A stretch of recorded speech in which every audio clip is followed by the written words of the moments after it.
Death's Head Revisited, starring H.M. Wynant, with Stacy Keach as your narrator, was adapted for radio by Dennis Etchison and based on a script by Rod Serling.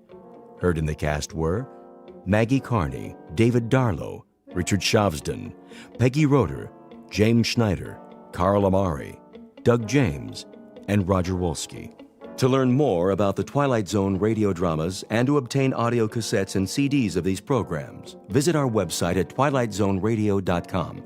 The producers of The Twilight Zone wish to thank CBS Enterprises, Carol Serling, Dennis Etchison, Dick Brescia Associates, Claire Simon Casting, Terry Jennings, XM Satellite Radio, Sirius Satellite Radio, our sponsors, and our radio affiliates for helping make this series possible.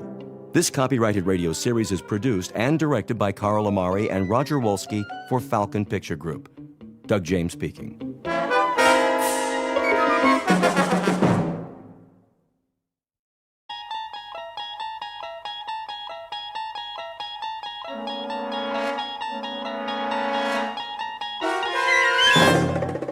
You're traveling through another dimension.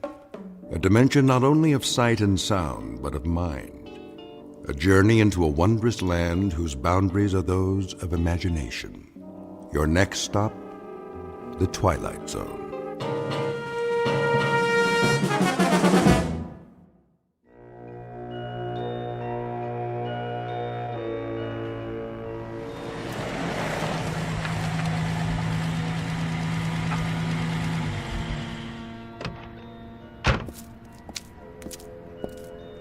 Here we are, sir. Oh, the old inn on the square.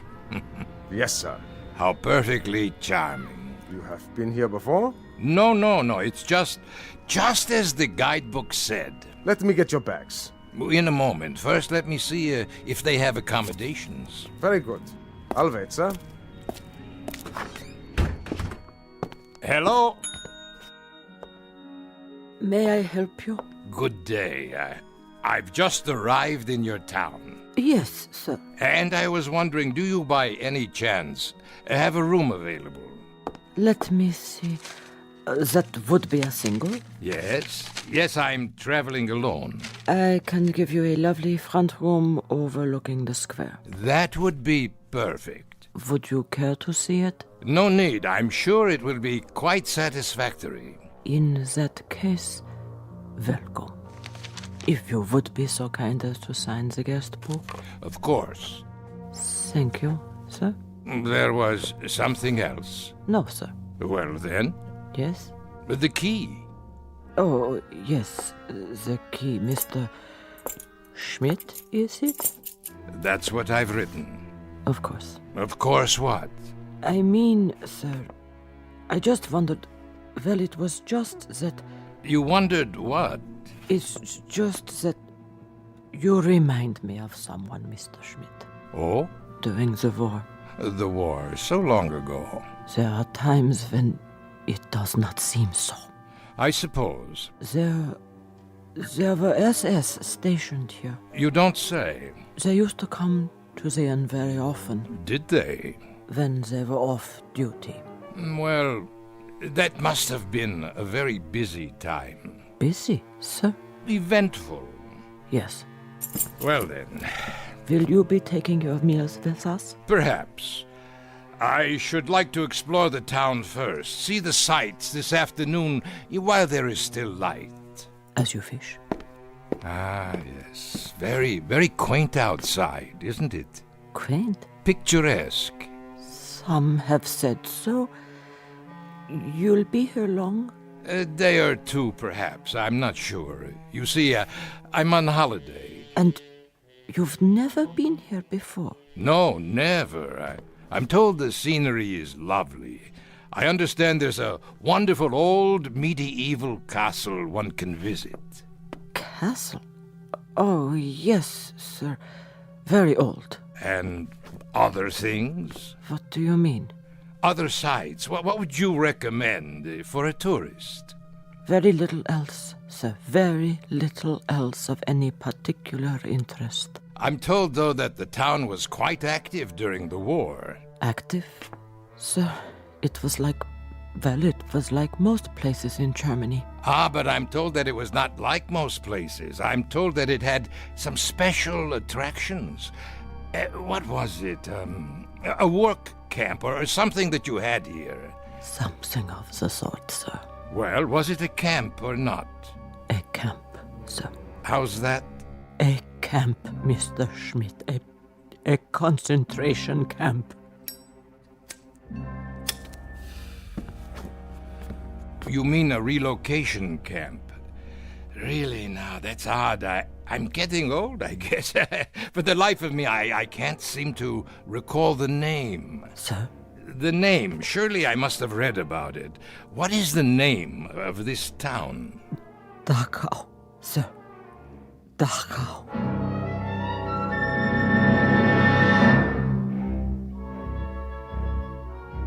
Mr. Schmidt recently arrived in a small Bavarian village which lies 8 miles northwest of Munich. A picturesque, delightful little spot once known for its scenery, but more recently related to other events having to do with some of the less positive pursuits of man. Human slaughter, torture, misery, and anguish. Mr. Schmidt, as we will soon see, has a vested interest in the ruins of a concentration camp. For once, some years ago, his name was Gunther Lutz. He held the rank of captain in the SS. He was a black-uniformed, strutting animal whose function in life was to give pain. And like his colleagues of the time, he shared the one affliction most common among that breed known as Nazis. He walked the earth without a heart. And now former SS Captain Lutz will revisit his old haunts, satisfied perhaps that all that waits for him in the ruins is an element of nostalgia. What he does not know, of course, is that a place like Dachau cannot exist only in Bavaria. By its nature, by its very nature, it must be one of the most populated areas in the Twilight Zone. And now, The Twilight Zone and our story, Death's Head Revisited, starring H.M. Wynant, with Stacy Keach as your narrator.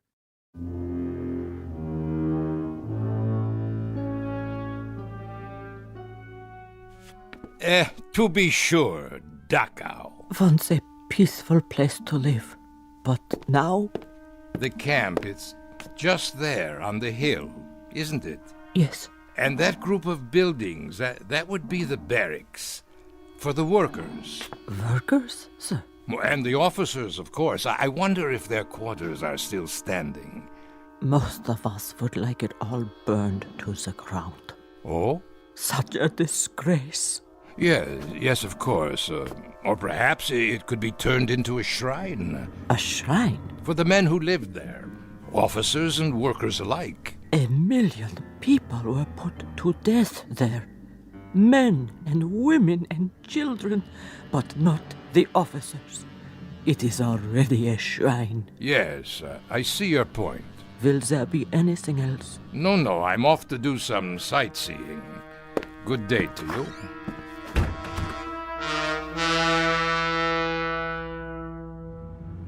You are on holiday, Herr Schmidt. What did you say, driver? The trip, sir. You have come here for pleasure? Pleasure? Oh, yes. A rest, to relax, to forget. It's the best kind of trip. To rest and enjoy life. That is all that matters to me now. For all of us, I should say. It's true. We work, we slave, we do the bidding of others instead of tasting the fruits of our labors. And then one day a man asks himself, what is my reward for so much sacrifice? Most certainly. Selflessly, year after year.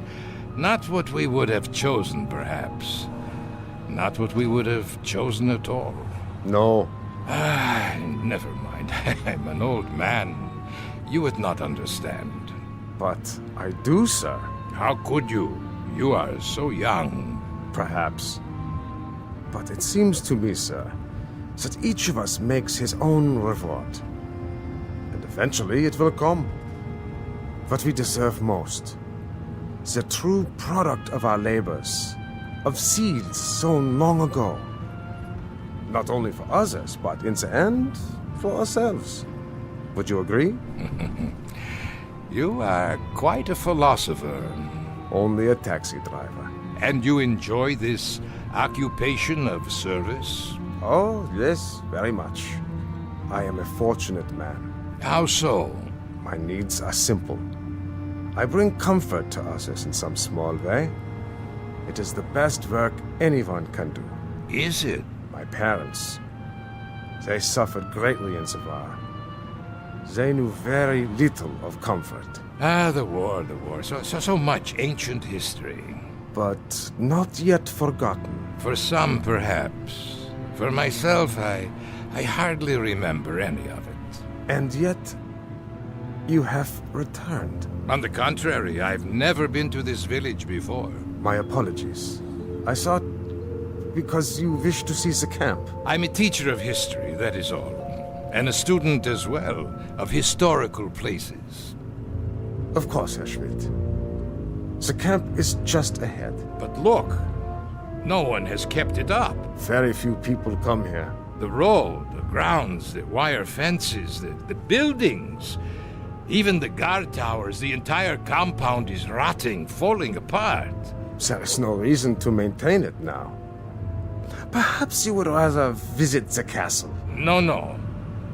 This is what I came to see. Very well. A disgrace. Stop the car. Yes, sir? Yes, at the gate. Let me out. You are going in? Of course I'm going in. I've come all this way. I shall wait for you then. Return in 2 hours' time. 2 hours? There is much to study, notes to be taken, you understand. As you wish. That should be adequate. I'll come back to this spot, then, in front of the gate. Yes. And kindly be punctual.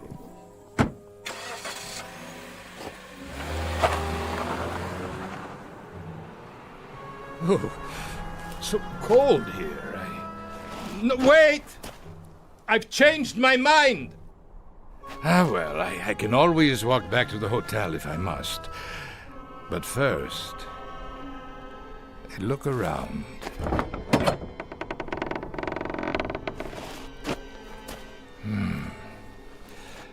Everything seems so small. Not as I remember it. There were many more barracks in the compound. And now only a few remain standing, like this one.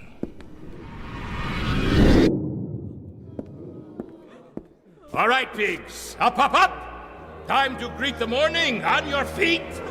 Another splendid day, a day of glorious service to the fatherland. Please, Captain. More water. A ration of bread? Anything.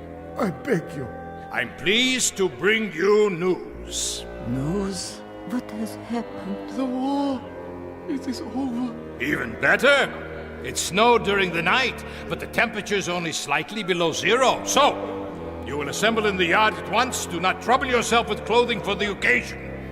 First, we do some simple exercises to increase our physical strength. Don't now. I have no shoes. We will freeze. My hands.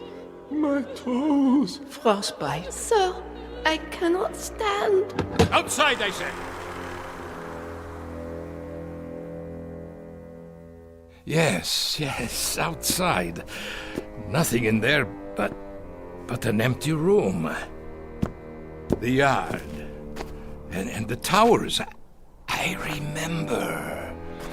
Next to the punishment posts. 1, 2, 3. At least they still stand. What's that? A sign. Still hanging. On that building. It says detention.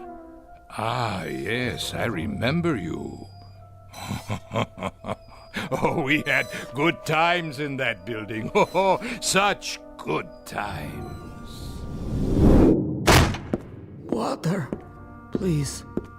Water. Water, pig? You'd like water? Unfortunately, we have no more water. Not for you. Why should you care? It's been only 5 days since you've been fed. Only 5 days, pig. 5 short, inconsequential days. That is nothing. On your feet, filth. locked.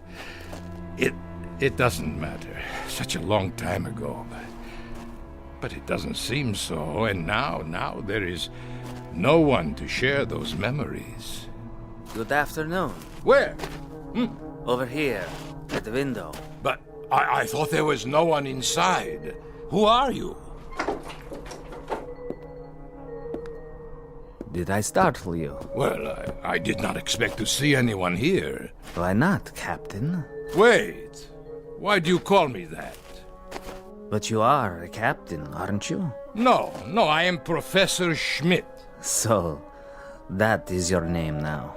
You have me confused with someone else. Is that right? Or is it you who are confused? I tell you, I never forget a face. I am Professor Schmidt. Are you? Your clothes. But about them, you don't approve? Why are you dressed that way, like Like what? a prisoner? Very good, you do remember. But there are no more prisoners. No? Not now, surely. Welcome back, Captain. Why do you say that?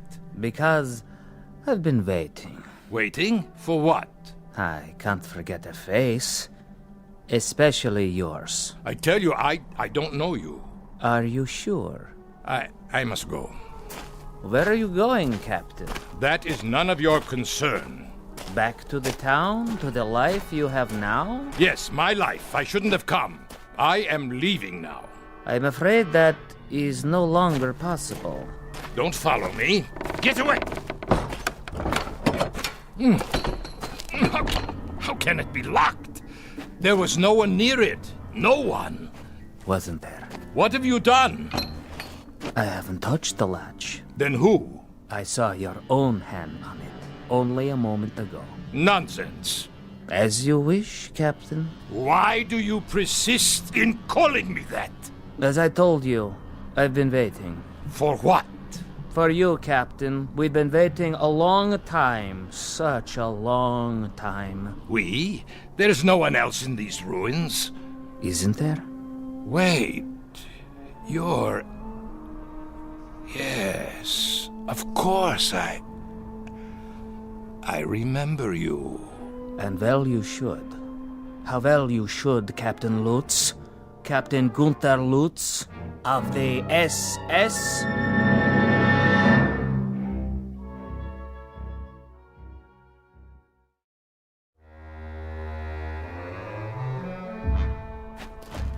Becker, is that you? So you do remember me. Remember you, Becker? Of course I remember you, my prize pupil. How kind of the captain, after so many years. That's what I used to call you, isn't it? You don't look so bad, Becker. No, as a matter of fact, you look quite well. You don't seem to have changed at all. Neither have you, Captain. Not really. That's why I didn't recognize you. You haven't changed. But how can that be?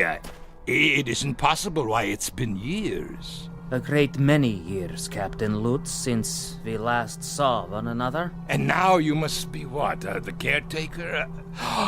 Of course.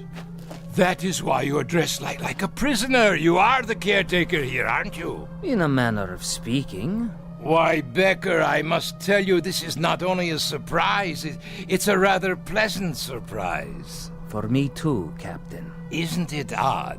How so? It's odd that our paths cross again and we meet now under somewhat happier circumstances. Happier? Yes, for some of us, happier. What was that? What, Captain? It sounded like... The wind, Captain? Perhaps it was the wind. Yes, only the wind. But it is not the wind. No? Don't you hear them? It sounds like... Like what, Captain? Voices. Really? What do you want? Whoever you are, come out and face me! Cowards! If that is your desire, Captain.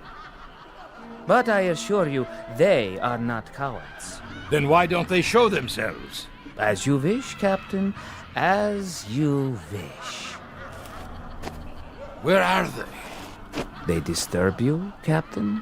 Stop calling me Captain, please. I'm not a soldier anymore. Soldier? You never were a soldier, Lutz. The uniform you wore cannot be stripped off one's skin quite so easily. It was a part of you, a part of your body, an emblem of your mind, a tattoo, Captain. A skull and crossbones burned into your soul. What do you know about it? I was a soldier, Becker. No, Captain Lutz. You were a sadist. You go too far, Becker. Do I? Yes. How can you say such things to me now? Very easily. I speak only the truth. Then if that is the case, you must know. I know that you were a monster. Of the worst sort. One who derived pleasure from giving pain. A distinction that does not even apply to animals. Listen to me, Becker. There is no war now. That's all over with. It's in the past. Is it? There is no more Reich. There are no more camps. How convenient for you to think so. Oh, it is ridiculous. It is patently ridiculous to dwell on these things. What else should I be thinking of? You did as you thought best, and so did I. I performed my duties, functioned as I was told. Stop that noise! Odd that it should disturb you. It never used to. Not even when your victims screamed. Victims? What are you talking about? You weren't quite so sensitive when they screamed for mercy, but now they are not screaming, Lutz. They are simply reacting. They are responding. They have just listened to you offer the apologia for all the monsters of history. We did as we were told. We functioned as ordered. But that is the truth. We merely obeyed directives from our superiors. Familiar, is it, Captain? Stop this. It was the theme music at Nuremberg, the new lyrics to the Götterdämmerung, the plaintive litany of the master race as it lay defeated and dying. We were never defeated. We were betrayed by disloyalty from within, infiltrators, spies. Always the fault of others. We did not do, others did. We did it, but others told us to. Or someone else did it, but we never knew it was done.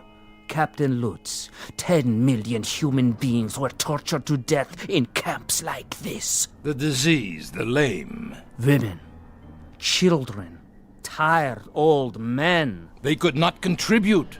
You know nothing of history. In time of war, there is a hierarchy. There must be. Only the strongest survive. So you burned them in furnaces. Our facilities were inadequate. But you murdered them nonetheless. Not just the Jews, but the gypsies, the communists, the outsiders. You shoveled them into the earth. You tore up their bodies in sadistic rage. And now you come back and wonder that the misery you've planted has lived after you? That is the real wonder, that you are so naive. There is no point in talking about this any longer.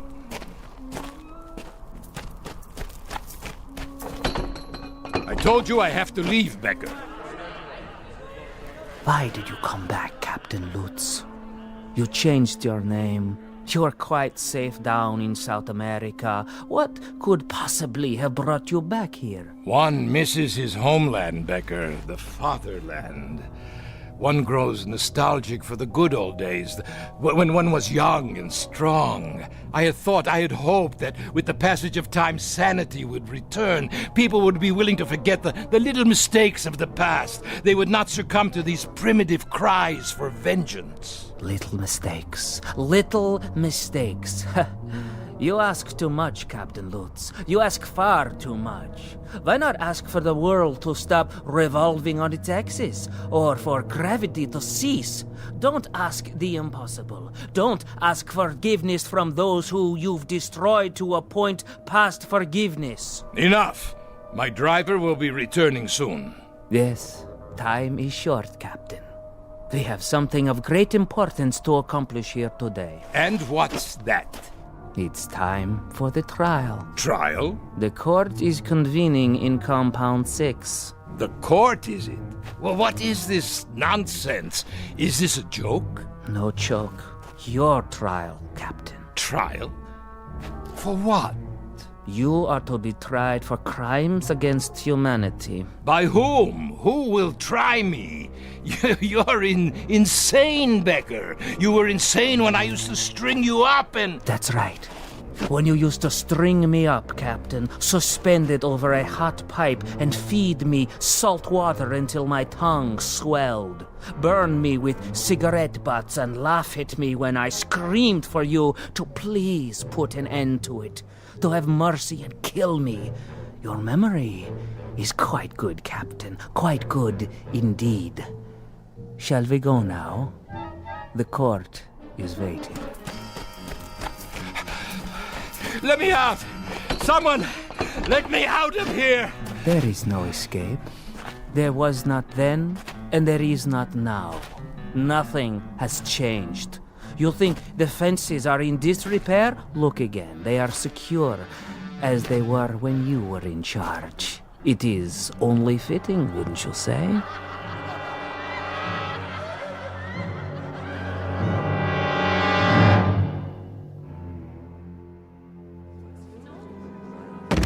No, please!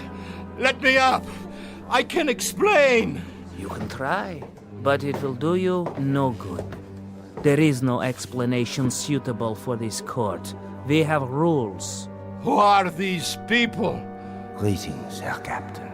Welcome. Won't you join us? We welcome you to the house of pain. Do you not know their faces, their bodies? Then, starved, tortured, beaten. For they are your legacy. You made them what they are. Now then, shall we proceed? Please! Please, this is inhuman treatment! Not fit for a pig! Precisely.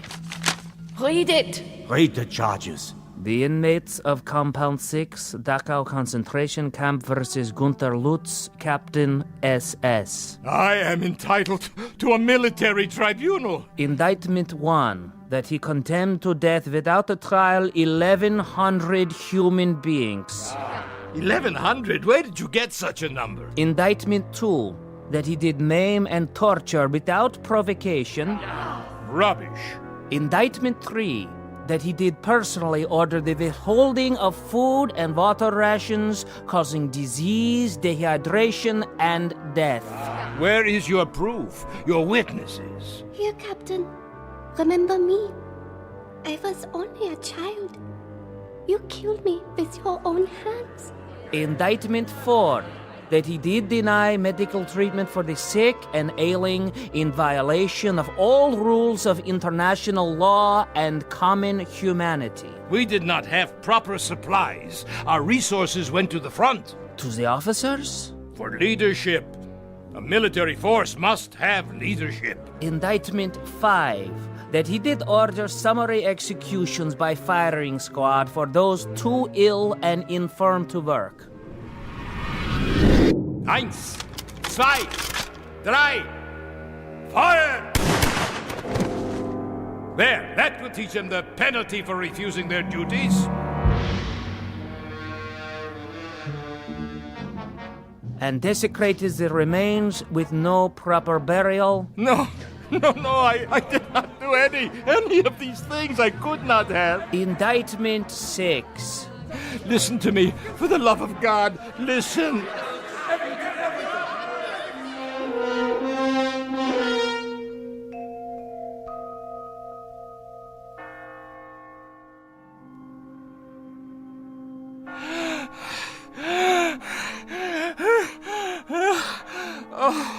What? I fell asleep, Yes, that's it. I've been dreaming. The courtyard outside. The hanging post, none of it used for years. Of course not. I'm a foolish old man. Foolish and tired. Yes, you are. Very foolish. Becker, is that you? I must have dozed off. You've been unconscious for a while. I had such a dream. You had no dream, Captain. Of course I did. I dreamt there was a kind of trial, a kangaroo court. There were people in this room. Can you believe it? Yes. Ghostly figures. Not ghosts. Then what? They were here. They're still here. They have never left. It's true? They walk these buildings and the courtyard outside. But how? You did not bury them deep enough. You did not cover them with enough earth, or the bullets were too small a caliber, or the flames were not sufficiently hot. Perhaps there was not enough gas. Becker? Becker, you must tell me. Who are you? Really? The caretaker. Did you forget? But the trial... The trial is over. You have been found guilty. It's time to pronounce sentence. No! No! Would you care for a last cigarette, Herr Lutz?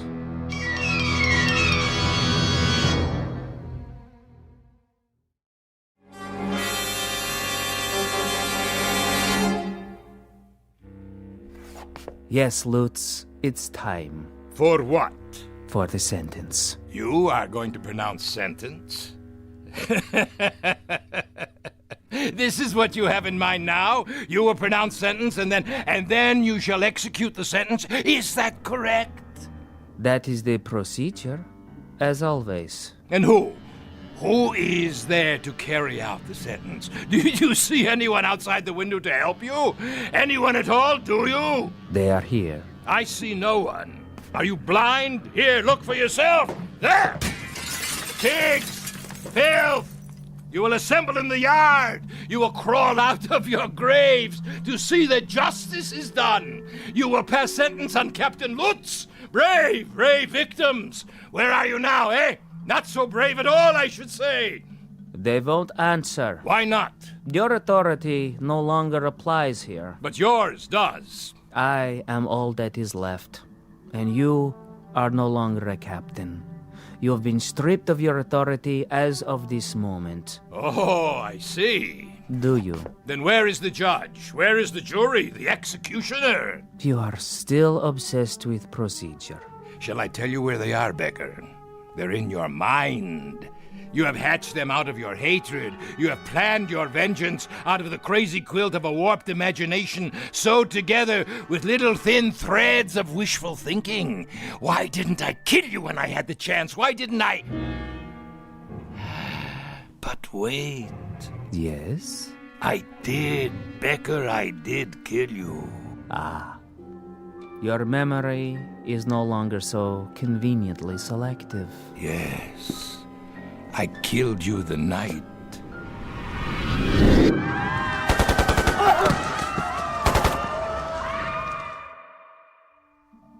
You killed me the night the Americans came close to the camp.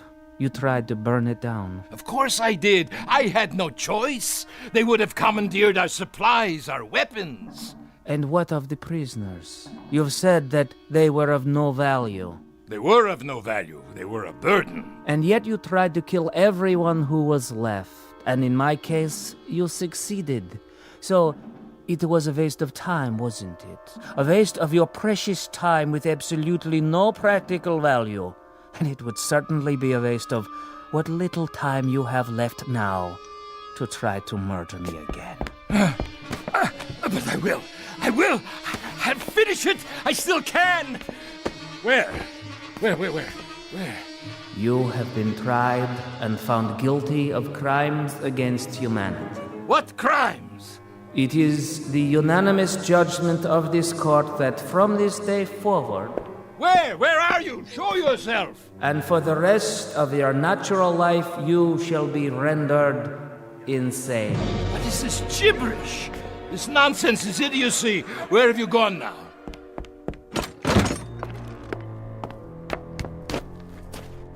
Where?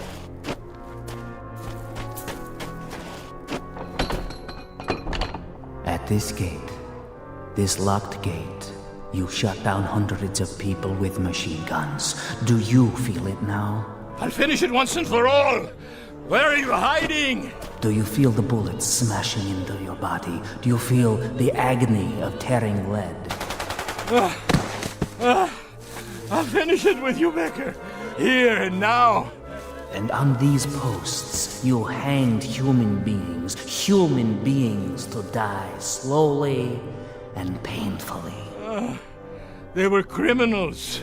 What was their crime? Stealing water? A crust of bread? They would have died anyway. Do you feel their hunger? Do you feel their agony? Silence! And in this place, the detention room as you call it, the things you did to human beings here are unmentionable. How does their torment feel? I refuse to give you satisfaction. If you can still reason, Lutz, if there is any portion of your mind that can still function, take this thought with you. This is not hatred. This is retribution. This is not revenge. This is justice. No, liar, liar. And this is only the beginning. Your final judgment will come from God. There. If you won't open the gate, I'll crawl under. You can't hold me here. No, it's a violation of my international rights. There. Becker? Becker? Where are you?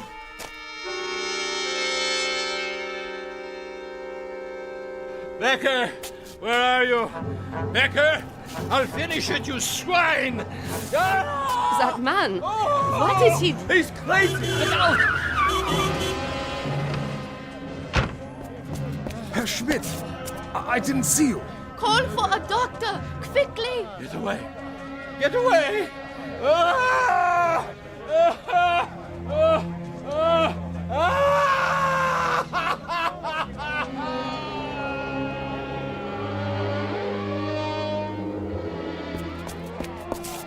Stand back, please.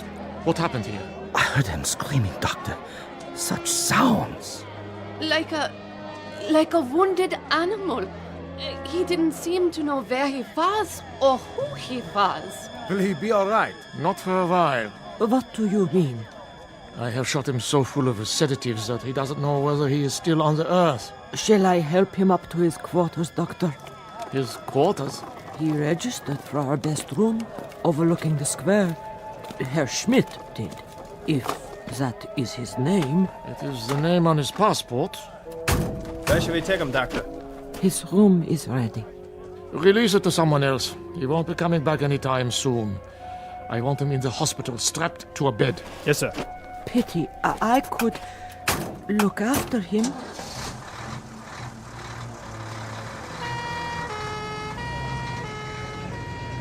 What happened to him, do you suppose?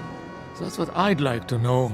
I give you my word, it wasn't my fault. Yeah, I'm sure it wasn't. I drove him up the hill myself, not an hour ago. The hill? Yes, the old road. To the ruins of the camp. Oh, curious. He said he wanted to study it. He was all right then. Are you quite sure? He must have walked or run all the way back here to the square. But his screams. His screams. Were there any marks on him? None. Then what must he have seen? I have no idea. All I know is that he is in very real pain. More than pain. Agony. As if he has been tortured. But my taxi didn't strike him. Yeah, I believe you. He fell right here, as you saw, clutching himself, as though he had been beaten or shot. He seemed insane, a raving maniac. Sometimes we cannot judge by appearances alone. What could happen to a man in 2 hours to change him so? Someone must tell me. I wish I knew. He said he was on holiday. Poor old fellow. Come here to reap the rewards of a life's work. I wonder what that life's work was to bring him to such a place as Dachau. There may be an answer to that question, Yes? but I'm sure I couldn't say. Ah, well. Tell the ambulance I will meet them at the hospital. Yes, Doctor. Thank you for coming so quickly. Yes, thank you. Not at all. That is my job. To heal. Only I don't know if I can help this man. But you will try, because that is your duty. Yes, I will try to understand. Someone will have to make a proper diagnosis. I'm afraid his affliction may lie beyond my understanding.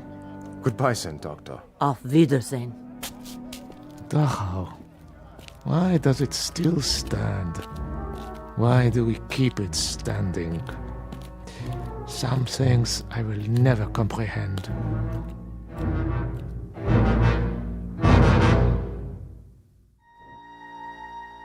There is an answer to the doctor's question. All the Dachaus must remain standing.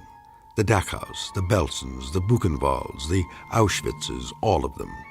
They must remain standing because they are a monument to a moment in time when some men decided to turn the earth into a graveyard.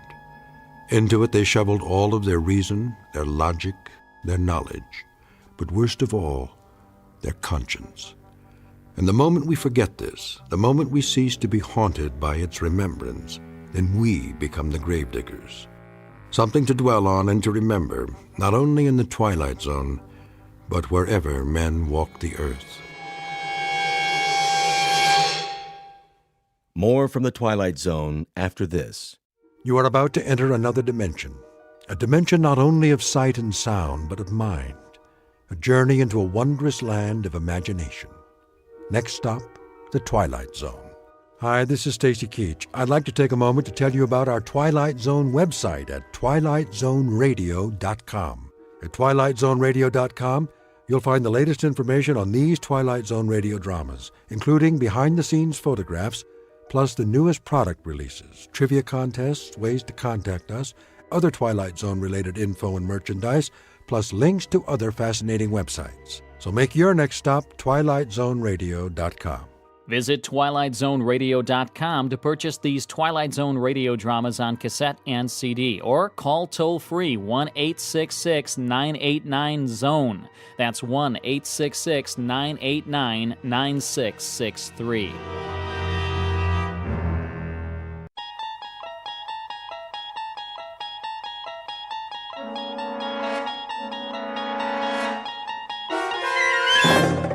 You unlock this door with the key of imagination. Beyond it is another dimension, a dimension of sound, a dimension of sight, a dimension of mind. You're moving into a land of both shadow and substance, of things and ideas.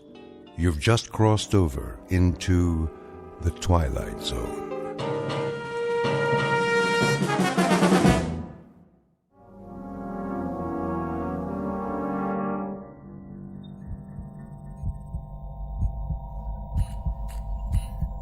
In the beginning was the Word, and darkness, and light.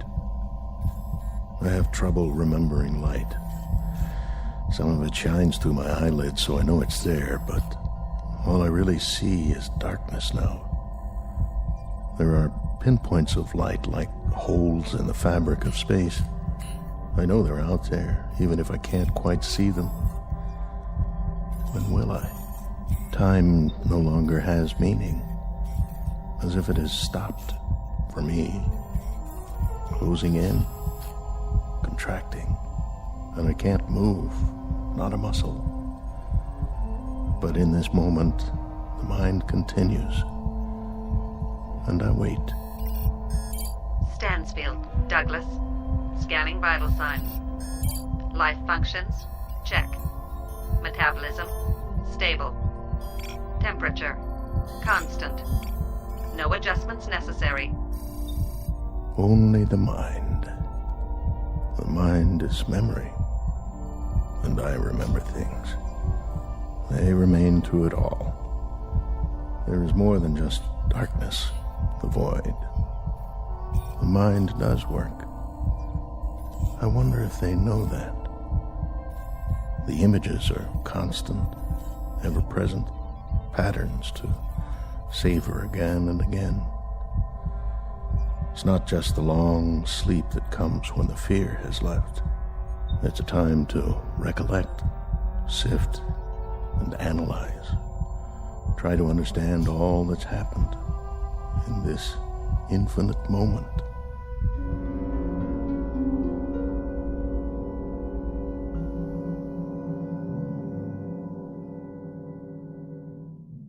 It may be said with a degree of assurance that not everything is as it appears. Case in point, the scene you're witnessing. You are not in a hospital. You are in the belly of a spaceship. It is currently en route to another galaxy located at an incredible distance from the Earth. This is the crux of our story, the truth behind the mystery flight into deep space. For here, distances are so vast that they are marked in light years instead of miles, while a man's life ticks by in the blink of an eye. It is the story of events that might happen to human beings who, with the help of technology, dare to take a step beyond and are unable to anticipate all that awaits them out there. So fasten your safety belts, because you're on a spaceship. You're already well on your way on a very long journey from one planet to another. And the vast region between is called the Twilight Zone.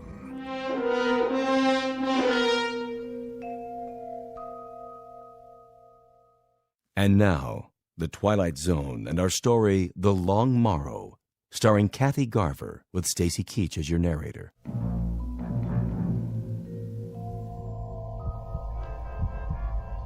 The cold is felt, but without pain. The loss of feeling is noted and accepted as choice slips away. Now mind is all. Time is distorted, jumbled, telescoped, accordioned. But even so, there's a strong sense of time. And I remember. I remember how it began. I remember the way it was in the beginning.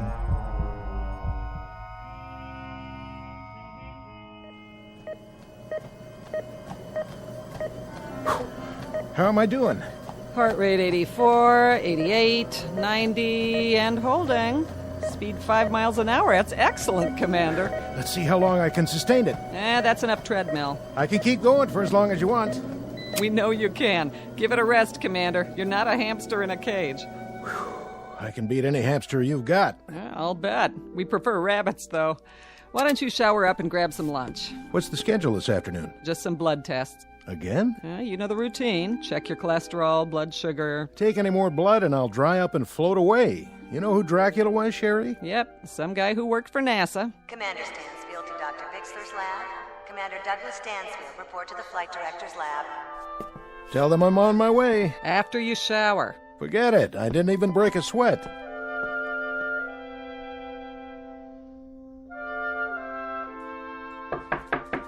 Come in. Dr. Bixler?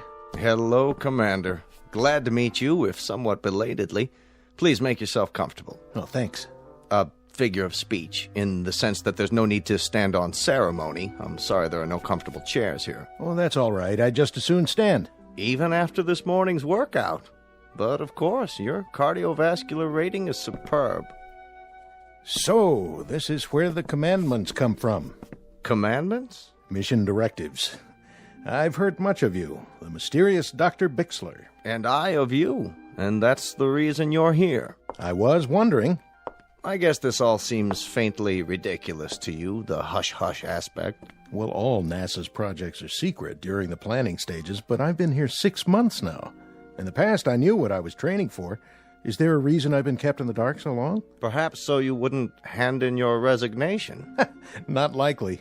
I knew what I signed on for when I joined the agency. You knew some of it, what we've done up to now. I take it on faith. It's work I believe in, ever since I was a boy. You've been with us for 11 years. Is that a question, sir? More along the lines of an observation. Should you not have realized it, you've been the object of considerable observation over the past several months. I'm well aware of that, but if I may say so, I've never been the subject of so many tests. Not just physical, but psychological. There are reasons, Commander. Rather good reasons. What is it you have in mind for me? Or is that still hush-hush? This one is not official yet, or it wasn't until we knew we had the right man for the job. It's not part of the budget we submitted to Congress, but I think we're about ready for a formal announcement. Of what? You've made 11 separate orbital flights. That's right. You orbited the moon, commanded a lunar landing, you're oldest of the astronauts, and you're also the most experienced and the most knowledgeable. I don't know about that. I do. Certainly if we count those who are still active. May I ask you a personal question? Why? You already know everything about me. Not quite. Why did you never marry? Well, that's easy. I never found someone who could put up with me. The months spent in training for a mission, the flight time, there's no woman in the world who could live with that. No, I suppose not. Though several of your fellow astronauts have families. They lucked out. I guess I just never met the right one. You dated in college. You were even engaged once. For about 15 minutes. Once she found out the way I live, on call, at a moment's notice, well, you might say she came to her senses. Very fortunately for her. When the space agency put me on this project, I was told to keep in mind the scientific problems, of which there are a great many, I can guarantee. I'm sure. But also to be aware of the human factor. And that's where you come in, Commander Stansfield. You're the human factor. May I ask you a question? By all means. How long are you going to keep me in suspense? Not much longer, I promise.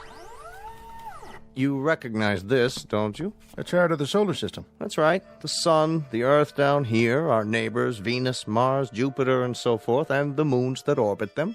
A lot of places I haven't been to yet. What do we know about our neighbors, Commander? More than we knew a few years ago. Oh, yes, thanks to men like you. Nonetheless, what it boils down to is this. The moon is barren. Mars is a vast, scrubby desert with an unbreathable atmosphere.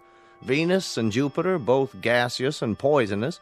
Pluto and the outer planets are volcanic. In short, our neighbors have only one asset to offer us. They're accessible. They can be reached using current technology. Beyond that, they offer us nothing. Scientific, social, economic, by any standards. They're the Mount Everest of near space. You go to them because they're there.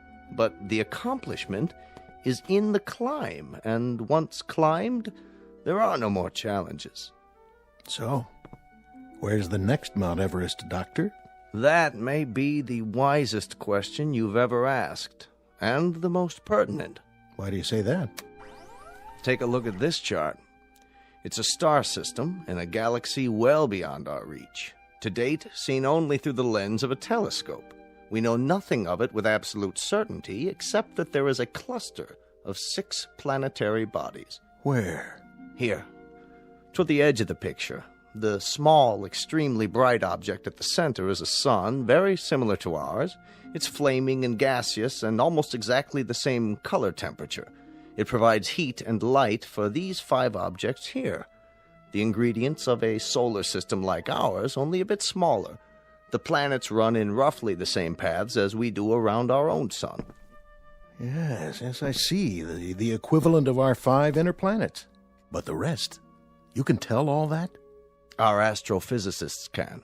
The distances bear approximately the same relationship to each other as Mercury, Venus, the Earth, Mars, and Jupiter.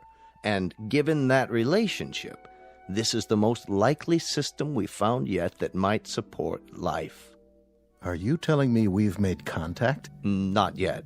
The distances are too vast. Even if they've sent out an intelligent communication, it would take a very long time for it to reach us, assuming we could pick it up on our frequencies and decipher it. You and I would be dead and gone by then, or they would. There are too many variables. This system, does it have a name? Only a number.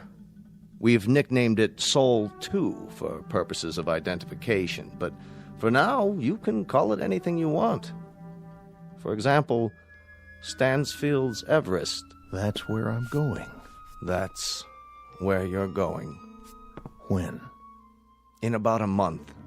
The ship is under construction now. It's off the drawing boards, and the keel, so to speak, is being laid. It must be the size of a skyscraper. Not necessary. It'll only carry a crew of one. One? That's because of the weight, the extra equipment on board. What kind of equipment? I'll get to that in a moment. For now, I believe the man who flies her should be right there while she's being built to watch every bolt, every rivet, every screw, every piece of metal and circuitry going into it. And that man is you, Commander. You'll be its pilot and its only occupant. You'll truly be the captain of your fate. Not that it matters at this point, but I want you to know I like this assignment.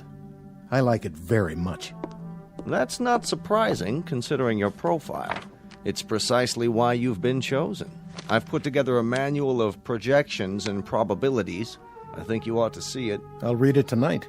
There are the usual dangers, the usual unknowns. It was ever thus. No, Commander, it was never thus. How so? In the past, you've had meteor storms to contend with. You've had the usual calculated risks of mechanical failure, landing difficulties, ejection troubles, all the rest. Well, you'll still have those, compounded. There's another factor here, another problem. Distance. Distance, in time and in space. How far? This cluster is approximately 141 light-years away. But that means the ship would have to... An ordinary ship.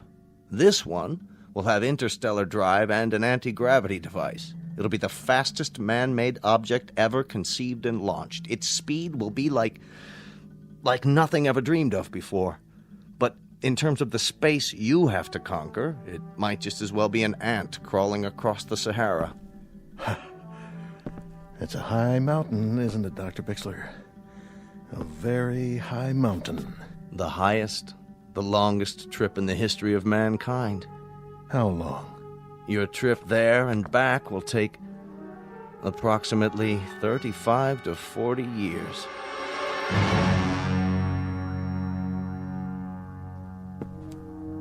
Well, at least it's a round trip. Consider it carefully, Commander. When you return from this trip, the Earth will have aged almost half a century.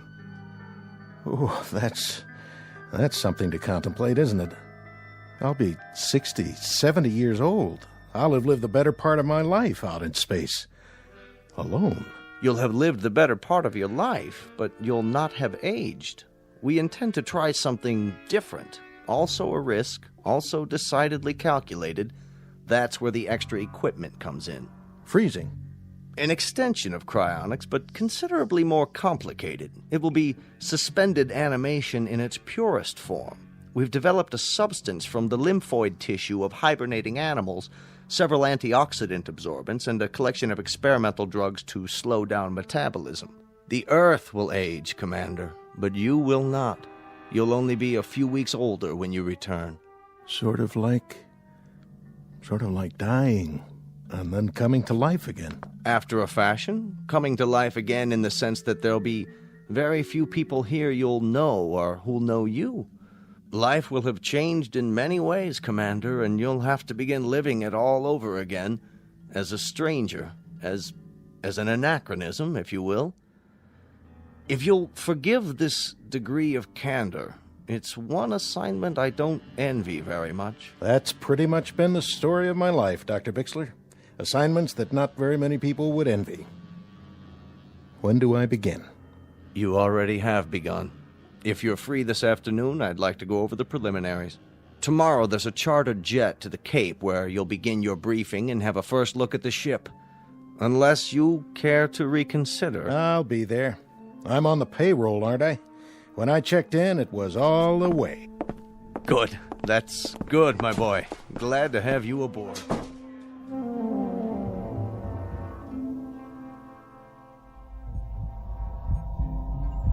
And so it began. That brief, unemotional, very matter-of-fact colloquy between scientist and subject. A small cast of 2 characters.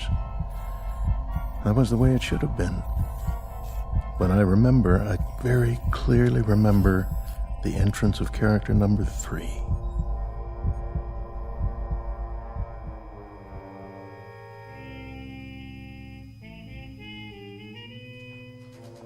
Will Communications Team B8. Communications Team B8, report to Central Control. B8 to Central Control. Oh, excuse me. Oh, my fault. You've dropped your papers. Here, let me help you. Commander Stansfield?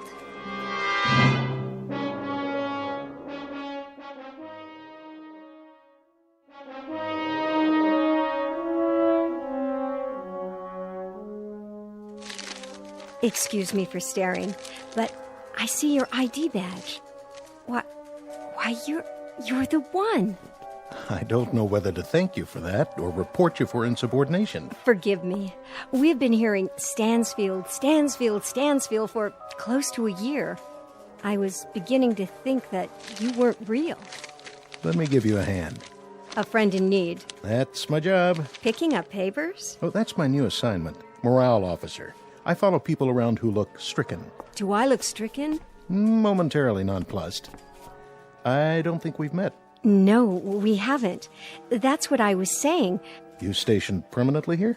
I'm with NASA on detached duty. I've always wanted to meet you. And I you. Oh, now, that I don't believe. It's true. I've got ESP. A long time ago, I woke up and an inner voice told me, with some intensity, that I'd meet a woman with a stricken look who drops papers in corridors. Did your ESP give you the name? Let's see. It's coming to me. The first letter is an S. Sandra Horn. How did you...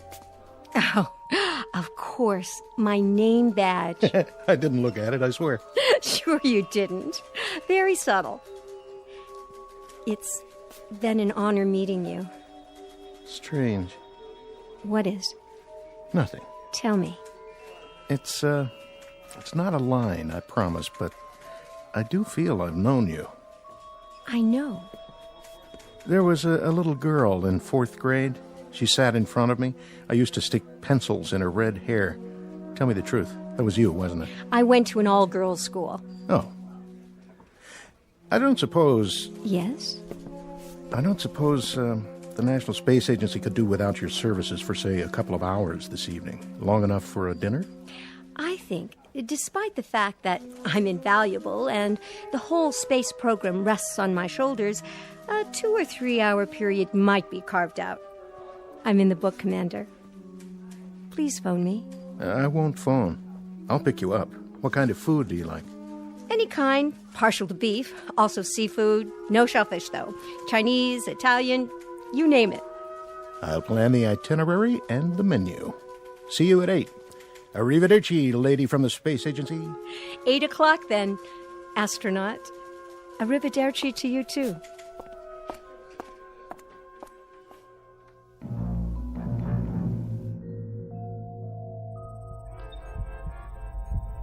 I stood there and watched her walk away. I thought we talked for an hour, not minutes. And I knew everything I needed to know about her, even then. The only time in my life it had ever happened to me. And now I return to these things, these simple things. Now in the darkness, and the cold, the solitude, the stillness without measure. I remember music, colors, and a voice.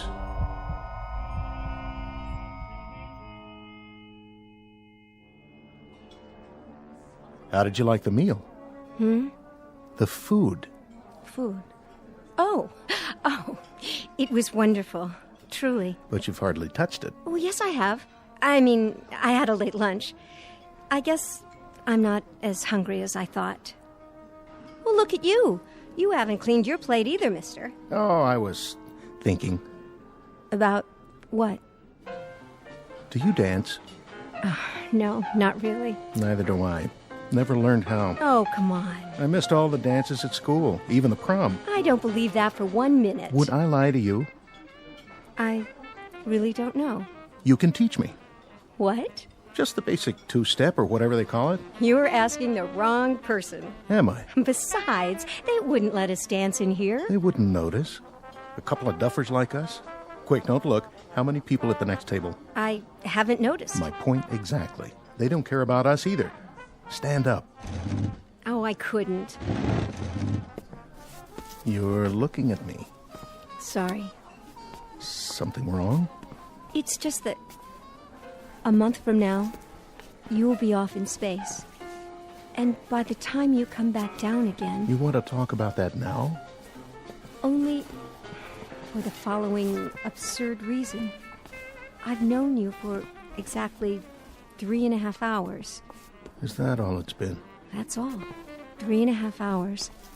A long dinner and a short dance. And already... Already what, Sandy? Already, I feel a sense of loss.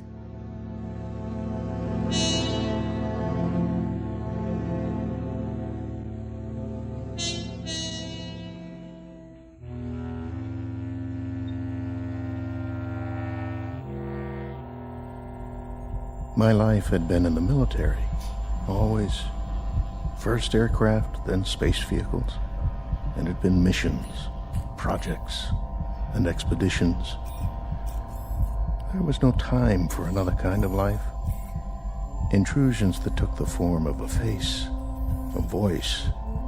A short month lived by a man and a woman drawing closer and closer together, and finally becoming a part of one another. There's so little time for such a thing, for such a small thing. And then what time we had ran out and slipped away.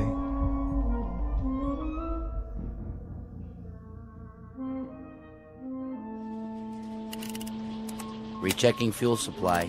Fuel supply? Check. Testing rockets. Mark it from 5. Mark. 5, 4, 3, 2, 1. Calibrate fuel consumption. Fuel flow at 0.25 and holding. Check and double check. All systems go. T-minus 120.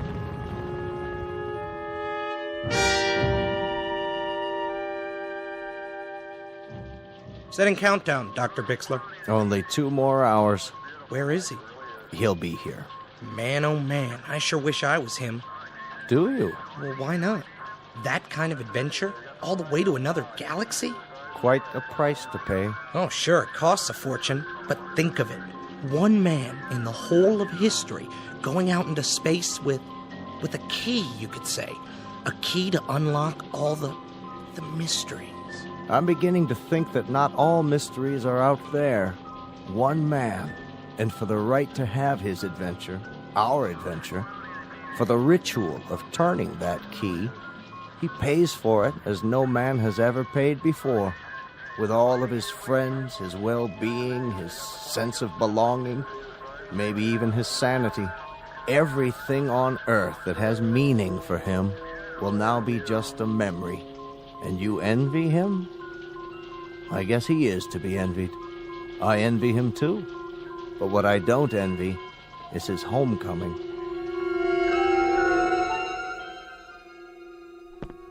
Sandy? Hello, Doug.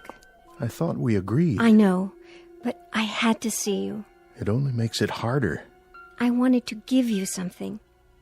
A small, unofficial gesture from one of the lesser bureaucrats of our good, gray, respectable government.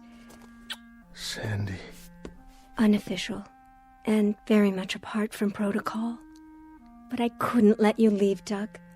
Not without saying goodbye. Not without telling you that I loved you very much. That I shall sorely miss you. That my life, whatever is left of it, will be a strangely meaningless, dull, and empty place without you to share it. No. Shh. And this last paragraph. I wouldn't say this to you if I didn't know you were the kind of man you are. If I thought it would even remotely affect you, or at least what you plan to do. I wouldn't say any of this. But I know you. I know that you're built out of a very strong alloy, and you may bend a little, but you'll never break. It's a very odd thing, Sandy. Very odd. But when I come back, when I touch this ground again, I know the first thought I'll have. I know the first thing it is I'll want to see. The first thing I'll want to touch. I'll be the little old lady in the lace shawl, the one waving the welcome home sign. So look for me, Doug, will you? Look for me on the fringe of the crowd. I'll be the one carrying the sign.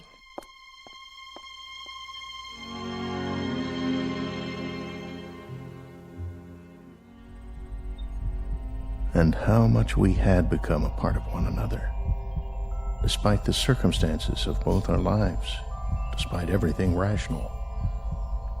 We let ourselves reach into that strange and mysterious sea within us called love, and then watch the ripples grow. Sandy, Sandy, where are you now? Sandy, across the void, my dearest, through the millions of miles of cold and empty space, through the vastness of a naked desert of sky and stars. I feel your warmth, and I love you. I love you, Sandy.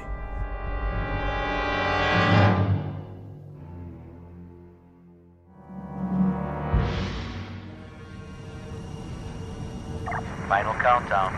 Mark it. All systems 1/2, 3/4.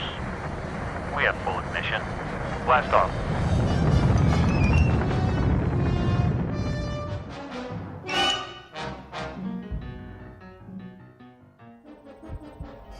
I move now. I streak across the heavens. I leave behind an earth that changes even now beyond my closed eyes. This, then, is the hero's journey. From a warm place of leaves and trees and summers full of dreaming to a cold orb hanging in a dark sky, and a place I do not know. To return one day with stories to tell my tribe on the rock they call home. I feel it growing smaller and smaller and smaller, and time passes inexorably and eternally, and I can do nothing about it. Nothing at all. Commander Stansfield, Douglas, scanning vital signs. Life functions, check. Metabolism, stable. Return mission, on course. Re-entering Earth's solar system. Prepare for approach. Initiate signal transmission. And now it ends where it began. Time without measure, reduced to a single point of light. I see it. The blue seas, wrapped in clouds, a flash of green showing through, where humankind sits on a rock and waits for the word from above. Or perhaps they do not wait. Perhaps they have forgotten. But I have not. I am he who waits like a rock. Earth, I feel you near me. As this comes in, so much loneliness will go anywhere. And something else, old and yet new, returns to fill the void. I feel you. I feel her. Mission control. Mission control. Come in.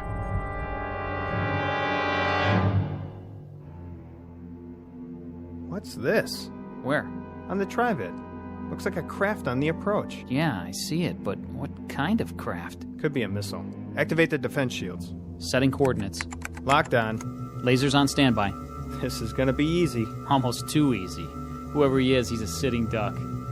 Wait a minute. Look at the shape of that thing. Some kind of retro design. Hey, bring it up on the holoscreen. I can almost make out the numbers. Run a pattern recognition. That'll nail down the model and country of origin. Scanning for recognition.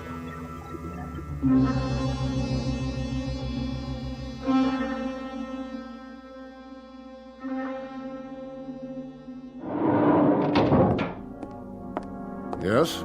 General Walters, spacecraft reentry, sir. Satellite of origin? That's just it, sir. It wasn't launched from orbit. Then from where? Unknown. It's spiraling into the atmosphere. Spiraling? Patch me into visual. Yes, sir. Good Lord. What, sir? I've seen this one before. Running a configuration ID. It's definitely one of ours. By the markings, it's a ship called... The Sol 2. The prototype is at the Smithsonian, commanded by... I've got the stats. Somebody named Stansfield. Douglas Stansfield. Yeah, this is a real odd one, sir. A date of departure was 40 years ago. 41 to be exact. You're not going to believe this, but he was a hero of mine when I was a boy. Send in Vogler. Tell him to search everything we've got in the files. Right away, sir. It's downloading now, General. Who is he, anyway? One of the pioneers. Been in space several decades. Really? Presumed lost a long time ago. Put it on the screen. Here's a report. He's been out of contact. This is the first communication we've had. The date, the log entries. He was tracked on radar when he left Earth space. But communications must have malfunctioned a few hours after he left the ionosphere. 41 years. And now they come back. Every month. Every year. They keep coming back. Like aging birds returning to a nest. For what? That's the question. They went off on missions that became obsolete almost the moment they were out of sight. To blaze trails we've already charted by now. To bring back discoveries that aren't discoveries anymore. And still, they keep coming back. Burnt. Dented. Aged. And they keep coming back. Look at this. What? The footnote. This is a funny one. Let me see. There's an item inserted from a man named Bixler. Bixler? As I recall, he was one of the project people years and years ago. He probably handled the Stansfield mission. It says we're to contact a Miss Sandra Horn. Who's that? Sandra Horn. A friend of Commander Stansfield. And where would we find her, sir? In an old folks' home? According to this, you'll find her in the hibernation room. A young woman of approximately 26 years of age. She must have been very much in love with him. Very devoted. A devotion without precedent. Say a prayer, son. A prayer, sir? That we find her alive. General Walters? Miss Horn, you look very well. Do I? You look just fine. Which may sound idiotic. But what do I say to someone who's just had a 40-year sleep? I was told Commander Stansfield... Commander Stansfield's ship landed 6 hours ago. I asked to see you first.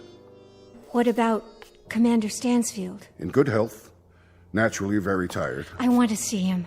I must see him. You shall see him.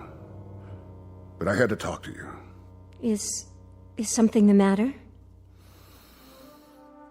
I'll make this as brief as possible. Commander Stansfield had a communications failure. It occurred probably within the first 12 hours of his departure. There was only sporadic contact made during his entire flight, there and back. He reached the other galaxy. He reached it, he landed, he took off, he returned. There was no life where he went. We found that out ourselves 20 years ago. One of the ironies of our progress. We could have saved him the trip. We could have saved him his anguish. I don't understand. His anguish being the following, Miss Horn. Unknown to us here or to my predecessors or theirs, due to the lack of communication, Stansfield arbitrarily removed himself from hibernation 6 months after leaving Earth. He did this because... I know why he did it. God help me. I know why. Over 40 years, Miss Horn. 40 years in the cockpit of a ship. 40 years of... well... his kind of loneliness must have been something brand new in human experience. For what you both gave up, you deserve far better than this. I wish to God he could have come back to you just as he was when he left. But as it is, I'll leave you alone now.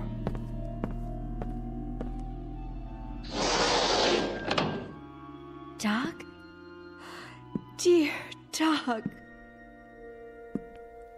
You remember me, don't you? Remember you? I've spent 40 years remembering you, Sandy. I've spent 40 years painting a picture inside my head, remembering your voice, thinking about your touch. I've spent 40 years surviving for you. But it looks like I made a miscalculation. An error of judgment, you might say, with the best of intentions. And now... Doug, it can still be that way. What you are, what I am, it doesn't make any difference. Oh, I'm afraid it makes a difference, Sandy. Look at you. 40 years of difference. And that's far too much. I'm sorry. I'm so desperately sorry. I know, my dear. I had a lot of years to ponder the possibilities. But I didn't consider this one.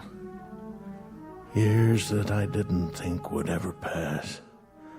Years that I sometimes wished wouldn't pass. Oh, Doug. You're as beautiful as ever. Very beautiful. Don't waste it. Go away now, Sandy. You must. Please. Go home and pick up the pieces of the rest of your life. Go. If that's what you want. It's what I want. Goodbye, my love.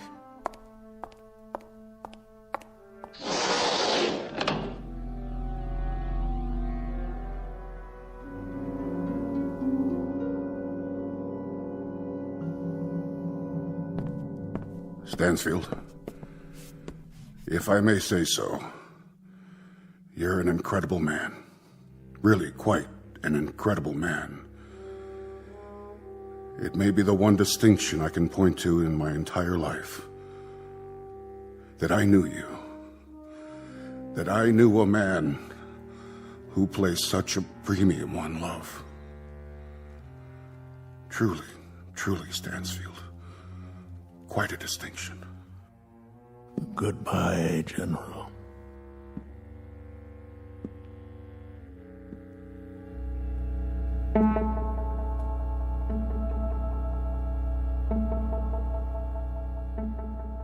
Commander Douglas Stansfield, one of the forgotten pioneers in the space age, pushed aside by the flow of progress and the passage of years. Our tale of irony and the ionosphere and the ferocious travesty of fate that could only happen in the Twilight Zone.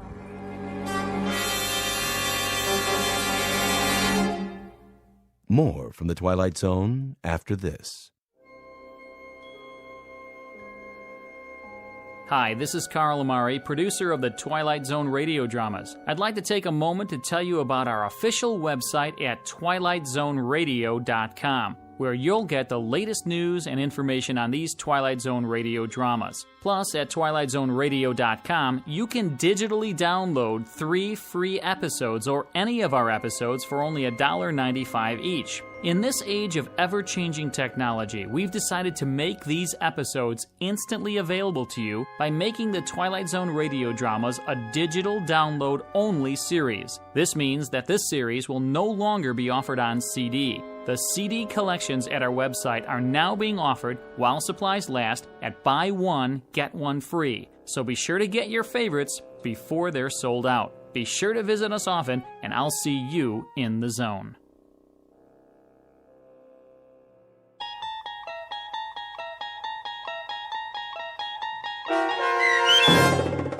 The Long Morrow, starring Kathy Garver with Stacy Keach as your narrator, was adapted for radio by Dennis Etchison and based on a script by Rod Serling.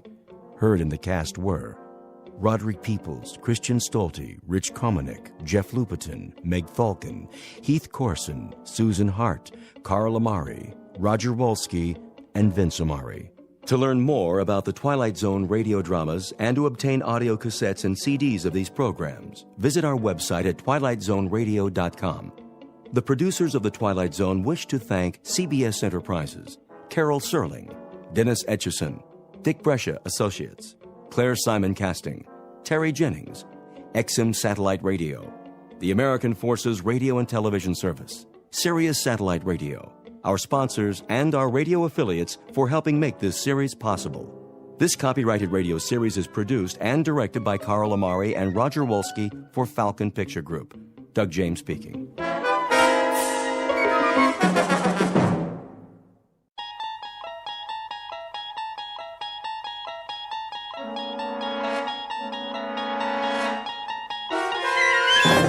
You unlock this door with the key of imagination.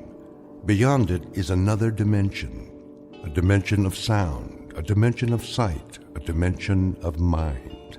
You're moving into a land of both shadow and substance, of things and ideas. You've just crossed over into the Twilight Zone.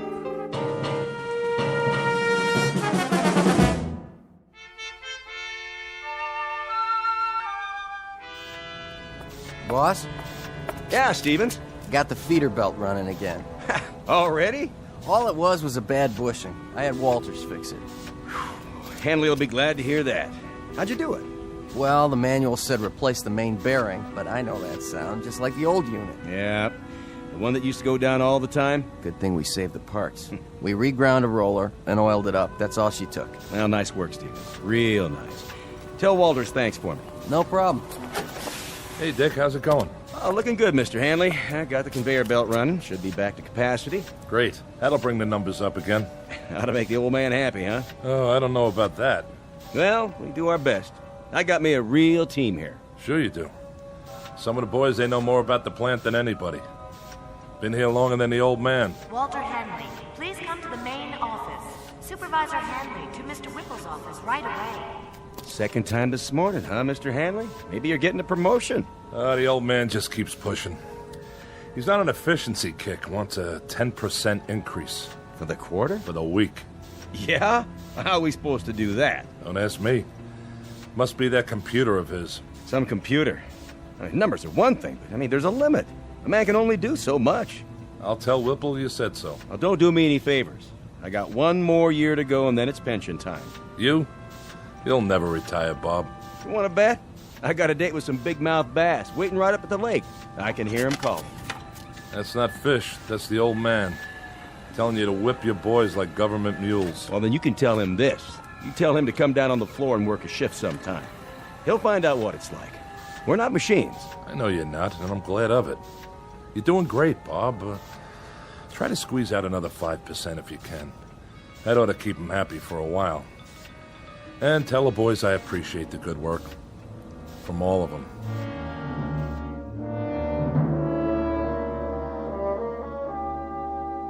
These are the players, with or without a scorecard.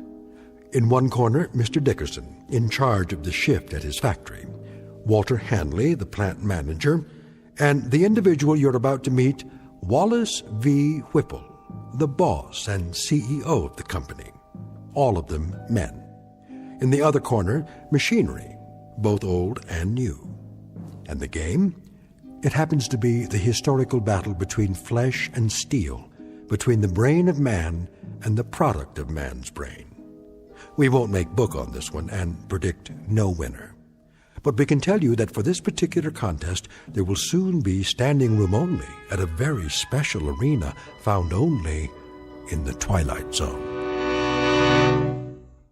And now, The Twilight Zone and our story, The Brain Center at Whipple's, starring Stan Freberg, with Stacy Keach as your narrator.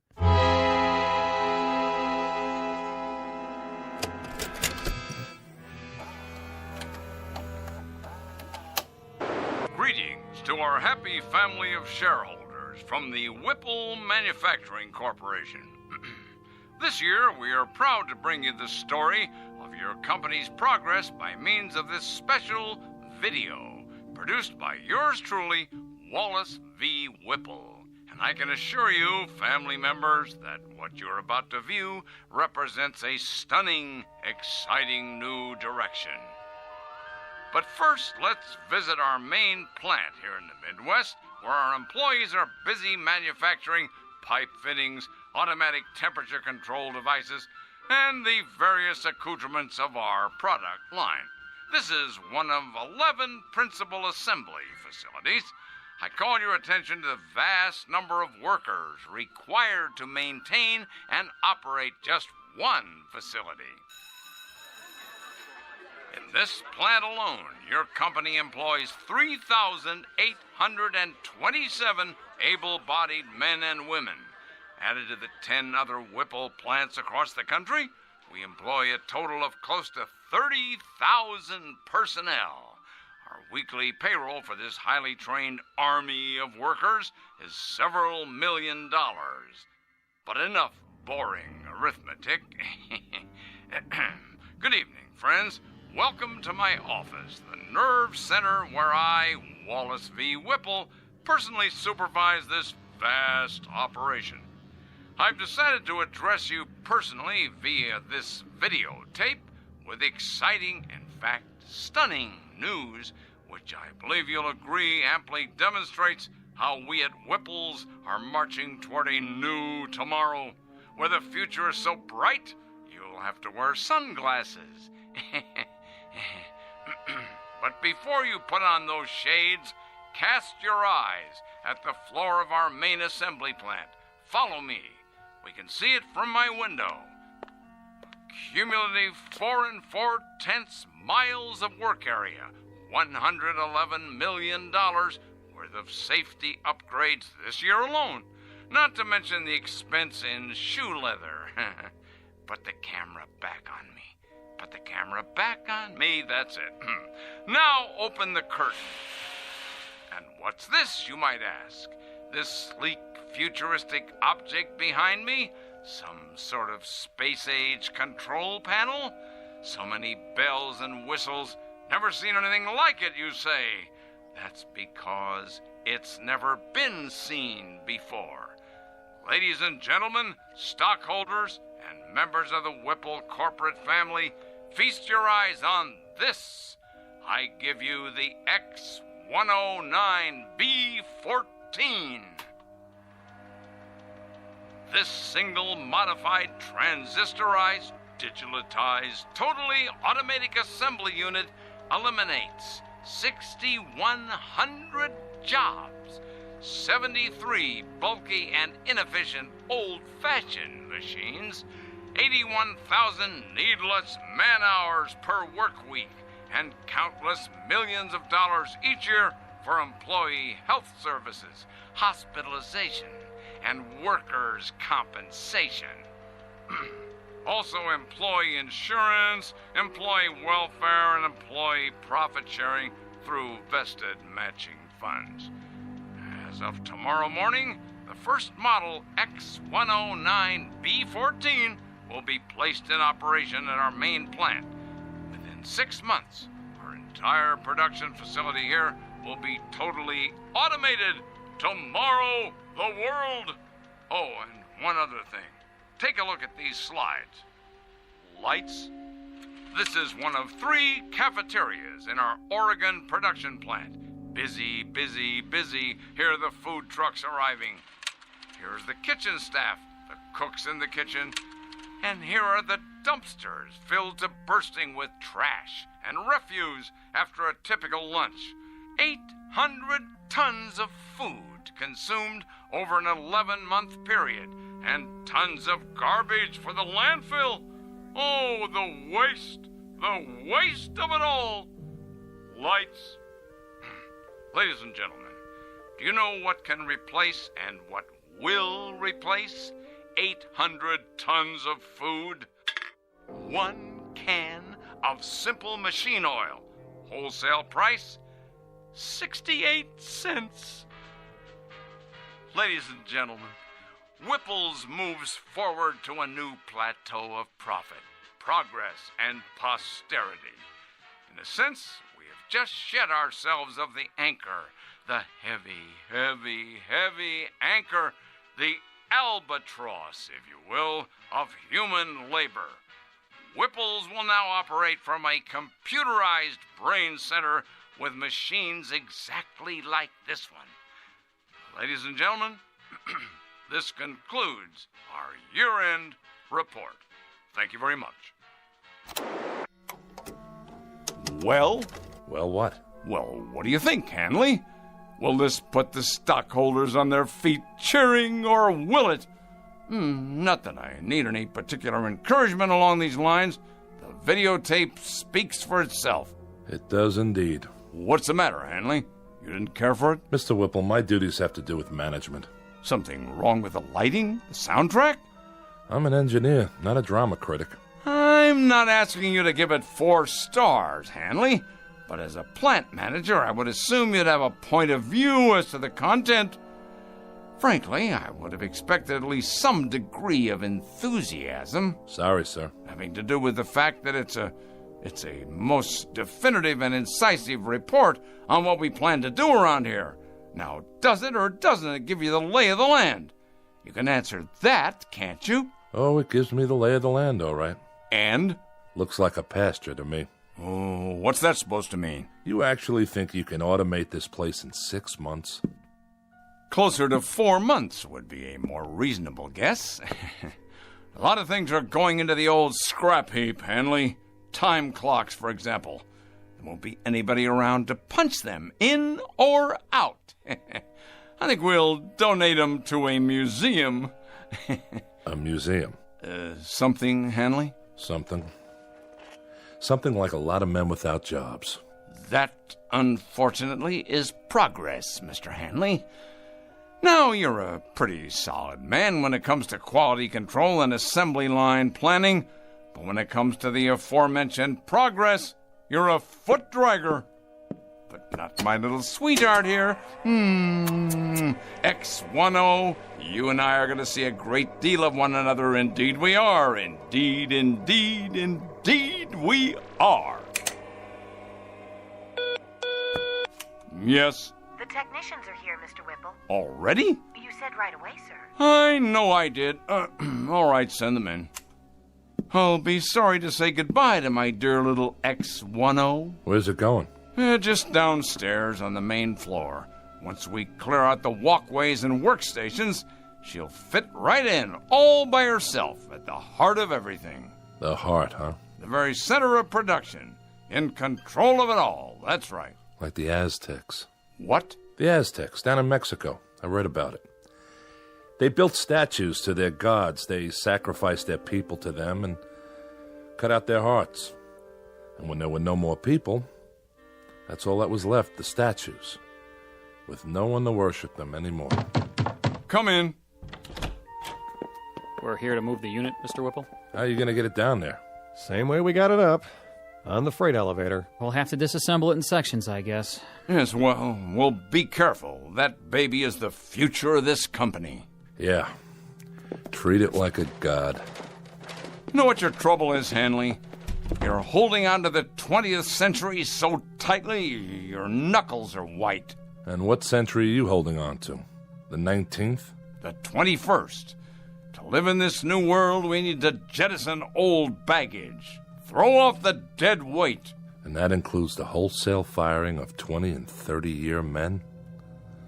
Without regrets? Regrets, indeed. This has to come with regrets, huh? Well, I'll let you handle the regrets, Mr. Hanley. Yes, that'll be your new responsibility. Make a little sign for your desk. Mr. Walter Hanley, plant manager in charge of regrets. You're so hell-bent to replace men with machines. Did it ever occur to you that there's a trade-off? Pride for efficiency? Pride? Pride. Craftsmanship. What a man feels when he tries to make something as well as it can be made. What do you suppose that bloody machine feels? Anything? Anything at all? What the devil can I do with pride? Can it? Bottle it? Package it? Market it? How? I'm not selling pride here. I'm selling product. Your father, God rest his soul. Go ahead, Hanley. What about my father? Your father ran this plant for 40 years. He had an eye for profit, and nobody could accuse him of inefficiency. Go on. But he had something else on his mind, too. Tell me, Hanley. Tell me what else he had in his mind. Goodwill and the welfare of the people who work for him. Goodwill and the welfare of the people working for him, huh? Indeed, Mr. Hanley, indeed. And in some 40 years, he succeeded in doubling the size of the plant. That should tell you something. While his competitors quadrupled theirs. His competitors, Mr. Hanley, who were perhaps somewhat less preoccupied with goodwill and the welfare of the people working for them. They paid a fair wage for a fair day's work. But if they could put in a machine capable of doing a job better than a man, they did it. They didn't look backwards, they looked forward. Maybe the difference was this. They didn't have plant managers who succumbed to crying jags every time a pink slip got pinned to a time clock. I'm not crying. Good. You asked for my opinion, I'm giving it to you, that's all. Then we can begin. The foreman of the day shift, let's see, I believe his name is... Dickerson. That's it. I will now engage in some of that heart-filled compassion you value so highly. I will give Mr. Dickerson and his shift not 30 or 60 or even 90 days, but a full 4 months' notice. I put it to you, Mr. Hanley, what could be more compassionate than that? You make it sound like you're doing them a favor. Be good enough to send Mr. Dickerson in here, would you? Hold his hand, if you like. Pat his head, dry his tears, but get him in here.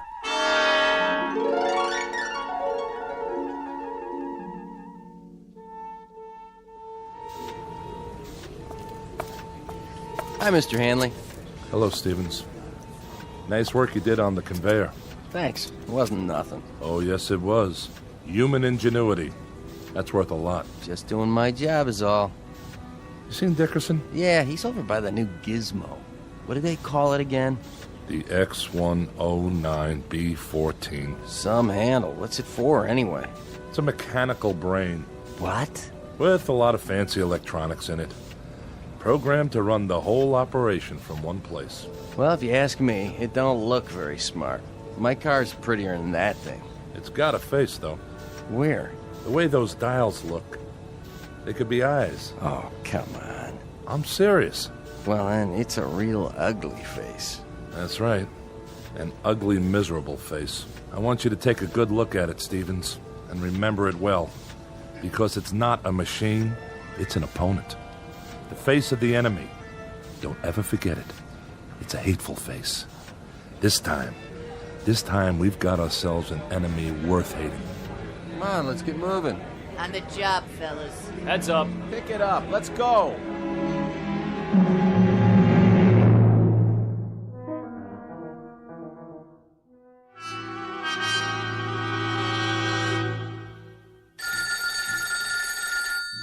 Yes. Walt, is that you? This is Walter Hanley. Oh, I'm so glad. This is Virginia, Dick's wife. Oh, hello there, Mrs. Dickerson. How are you? I'm just fine, but it's not me I'm worried about. Dick hasn't come home yet. No? No, and I'm concerned. He's never been this late before. Take it easy now. He's probably on his way. Do you know what time it is? Maybe he had some errands to run. He didn't work late then. No, he got off same as always. Listen, Virginia, don't you fret now. He hasn't even called. I'm worried sick. Well, don't be. Might have stopped off with some of the boys. Stopped where? I have a pretty good idea. Give me a few minutes. If I can find him, I'll tell him to call you. Oh, would you? Thank you, Walt. Don't mention it. I'll call you one way or the other. Sit tight. Ah, Dick. Did you go and fall off the wagon again?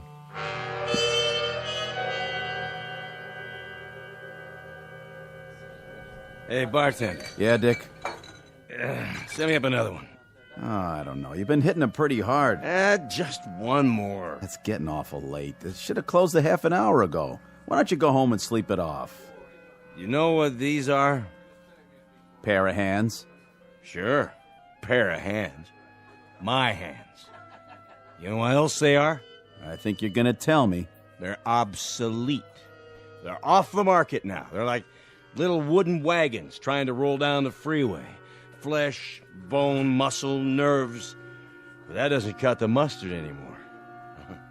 I'm going to tell you something else. Well, whatever it is, make it short. I got to wash up everything and count the till. There isn't a machine made yet that can beat a man. Not a one. I'm not arguing with you, am I? No, I'll just go over there right now and prove it. I'm going to take Whipple's new machine, and I'm going to turn it into nuts and bolts. Easy, easy. Just you watch. And if that slob of a watchman gets in my way with his big old keychain, I'll strangle him with it.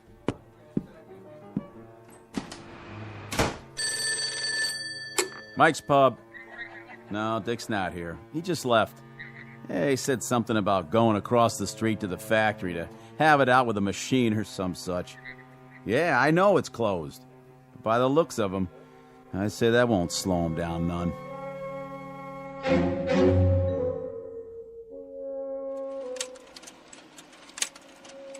Sorry to make you stay so late, Marianne. Well, that's all right, Mr. Whipple. But take a look at these slides. I had the advertising department make them up.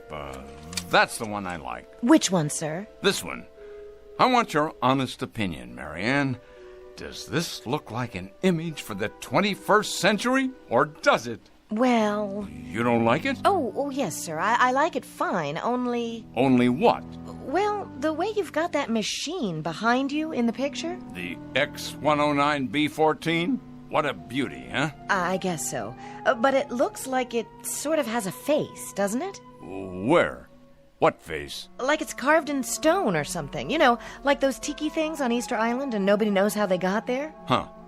I don't see that. Done in metal, of course, but with those two big dials, they could be the eyes. And the slot in front where the paper comes out, that's the mouth. Oh, yes. And the way it's behind you like that, it could be, well, your shadow or x-ray or something. It should be just you, sir, being so handsome and all. I see what you mean. Without the X-109B14, however... Oh, do you want me to get that? WVW here. Who is this? Yes, what is it? Where? Well, you're supposed to be the watchman, Scott. Were you asleep or something? He's got a what? Well, why didn't you shoot? Yes, I know who he is. Never mind, I'll go out and look for him. But you better haul your duff over here in a hurry in case he shows up. Trouble, Mr. Whipple? Not really. Some drunk barged his way into the factory.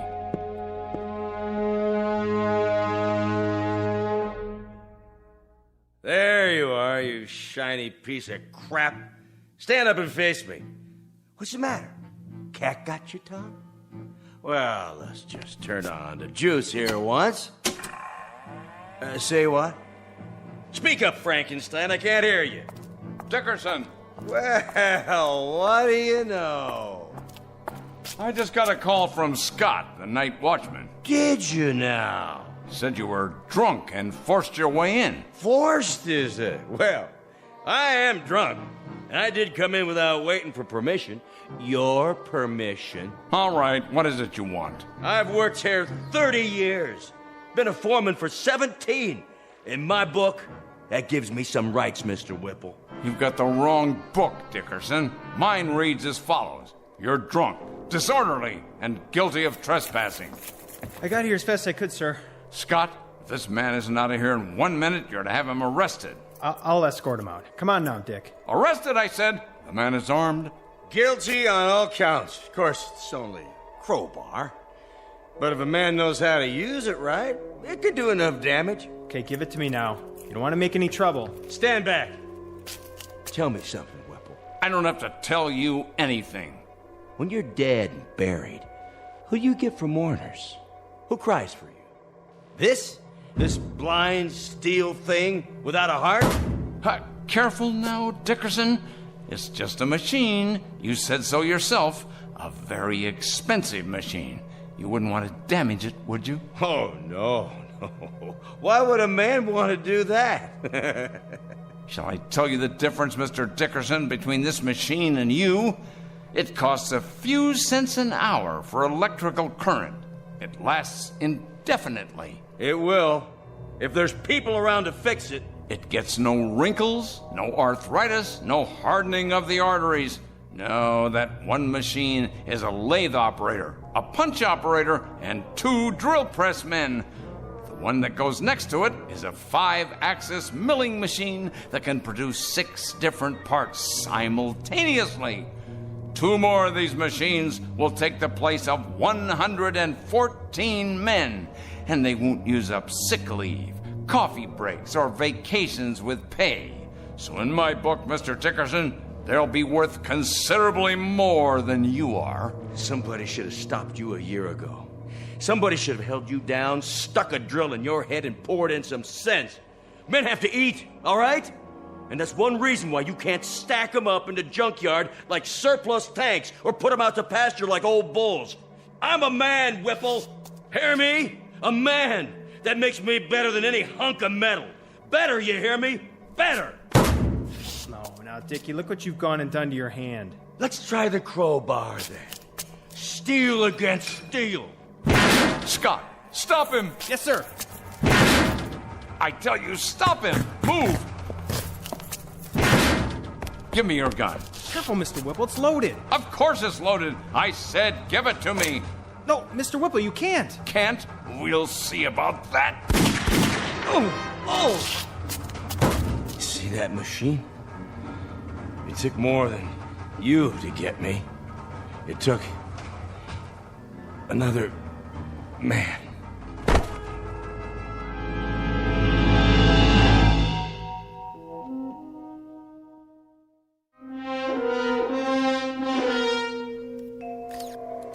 I can't get the specs up. She's barely reading. Try a new motherboard.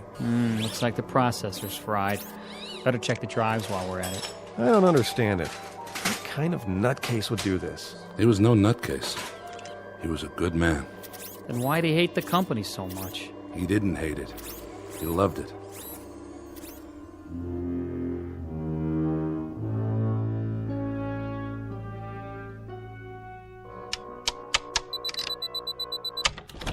Oh, hello, Hanley. I've been expecting you.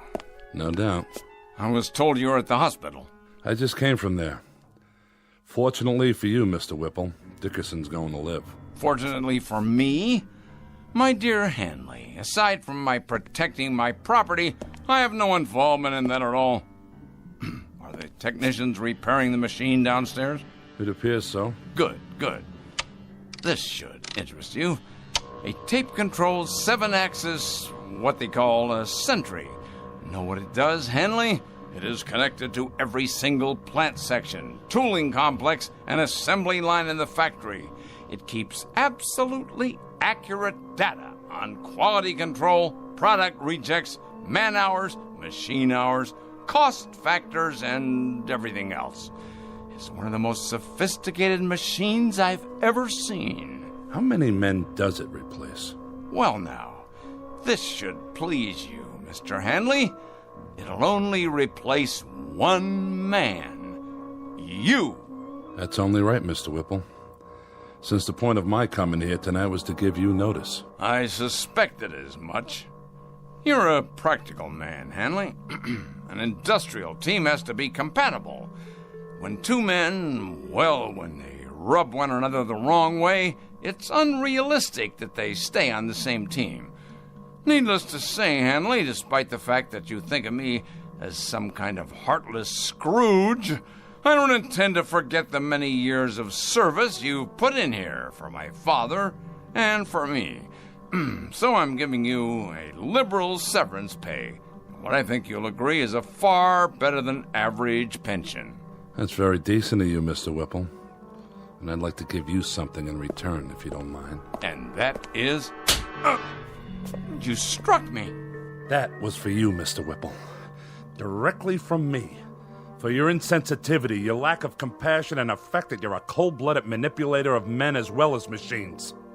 You may take my severance, my pension, and your goodbye speech and stick them into the nearest metal orifice that's handy. When I walk away from you, I walk away clean. And that, Mr. Whipple, is one hell of a trick. What's that for? To keep people out or in? A new Watchman device, much more reliable than the old one. Now, if you will swipe your ID card, just don't try to use it after tonight. Your code won't work the next time. If you could build one of these machines in the shape of a wife, your cup would runneth over.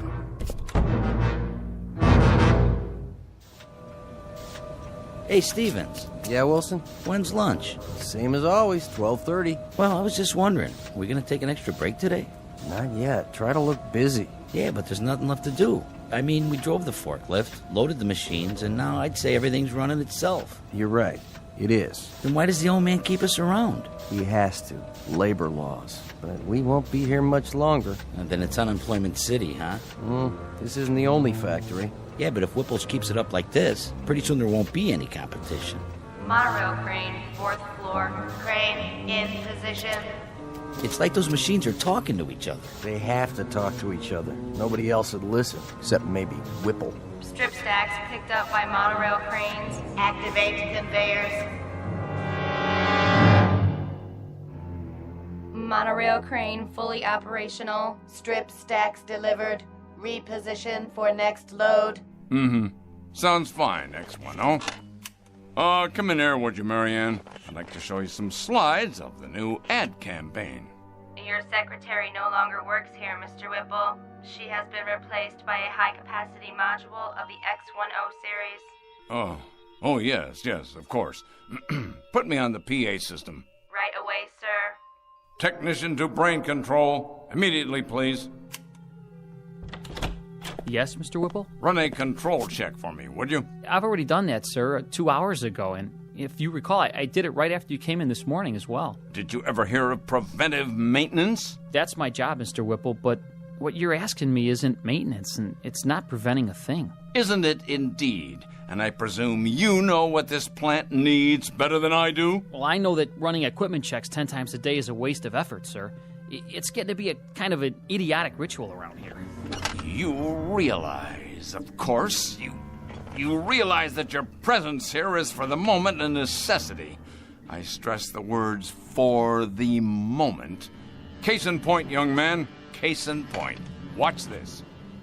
Take a letter, X10. Dear sirs, yours of the 14th, received and acknowledged. The quick brown fox jumped over the etc., etc., etc. Now, print, please. See that? A perfect letter. Without error, without corrections. Typed as of the moment of its conception, using voice recognition technology. Am I getting through to you? I presume you mean to demonstrate that secretaries are obsolete now? Precisely. Obsolete. And what does this mean? It means no more powder rooms, no more coffee breaks, no more work stoppages because of inconveniences like maternity leave. Inconveniences like maternity? You'll forgive me, Mr. Whipple, but if this sort of thing keeps up, we're going to have perfect products, but mighty few people to buy them. This, happily enough, is not my concern. Efficiency is my only goal. You looked around this place lately? The cafeteria, for example? It's just like a cave. Not a soul in there, just vending machines and music coming out of a loudspeaker. You walk around the parking lot, it's a desert. There's no people, no cars. This place has everything in the way of convenience now, but you know what it lacks? Enlighten me, if you will. Voices, laughter, just whatever it is that people feel for other people. That's what it lacks. This is a lousy place to work in, Mr. Whipple. Then shall I spare you the inconvenience of suffering it any further? You're fired. I've been expecting that. As a matter of fact, I've been wanting it. I can't work here anymore. It's too darn lonely. Pick up your check at the front office. Yeah, just one more thing, Mr. Whipple. I think it wouldn't be a bad idea if you got an equipment check on yourself. Equipment check on myself? Huh, what rot. X10, let's have some music. Something to calm the nerves. There, that's better. Monorail crane on schedule. Paint sprayers functioning at capacity. I know. You're doing your job, X10, so do it. I don't need to hear that now. Reverse monorail. Reinsert paint sprayers. I'm trying to listen to some music. Do you mind? Strip stacks inline. Conveyors loading. I said that'll do. Strip stacks inline. Conveyors loading. Strip Stop that. I'm in charge here. Loading. This is Wallace V. Whipple speaking. I command you to stop. That's an order. Well then, I'll make you listen. Shut down.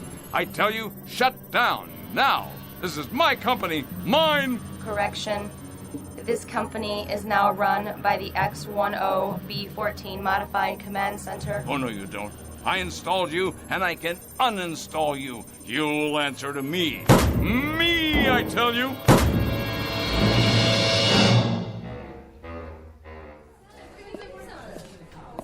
What'll it be, Mr. Whipple? Beer, please. One beer, coming up. How about you, Mr. Handley? One more? No, thank you. Well, 2 other days, Hanley. I'll drink to that, Mr. Whipple. How are you finding your retirement? Tolerable, Mr. Whipple. I managed to keep busy. Not as much as I'd like, of course, and my wife says I'm underfoot all the time. But I'm doing all right. It's kind of nice to sleep late in the mornings. Yes, it's a good thing, though, this retirement, I mean. Man should have time for leisure as he gets older. It's important he has time for leisure. That's so, Mr. Whipple. When the board of directors decided that I was overtired and could relinquish some of my responsibilities, well, if the truth were known, I did feel a certain resentment toward them. But actually, they were quite right, quite right. You don't have to explain. No, I want to.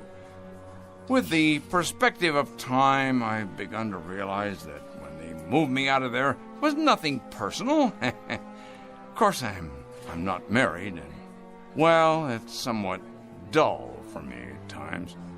Oh, I manage to keep busy, but there are times that I wish they really had no right, no right at all. They chuck a man out in his prime like he was some kind of machine part. Said I was neurotic. Said being with the machines like that all by myself had warped me.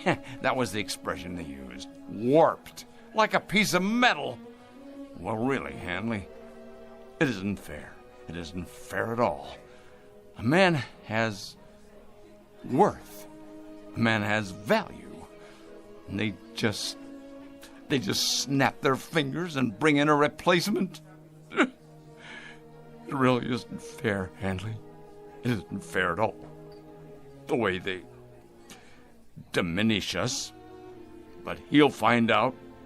My replacement, whoever he is, he'll find out soon enough.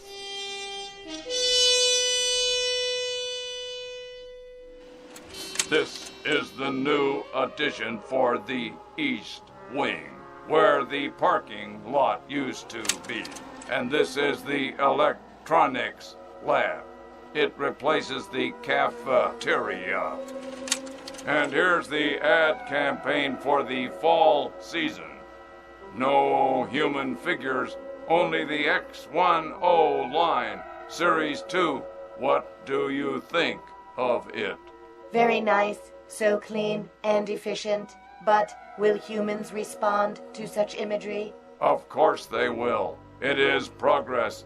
It is the future of manufacturing. Yes, the future. Do you have a name? My model number is... I will call you Mary Ann.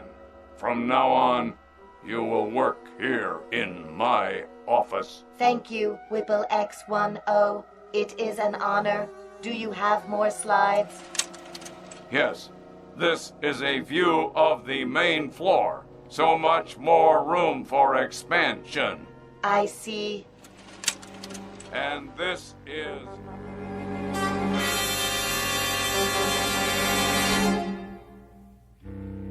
There are many bromides applicable here. Too much of a good thing, tiger by the tail. As you sow, so shall you reap. The point is that too often man becomes clever instead of becoming wise. He becomes inventive, but not thoughtful. And sometimes, as in the case of Mr. Whipple, he can create himself right out of existence. Our tale of oddness and obsolescence from the Twilight Zone. More from the Twilight Zone after this.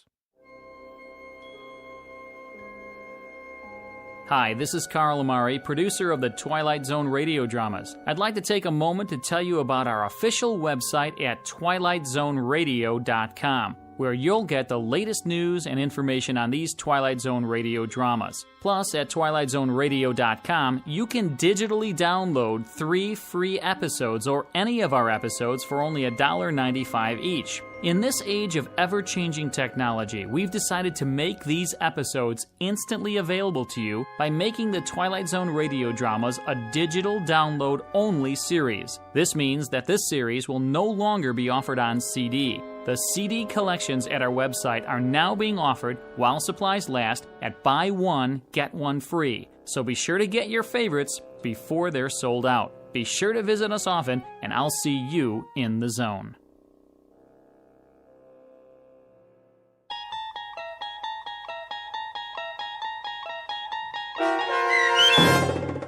The Brain Center at Whipple's, starring Stan Freberg with Stacy Keach as your narrator, was adapted for radio by Dennis Etchison and based on a script by Rod Serling. Heard in the cast were Mike Starr, Doug James, Kurt Nabig, Deb Dotzer, Jeff Lupetin, Sarah Marks, Carl Amari, Roger Wolski, Paul Patch, and Vince Amari. To learn more about the Twilight Zone radio dramas and to obtain audio cassettes and CDs of these programs, visit our website at twilightzoneradio.com.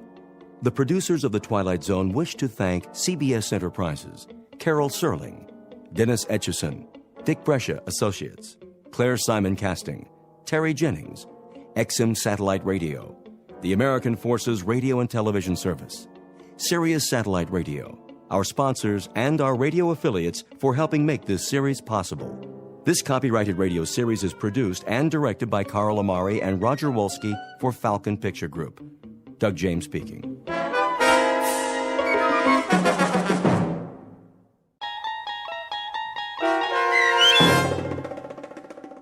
Elegy, starring Blair Underwood with Stacy Keach as your narrator, was adapted for radio by Dennis Etchison and written for The Twilight Zone by Charles Beaumont. Heard in the cast were Jeff Lupetin, Christian Stolte, and Joby Cerny.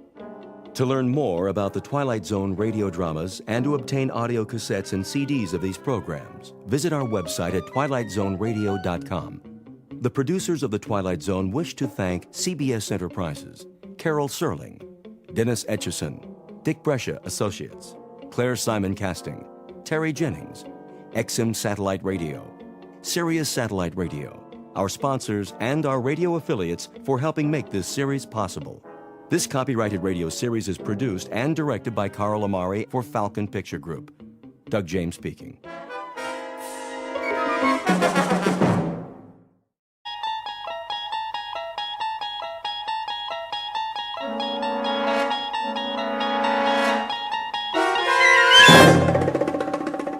There is a fifth dimension beyond that which is known to man. It is a dimension as vast as space and as timeless as infinity.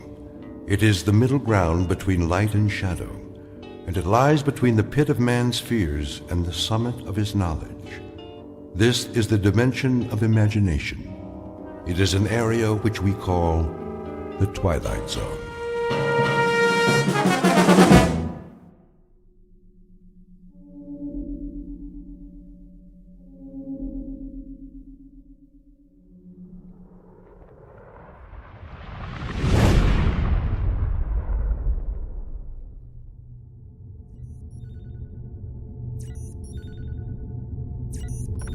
Kirby. Yes, Captain. Give me the readings. Course stable, 7.9 off vertical axis. That's why I can't stand up straight. Speed 2650, steady she goes. How close are we to that asteroid? In range, gravity detector starting to read. Say 100,000, give or take. Piece of cake. We still have to maneuver for a landing. Fuel supply. Well, Captain, let me put it this way. If I was back home in my car, I'd pray for a steep hill so I could put her in neutral and coast all the way down. That bad, huh? I think the expression is running on fumes. What's the terrain? Spectrographics coming in. And? Not too hot, not too cold. Volcanic activity, 1 million or so years ago. We are hitting atmosphere. At least it's got an atmosphere. How much oxygen? I'm trying to get a reading. Deceleration chairs. Just a minute. Now! Better do it, Pete. All right, Myers, I'm going. Firing retro rockets. The fuel tank's empty, Captain. Anybody got a parachute? Hang on. Angle looks good. Thank heaven for small favors. The surface is coming up fast. I'll try to level her out. Nose up. Up!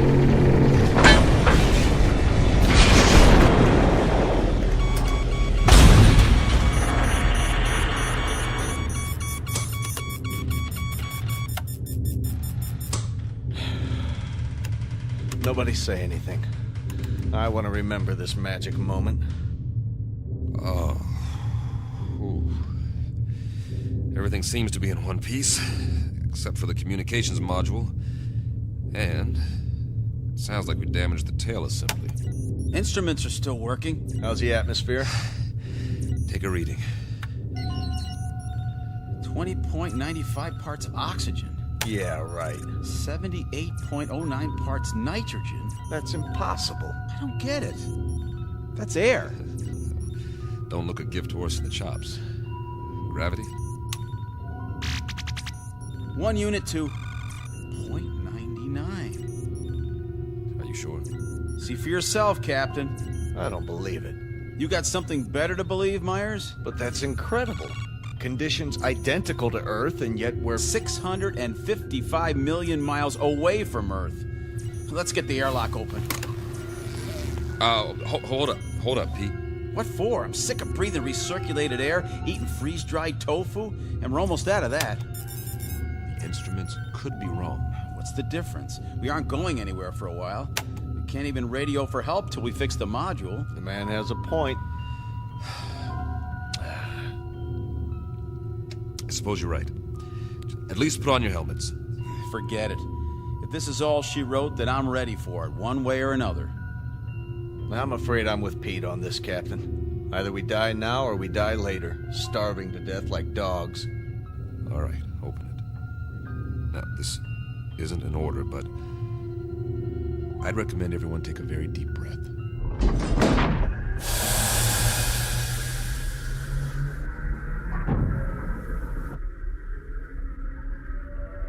Time, the future. Place, a dark corner of the universe millions of miles from planet Earth. The main characters, 3 men. William Weber, captain. Peter Kirby, navigator. Carl Myers, geologist and science consultant. Each distinct from the others, but all sharing a common dilemma. They are lost. And like any long-haul explorers, they want to go home. Not their home necessarily, that would be too much to hope for. But at this point, any old port in a storm will do, especially for those who have veered off course and into the Twilight Zone. And now, The Twilight Zone, and our story, Elegy, starring Blair Underwood, with Stacy Keach as your narrator.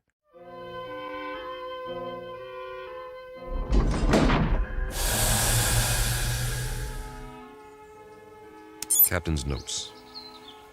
We made a rough landing, but no injuries. According to our instruments, the atmosphere is breathable, so we've opened the airlock. It's hard to believe, but the temperature is that of a spring day on Earth. And it smells clean. I'll be. Get the ladder into position. Watch your step.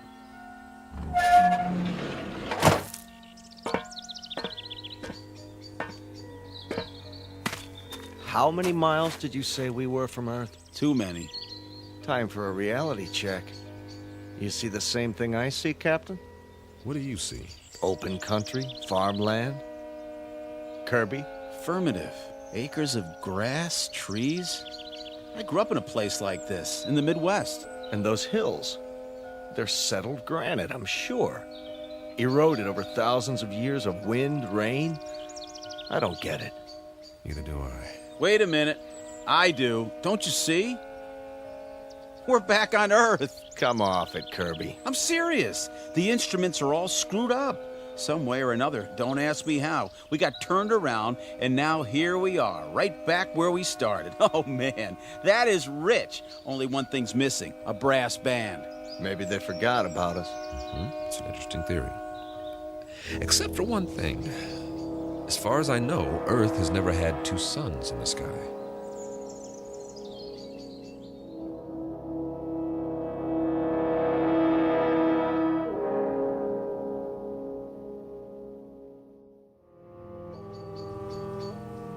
You're right.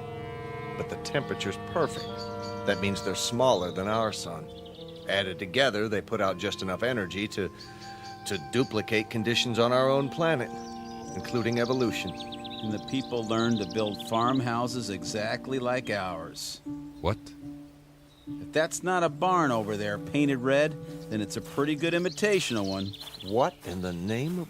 Better check it out. Be careful, men. We don't know what we're dealing with yet.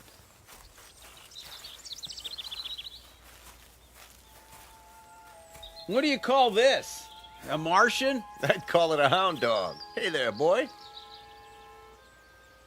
How come he's not moving? He's taking a nap in the shade. I don't blame him, do you? What the heck is that? By the barn, it's called a tractor. They were internal combustion vehicles used in the 20th and 21st centuries before the Total War. So we are on Earth 300 years ago. Negative. We're not equipped for time travel. Okay, you explain it. I can't. The only thing I know for sure is that we're not on Earth. And we are not alone. What do you... Hey! Hey, you over there, by the barn! What's the matter? Can't he see us? He's turned the other way. Looks like he's taking a rest. Leaning on his... It's a pitchfork. He was using it to load hay into the wagon. Some outfit. Overalls. Farmers wore them with straw hats, just like that one. He even has a red bandana in his back pocket. Well, I suggest we ask him the way to the Emerald City.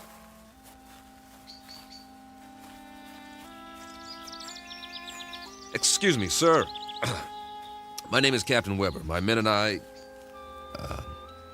Sir? Sir, I hate to bother you, but that's our ship over there. We've crash-landed.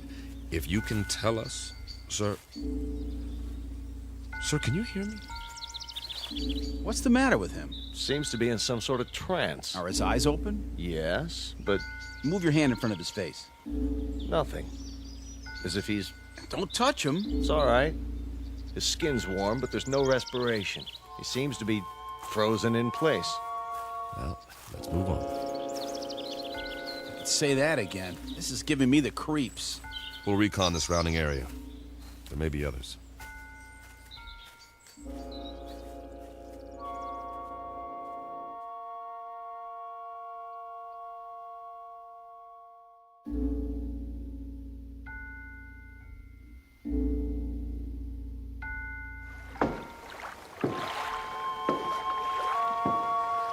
Oh, now this is what I call a lake. That's what anyone would call it, Pete. Easy, easy. Be sure the bridge will hold.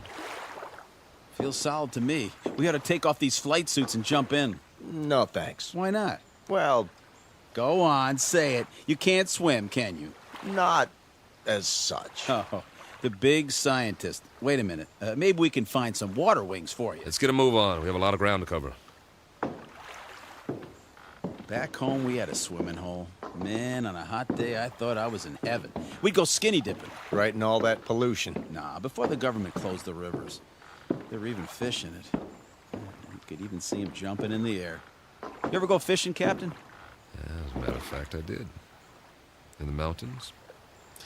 The runoff from the snow was clean. Yeah, you could eat the fish if you wanted to and not get sick. I don't see any fish in this water. We better keep moving. We don't know when the suns go down. We should be back at the ship before dark, just to be safe. Good point.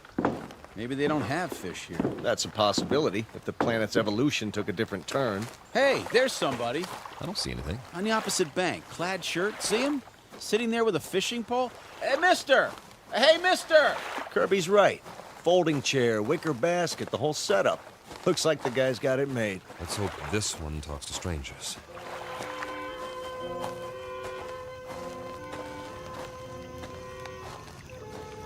Hi there, fella. How's it going? Fish biting today? Mum's the word, huh? Let me try. Sorry to bother you, sir, but you might say we're lost. If you could give us directions to the nearest town. Don't waste your breath. This one's a stiff, too. Maybe he's asleep. If he is, he's done well for himself. This basket is called a creel. It's full of fish, quite a haul. Fresh? Smells like it. Hold on. Is that a bottle of beer next to him? It is indeed. Only, it's empty. Well, where's he got the cold one stashed? Fella, can you hear us? Do you even know we're here? Can't see his face. Lift up the brim of his hat. Okay, here goes. Sorry, nothing personal. I just like to look a man in the eye when I talk to him, even if he doesn't talk back. What did you do? Nothing, just barely touched him and he fell over. Well, at least we know he's not a statue. No pulse, like the farmer. But his skin feels real. Sit him up again, exactly the way we found him. I get it. Get what? He's off the clock. Way off. What's that supposed to mean? Pete and I used to joke about it in flight school. Now, there are 24 hours in a day, but sometimes that's not enough. You're not kidding. All my life, I've wanted extra time to read a book, write a novel. Or go fishing, spend some time in the country, meet a girl and get married, or just take a nap for crying out loud. But I was too busy. We all were. So the only answer is to fit some extra hours into the day. Hours that don't show up on the clock. That don't count. I don't see... Look at it like this. What if you could stop time?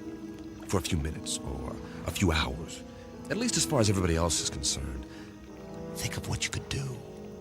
They stand there, frozen, while you run off and do whatever it is you need to do. Then, when you're finished, you run back and time starts again.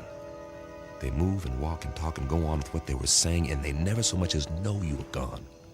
Is that a plan or what? I wish we could have done something like that on the ship.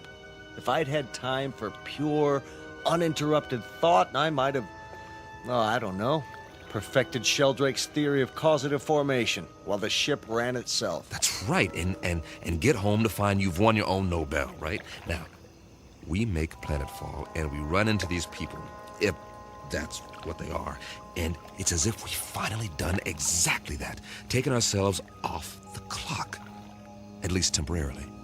Permanently would be fine by me. Nice theory, Captain. I'm afraid there are reasons, though, why it wouldn't work. I am sure there are. It's just a thought. If I were a science fiction writer, I could have some fun with it. But we've got more important things to do, like finding out what options we have now that we're here.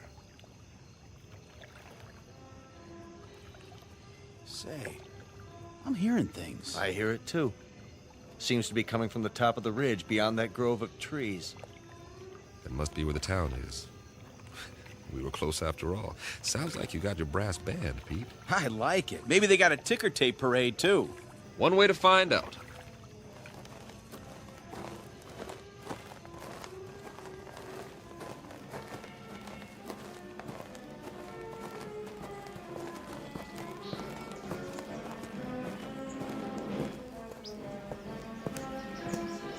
Captain's Journal.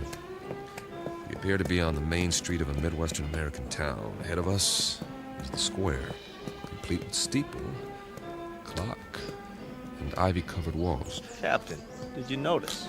What's that? There are no hands on the clock. Duly noted.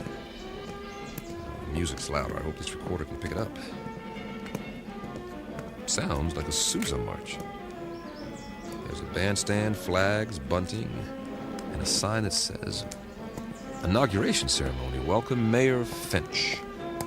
The musicians are all in uniform. Just one thing. They're not really playing. Kirby's right. Nobody's moving.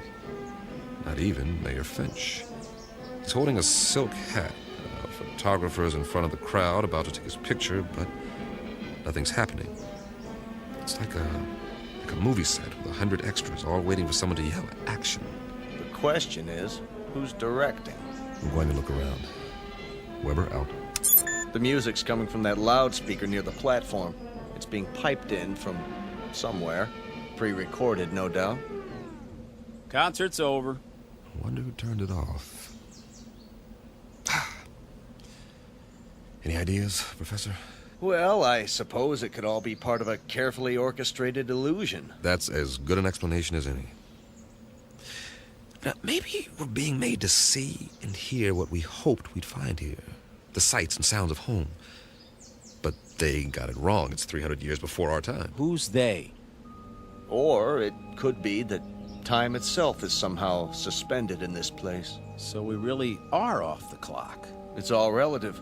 Time may have, in a sense, speeded up for us or slowed down for them. You mean they might actually be moving? It's possible. Why can't we see it? You can't see the movement of a clock's hands, nevertheless, they move. Yeah, when there are hands. Do you believe what you're saying? Of course not. Hey, everybody. Sir, ma'am, what's the matter with you people? Are we invisible or something? Don't take it personally. By the looks of them, they don't see anything. They might as well be statues. But they're not statues. Here, feel one.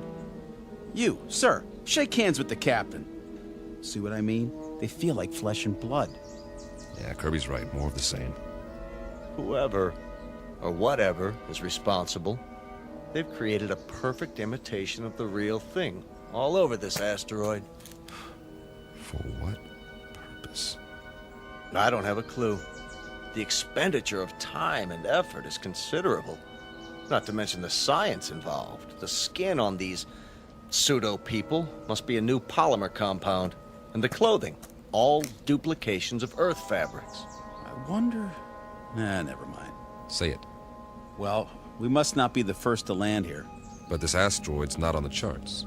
Then, who were they modeled after? Maybe somebody real is still here. Where? Could be anywhere. The streets, the buildings. I say we separate. We'll meet back here in an hour. Well, it's better than huddling together like frightened children. All right. Pete, you go that way, Carl. See where the street leads and take some readings while you're at it. All right. I'll cover the buildings along this side, starting with the hotel. Remember, 1 hour. Are your watches set? Yeah. Yes. Don't ask me what to set it to, though. Earth time or something else entirely.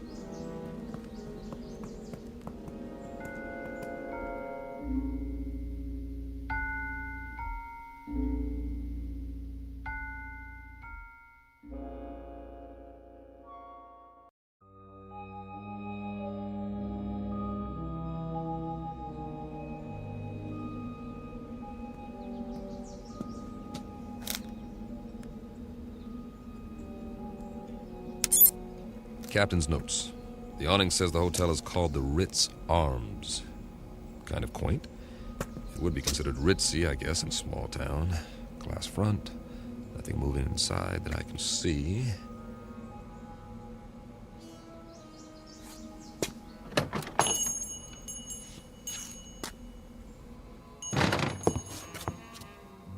I should have brought the Visicam to record this. There's a clerk behind the desk, not moving, of course. And this is classic. There's an alcove off to one side. I can see 4 men seated around a table. A green lampshade, money. I think they're playing poker. Or they were before they stopped moving. And there's a waitress with a tray full of drinks. The big winner seems to be a little man with a gray mustache. Not your typical gambler, but he's all set to rake in the chips. He looks mighty happy. Hey, fella. Wonder what cards he's got here. I don't think he'll mind if I take a peek. 4 big, beautiful aces. Nice work. Oh, hold on. If I'm not mistaken, that's a waltz coming from upstairs.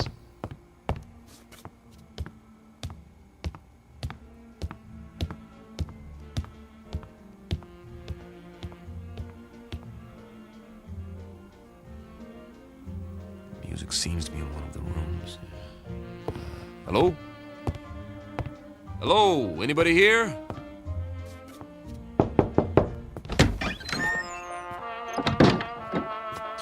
Oh, sorry. Excuse me.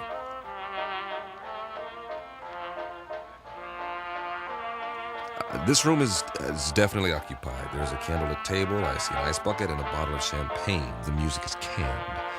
The couple is posed in a slow dance. She has a rose in her teeth, and he's got her bent back in a dip, kissing her throat. But what is she doing with him? A short, ugly man. Looks like he's never had a girlfriend in his life. But she's a real beauty. I don't know what's going on here, but I'm beginning to see a pattern. The theme seems to be dreams really can come true. But whose dreams? Who's fulfilling them? For what purpose?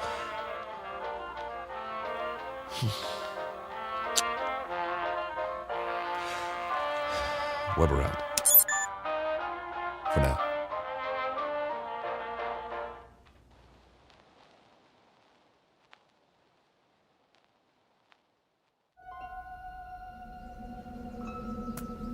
Find anything? Nope. At least nothing that moves. Pete? Not really, except for... What? You guys better see this for yourselves. Come with me. Where is it?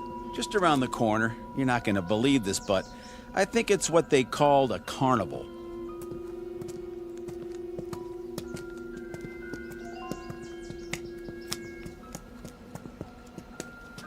That's what it is, all right. The Midway. Those booths along either side, people could win various trinkets of low value by throwing baseballs at steel milk bottles or firing toy rifles at targets. I was wondering. A test of skill for amusement. Also the urge to gamble for those with a predilection for obsessive-compulsive behavior. What's in the tent? Oh, just some men in swimming trunks. Win $500. Go 2 rounds with Tiger Loomis. Oh. It's not a real tiger. No kidding, genius. Let's have a look inside.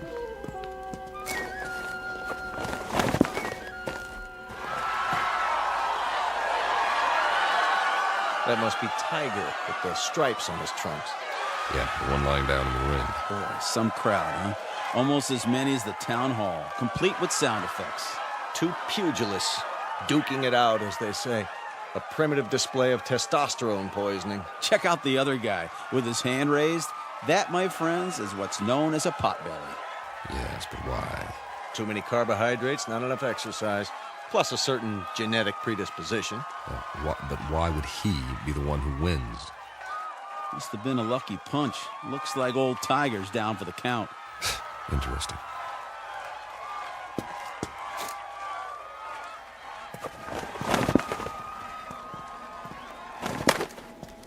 I think it's creepy. All these imitation people posed every which way. What do we have over there? I believe it's called a sideshow. scantily clad young ladies who dance for the crowd, which is primarily male. That's nothing. Check out the stage at the end. See? I was saving the best for last. Get an eyeful of this. Some sort of contest, a sign. Beauty queen chosen today.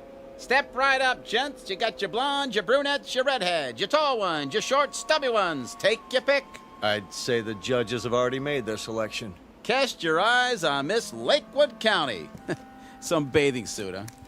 It was called a bikini, after the location of the first atom bomb test. Of course, if you like them a little more curvy, there's always Miss Midvale. A little on the hefty side for me. Personally, I like Miss Vernon County in the strapless white two-piece. And they all lost. Kinda breaks your heart, don't it? The one they've chosen with the ribbon and the crown. Miss Wanda Bertolini from Stockton, California. A little long in the tooth, isn't she?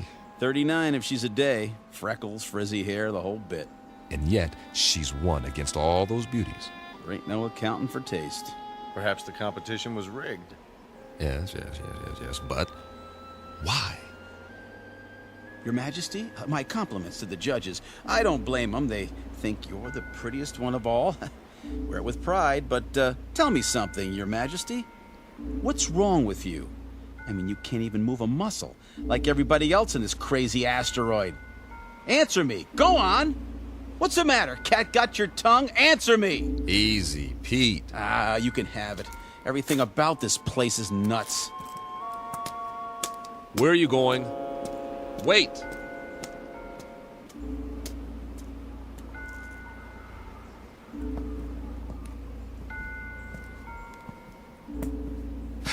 Now, Pete, don't let it get to you. None of us knows what's going on. But until we figure it out... I'm sorry, all right? But you know how long we've been on that ship? Now we sit down and what do we find? We all feel the same way. Sure we do. But it's like somebody's trying to trick us into something or drive us batty. Something that doesn't even think like us. But it's got our number. Oh, yeah. Let me tell you. You've got to pull yourself together.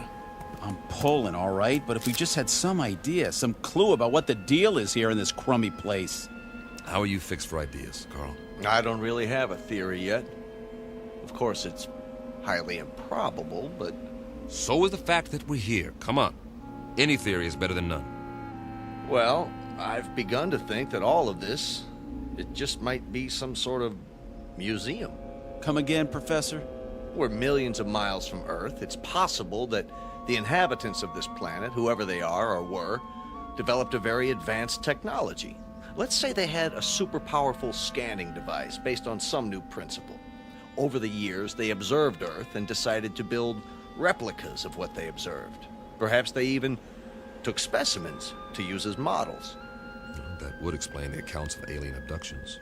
If that's true, where are these inhabitants now?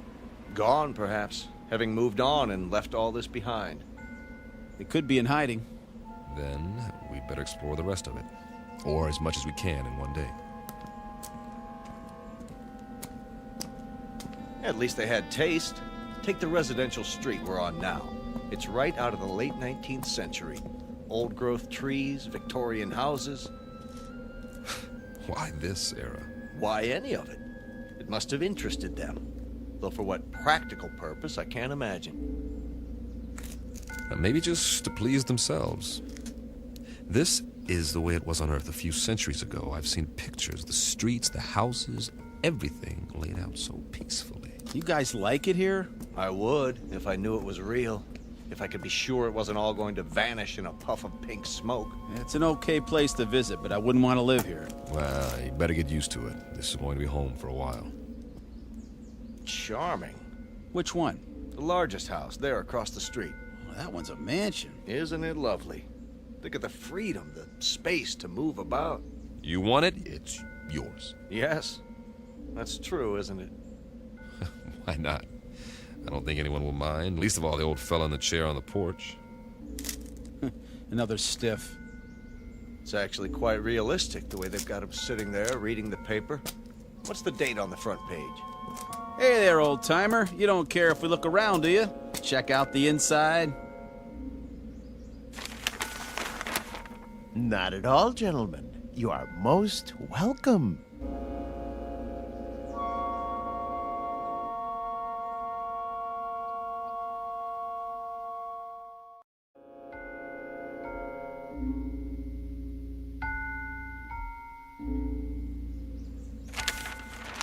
Jeez Louise! He talks. Forgive us, sir. You all look as though you've seen a ghost. We assumed that you were like the others. Oh, no. I'm Captain Weber. The name is Wickwire, Jeremy Wickwire. Ah, our pleasure. Peter Kirby, my navigator. Hi.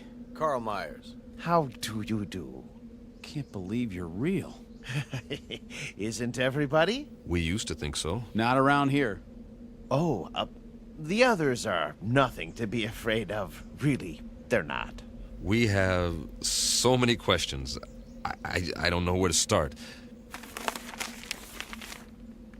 We can talk inside. Some tea, perhaps. Please, gentlemen, won't you come in?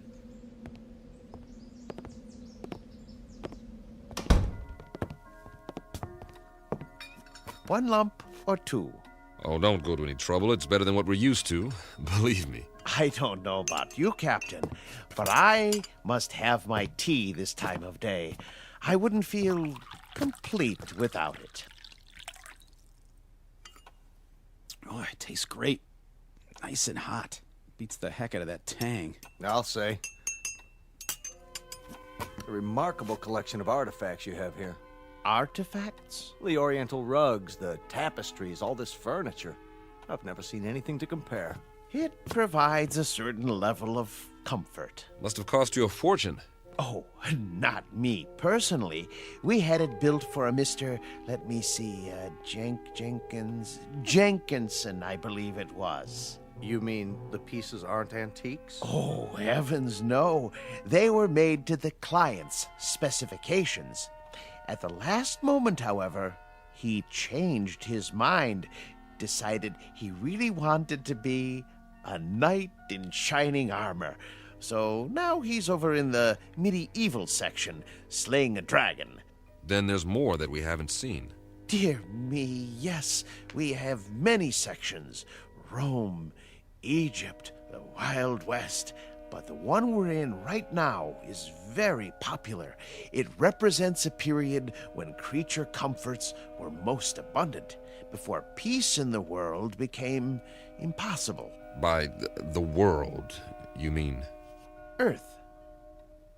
Mr. Wickwire. I don't know where to begin. You see, we are from Earth. Yes, of course. We were on a routine geological flight in search of ore to be mined. We ran into a meteor storm and, it knocked out some of our equipment and put us off course. That was 6 months ago. Really? That long? Feels a lot longer, believe me. Please, go on. We saw this asteroid and landed as well as we could. But there's no more fuel. We're going to have to stay here until we can repair the communications module and signal for help. They'll think our ship was destroyed without an SOS beacon. I see. Then you're not from the Glades. The what? I've been expecting them. I'm due for a delivery. From Earth? May I ask a question about the Earth? Did they, by any chance, have that atomic war? Not as such. A cluster of smaller wars almost simultaneously. Most of the Earth's surface was destroyed. We're still picking up the pieces. Oh, dear me. That is bad news. More tea, gentlemen. Mr. Wickwire, explain some things to us before we go out of our minds. Certainly, but you do look hungry. And you can say that again. Let me fix us a light lunch first, Then we'll talk. No, Mr. Wickwire. Explain some things to us before we go out of our minds. If you like. Where are we? Why, you're in a memorial park. A memorial? More commonly known as a cemetery. Didn't you know? Please, make yourselves at home. I'll be back in no time. Did he say cemetery? Well, at least we know more than we did. You act like nothing's happened. Nothing has happened yet. Just give it time. What would you suggest we do? I'd suggest that you... Settle down, fellas. Getting upset isn't going to help. Help who? There isn't anybody to help us. That old man's off his rocker. This place is some kind of loony bin. Shut up and sit down. Yeah, well, I tell you, I don't like it. We're sitting around having tea, and we don't even know where we are. It doesn't make any difference where we are. This is where we're going to stay until we can send a distress signal. Unless he happens to have some rocket fuel and a tail fin assembly lying around. So for now, all we can do is make the best of it. Yeah, we don't have to like it, do we? Be patient. Everything will be explained, I'm sure. You mean you trust that guy? A little more trust might have saved our world, Pete. I say something about him is screwy. What's he so happy and well-adjusted about? Well, look at the way he lives. He's got everything he wants, even if it is a reproduction. Quiet. Here he comes. I've brought some sandwiches and a bottle of wine. I trust we'll make quick work of it. You can say that again. I haven't had a drink in I don't know how long. And after that, coffee. It's brewing now. Meanwhile, a glass for each of us. Do you mind if I pour? Very kind of you, Mr. Wickwire. May I propose a toast? Please. To peace, my friends. Eternal, everlasting peace. I'll drink to that. We all will. Excellent wine. Glad you like it. This is a special occasion. I thought it was worth opening a bottle. Liebfraumilch, isn't it? Yes, indeed. Mr. Wickwire, we're still a bit confused. You said we were in a cemetery. What did you mean? Mean? Yeah, why would there be a cemetery here? Perhaps you could elaborate. Certainly. But before I explain the details, you must give me some information. If you like. If your dearest wish could be granted, what would it be? I'm not sure I understand. What would you like to be doing most? Where would you choose to be right now? That's easy. Back on the ship, headed for home. And you, Captain? I'll go along with that. So will I. Splendid. Oh, one other thing. When you left Earth, what was the date? September? No. The year. 2280. Really? 2280? When you arrived, I thought you were the men from Happy Glades, but you couldn't be. We're still not following you. What's Happy Glades? The world's greatest mortuary. At least, it used to be. The management hit upon this scheme as a service to the few who could afford it. The scheme being... Why, this little asteroid. Moriarty bought it and paid well to keep it off the maps. For what reason? Simple, really. You see, the plan was to recreate conditions in which the dearly departed would be most happy. A favorite setting, a desired event. For example, if one had always wanted to be elected mayor, he'd achieve his ambition here for all eternity. So those people outside, they're all... Oh, not all of them. Just the select few. The rest are imitations. Simulacra, we call them, for effect. In other words, this is the place where your dreams come true after you've stopped dreaming. Yes, that might be a way of putting it. Very good. But a cemetery in the middle of space?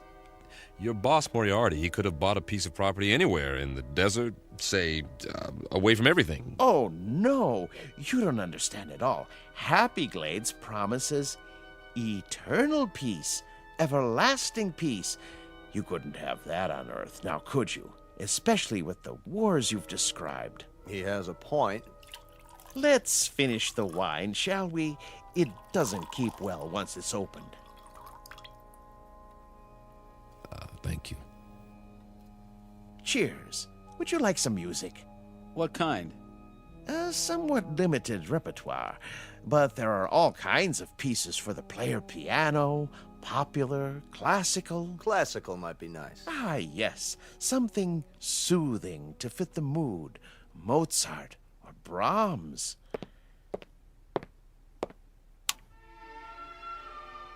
A good choice. I thought so. Drink up, gentlemen, before I bring the coffee. Unless you'd like something more to eat. I have some tea cakes in the kitchen. What about you? Me? Yes. How do you fit in? Why, I'm the caretaker. It's my job to make sure that our guests are not disturbed. This mortuary, or whatever it is, when was it built? Let me see. The year was 2177, I believe. It's almost 100 years ago. That makes you a little on the elderly side, doesn't it, Mr. Wickwire? Oh, you force me to an embarrassing admission. You see, I'm not actually human. When you're gone, I'll go back to sleep, as it were, until I'm needed again. I go on and off like a machine. You understand now? Sure. Nothing complicated about that. He goes on and off. I've apparently been turned off for several decades. One thing, Mr. Wickwire, we're not going anywhere. We can't. We're staying here, at least for the time being. Yes, I know. You said something about when we're gone. Oh, a figure of speech, Captain. I meant departed. Gone on, as it were. Jim, you know what he's saying. What's the matter, Carl? You're pale. And you're perspiring. What in the... Something wrong with the wine. The old man. He didn't drink any of his. You're right. Why? Why didn't you, Wickwire? I told you not to trust him. I told you. Oh, he's poisoned us. We meant you no harm. I realize that, and I'm sorry. Truly I am.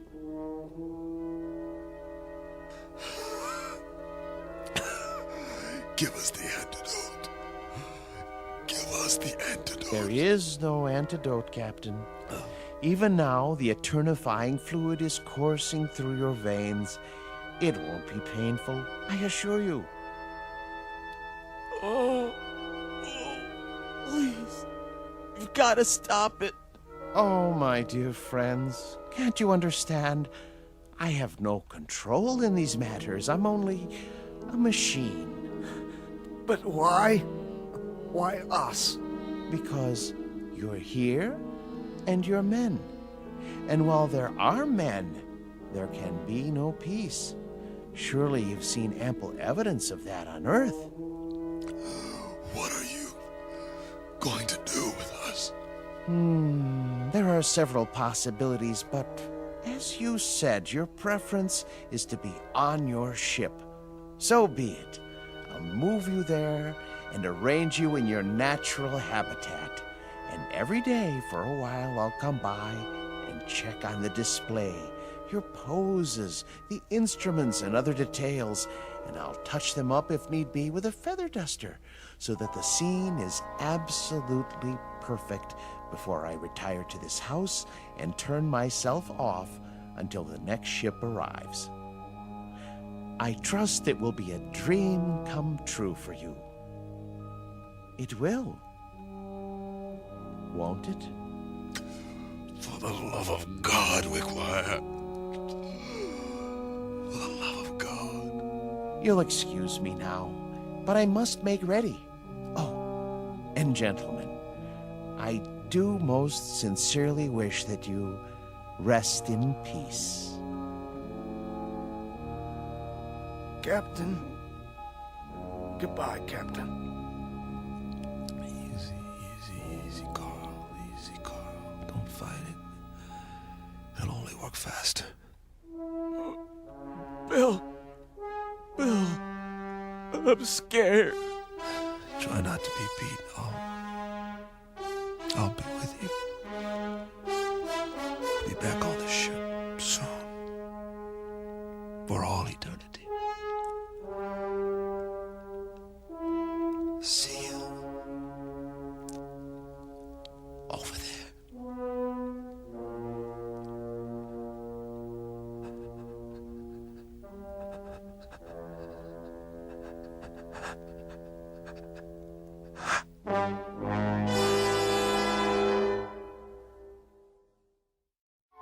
Captain Weber, is Navigator Kirby and Meyer the geologist on their last voyage.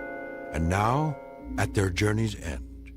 All agreed what they wanted most was to be aboard their ship, ready to head home.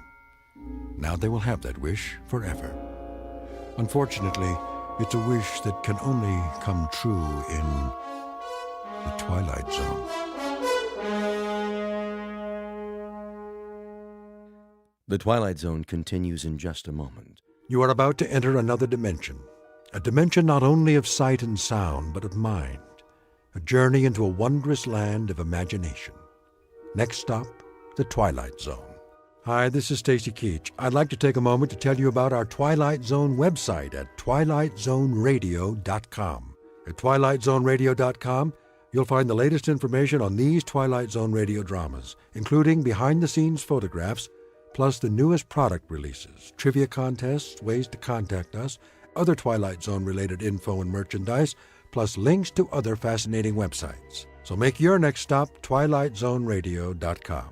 Visit twilightzoneradio.com to purchase these Twilight Zone radio dramas on cassette and CD, or call toll-free 1-866-989-ZONE. That's 1-866-989-9663.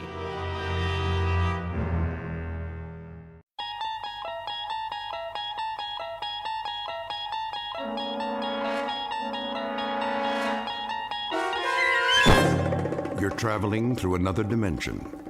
A dimension not only of sight and sound, but of mind. A journey into a wondrous land whose boundaries are those of imagination. Your next stop, the Twilight Zone.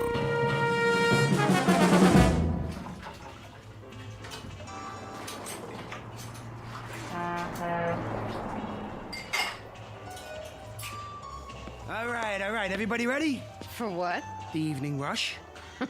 That's a laugh. What do you mean? It's that time of day. Truckers, moms, and dads, everybody gets hungry. They have to eat before they get to Vegas, don't they? Fix your hair and get your uniform on straight.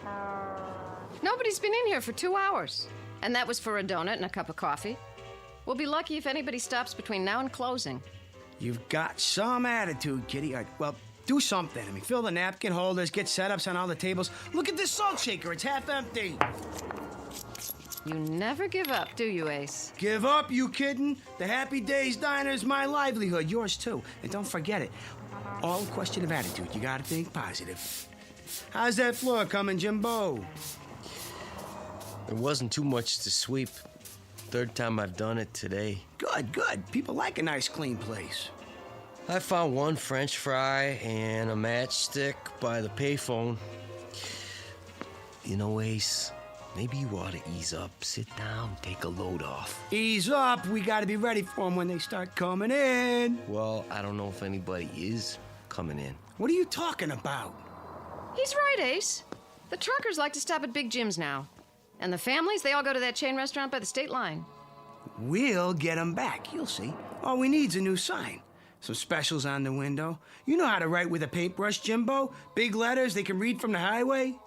I guess so. Then you can start on it in the morning. Till then, keep your attitude up. That's what makes the difference. Positive thinking. Get a nice, clear picture in your mind. A big rig's on his way here now. He knows he can't make it without stopping. He sees us, pulls off. He's got a wad of cash big as a hole in his stomach. Give me a quarter. Oh, now, Ace. Come on. It's my lucky day. You keep doing that, the whole cash drawer will be in that slot machine. That's the point. It's never paid off, has it? Not one jackpot. That means the odds are in my favor. Now, Kitty. Make this one count. Sure. Now we're getting serious. Okay, listen to me, machine. This is your old buddy Ace talking to you. We've been together a long time, you and me, and I've been real good to you, haven't I? Dusting you off, keeping you all shiny, getting the customers to feed you their change. I gave you everything you wanted, right? Now it's time to show a little gratitude. You talk to that slot machine like it's got a brain. Oh, it does. A memory at least. And the time's come to pay off.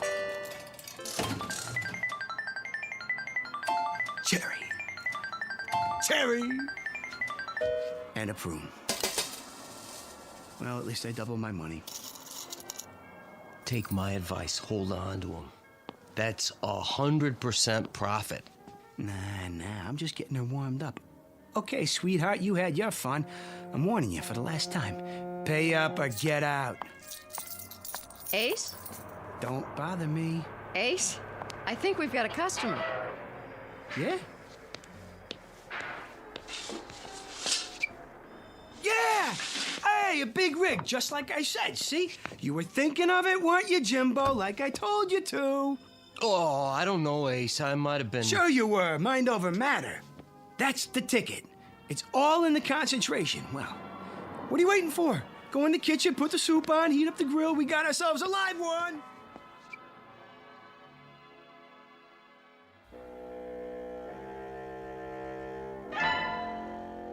A study in the art of concentration. They say a picture is worth a great many words, especially a mental picture. Perhaps that's what just happened, or perhaps it was a coincidence. One way or the other, our cast of characters will soon find out. Meet Mr. Ace Larson, owner of the Happy Days Diner on Route 15 on the way to Las Vegas, Nevada. He's a sawed-off runt of a man with equal measures of pugnacity and charm. His waitress, Kitty Kavanaugh, almost beautiful, but not quite, who's patient and loyal to a fault. And Jimbo Cobb, fry cook and right-hand man in the quest for the American dream. Whether that quest will become a reality depends on a bit more than luck, because this particular highway leads directly through the Twilight Zone. And now, The Twilight Zone and our story, The Prime Mover, starring David Eigenberg, with Stacy Keach as your narrator. That's better. Enjoy your meal? Yeah, it's great. Here's the check. Feel pretty good, huh? Well, I do now. So do I. Kitty, give me a quarter. Oh, Ace. Come on. Are you gonna play that one-armed bandit? Oh, yeah. She's ready to pay off. I can feel it. That'll be the day.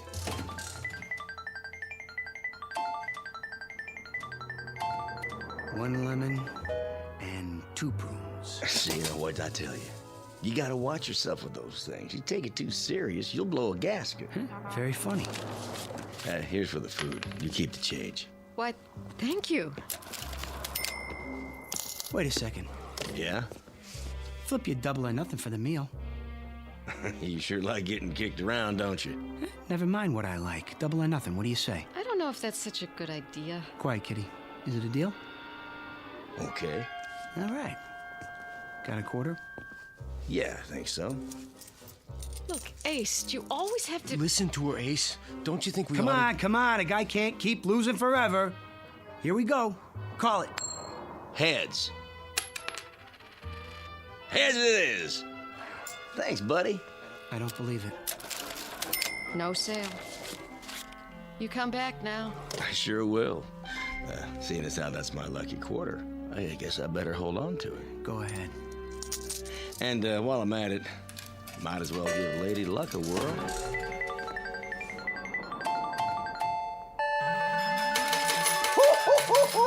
Jackpot! Just like that. Oh, hand me a paper bag, will you, sweetie? I'll take him to go. Sure.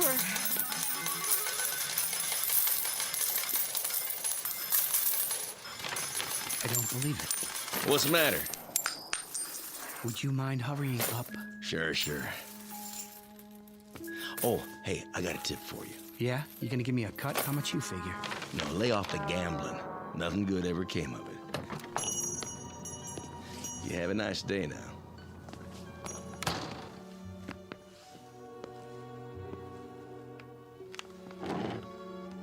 Easy, Ace. It ain't fair, Jimbo. It just ain't fair. Oh, don't take it so hard. That's easy for you to say. Maybe your luck will change. Yeah. Maybe I'll get electrocuted or something. Night, boys. Where are you going? Home and to bed. Any objections? Nah, honey. I wouldn't blame you if you quit. I can't. You owe me 3 months' salary. So long, you big-time operators. Be careful going home now. Will do. Gee, what a nice girl, huh? Yeah. Too nice. Ace, how come you and Kitty don't get married? On what? With what? I got a little saved up. You could use that. A little ain't enough, Jimbo. A chick like Kitty deserves the best. And the best comes high. Well, we could fix up the back room, make it real nice, just for now. Oh, then where would you sleep? Don't worry about me. I could take care of myself. Sure you can. They better slow down out there. Darn fools, they must be going 90.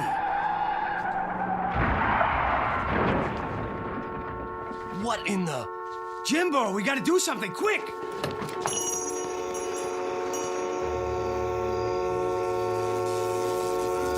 Oh, they hit the pole.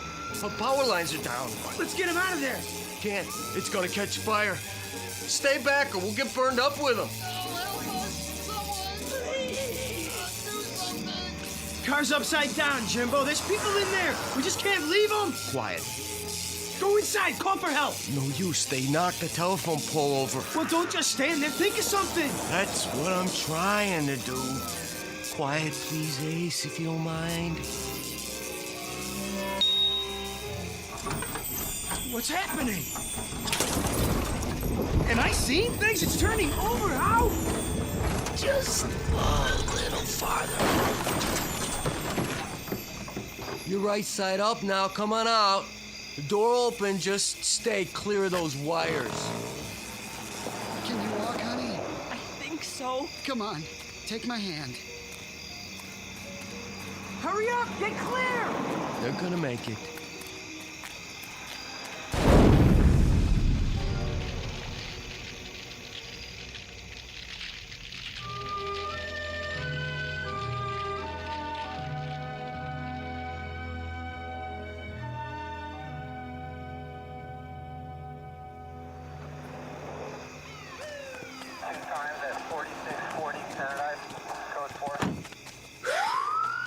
They're taking him to the hospital. That's good.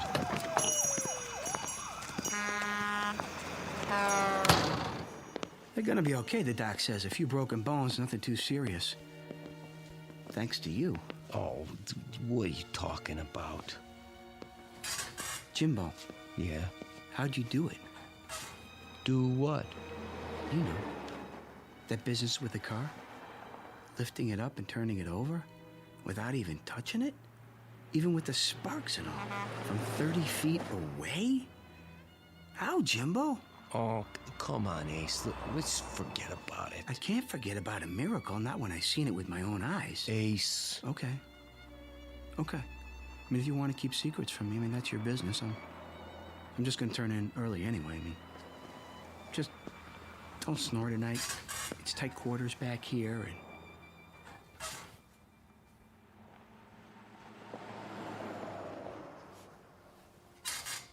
Ace. What? All right, I'll tell you. Yeah, it's up to you.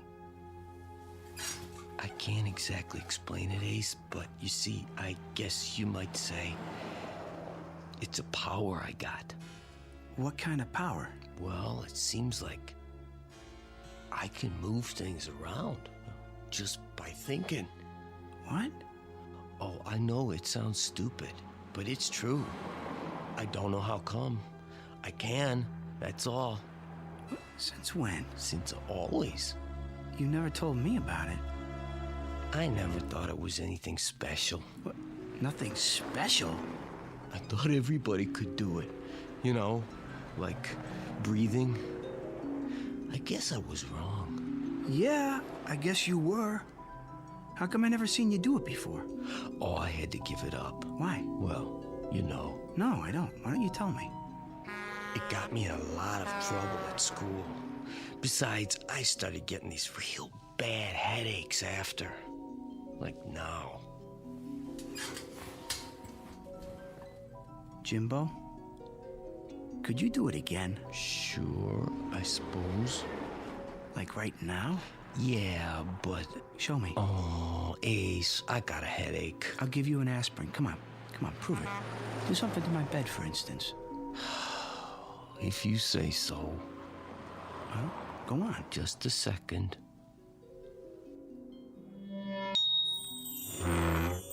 It's lifting up off the floor. I can see under it. Oh, sorry, Ace. I'm pretty tired. Jimbo, listen. Could you move something small, like a quarter, maybe? Oh, that's easy. Give me one, then. Here you go. Make it come up heads. Okay. Heads! That's not hard. How about, say, a pair of dice? Smaller the easier. Here, let's give it a try. What did you get? A 4 and a 2. Now, make it a 7. You did! He did it! What's the joke? There's no joke. I just feel happy. What for? Oh, you big stupid jerk! See, 4 years working in this crummy joint, beating our brains out, and we could have been living like kings. We could? How? You'll see. Did they get the phone lines back up? Don't ask me. Who do you want to call? When I think of all the dough that we could have... Hello, kitty? Listen, baby. Hold on and listen, will you? Can you get packed and ready to go in 10 minutes? Never mind, I'll explain the whole thing later. Just pack your suitcase, you hear me? I'm bringing the car over. We're taking a little trip. You going somewhere, Ace? Come on, move. We ain't got all night. We? You bet we're going to Vegas!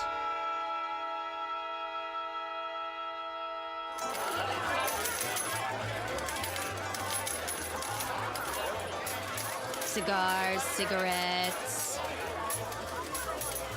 Drinks? Bring me a scotch and water. Coming right up, sir. Oh, wait. What do you two want? We just got here, Ace. Besides, they'll probably charge you an arm and a leg. Ain't you ever been in a casino before? Drinks are on the house. No kidding? Would I kid you? Now let's get to it. Where are we going? Let me see. How about The roulette wheel. Isn't that a little out of our league? I saw some nickel slots when we came in. Forget about it. We're going for the big money. Place your bets, ladies and gentlemen. Place your bets. $100 on number 8. Ace, that's all we've got. Relax. $100. Set your money on the table, sir. Yeah, sure. Here you go. Your chips. All bets down. You got that, Jimbo, number 8? Yeah, I heard you. What is going on? Watch this. 8. Red. Even. Oh, you see that? I told you. The gentleman wins. Oh, look at all those beautiful chips. 30-something to 1. Ace, how did you do that? Quiet, baby. What's the limit here? Oh, Ace. Huh? Maybe we should take it easy. Why? So we don't draw attention. Oh, yeah. Place your bets. Number, sir? Not this time. We're gonna play something else. Yeah, that's it. So long, and thanks. Kitty, help me with these chips.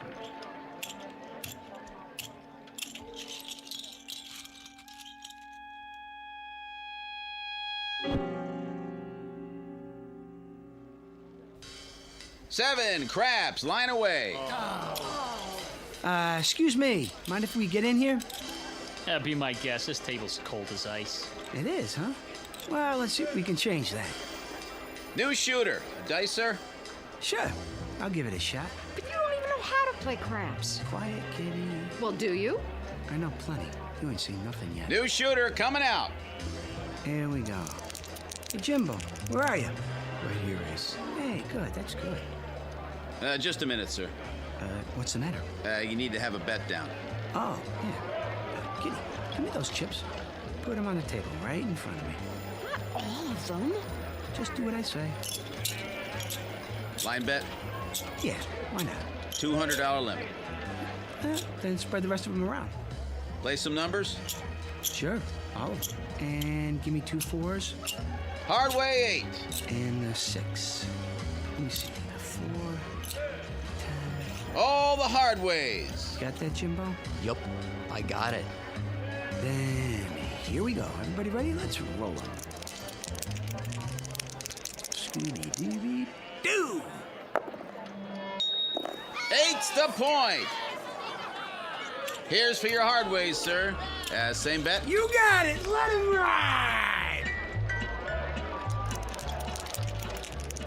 Scooby-Dooby-Doo! And hard 10. Another frontline winner.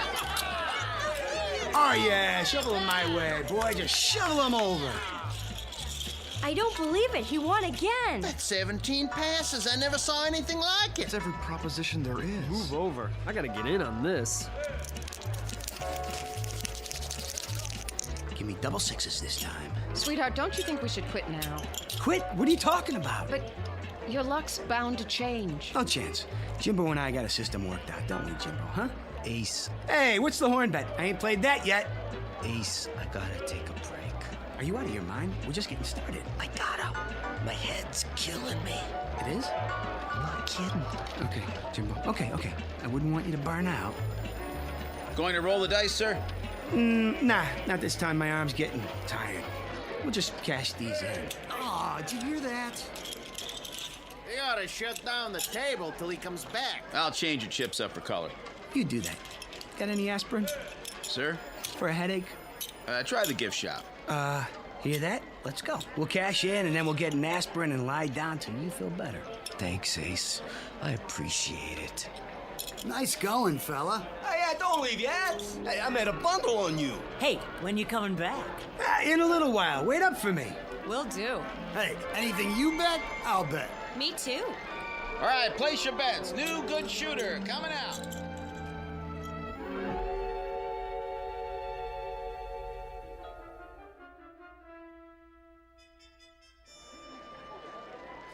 $17,600, $7,000, $8,000, $9,000, $220,000. Thanks, babe. Jimbo, help me carry it. Are you staying at the hotel, sir? Maybe, maybe not. What's it to you? I was just going to suggest they have a safe in the office if you're a guest. Don't worry about it. I like to keep a little petty cash on me. You know what I mean? Of course, sir. Yeah, see you, Toots. Don't wave it around like that. Not bad, huh? For starters. You did pretty good, I guess. Pretty good. We've got more money here than I've ever seen in my life. Headache go away? Not yet. Then we better do something about that. Cigars, cigarettes, chewing gum. Got any aspirin? Let me see. Bromo, candy bars. Here, aspirin in the 2-pack. Great. Oh, I'm afraid I can't change a bill this size. Oh, who asked you to? Why, thank you, sir. Don't mention it. Ace, that was a $50 bill. So? Plenty more where that came from. Let's see what kind of rooms they got in this dump.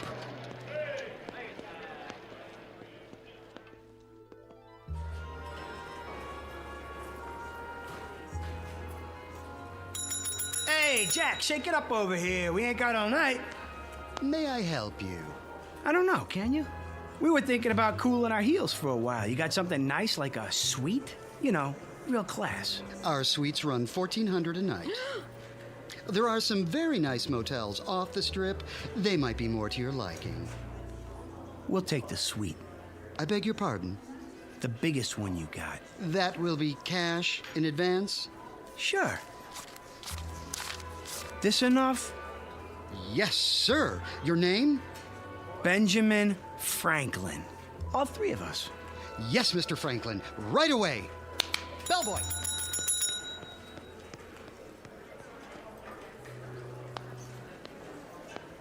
Ah, there you are. Depends. Who wants to know? Come on, Ace, let's just go. I'm the manager. The pit boss told me about you. He did, huh? We'd like to be sure you're taken care of. Thanks, but we just got a room. Nonsense. Those are for the regular customers. May I offer you our penthouse on the top floor, courtesy of the house? Now you're talking. As long as there's room for my friends here. Oh, plenty, I assure you. 3 king-size beds, plus a sauna and dining area. I can put a car and driver at your disposal as well. I already have a car. Maybe you could have somebody move it, though. It's the Chevy out front, parked in the loading zone. As you wish. I'll send up a fruit basket right away. Anything else you need, just call the concierge. Oh, Ace, should we? Don't think twice, baby. You deserve the best. Where's the elevator? I saw one in the hall. Then let's get moving. A little downtime, Jimbo, and you're gonna feel like $1 million. We all will. Guaranteed.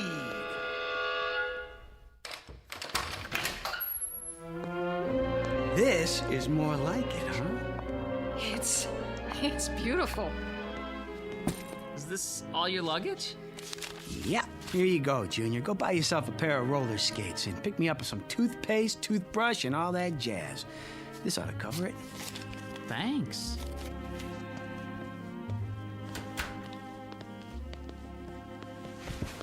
Yeah, not bad at all. I'm tired, Ace. I gotta sleep. Nuts! We're gonna go do the town, have some real fun. We just got here. Ace, I can't go on doing it. Now look, don't you fold up on me. Your head'll be fine. It's cheating. Cheating's wrong, Ace. Jimbo, you're right. You mean it, Ace? We're gonna quit. Sure. We're gonna quit. What are you two talking about? You wouldn't understand it, baby. I mean it, Jimbo. After one more job, okay? Well, then it's all over. No more headaches. Huh? For me, just one more? Okay. One more time. Swell. You rest now. Tomorrow we'll fracture them. Come on, kitty. We're gonna tear this town apart. Ace, please. Let's go home. What, home? What are you thinking? This is our big chance. I don't want to take it. Ace, you've been lucky. You've won enough money to last the rest of our lives. Can't you leave well enough alone? It ain't well enough for me. Don't you get it? By tomorrow, I'll have enough to buy this state. Understand? Aceville, USA. You're sick. Honey, I've never been healthier in my life. In 24 hours, I'll be able to get you anything. Hey, where you going? Home. On the bus. Look me up when you're through playing Little Caesar. What's the matter with her? You've been ignoring her all night. Ain't very polite, Ace. Well, I was busy. A man should never be that busy. Why don't you go after her? Kitty's worth all the money in the world. Isn't she? Yeah. Yeah, she is. Then go. Kitty!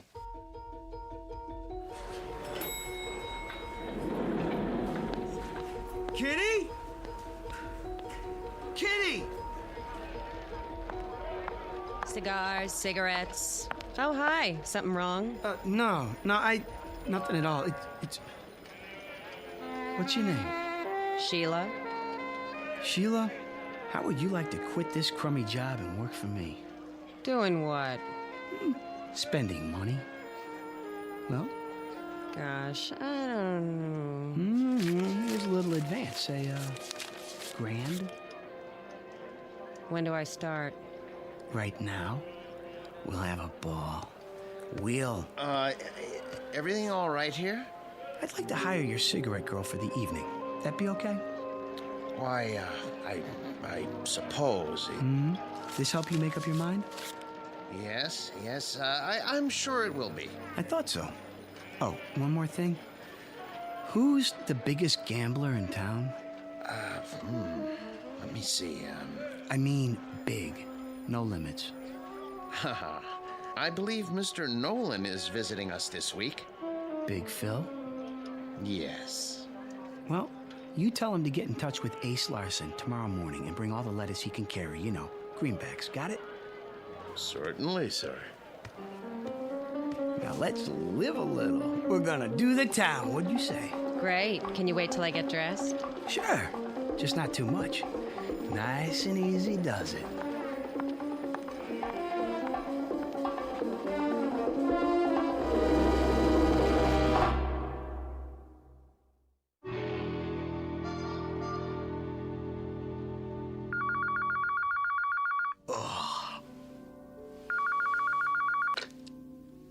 Hello? Yeah, he's here. Just a minute. Ace, you're wanted by the... Who's calling? Mr. Nolan? I'll tell him. Ace?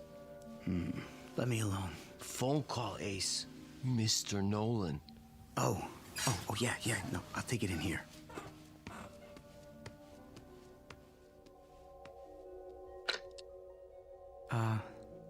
Phil? Good to hear from you, baby. This is Ace Larson. From where? Right here in Nevada. Now, wait a minute, Phil. That ain't the way to talk to it. All right. So you never heard of me? You will. Now, you listen to me, Buster. I got 200,000 and I'm hot for a game. Of course, if the stakes are too high for you, I can always call somebody else. That's more like it. The penthouse. Right away. Oh, and Phil, bring some friends. Ace? Mr. Nolan? From Chicago? Yeah. He's a gangster, isn't he? So what? I hear he's awful mean. Don't worry about it. These guys got a code of honor. They'll knock off a bank, but they don't welsh on a gambling debt.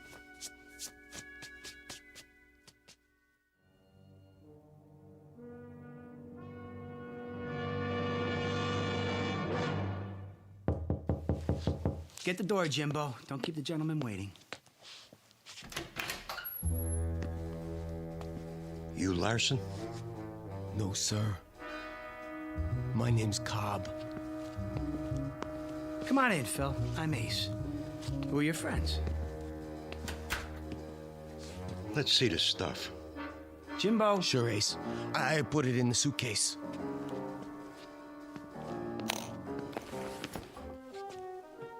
Looks good, boss. You want I should count it? Go ahead. While you're doing that, I'm gonna order breakfast. Want some? Cup of coffee. You never gamble on a full stomach. Room service. This is Ace. Ace Larson. I want Larsen. Send up a big breakfast, the works, and some coffee. How about you boys? You want anything? They don't eat. That's it. And make it fast, or you're out of a job. All here, boss. Suppose we start off with 10 big ones. 10 grand? What's the matter? Too high for you? No, 10's fine. Yeah. First, let's take a look at your stuff. I don't play for peanut shrimp, but then you ain't gonna see none of it. Okay, I'll take your word for it. We can set up the table over here. I got some dice and everything. How about we use my dice? Be my guest. Jimbo, smooth out the tablecloth. Sure, Ace.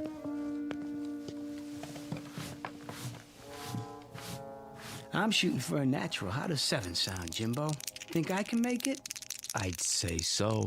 All right, then. Scooby-Dooby-Doo.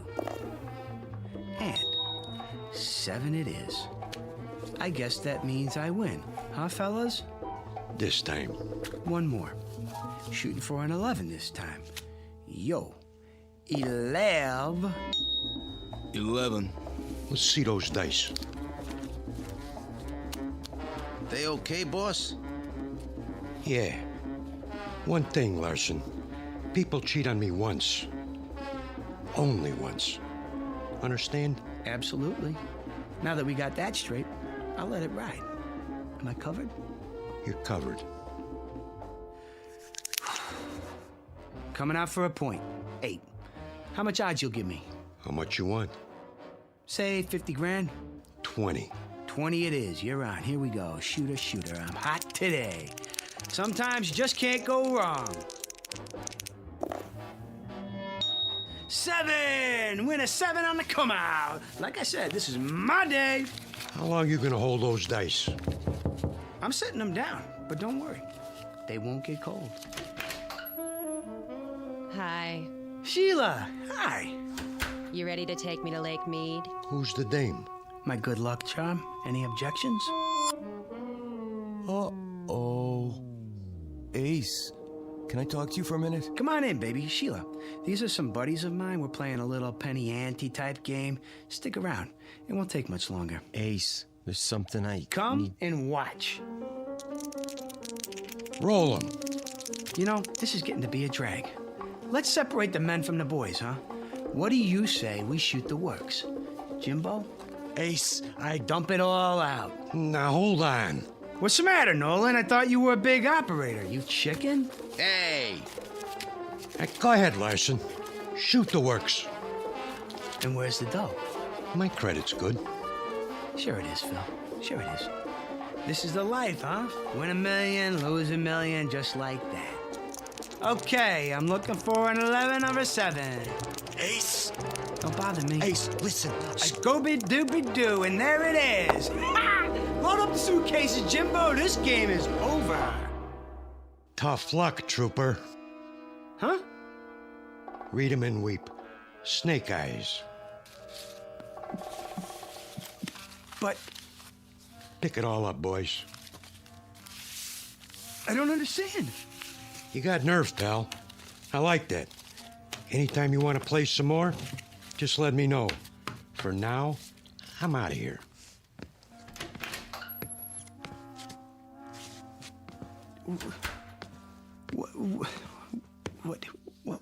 What happened?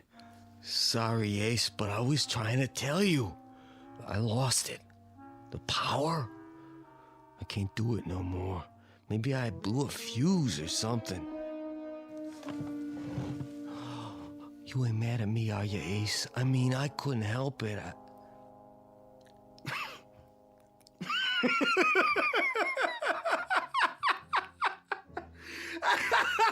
He blew a fuse! Oh, man! Something funny, Ace? Does this mean we're not going to Lake Mead?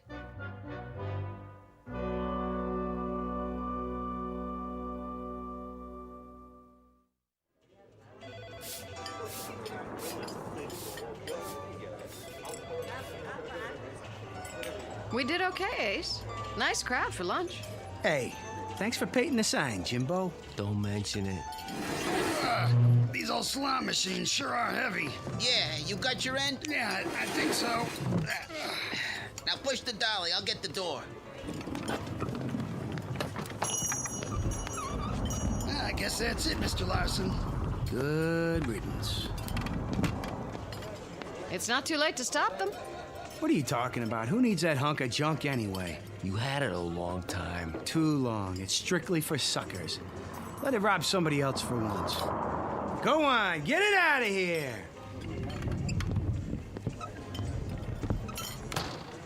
I can't say I'm sorry. Hey, Kitty, with that thing gone, I bet we could pull in enough every month to... To what? I mean, you know, I ain't any good at this, but you know, you want to get married? Well, I don't know. Jimbo, you have a quarter? Right here. Go ahead. Call it. Heads. Heads it is. All right, Mr. Larson. I'll marry you. Oh, baby. You won't be sorry. What are you standing there for, Jimbo? Get back to work. Sure thing, Ace. Sure thing.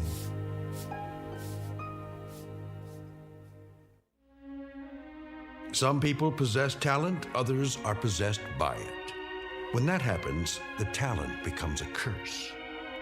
Jimbo Cobb knew right from the beginning. But before his friend Ace learned that simple truth, he had to take a short trip through the Twilight Zone.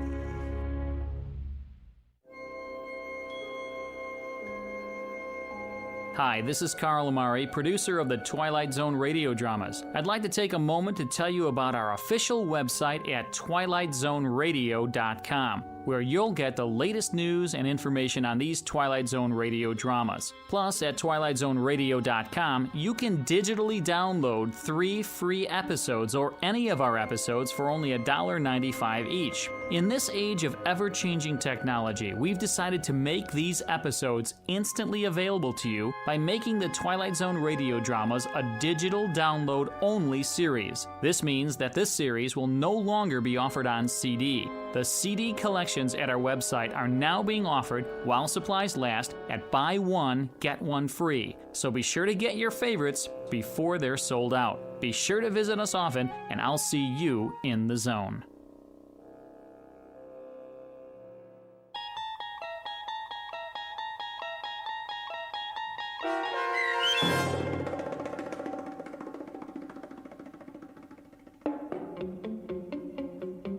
The Prime Mover, starring David Eigenberg with Stacy Keach as your narrator, was adapted for radio by Dennis Etchison and written for The Twilight Zone by Charles Beaumont, based on a story by George Clayton Johnson. Heard in the cast were Kurt Nabig, Fernette Lebo, Alex Sopner, Joby Cerny, Jamie Barron, Doug James, Jeff Lupetin, Peggy Roeder, Michelle Graff, Tracy Hernandez, Jason Mallow, Carl Amari, Christina Verba, and Vince Amari.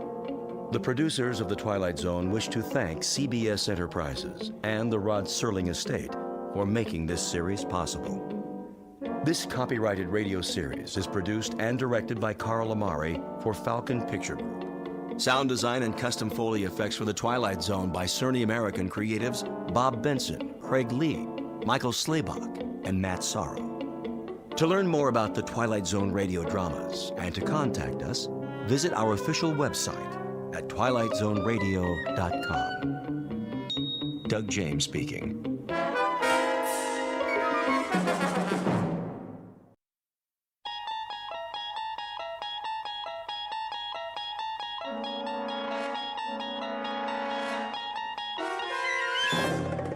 You unlock this door with the key of imagination.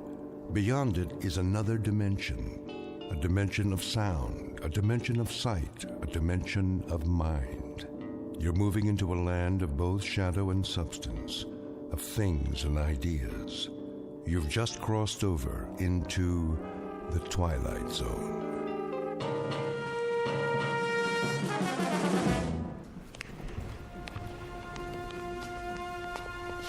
Here we have the famous temptress from ancient Egypt, Cleopatra.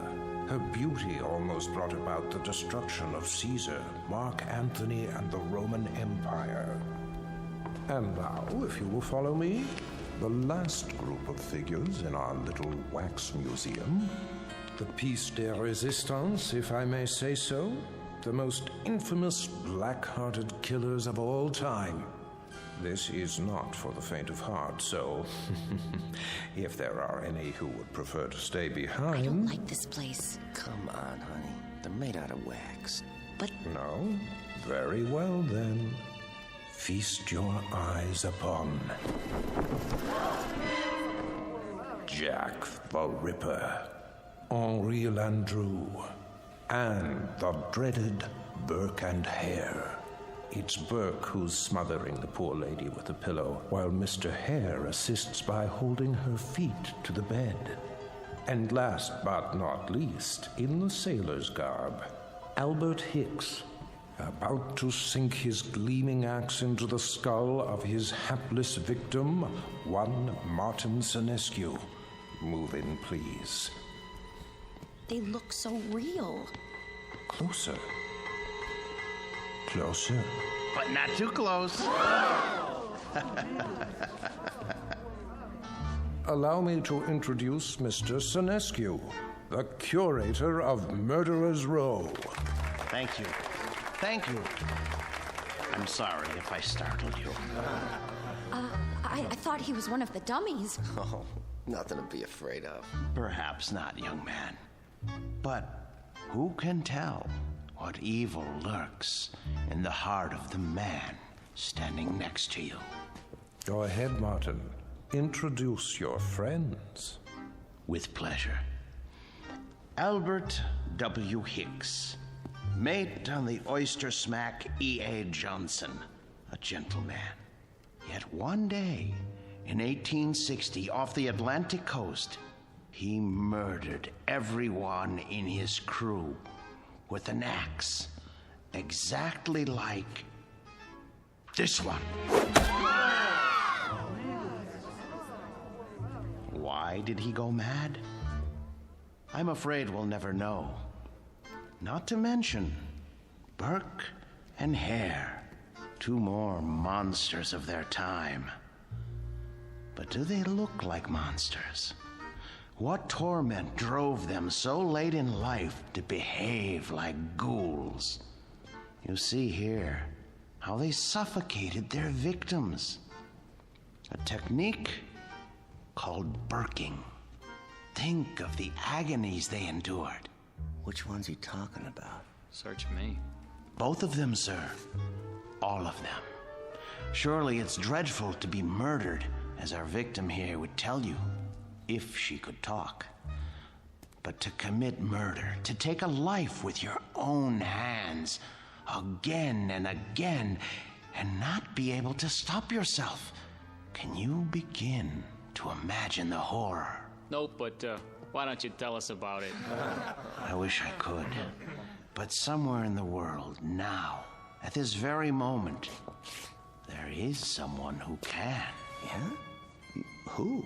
Well, no one knows yet. But if his torment is great enough, and he kills as these poor creatures did, then future generations will know, for he will end up here, immortalized in wax, remembered as you and I will never be, like Henri Landru, so filled with love and hate.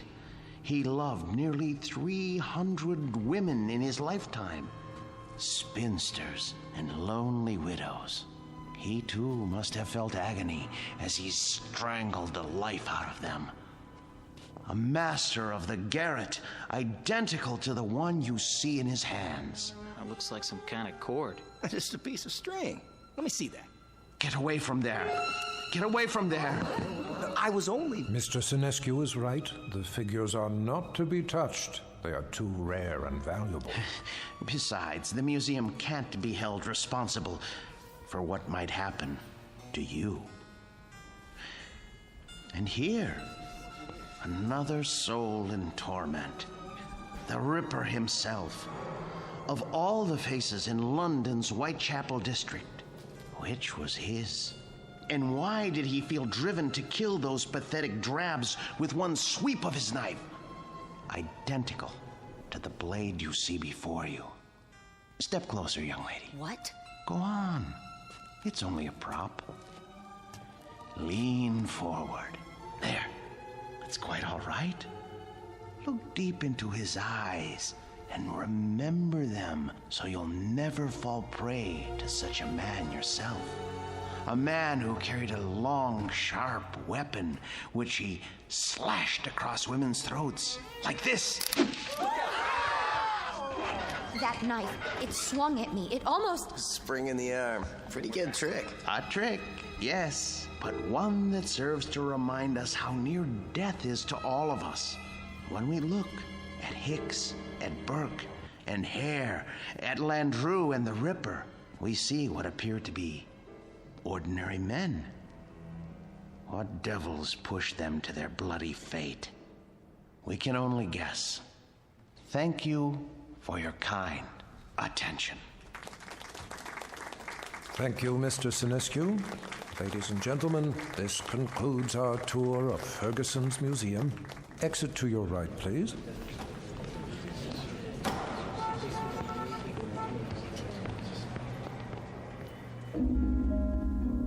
Mr. Martin Sinescu, a gentleman and the curator of Murderer's Row in Ferguson's Wax Museum. He looks after these replicas with care and dedication, and he ponders why ordinary men are driven to commit mass murder. What Mr. Sinescu does not know is that the groundwork has already been laid for a special kind of madness, a torment found only in the Twilight Zone.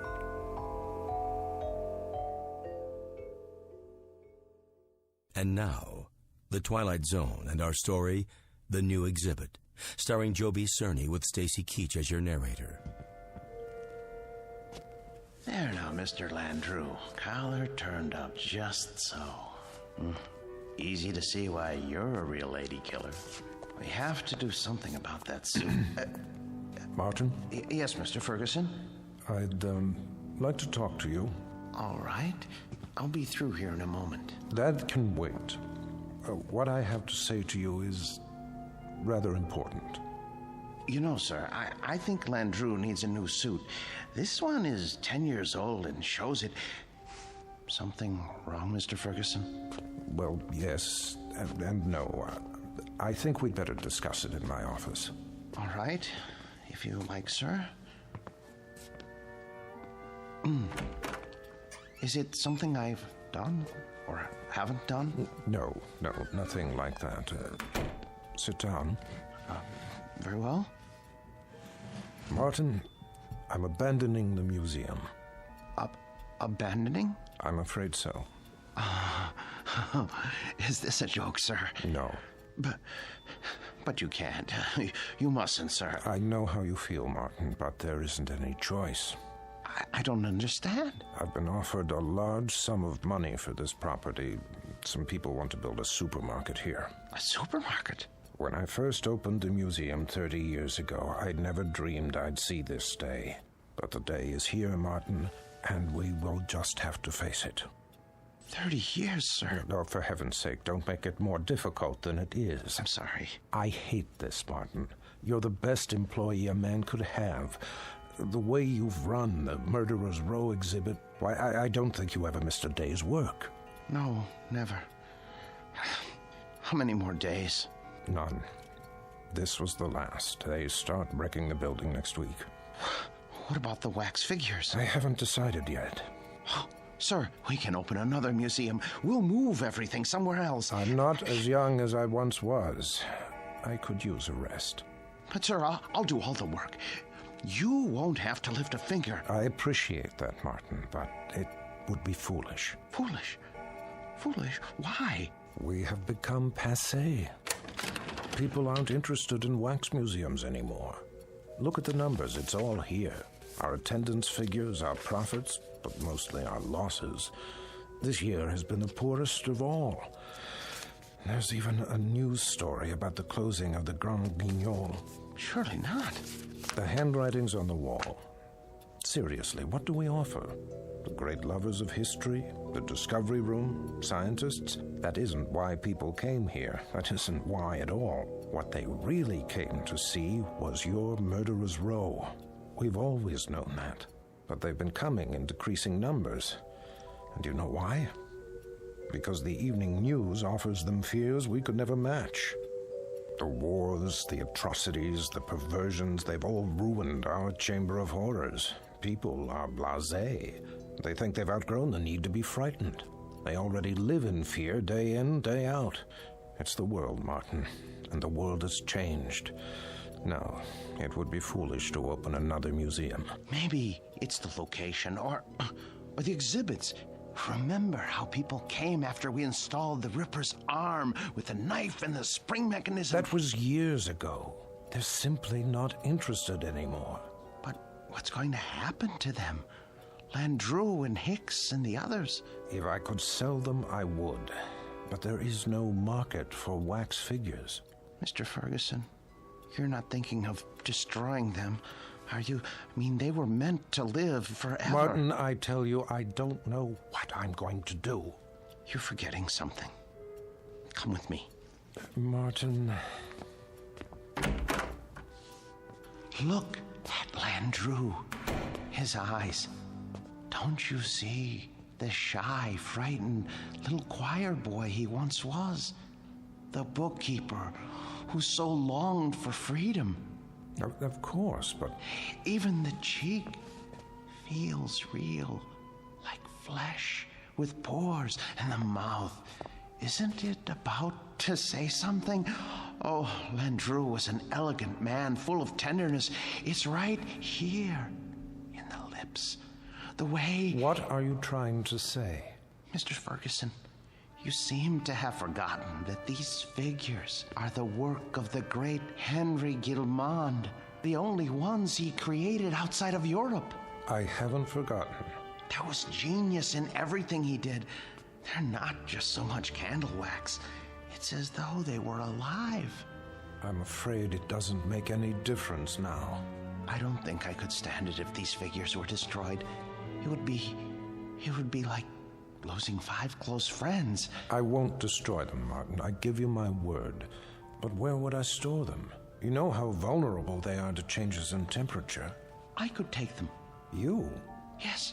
What would you do with them? I wouldn't put them in an ugly warehouse, I'll tell you that. They need constant care. I'll put them in my basement. That's ridiculous. Think about it. What would Emma say to having the figures of 5 famous murderers in her basement? Oh, she wouldn't mind. She rarely goes in the basement. It's my space. She'll understand. I'll put air conditioning down there and a heater for colder days. Oh, you'll see. I'll take care of them, just as I always have.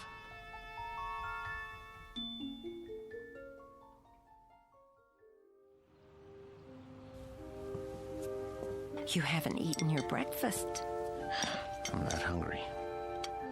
They should have arrived by now. They'll get here when they get here. Now, how long do we have to store them? Not long. What time is it? You asked me that 5 minutes ago. Oh, maybe something happened. It's not like moving furniture, you know. They should have let me ride in the truck. What if they dropped one of the crates? There they are now. Just relax. You Martin Sinescu? Yes, are they all right? The boxes? They okay. They didn't break, right? Nope. No bumps? No bumps. Where do you want them? Look, carry them to the rear of the house and down to the basement. Carefully. Take your time. Well, wait a minute, how much time will it take? I don't know, an hour maybe. You gotta pay by the hour, you know. Sign here. With pleasure, and please, hurry. You see? All here, safe and sound. Easy! Please, don't jiggle them. Will you stop worrying? It's getting warm. What? I say, it's getting warm outside. They're very delicate. They can't stand more than 80 degrees. I didn't think they were so big. They're not. The boxes are big. The actual figures are not any bigger than you or I. See? Landru's in the first one. The next is Jack the Ripper. Oh, Emma, I'm so sorry I got mad. But it's gonna be like opening Christmas presents. Mr. Sinescu? Yes?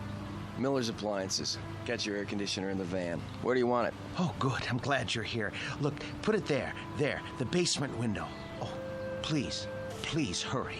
I'll do my best. Thank you. You bought an air conditioner? I had to. They can't stand the heat. How much did it cost? Don't worry about that. Well, I am worried about it. Please. Leave me alone. Just leave me alone with my friends, all right? Now, if you don't mind, I have to go downstairs.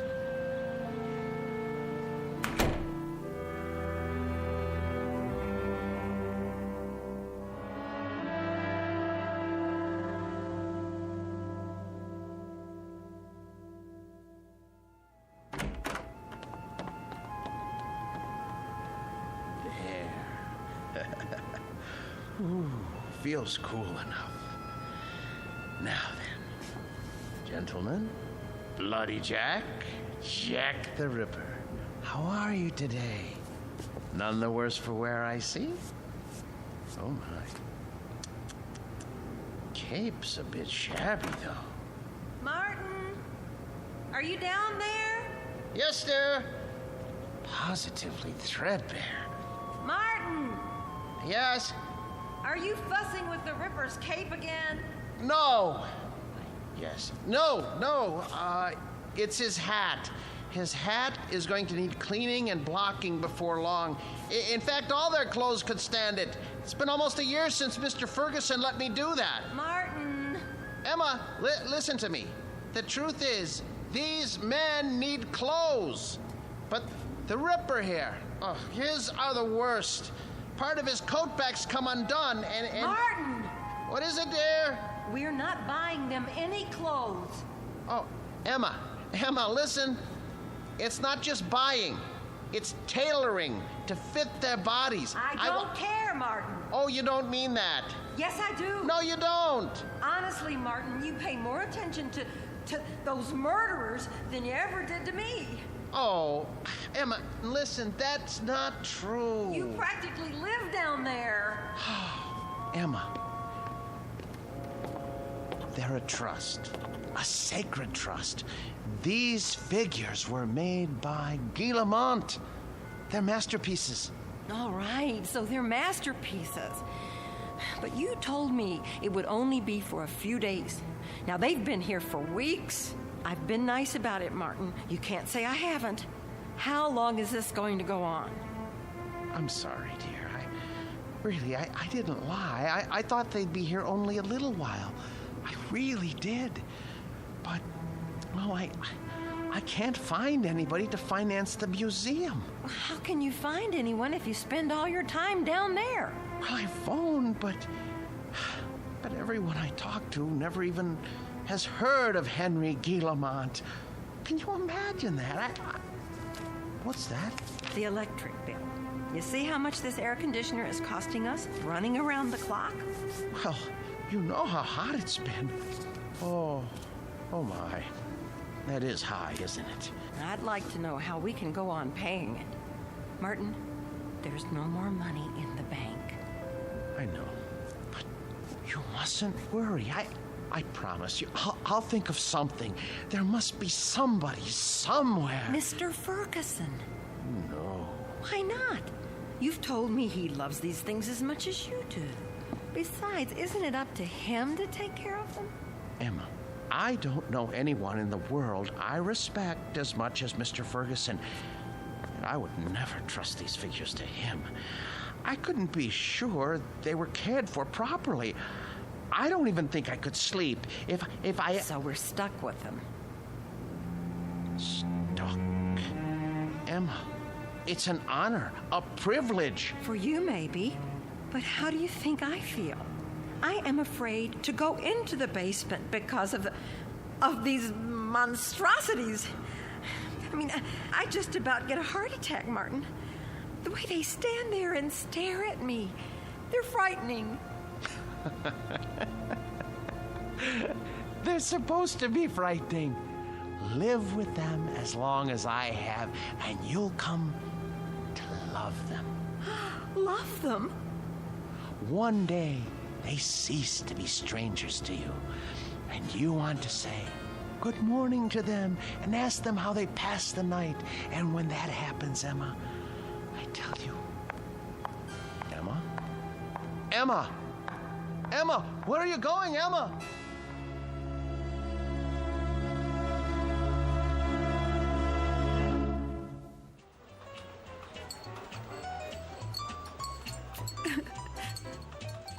So I just don't know what to do.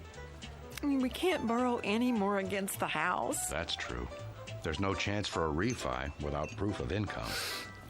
And then today, when the electric bill came, I realized we've been spending a fortune just to keep the basement cool. You should have told me about this. I know, but I didn't want to bother you. I'm also your brother, remember?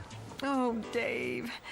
If only one of those people would loan him the money to open the museum, everything would be all right. Now, Emma, listen to me. Nobody's going to put money into a crazy scheme like that. Old Ferguson knew what he was doing when he sold out, and he was smart getting Martin to take care of those dummies. I shouldn't complain. It's just that you know how much he loved his job, and it was such a shock losing it. Do you want me to help? I didn't come here to ask you for a handout. Don't be silly.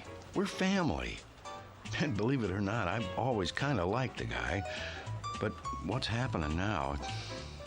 It sounds like he could use a few hours with a shrink. I can give you the name of a good one. Oh, Dave, he'd never go. Exactly. So what we've got to do is get Martin away from those things. Does he have them all? Only a few. How come? Ferguson had 200 or 300, didn't he? Yes, but these are special. Some man in Europe made them. Well, they can't be too special if they're not worth anything. They are to him. It's the first time that anything has come between us. I hate those murderers. I'll stop by and talk to him. It won't do any good. Then you talk to him, Emma. But not the way you have before. Lay it on him. Tell him it's those stupid dummies or you. And if that doesn't work, well, there is another way. What? Air conditioners break down.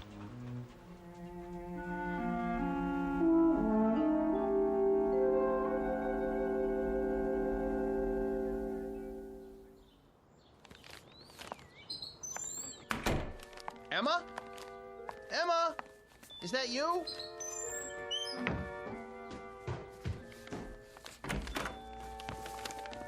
Where have you been? Do you care? I know you're angry, but what can I do? I have to keep the figures in perfect condition. I can't let them go, or... Where did you get those groceries? I thought you said we didn't have any money left. Dave gave me some cash. Oh, no. Oh, my, oh, my, oh, my.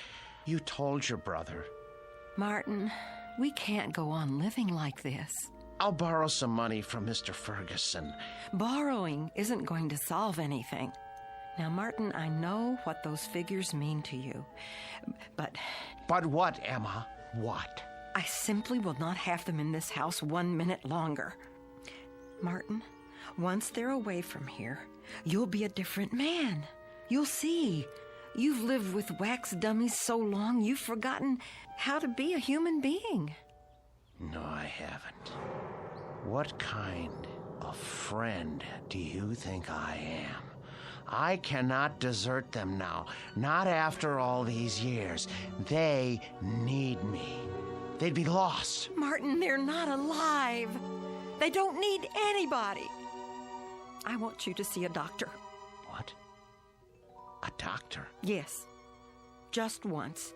What do I need a doctor for? Because, Martin, there's something the matter with you. You haven't been yourself lately. Oh.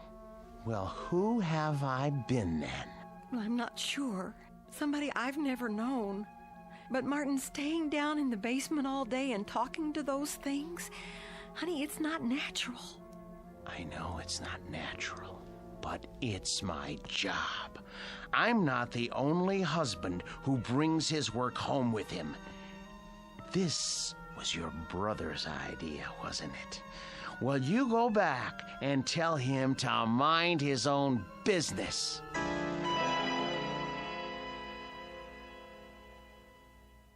So it's hard to know where it's heading. Chances are we're in for another ride tomorrow. And that concludes our broadcast day. This channel will return to the air at 6 a.m. with the early report. Until then, we bid Are you asleep? Good night.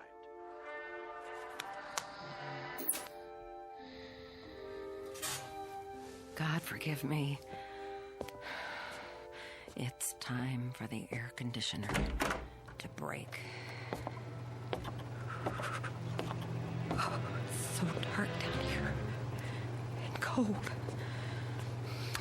Well, it won't be for much longer. Oh, where's the fuse box?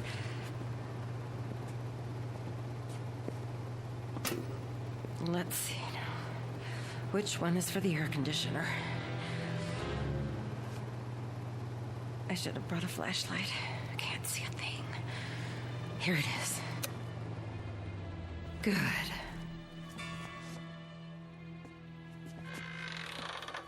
What? Who's there? What's happening?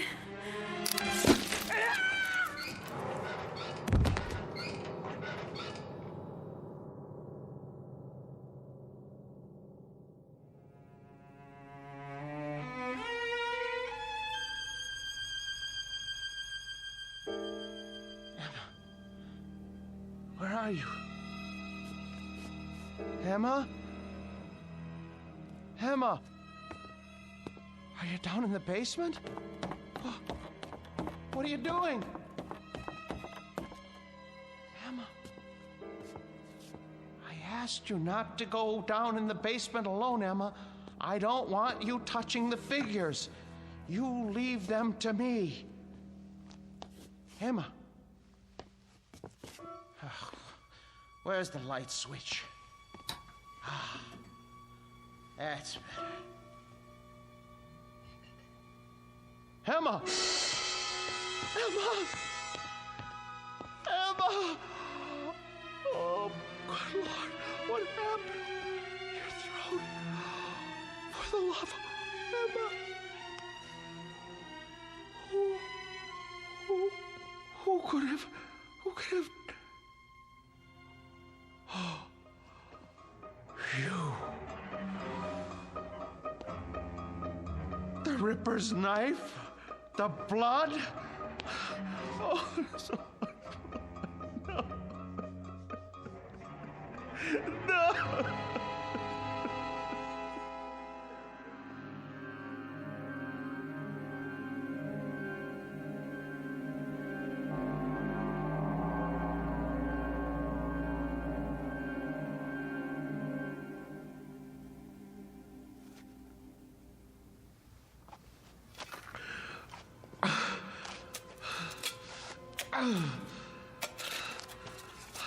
I hate to bury you down here, Emma. I know how much you hate the basement, but I don't have any money. I know I should report it to the police. Who would believe me if I told them you had your throat cut by Jack the Ripper? You just bumped into the Ripper in the dark and his spring arm went off. It was an accident. Besides, if I go to prison, who will take care of the figures? It's better this way.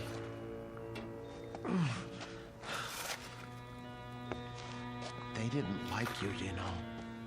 You said some very unkind things about them, and they heard you. You have to be careful around Jack. He has such a temper. I should have warned you. There. Now for the cement. Oh, poor Emma. But it's too late to tell her anything now.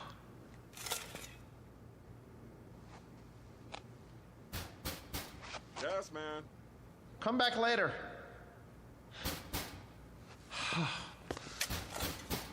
All right.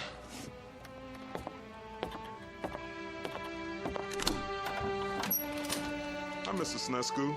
I gotta read the meter. Hey, careful of the cement, it's wet.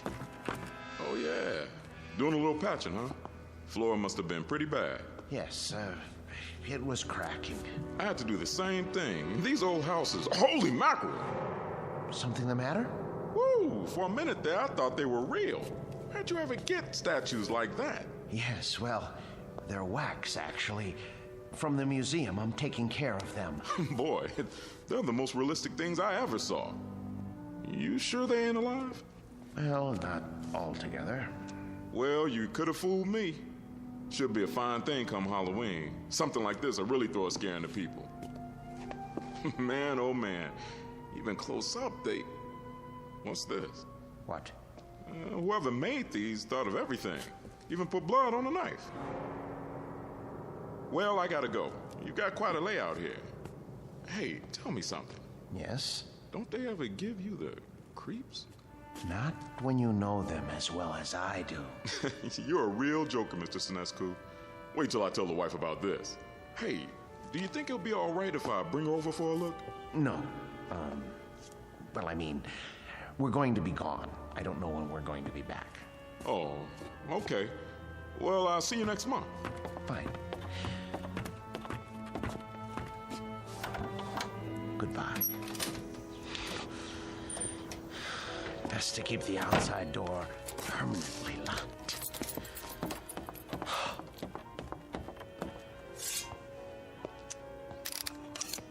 Jack am surprised at you.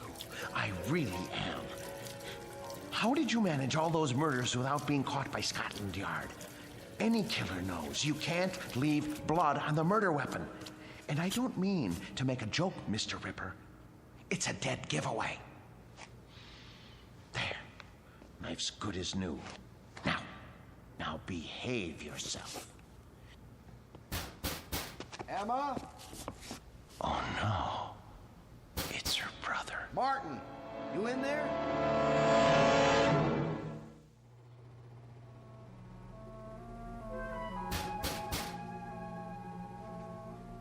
Emma? Martin? Where are you? Gotta lock the basement door. Martin, if you're in there, open up. Now. Martin, are you in the basement? Yes. Yes. Is that you, Dave? I'm down here. Open the door, will you? I can't. Why not? I'm painting the stairs. Look, give me a second. I'll go out the cellar door and come in the kitchen. Okay.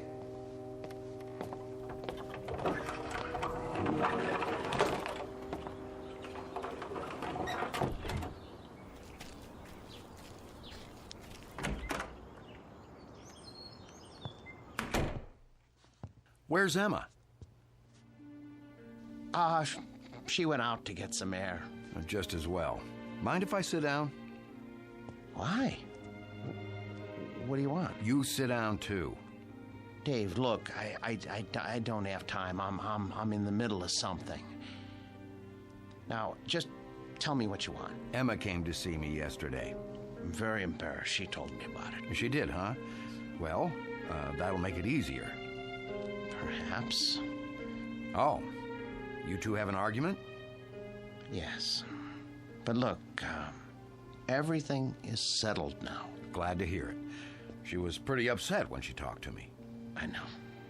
You didn't treat her square when you brought those dummies home. That's been changed. Well, now, I guess I had you pegged wrong. You got rid of them. Yes. Must have been pretty hot in here last night, huh? What? For a bunch of wax dummies.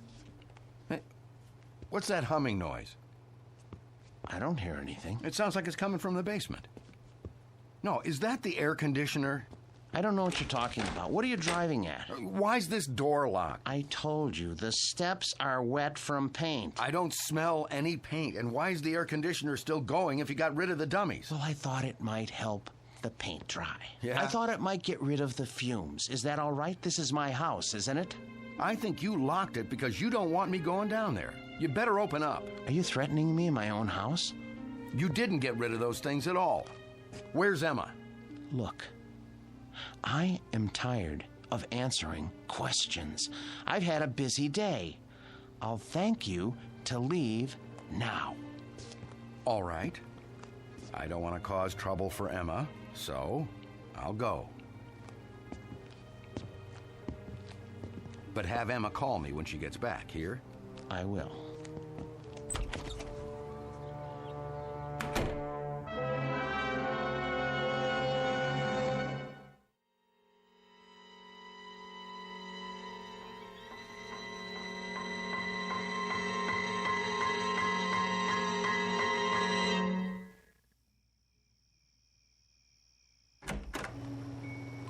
Emma? Boys?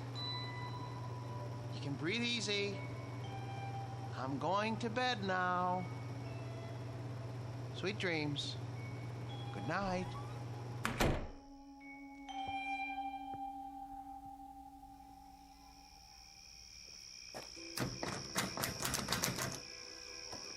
Huh. Locked up tight as a drum, huh? Now, what's so important down there he didn't want me to see?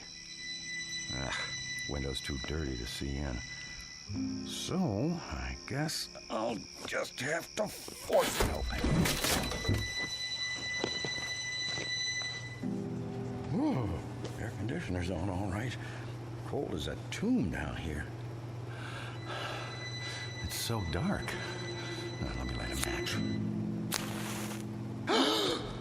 Oh, a dummy in a sailor suit with an axe. Oh, Martin, old boy, you need help. You really do. Ugh, will you look at these two? Plug ugly. And two more big ones. Oh, some knife. Looks real.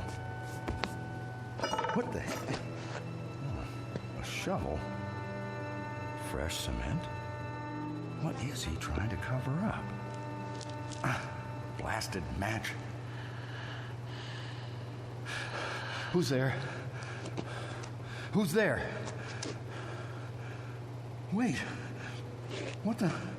Where's the axe?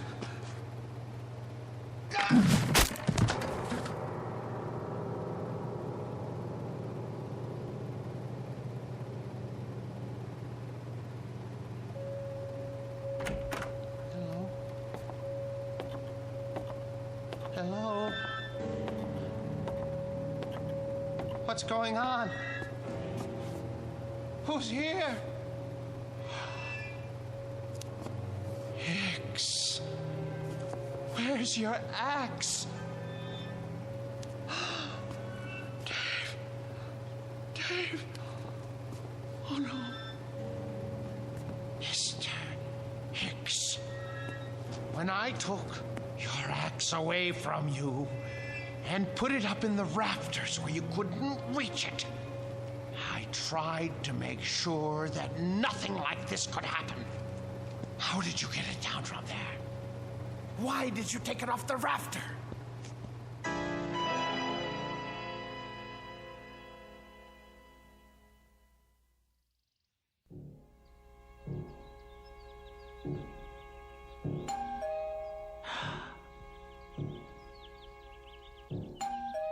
Martin?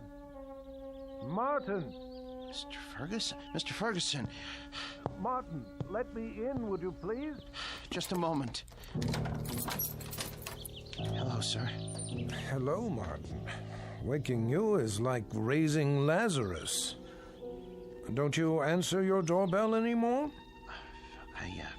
I was sleeping. Actually, I overslept. I was, doing a lot of cleanup work in the basement. Well, it's nice and cool down there with the air conditioning anyway, right? Yes, sir. How's Murderer's Row? Oh, fine, in rare form. Good, let's go see.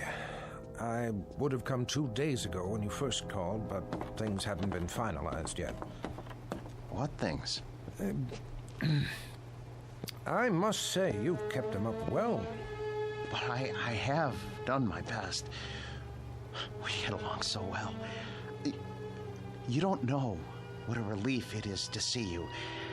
They've been threatening to cut off the electricity because I haven't paid the bill. Think what would happen to the figures. Well, you won't have to worry about that anymore. Oh, I knew I could count on you, sir. Thank you. But it isn't just the electricity. Look at the Ripper's coat. It needs to be fixed. The threads are falling out. Look at all of their clothes. Maybe it's too humid down here after all. You won't have to worry about that either. Oh, I was going to have Emma repair this little rip in the sleeve, but... You have a remarkable wife. Thank you. There aren't many women who would have put up with an exhibit like this in their basement. She got used to it. You're looking a bit grubby. Have you been sleeping down here? Yes. I wanted to show you. I came across an item in this book last night. Martin? I forgot I even had this. It's got a letter in it written by Landru himself. Martin, listen to me. I'll read it. But for you, whose very walk is beautiful, whose sweet eyes and smile make a just claim to happiness, whither am I bound, my dear little friend, under your tender leadership? Oh, isn't that touching? It's the one Landru wrote to Fernand Segret. Ha! You know it then? He also strangled her as he did all the others. Martin, are you all right? Yes. Well, that isn't so. I'm not all right. Some strange things have been happening. Strange? Yes. You see, my house guests haven't exactly been behaving themselves. Who? Oh, come on now. It's true. I swear. You have no idea what they've been up to. Martin, you've been so close to these figures for the past 3 months, you're beginning to imagine things. Oh, no, it was not my imagination. Well, that's neither here nor there now. I can't keep it from you any longer. What, sir? The best news in the world. Martin, old friend, when I told you nobody would ever want them, I was being pessimistic. The fact is, somebody does, but not just anybody. The Marchand Museum. Did you hear me? Marchands in Brussels. Aren't you pleased? You won't have to take care of them anymore. I want to take care of them. I know you do, and I appreciate what you've done. But it's all signed. You don't mean that you've sold them? Yes, and for what I'm getting, there will be substantial compensation to you for the years you've put in. But my museum? I was going to buy them. You know you could never do that. Say you have another buyer. I'll get the money somehow. Please, Mr. Ferguson, they're all I have left. Martin, time moves on. There's no longer any need for our specialty. I thought with the closing of the Grand Guignol in Paris that things must be the same in Europe. But Marchand's is actually expanding. They were delighted to make an offer. The transaction was consummated only this morning. But what am I going to do without the figures? I'd die without them. Oh, come on now, man. You'll get over it. Why don't you go upstairs and prepare us a cup of tea or something while I take some measurements? The Marchand people want the exact dimensions. All right, Mr. Ferguson. If you're sure that that's how you want it. I'm sure. Very well. Very well. Let's see now. Hicks. 6 feet, 1 inch. And Birkin hair. Hello there, Landrew. Still holding your waxed cord, I see. Be with you in a second. Now then, Mr. Hare, 5 feet, 10 inches.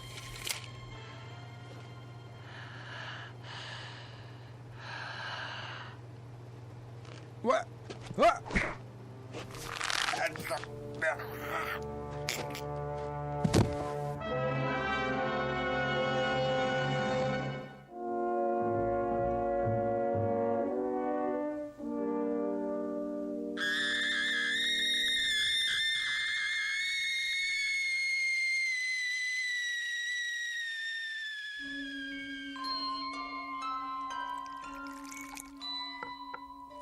There, 2 cups of tea.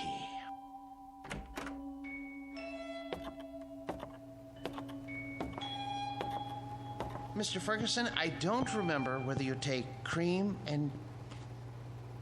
Mr. Ferguson? Mr. Ferguson! Your throat. The cord.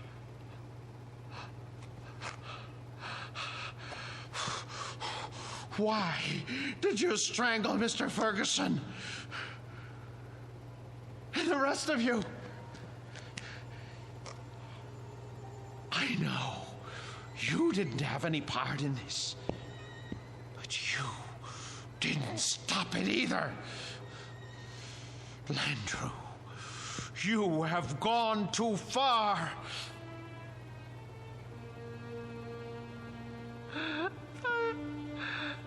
I gave all of you my best years.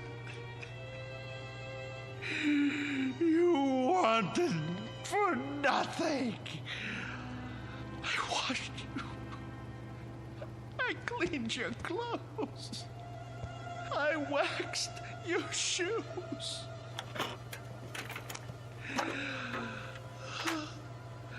The air was always the right temperature because I made it so.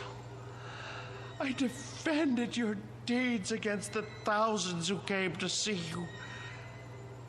And when Mr. Ferguson sold the museum, who spoke up for you? Who wanted you? And now what have you done to repay me? Murdered Mr. Ferguson? He was a good man. The books were right. You are monsters through and through, and for that, I am going to punish you. Do you know what I'm going to do? Do you know what I'm going to do? I'm going to take my soul, and I am going to cut you into little pieces.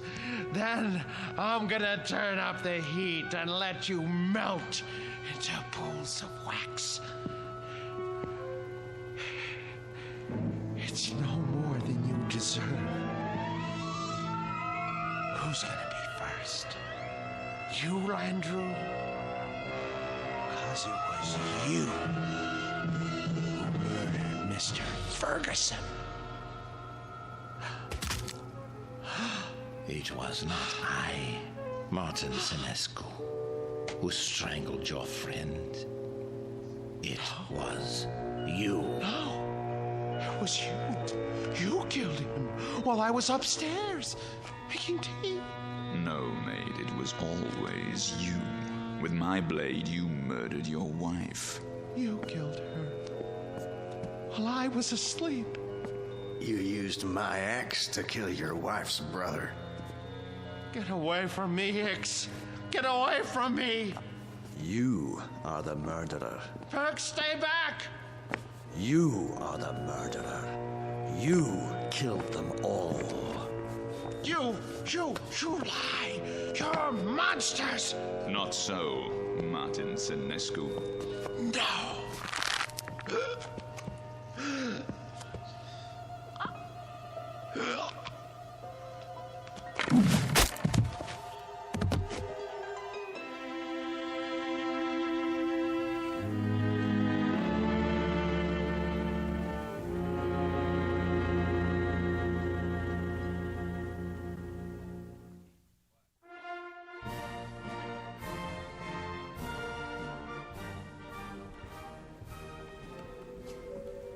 And here is the latest addition to Marchand's Wax Museum, Murderer's Row, complete with its newest cast member, Martin Lombard Senescu, a remarkable and most versatile man. Who knows what thoughts went through his mind as he dug the grave for his wife, Emma, whom he killed with a knife. His brother-in-law, David, whose skull was split with an axe. And his friend and employer for 30 years, Mr. Ernest Ferguson. We'll never know. We can only guess what fierce devils tortured Senescu's soul and drove him to his destiny. But he has taken his place with the infamous and depraved. Next to Albert X, Burkander, Landrew, and Jack the Ripper himself. This way, please.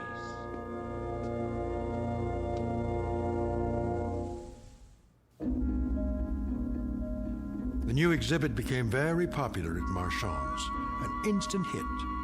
But of all the figures modeled so lovingly in wax, none was ever regarded with more dread than an American named Martin Lombard Senescu.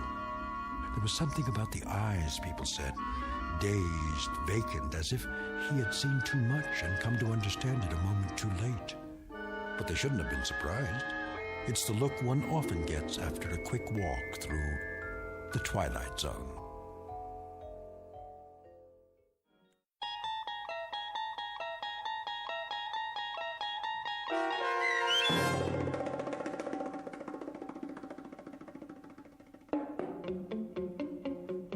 The New Exhibit, starring Joby Cerny with Stacy Keach as your narrator, was adapted for radio by Dennis Etchison and Joby Cerny, and written for The Twilight Zone by Jerry Soule and Charles Beaumont. Heard in the cast were Jim McCants, Nancy Baird, Richard Hensel, Nick Sandys, Tom McElroy, Christian Stolte, Damian Arnold, Roderick Peoples, Craig Harris, Martin Aestro.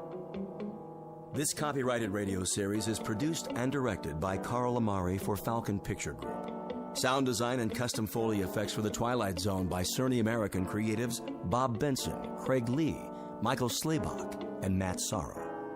To learn more about the Twilight Zone radio dramas and to contact us, visit our official website at twilightzoneradio.com.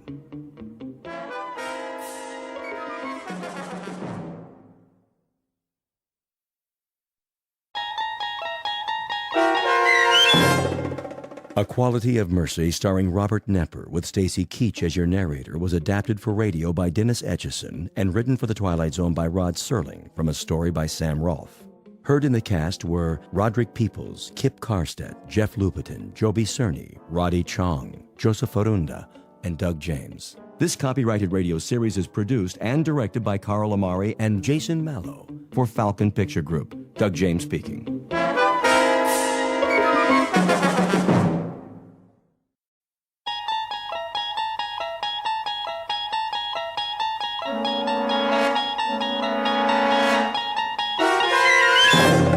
You're traveling through another dimension. A dimension not only of sight and sound, but of mind. A journey into a wondrous land whose boundaries are those of imagination. Your next stop, the Twilight Zone.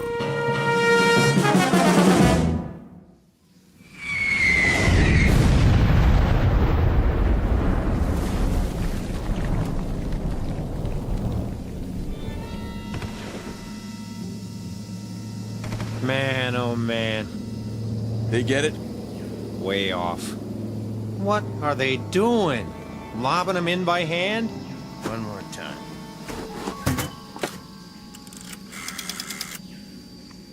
Baker Company. Baker Company. You missed the target. That's what I'm telling you. Well, try it again. Short. 500 yards. Sergeant Caserano says it was 500 yards short. That's right. Still. Tell him to raise it up. Sergeant says to elevate it. They say they can't elevate it anymore. What are they using? A slingshot? Listen, if you can't aim higher, Give me that. how do you expect to... This is Baker Company FO. Good going, boys. Yeah, I've seen what you did. A big fat nothing. You wrecked 5 acres of rice paddies and you torn up a beautiful grove of palm trees, but that's it. What's it to me? Let me tell you. We're sitting out here on our duffs on a hill in the middle of nowhere, and you know what we're doing? We're having a little discussion. Yeah, that's right. Maybe you can help us out. We're trying to decide whether you got something in your religion against sending a shell into a cave. Or is it too hard for you? Because if it is... You tell him, Sarge. Oh, those jokers. What? Say again. Bypass? Oh, now that's more like it. Because all you accomplished today is to tear up 5 acres of real estate and keep a handful of Japanese soldiers from falling asleep. Yeah. Well, I got a question for you. Anybody know how long it takes an enemy to die from insomnia? Same to you. Oh, we'll keep in contact, all right. You sure they're on our side? Makes me wonder sometimes. Give me a light. Here you go, sir. So what's the word? Did I hear you say bypass? They're gonna keep firing till late this afternoon. At least that's what they say. Then if they can't smoke them out, we'll just have to bypass it and move on. That's what I like to hear. Amen. I'm feeling better already. Me too. I'm getting cross-eyed looking through these binoculars. When they say flanks, I say thanks. I don't know about the rest of you, but I got no big urge to run headfirst into anything anymore. Not at this stage of the game. That's for sure.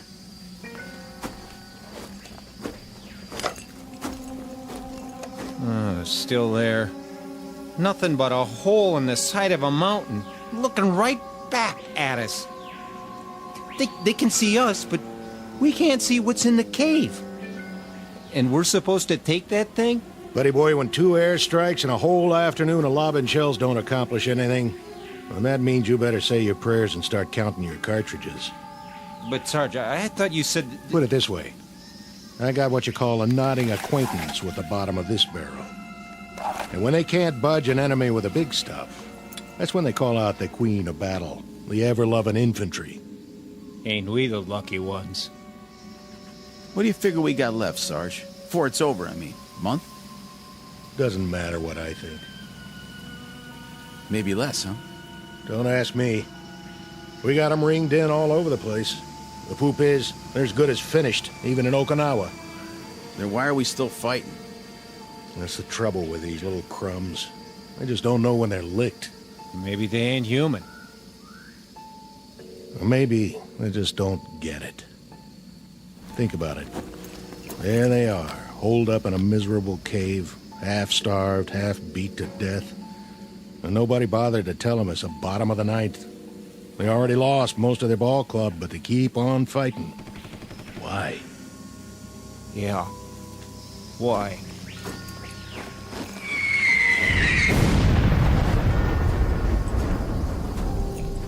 It's August 1945. The last grimy pages of a dirty, torn book of war. The place is the Philippine Islands. The men you've just met are what's left of a platoon of American infantry.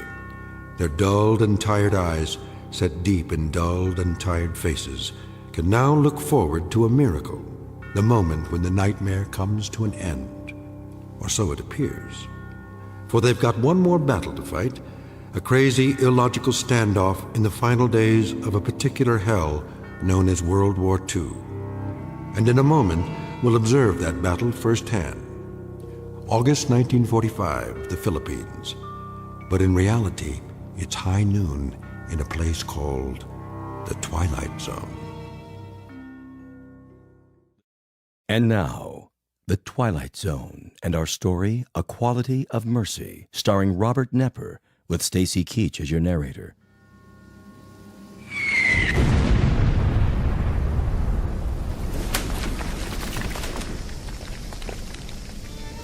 There we go again. Hit anything this time, Sarge? I tell you what, I'm not even gonna bother to look. You check it out for me, all right, Anachek? Feet sitting here. Where's the field glasses? Be my guest.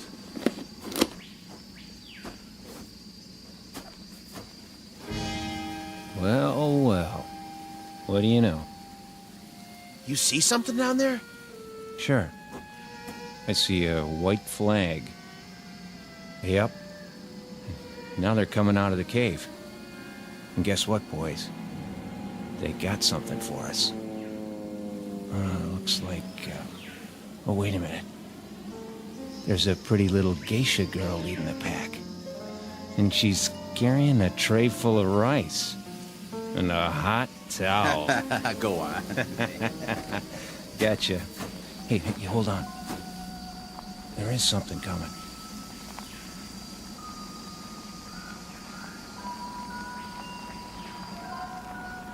Who is it? Don't know. Uh-oh. Think I see a gold bar on his helmet.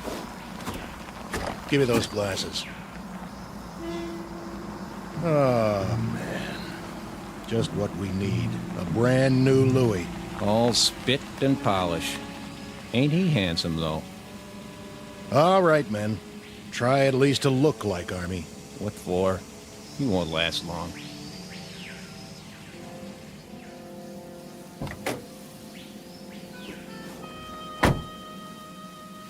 Well, looky what we got here.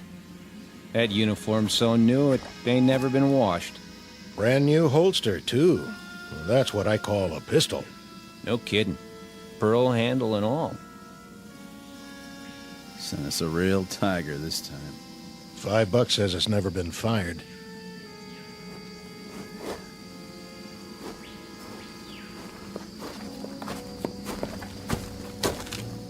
Which of you is Sergeant Casarano? That would be me. I'm Lieutenant Cattell. Sir? I'm taking over your platoon. Matter of fact. What's your situation here? We're observing for a mortar company, Lieutenant. So I've been told. That cave down there? Bunch of the enemies holed up. Been trying to get them out for 2 days. No luck? Nothing doing. Your binoculars, please, Sergeant. Here you go. Tough situation. I guess you know what that means. Sir? We have some mopping up to do. We? Yeah, you heard me. I'd say we do best to go at it frontally. Frontally? Yeah, just move right in and wipe them out. Hey, Lieutenant, you sure you got the right platoon? What about it, Sergeant? Well, now, Call the rest of the company together. The rest of the company? On the double. Where are they? Back at the CP. This is it? All 6 of us.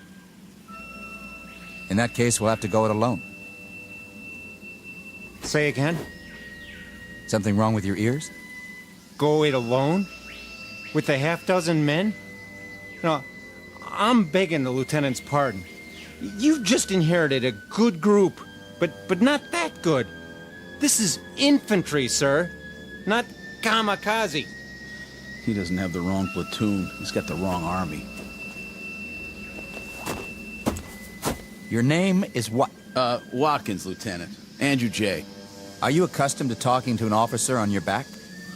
Matter of fact, sir, I'm not accustomed to talking to an officer in any way. And why is that, soldier? We've lost our last 3 platoon, Louis, and I guess you could say there's been a space of time in between.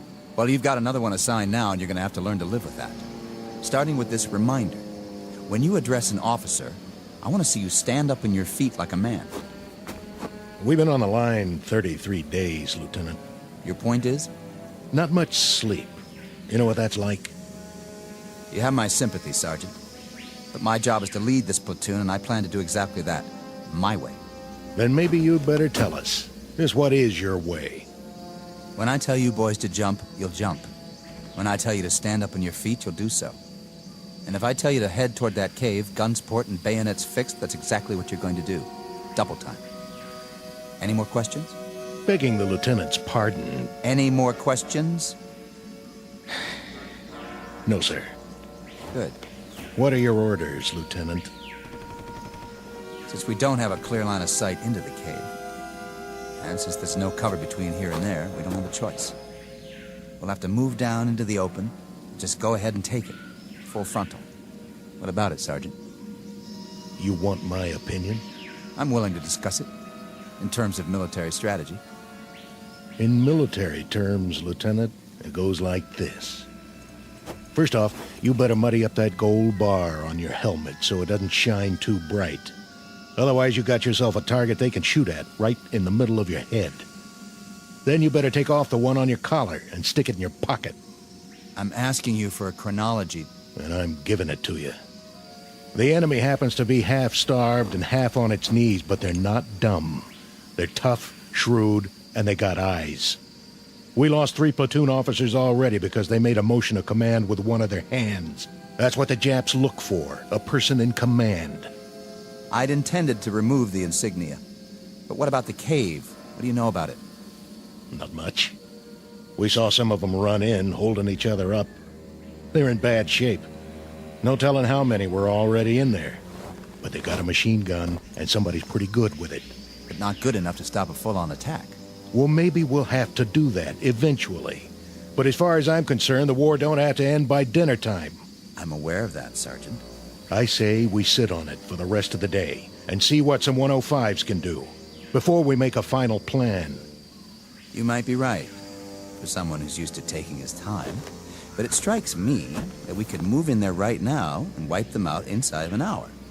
Get close enough to lob grenades and pulverize them. If you want to get the job done instead of loafing, that seems to be the one thing this platoon is extremely good at. Lieutenant, how long have you been out here? What's that got to do with it? Oh, not a whole lot, I guess. But you make it sound like a football game. It ain't a football game, Lieutenant. It's one long gut ache with some torn up, mangled boys fresh off the farm, and it's gonna take a long time to forget. You ain't been shot at yet, Lieutenant. Remember that. How would you know? And you ain't shot nobody either, have you? You beat me over here, Sergeant, I'll give you that. But when it comes to killing Japanese, I think you'll find I'm a highly trained and very efficient officer. Yes, sir. I'm sure you are. I was well schooled in tactics and equipment. I'd say you could all use a refresher course around here. Maybe so. You, soldier. Yes, sir. Let me see your rifle. Right here, sir. That's a filthy piece, soldier. Well, there's a lot of mud around here. That's no excuse. I want clean weapons in this platoon. That's #1 priority. The worst thing that can happen is for your weapon to jam. Now break them down and clean them, because we're here to kill Japs. Or did you forget? That's our job, and by God, we're gonna do it. This outfit better shape up fast, or I'm putting you all on report. Sounds pretty gung-ho. Yeah, real bloodthirsty. Think he wants us to scalp him, too? You have something to say? Me? No, sir. What is it with you, men? No sleep? Or no guts? You tired of killing Japs, is that it? Or don't you have the stomach for it? Listen, sir. Let it go. No, when I got something to say, I'm gonna say it. Go ahead. Let's hear it. We're 24 months up on you, Lieutenant. We've seen a lot of blood and heard a lot of screaming from both sides. You've got a big deal about doing some killing. We'll fall in on that order, don't you worry. But you can't order us to like it. We've seen enough dead men to last us for the rest of our lives. The rest of our lives and then some. We'll do some more killing for you, Lieutenant. All you want. Just don't ask us to cheer about it. We'll see about that. Radio operator. Here. Get me base camp. Sir? Tell them to hold mortar fire, on my order. For now, prepare to attack. We're going to take that cave head on, whether you farm boys like it or not.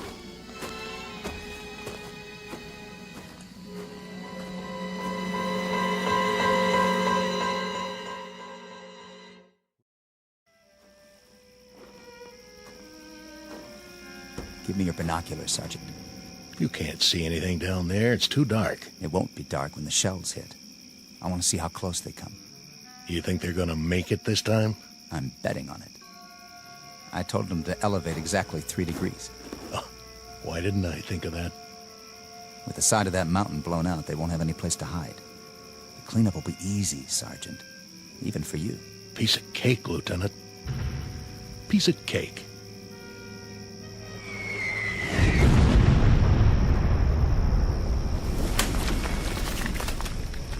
Still short. Yep, that's what it looks like. Casarano, those flamethrowers arrive? Yes, sir. Good. I figure we can move in behind the next barrage and get within 50 yards of the opening. Just like that. Flamethrowers can do a lot of damage, can't they? They can. What about phosphorus grenades? Oh, them too. If you put them in the right place. But... But what? I wouldn't want to get hit by one. We're not talking about you. We're talking about the enemy. Right. We'll wait till dawn, then move in. Check with company for the mortar barrage so we'll be ready to go. Okay, sir. I'll tell the men we're going in. You'll have to double time this one, Sergeant. That is, if you want to keep up with me. Oh, we'll keep up. But... Something you want to say to me, Sergeant? No. Are you sure? Yeah, I'm sure. I'm not your cup of tea, am I, Sergeant? I guess you got a little too much vinegar for me, Lieutenant. That's what it takes in wartime. You know, sir... What? We could bypass it. Bypass? Where did you get an idea like that? There aren't 20 men in that cave. Most of them are sick, or injured, or half-starved. They're probably out of their minds by now. But they're Japs, aren't they? They're men. They're dirty little cowards. are they? You've got a funny group here, Sergeant. And you're the oddball of the bunch. If I may make an observation, the way I size you up is this. You've either got battle fatigue, the whole lot of you, or you're chicken. Maybe a little of both. Maybe neither. I don't rightly know. But the way I size you up, Lieutenant, is... Go ahead, say it.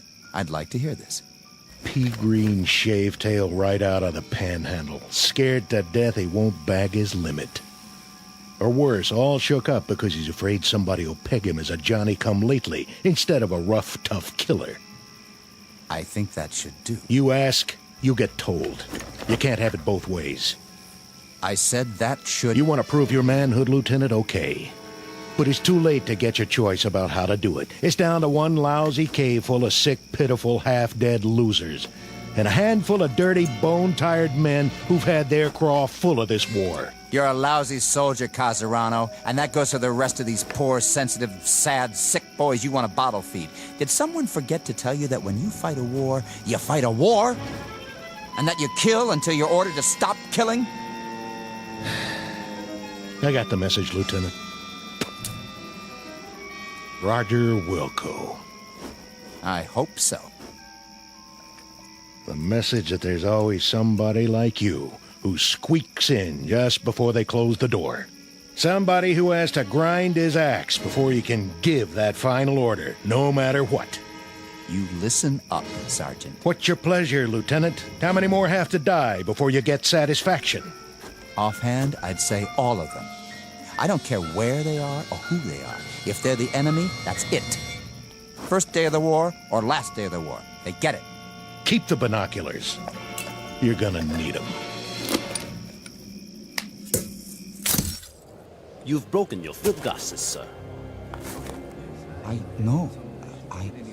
What? I said, it appears that your binoculars are broken, Lieutenant. Give me those. Wait. Who are... Sir? I said, who are...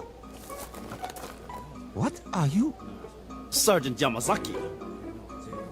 But these men, they're all...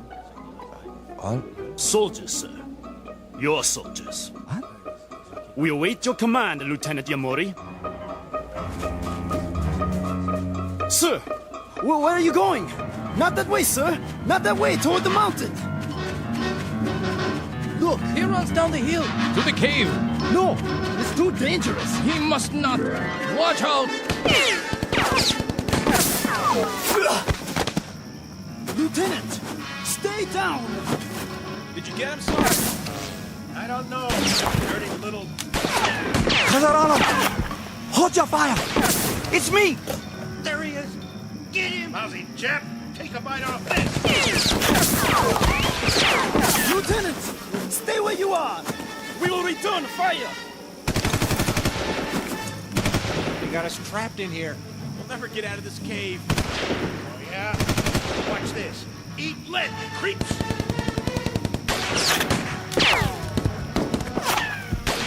Lieutenant Yamori, run back now. Keep your head down. Which way? Can't tell. Which way do I...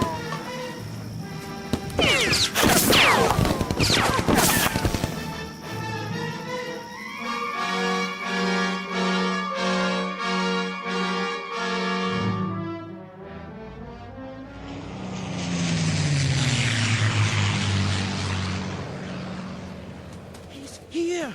He made it back. All the way up the hill. Is he hurt? Lieutenant Yamori? What? That was exceedingly brave, sir. To attack the Americans single-handedly. Americans? What are you talking about? The Americans in the cave. 20 or 30 of them. Most of them wounded, but nonetheless armed. Very dangerous. Like animals. There aren't that many.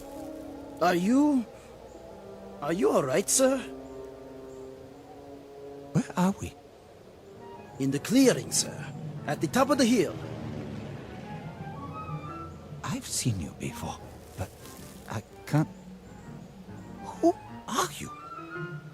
Who am I, sir? Sergeant Yamazaki. Are you all right, sir? Are you feeling well? I asked you a question. Question? What are we doing here? What is this place? Why, Corregidor, sir. Corregidor. When? When, sir? You mean... What is the day's date? May 4th, sir. May 4th. Can't be May 4th. No? It's August. Don't you understand? August. August the 6th. I humbly ask the lieutenant to forgive me, but I must correct him. The date is May 4th. May 4th. When? What year? The year 1942, sir. Is the lieutenant all right? A bump to the head? Uniform I'm wearing. It looks just like all your uniforms. Perhaps a touch of malaria. Did you call me? Lieutenant, sir. Your rank. You called me something else. You called me by a name. Yamuri. Your name, sir. Lieutenant Yamuri. No. No. No! What happened to me? What's going on here? What's happened? What is wrong with this man? I don't know, Captain Nakagawa. Yamuri, are you sick?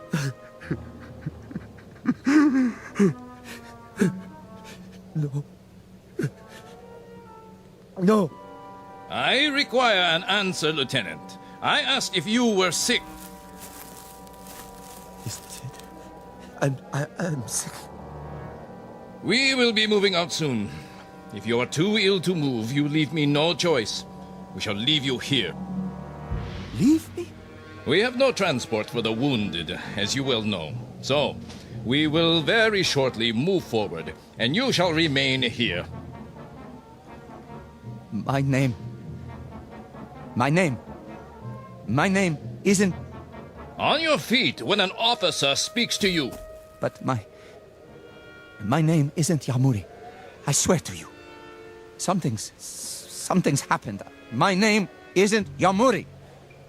My name is... Silence. Place this man under arrest. Yes, sir. Lieutenant, please, get up. I gave you an order, Sergeant Yamazaki. Men!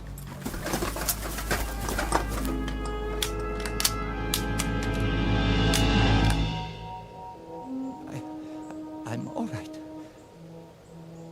Forgive me, sir. You what? I was feverish for a moment. I forgot where I was. Huh? I'm all right now.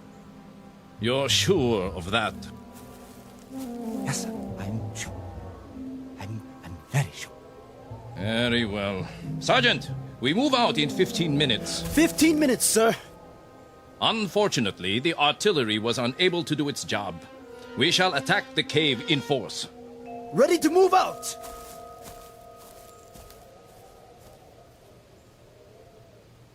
Sergeant. Yes? The cave he mentioned. Are you feeling better now? Yes, better. The cave. He means the one where I was just... The cave with the enemy. Put a new clip in your rifle. Let me help you.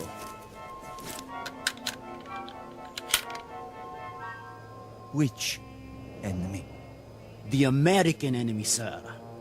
The stupid fools who don't know when to give up. Here, fix your bayonet. The captain does not like to take prisoners.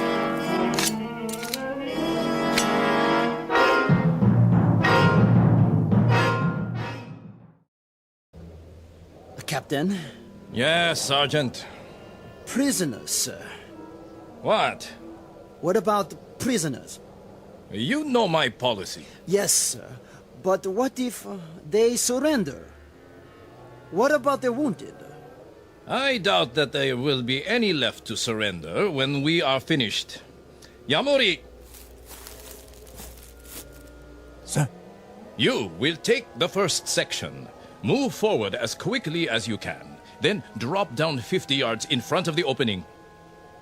But, sir? Watch for my signal.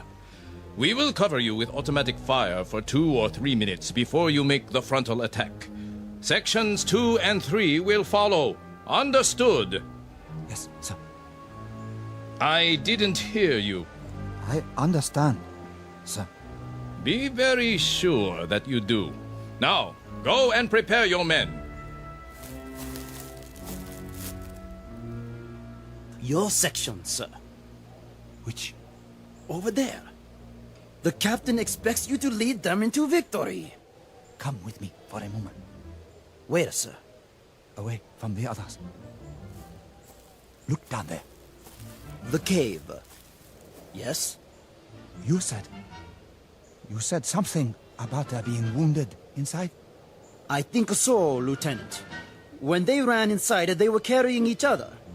I don't think there are more than 20 or 30 men. Not even that. It shouldn't be too difficult. They are only Americans, not good fighters. And they are very weak.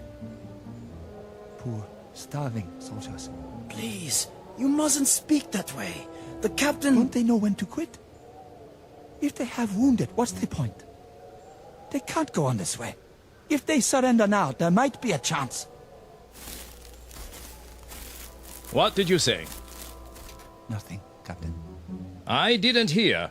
What did you just say? Repeat it. Just if they're wounded, sir, perhaps. Perhaps what? If we gave them a chance to surrender first, or... Or what? If we left them there. Left them? Bypassed the cave completely, and moved on. Bypassed them. Is that a tactical judgment? I think it is. Or is it some nugget of compassion for the enemy unearthed by your fever? They are wounded. They're running out of supplies.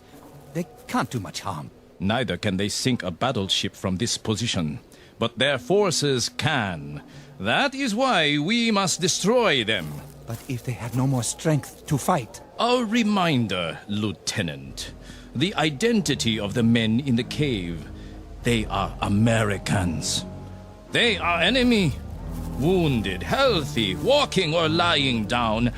They are enemy. The Japanese army does not bypass. The Japanese army attacks. The Japanese army wipes out its opponents to bring an end to this war. They're wounded. They're beaten and they're wounded. Their forces have suffered heavy losses. The rules of war... Rules? Lieutenant Yamuri, it is odd that you should require this reminder. But the comparative health and well-being of the enemy, his comfort or his discomfort, the degree of his anguish or his incapacities have no bearing on military action. These things have no more to do with a tactical move or a decision of command than the fortunes of an anthill that you step on when we move forward to attack. But they're not ants. Correct. They are enemy. If when we enter the cave they are lying on the ground, crying in agony, pleading for mercy, I can assure you I will have no more compunction about making them a head shorter than I would about stepping on that anthill. Captain, they are men. You are not listening. They are enemy. This is war, and in war you kill. You kill, Lieutenant. Do you understand? You kill until you are ordered to stop killing.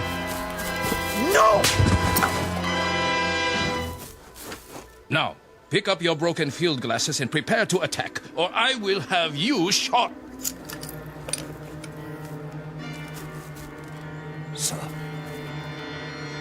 Sections, assemble! Sergeant Yamazaki. Sir. You will handle the first section. Sergeant Hino. Hi. Take the second section. Lieutenant Ishimoto. Hey. Yours is the third section. Now, we move out. Lieutenant Yamori, let me help you to your feet. I will take care of him, Sergeant, when we return. Yes, sir. Captain, what you do to those men in the cave, will it shorten the war by a week? By a day? An hour? Enough. May I ask the captain, what is his pleasure? How many have to die before he receives satisfaction? Offhand, Lieutenant Yamuri, I would say all of them. I don't care who they are or where they are. If they are the enemy, they are to be destroyed. First day of the war or last day of the war, we destroy them. Rest now, Lieutenant. I will be back. Your field glasses are broken. I will take new ones from the Americans. My glasses. My binoculars. Yes, I broke them when I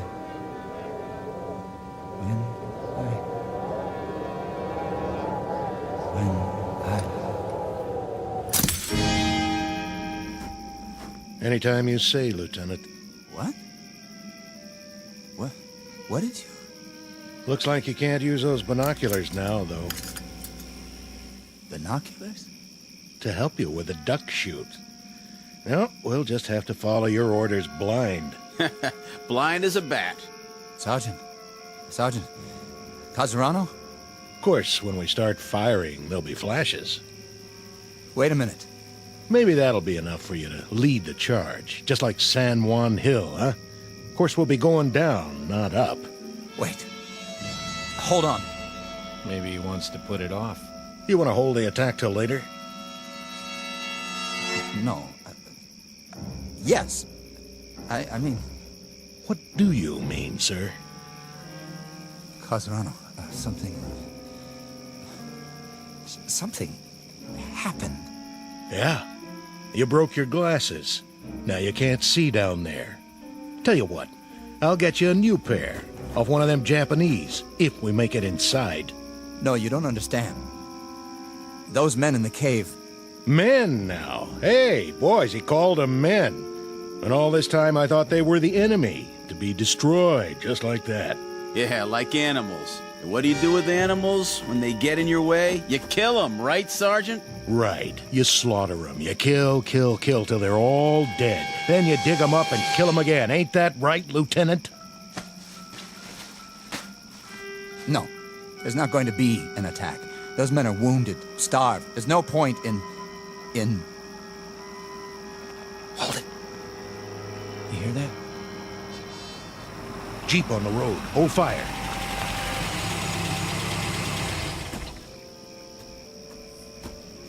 Lieutenant Cattell here?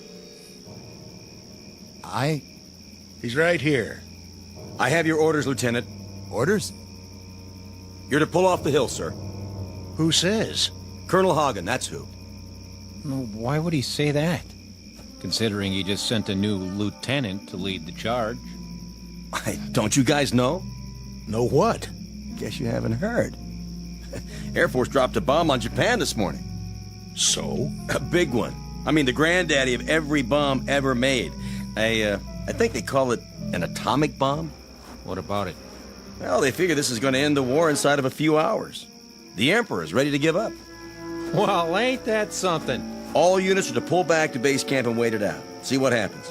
Some kind of announcement coming any time now. I'm gone. Is this it? All right, boys, you heard the man. Get your gear and move out. Oh, man. I'm gonna get me the biggest steak you ever saw. First thing I'll head for is a hot bath. How about it, Lieutenant? You with us? Or do you want to stay here and fight it out all by your lonesome? With you. Something on your mind, Lieutenant? Yeah, something. I'll bet. But I wouldn't fret it if I was you. There'll be other wars sooner or later. Other caves. Other human beings you can knock off. I hope not. God help us. I hope not. The quality of mercy is not strained. It droppeth as the gentle rain from heaven on the place beneath. It is twice blessed. It blesseth him that gives and him that takes. Shakespeare, The Merchant of Venice. But applicable to any moment in time, to any group of soldiery, to any nation on the face of the earth, or, as in this case, to the Twilight Zone. We'll return to the Twilight Zone in just a moment. You are about to enter another dimension, a dimension not only of sight and sound, but of mind, a journey into a wondrous land of imagination. Next stop, the Twilight Zone. Hi, this is Stacy Keach. I'd like to take a moment to tell you about our Twilight Zone website at twilightzoneradio.com. At twilightzoneradio.com, you'll find the latest information on these Twilight Zone radio dramas, including behind-the-scenes photographs, plus the newest product releases, trivia contests, ways to contact us, other Twilight Zone-related info and merchandise, plus links to other fascinating websites. So make your next stop twilightzoneradio.com. Visit twilightzoneradio.com to purchase these Twilight Zone radio dramas on cassette and CD, or call toll-free 1-866-989-ZONE. That's 1-866-989-9663.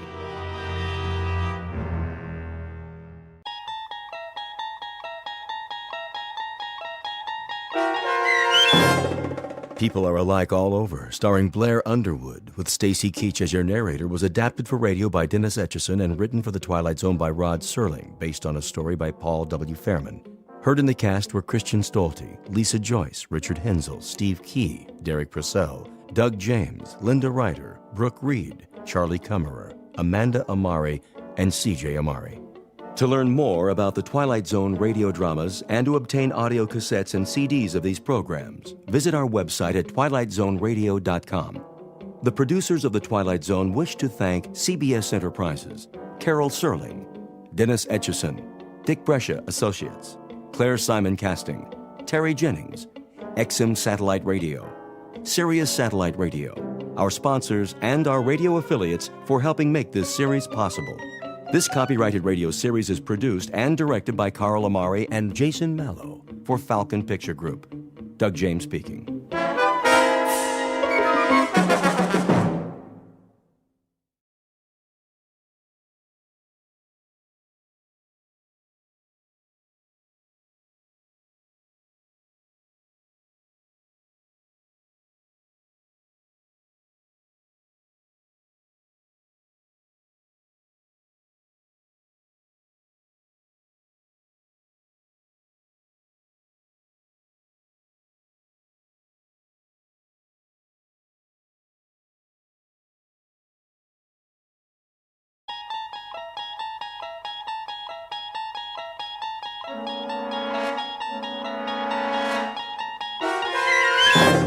There is a fifth dimension beyond that which is known to man. It is a dimension as vast as space and as timeless as infinity. It is the middle ground between light and shadow, and it lies between the pit of man's fears and the summit of his knowledge. This is the dimension of imagination. It is an area which we call the Twilight Zone.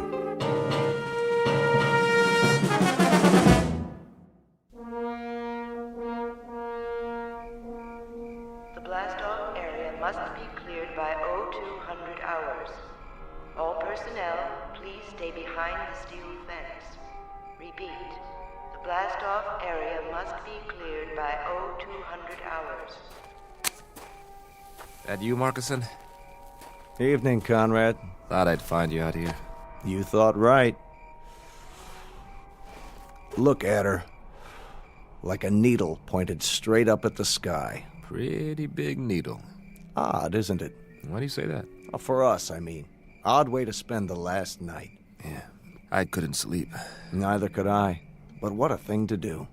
A last night on Earth you don't spend in the middle of the desert looking at your transportation. A last night you spend it enjoying Earth. You walk around its streets, you go into its bars, you dance with its women. Yeah. You drink in its view, savor it, enjoy it. But not us. That ship out there. We'll have all we want of her and more. She'll be our world for quite a while. 113 feet long by 18 feet wide. And yet here we stand, Conrad, watching her. Just 3 hours before we take off. Maybe we're trying to get used to the idea. Oh, we'll have plenty of time to get used to it. That'll be our city and country and house and front yard and backyard for the next 3 months. And we won't have any choice in the matter. Markson, could I ask you a question? Go ahead. Are you afraid? Of some things, I guess. The unknown, loneliness, the silence up there. But the ship, after all the work that's gone into her, I don't think so. How about you, Sam? It's different. You're ready for this. 3, 4, 5 years. It's all you've prepared yourself for. But it's not the same with me. We both went through the same flight training. I know, but I'm a scientist, Markison, a biologist. My whole life, my world has been books and slides and microscopes. I'm being sent up there because they need my mind. Pity they just can't send that and leave my body back here where it belongs. But speaking frankly, yeah, I am afraid. I'm frightened of the place we're going and what we might find there. Martians? Well, that's not very likely. They're the one thing you don't need to be afraid of. They shouldn't be feared, even if we do run into them. Whoever we meet up there, whatever kind of creatures they are, if they exist, they'll still be people of one sort or another. You don't really think that? Why not? I've got a philosophy about people, and I mean all people. I'm sure that when God made human beings, he developed them from call it a fixed formula, with the same batch of ingredients. We have a pattern of behavior designed to meet certain needs, and those needs are going to be identical no matter what the form and the place. And that means we're all essentially the same on Earth or in the farthest reaches of space. Think about it, Sam. People. On Mars.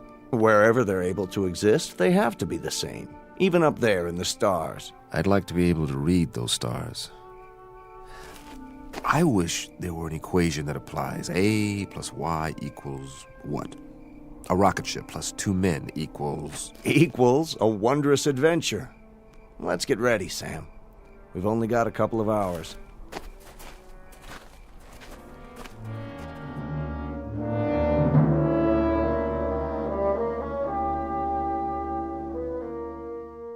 You're standing at the edge of a highway into space, one soon to be traveled by a flimsy, two-legged animal with an extremely small head. His name is Man, and he is about to send his tiny, groping fingers up into the unknown, bound for a once mythical place known as Mars. The participants are Samuel A. Conrad, age 35, and Warren Markison, age 31. They are the first to undertake such an ambitious voyage, and in a moment we'll travel with them to a location only slightly off course, in the Twilight Zone.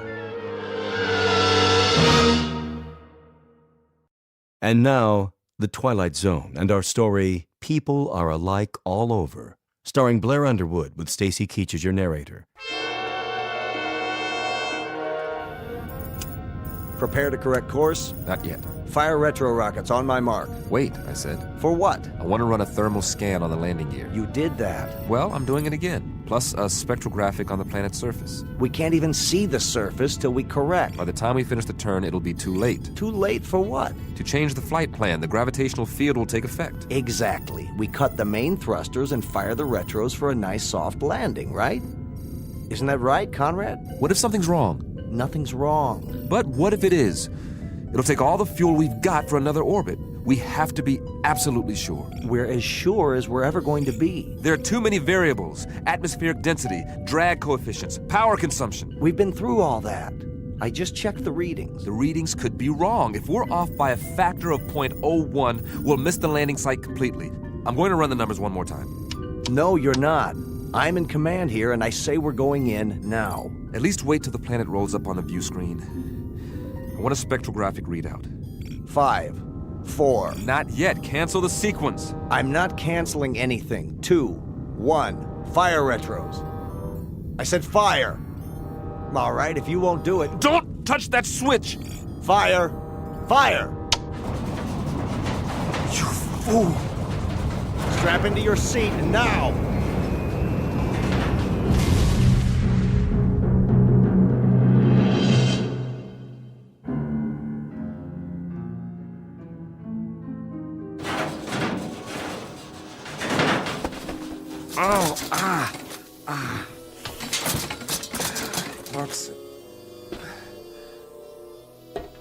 Marcuson? You all right? Marcuson, where are you? Warren? Warren, can you hear me? Over here. Oh, thank God. After a landing like that? Any landing you can walk away from is a good landing. If you can get this instrument panel off me, I'll try to do that. Hang on. It's split in two. I'll see if I can lift it. How's the rest of the ship? Nose down in the bottom of a crater, as far as I can tell. Air pressure seems to be holding. Here, take my hand. Whoa. Not just yet, Sam. I've got a little bit of a problem with this leg. But we made it, didn't we? Yeah, we made it. With or without my help. It wasn't your fault. Sure it was. If I'd followed your order... We still would have come down at the wrong angle. The flight plan was off. There's nothing wrong with the flight plan. It's the terrain. It's not like the reconnaissance photos. Close but different. Somehow... Then you were right to be cautious. Do we have power? I don't know. I haven't had time to check anything. Try to get the lights running. It's dark in here. I may be able to rig a new circuit. You do that. I'll give you a hand. Don't be crazy. You can't even stand up. I'll do it. Sam? Yeah? Hurry, if you can. Will you, Sam? I want to take a look outside. I want to see what's really there. There's plenty of time for that.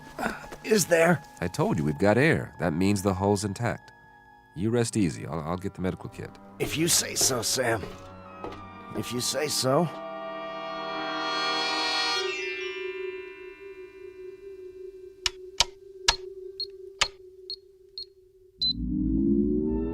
Yes! Sam? I've got the circuits up. We are in business. What are you doing? Running a diagnostic on the equipment. Stay down. How long did I sleep? A couple of hours. Don't worry, you needed it. You run an atmosphere check? Yeah. So, is it safe out there? That's the question. What's the matter? Something wrong with the sample? No, I got a good one. More than enough. That's the problem. You couldn't get a reading? Oh, I got a reading all right. A complete analysis. Down to the last trace element. So, what did it say? It says the air is fine. Almost identical to the mix on Earth. Well, what are we sitting here for? Let's go plant the flag. Hold on. You're not going anywhere with that leg. You go then. Just get the hatch open so I can see what's out there. I'm not going anywhere. Of course you are. Sam, we're the first men on Mars. What's the matter with you?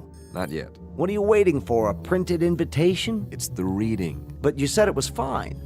It can't be right. Don't you trust the equipment, Sam? You designed it, remember? You and I both know there's no breathable atmosphere on Mars. Well, maybe there is where we landed. That doesn't make sense. If we're in a crater, there could be a buildup of gases. Not according to any scientific literature I've ever read. Then it's obvious the literature is wrong. You trust your equipment? I've run the data 50 times. And everything checks out. We made it, Sam. We made it. You know what that means? I want to filter out another sample and run it through the analyzer. We've traveled 35 million miles. Exactly. Another few hours won't make any difference. We can't wait any longer. The human race won't wait. If you won't open the hatch, I'll do it myself.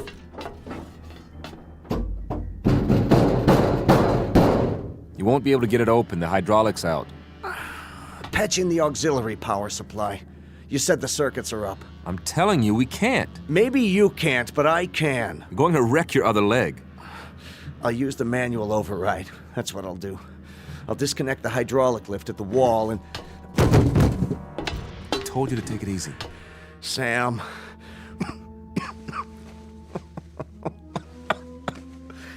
Just my luck, eh? 35 million miles through black space just to find a place to die. You are not going to die. That's all right. Really. It's just that I'd hate for this ship to be my tomb. Do me one favor. Anything. When it does happen, and I think it'll be soon. Don't talk like that. Get me outside, one way or another. Don't be afraid. I've got a strange hunch that if anybody's out there, they'll help you with the funeral. That's how people are. And they are people, Sam. As long as they've got minds and hearts, that means they've got souls. And that makes them people. No. For God's sake, don't die now. Don't leave me alone here. Warren! Warren! What's that? Listen. Do you hear that, Warren? Do you hear that? Something's out there. And it's coming. It's coming right up to the ship. You said that whatever's out there is like us. Well, I don't know that. There's no way to find out, and I'm not ready to find out. Go away! Whoever or whatever you are, go away!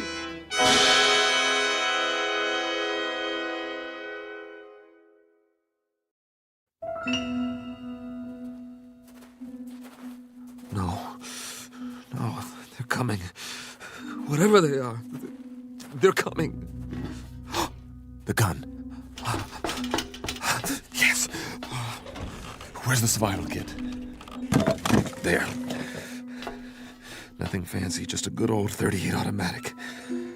That ought to do the trick. Get away! I said, get away from the ship! All right, if you won't go away, you want me to come out, I'll come out. You think you're ready for me? Huh? Huh? Where's that lever? Whoever or whatever you are, let's find out if you can eat lead. What the? Come on. Where are you? What are you waiting for? You see this? It's a gun. Know what a gun is? Want to find out? Step into the light so I can see you.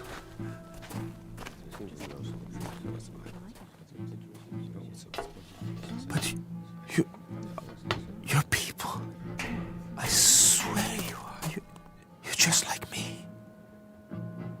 Face, body, everything. Please, don't be afraid. There's no reason to, you know. What do you have in your hand? Oh, this it's a pistol. It's a... I was only going to use it if... May I see it? What? I suppose so. Just don't touch the trigger. It contains explosive missiles. They're called bullets. We didn't know if you were ever going to come out. We've waited most of the night. Very glad to see that you've finally done so, however. This is amazing. I'm Conrad. Samuel Conrad. That's my name. Do you understand? Name? We understand, Mr. Conrad. We landed here, my friend and I, in this ship. Crashed, I should say. We come from Earth. Earth? Where I'm from. This planet is known as Mars. We took off in our ship almost 3 months ago. Check on the other one. He may be injured. Yes, of course. Here, I'll show you in the sand. See, this is the sun. Sun, the big star. And this is the Earth, the third planet from the sun, and this is you. Here. The other one is dead. His name is Marcuson. Don't be alarmed, Mr. Conrad. We don't intend to hurt you. We've only been wondering when you intended to come out. Of course, we were curious. But how do you know my language? We don't, Mr. Conrad. As you'll no doubt soon realize, you're speaking our language. Your language? Unconscious transference. You'd call it hypnosis of a sort. But you must be tired. We'll prepare a place for you to rest and food. I'm appreciative. I really am. You'll forgive me, my staring. I mean, but I can't get over it. I mean, you're people, just like I am. Actual human beings. Marcuson said you'd...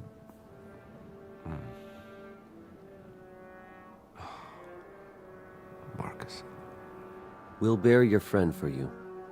Later on, you can tell us the sort of marker you'd like. That is your tradition, isn't it? Yes, it is. We can also repair your ship for you. You can? If that would please you. Oh, yes, very much.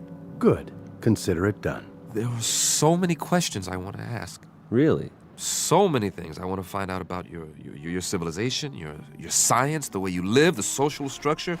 100 questions, 1,000. We will be glad to answer all your questions. But first, you must rest. Yes. Come with us, Mr. Conrad. You must have food and drink and sleep. After you. Where are we going? Not far. A structure we've built. I don't see anything. Oh, I know it's dark out there, but it's only a short walk. You'll understand more when we arrive. The true end of your journey, if you will. A place that's more comfortable. Would you give me a moment? What? It won't take long. I'd like to say goodbye to my friend. Oh, certainly.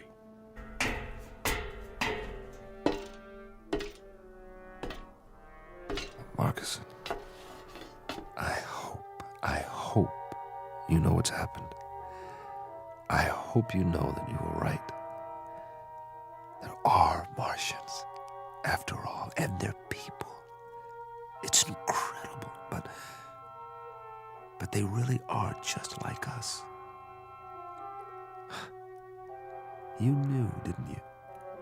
Somehow, you knew. Oh, I'm sorry, old friend, that I didn't believe you. And that you didn't live to see them. Are you ready, Mr. Conrad? Yes, I'm ready.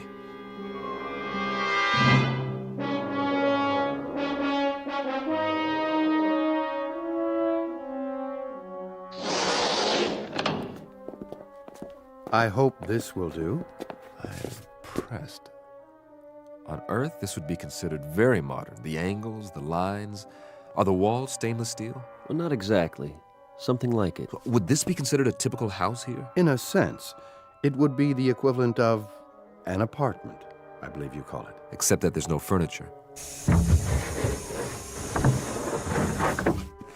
I don't believe it. Everything is built into the walls. What's the power source? Not electricity, surely it's... A simple principle, really. You'll hear all about it. About everything. But we promised you food. Your table and chair. From the ceiling. That's brilliant. And on the table, your meal. It will taste somewhat different from what you're accustomed to, but I trust you'll find it agreeable. Here. Thank you so much. All of you. You know, I am hungry. Very hungry. Please sit down, Mr. Conrad, and eat.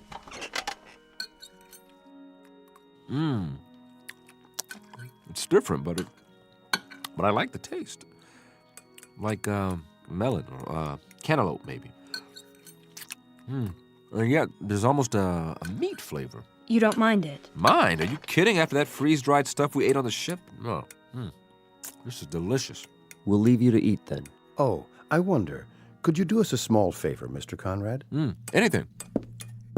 As a favor, would you mind sketching for us what a home looks like on Earth?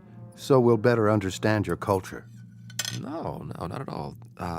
This is what we call a ranch house. It has only one story. Here, look, I'll show you. This is roughly the shape. The front door here, and this is what's known as a picture window. Looking out from the living room. I see. The bedroom area. And the kitchen, where we cook the food.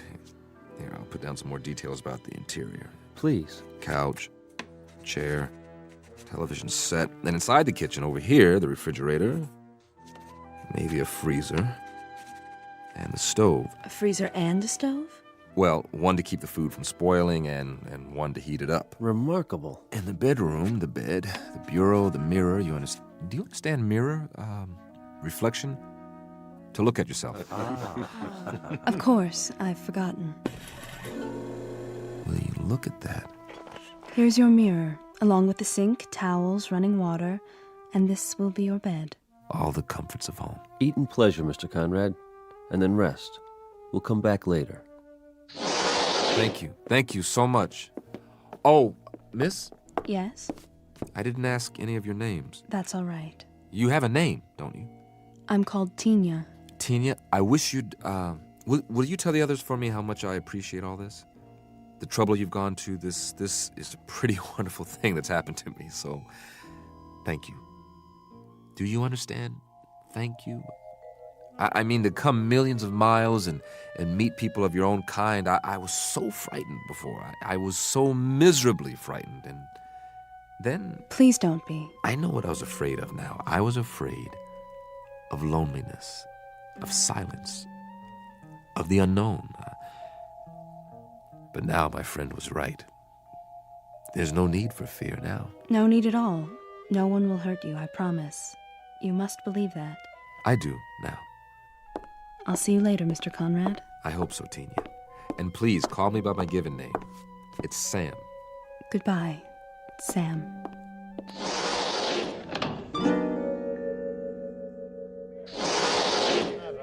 There she is. Sorry, he had more questions. What did you tell him? That we'd be back later. He understands. How did he take the language transference? Oh, quite easily. His quotient is low enough. You should see the wave chart. He has the mind almost of an infant. And you must have a look at his ship. I have done so. So primitive as to be almost unbelievable. You wonder how he made it here. Tina, how does he react to things? What? He asked you a question. I'm sorry, how does... His reactions. Most trusting, emotionally very complex. He feels loneliness, curiosity, excitement. He seems to crave companionship. And what is your recommendation? For what we should do with him. I think we should let him go. Let him go? How can we let him go? He means us no harm, and he's... He's what? Tell us what he is. Go ahead, Tina. Feel free to speak. He's so much like us, that's all. Did you hear that, everyone? He's so much like us. Excuse me. Tina, where are you going? I have something to do. At this hour, surely not. Perhaps to observe our new arrival. After all, he is almost one of us now. One of us indeed.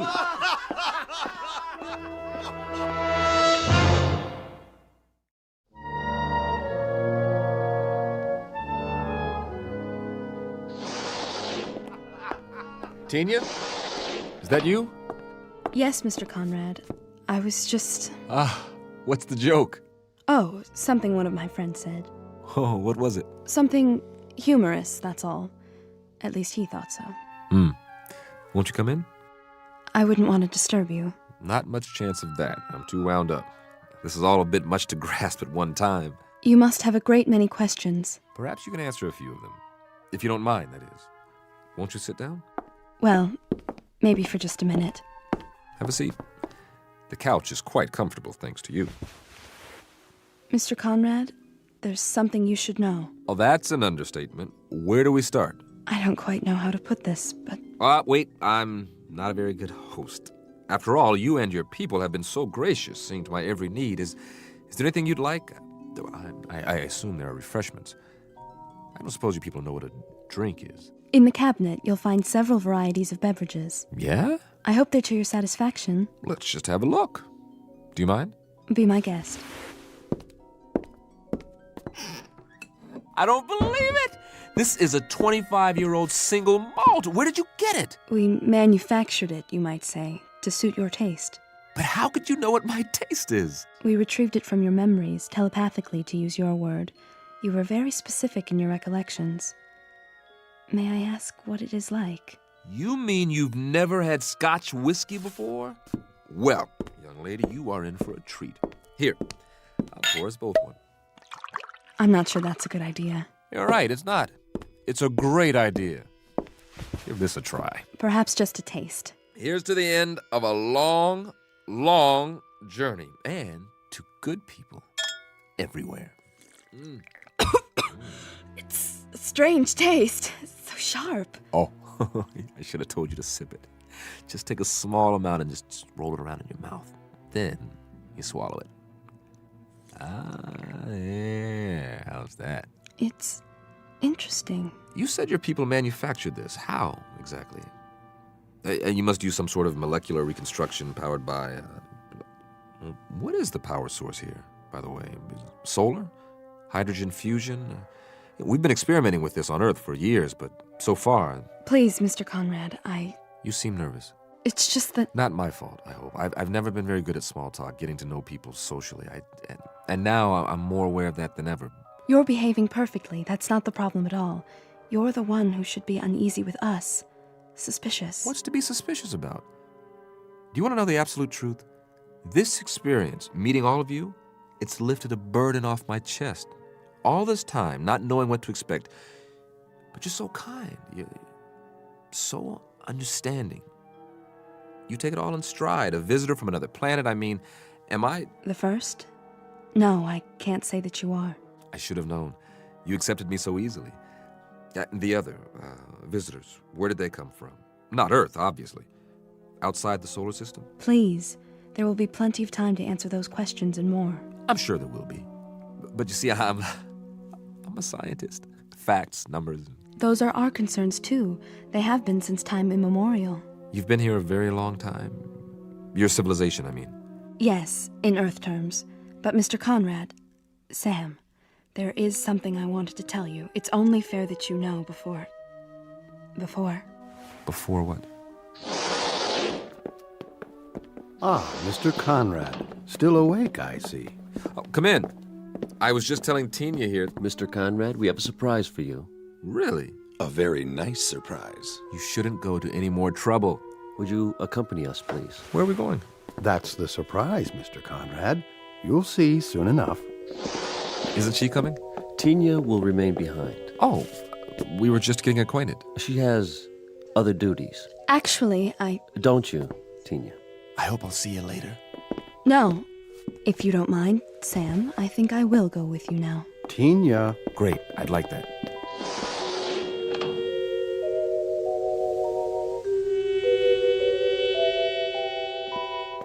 Quite a complex you have here. There must be miles of corridors, like interconnecting tubes. It provides both shelter and a gathering place for our people. The walls, are they glass? A form of what you call plastic. Very strong, for protection against the elements. Then you have seasons. We've seen evidence of dust storms on the surface and, of course, the polar ice caps. We've had to recreate an atmosphere in recent centuries. That has wrought havoc with the forces of nature. Far more than you might have observed from space. I can hardly wait to take a closer look. Really, Mr. Conrad, you don't want to tire yourself. You should get a good night's rest while you can. No reason to. I feel fine. Does the complex house your research facilities, laboratories, that sort of thing? They are in an adjacent structure. I thought I saw a reflection out there, but it's so dark. All in good time. It will be a few more hours until sunrise. Then, all will be clear. Ah, here we are. After you, Mr. Conrad. What? Allow me to illuminate it for you. But this is... This is what, sir? Why, it's just like the entrance to my house back home. Is it? Yes, this is the foyer, and the living room would be down here. You like it? Do I? It's perfect replica of my place in California. This is perfect. We did our best. I mean, in every detail. Furniture, the works, even the drapes. If I open them, I bet I'll see my old picture window. No point in opening them now. It's dark. Wait till morning. How did you build it so quickly? We sincerely hope this is the way you're used to living. You didn't miss a thing. The general outline came from your diagram, the rest from your mind. You think very clearly, Mr. Conrad. Very clearly indeed. Strong, clean impressions. Would you care to see the rest of the house? Would I ever? Ah! My kitchen! And my refrigerator. It's filled with your favorite foods, the ones you remember most vividly. Cheese, fried chicken, and pizza. Oh, I'd love to have some warmed over pizza right about now. This is really fabulous. I don't know how to repay you. Your presence is quite enough. I really, truly appreciate it. We wanted you to feel at home, Mr. Conrad. Do you? Well, I never saw it this clean. Splendid. In that case, we were wondering if you'd mind remaining here for a little while. Oh, sure. And about my spaceship. Take your time. Your spaceship? You said you'd be able to fix it. Oh, yes. We'll restore it to its original state and then transport it here, outside your residence. It will be in perfect working order. That's great. You expressed interest in seeing more of our people. We'll arrange that, first thing in the morning. I'm sure they will be most interested. I'd be delighted. For a little while longer, then. Enjoy yourself, Mr. Conrad. Enjoy your house. You bet I will. I can hardly wait to sleep on a real mattress again. Oh, let me show you out. That's not necessary. Sure it is. This is my house, isn't it? It is, sir. It most certainly is. What's this in the vase? You call them roses, don't you? Well, yes, but how? We had a little trouble with the petals. So delicate. If you examine them closely, you may find them somewhat imperfect. I doubt that very much. Here, I want you to have one. It's my way of saying thanks. Thank you. I'll keep it to remember you by. But we'll see each other again, won't we? What? Are you crying? Come along, Tina. I'm very happy to have known you, Sam. Time to go. Sleep well, and wake refreshed.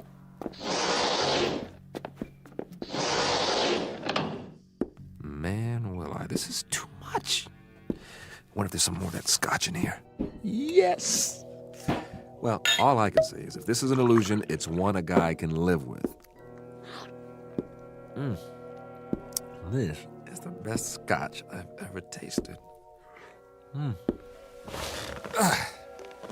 think I'll just sit down here, put my feet up. This is the greatest. Absolutely the greatest.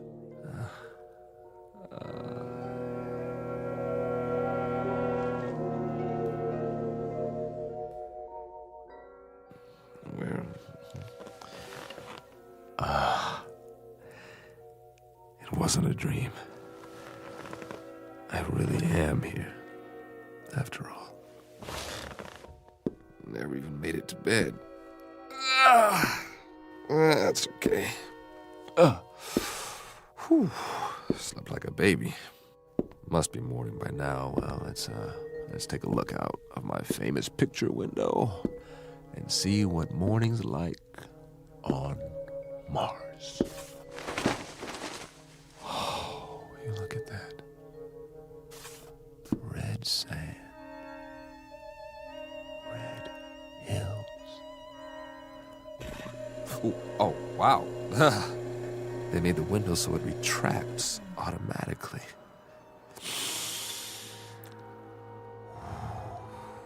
Smell that. Oh, real honest to goodness air. I gotta get outside. Come on. What's the matter with this door? Wait a minute. What's that? Sounds like some kind of vehicle. Hey! Hey, everybody!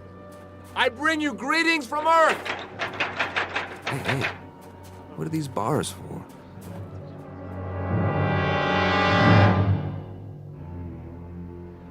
Everyone, Please exit through the rear of the tram. Over here! I'd like to shake your hands, but I'm locked in. Go to the main window, please. He's still in quarantine. What's he talking about? Why are you all looking at me like that? Please don't touch the bars. Hey, what's going on? Hey! This is our latest acquisition. No, it can't be. My ship. They said they'd move it here. Wait, why would they? It can't blast off this close. It would set the whole house on fire. Unless they don't intend. Isn't he unusual? Careful, children. Can it talk? Yes, on an elementary level, a very limited vocabulary, of course. Its primitive spacecraft will soon be on permanent display. For now, you're free to observe the creature in its natural surroundings. I don't belong Note in the here. simple primal emotions. No! No! Let me out of here! You may take holograms if you like. And next, we'll move on to the Venusian habitat, the intergalactic breeding area, and the Alpha Centauri house. This again is a holographic opportunity. I don't belong in here, please! Please! I would like to take a hologram. Isn't he cute? Look this way, Earthman.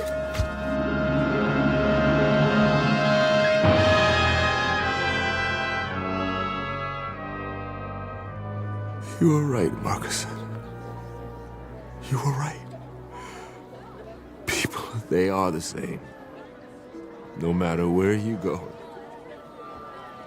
they are always the same. It's a zoo. A zoo. A zoo! It's a zoo. Species of animal on public display. Physical characteristics similar to a human being. Head, trunk, arms, legs, hands, feet. Very tiny, undeveloped brain. Comes from a primitive planet known as Earth. Calls himself Samuel Conrad. And he will remain here in his specially constructed cage with running water and electricity and central heating for the rest of his natural life. Because Samuel Conrad finally discovered a flight plan that led him off course and into the Twilight Zone. More from the Twilight Zone after this.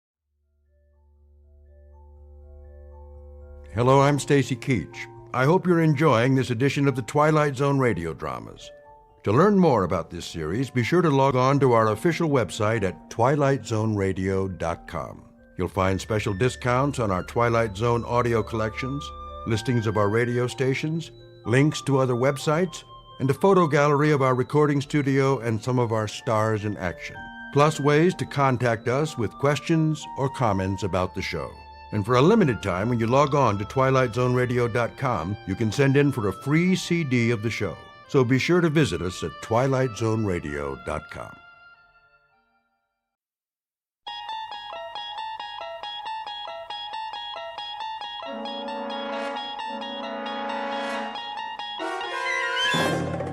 You unlock this door with the key of imagination. Beyond it is another dimension, a dimension of sound, a dimension of sight, a dimension of mind. You're moving into a land of both shadow and substance, of things and ideas. You've just crossed over into the Twilight Zone.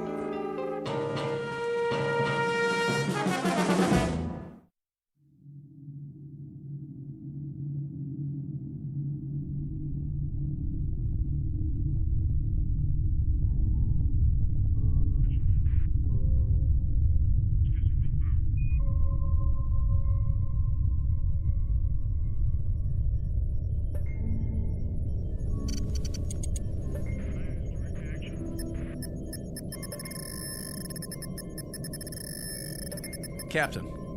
What? Look in the viewer. Switch lenses. Yes, sir. It was at 255-417. I don't see anything.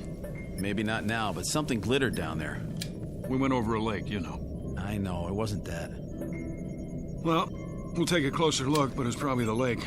Wasting our time again.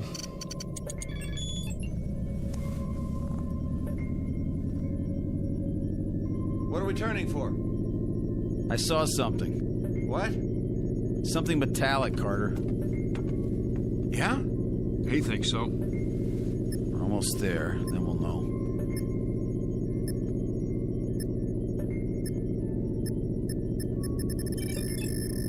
Will you look at that? Trees, rivers, a regular incubation lab on this planet. I know what you're thinking. Don't. It's gotta happen sometime. Yeah? Who says? Only the astrophysicist, the biologist, and... Mason, you've got aliens on the brain. You're contact happy. Maybe we've been out too long. Do you really think man is the only intelligent... All right. So we're going to meet another race. Great. It would be great. It's going to happen sooner or later. Why not to us? Man, that would be something. Another... There it is, in the viewer. Looks like it might be a ship. Don't count on it. Well, let me see that. We're passing over. Aren't we going to... Will you please... We should at least stop and take some specimens. Mason's right, Captain. But it's your call. In your flight chairs, we'll set down.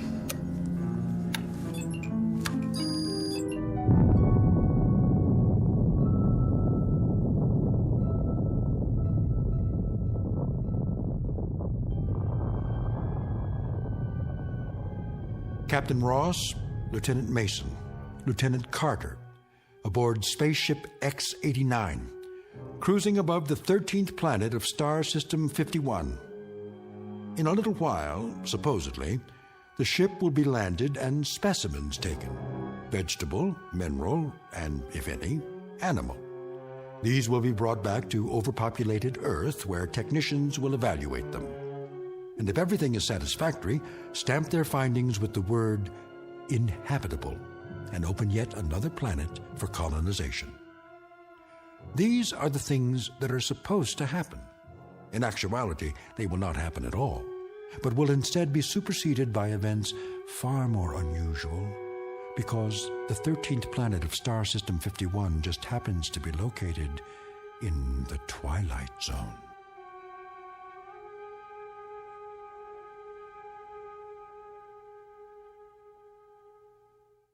And now, The Twilight Zone and our story, Death Ship, starring John Schneider with Stacy Keach as your narrator.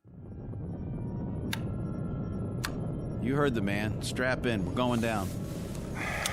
What's the matter with the captain? Beats me. I can hardly talk to him anymore.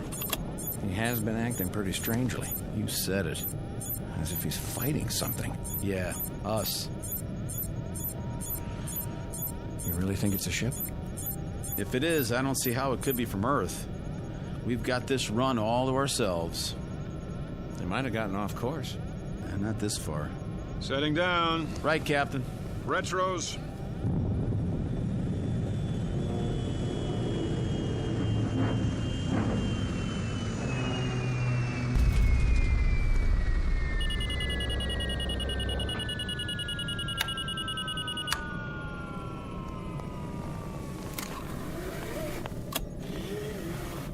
The porthole.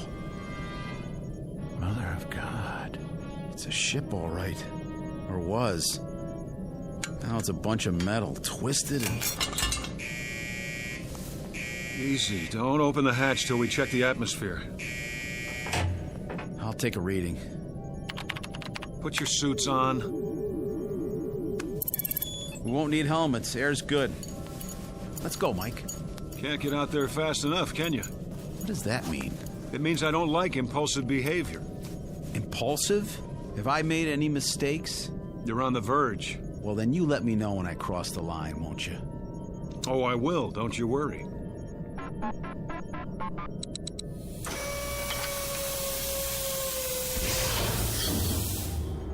We stay together, nobody takes any risks. That's an order. I understand, Captain. Carter? Yeah? All right, then. Let's go.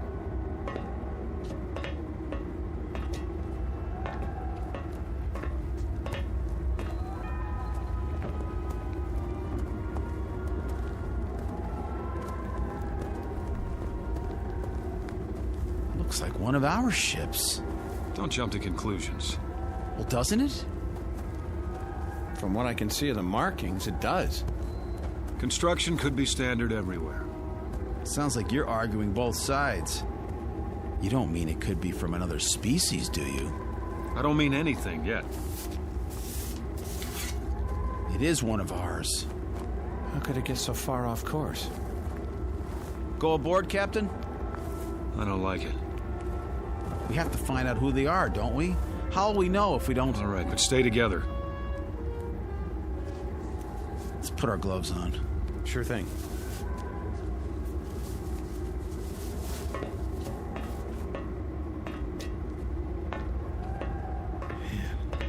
Pretty familiar, isn't it? Even all bent up like this. It's from Earth, no doubt about it. We don't know that. But Captain, look at the shape, the styling. We don't know it, Carter. That's just jammed. Maybe the cabin's still pressurized. Not likely. Door frame's probably twisted. We'll try it together. If it doesn't open, forget about it. Forget about it? There isn't time. We have a schedule to keep. It's moving. Let's go.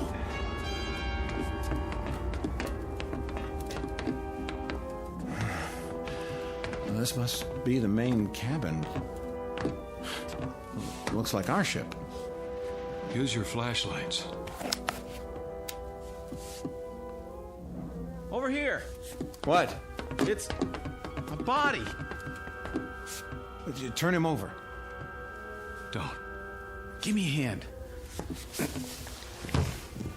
Dear God. Wait a minute. Do you see what I think I see? There's another one against the wall. Help me lift him. Don't, I said. What is going on here? That one has a face like... Nothing's going on. And the third one, he... Carter, try the auxiliary lights. But Captain, is it just me, or are we standing here looking at three bodies with three faces that look exactly like our faces? Auxiliary lights. I don't understand. It's not what it seems. Not what it's... Just hang on. Here come the lights. All right, then. First things first. Here's an ID wallet in this one's breast pocket. And here's his government card, picture and all. It says, Lieutenant Robert Mason. See it? That's my name, isn't it? That's my face, just like the one in my pocket right here. Well, isn't it? Put it back. Everybody see it? The same as mine, identical. Put it back. I don't get it. Same with the second one. What is this? You're letting it get to you. Get to me? This is my picture. Me. Hang on, lay them out and get something to cover them with, both of you. Captain, look at the third one and tell me it's not... I see it. Cover them now. No, I'm not touching them again. Carter. Nobody else touched them. I don't know about you fellas, but I need an explanation for this. We're leaving this wreck now. I said now. Everybody out.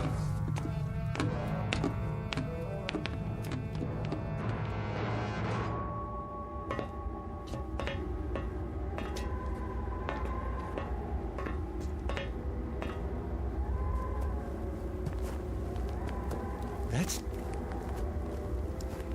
us in there. We're dead. Our ship is where we left it, just as we left it. Look ahead of you, 50 yards. What do you see? That's our ship over there, the same place we left it a few minutes ago. Not this one. And those bodies aren't ours. But they are. No. You saw them. I don't know what I saw, and neither do you. You agree with him, Mason? What? We're going back to our ship and radio the base. They'll tell us what to do. Will they? Shouldn't we... What? Bury our... dead? They're not ours. Get that through your head. Now let's go. You too, Mason. Right.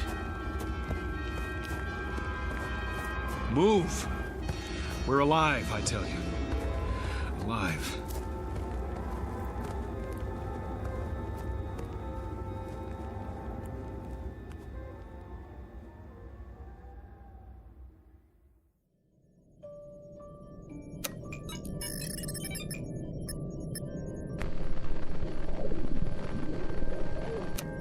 Nothing. Try again. I've been trying it for... Again.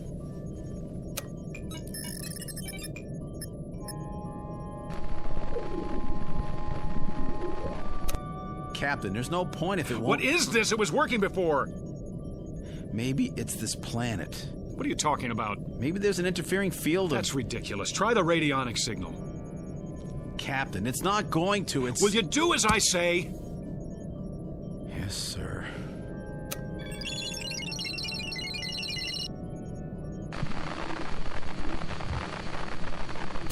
Again.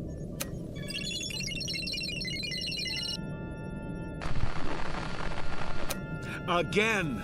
If it doesn't work the first time... They didn't hear us. The return signal is automatic. Do I have to tell you that? All right, let's go over this again. There's an answer here somewhere. Those bodies in the other ship aren't ours. That much we're sure of. Well, use your heads. These are our bodies. These, right here. Agreed? I don't know anymore. Neither do I. Listen. You both remember what they told us in training? About the theory of circumnavigating time. They said it might be possible for us to leave Earth in 1 year, and when we got back, even though we thought it was the same year, it might be the year before. Or the year after. Remember that? It was only a theory, Captain. It's more than a theory. It's what happened to us. We went through some kind of a time warp right into the future. And that ship over there is in the future. Is that what you're saying? Only the probable future. And what does that mean? It means that we're not dead. It also means that we're going to be dead. Not if we don't take off. If we don't go up, we can't crash. But our orders... They don't say to kill ourselves. We're alive now, and the only way to be certain we stay alive is not to go up. Then we can't possibly crash. We avoid it, prevent it. I've made up my mind. We stay. It's easy enough for you to decide. Meaning? You have no one waiting for you back on Earth. So I have no reason to go back, and I'll be just as happy here as I would be on Earth? Is that it? I think we should vote on it. Oh, you do? You're not the only one, Captain. I'm the only one who gives the orders. Even when our lives are concerned, huh? Especially where your lives are concerned. We stay. For how long? I'm not setting any time limit, Carter. A month? 2 months? I'm not setting any limit. We have enough food left for 3 weeks, Captain. I've no doubt there's edible food outside. You saw the landscape, trees, vegetation. How will we know what's edible and what isn't? We haven't got the equipment to test it. We'll watch the animals. I saw no animals, Captain. Did you? There will be. Well, if there are, there'll be a different form of life. What they eat might be deadly poisonous to us. We'll worry about that when the time comes. Right now, there's only one thing to worry about: preserving our lives. It may not even be necessary to stay here permanently. We may figure something out, but for now, the decision is to stay. Not our decision, Captain. Have you a better solution, then? Working at minimum capacity, the ship's electrical reserve can hold out for months. It won't be working at minimum capacity. Why? We're going to need heat. Lots of it. But it's only twilight, and already the temperature outside is minus 13 degrees. Would you rather lift off? Take the risk of duplicating that ship over there? How can we duplicate it, Captain? How can there be 2 crash ships? 2 of me dead, 2 of Mason, two of you. We'll go over it again until we find an answer.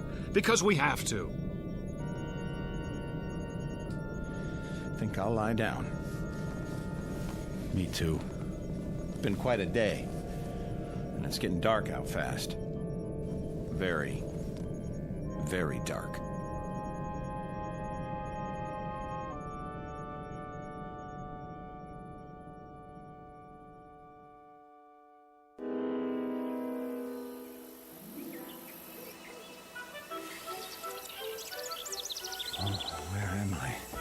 Mike? That's you, boy? Mr. Kramer? How did I... When did you get home? Home? On leave, are you? I...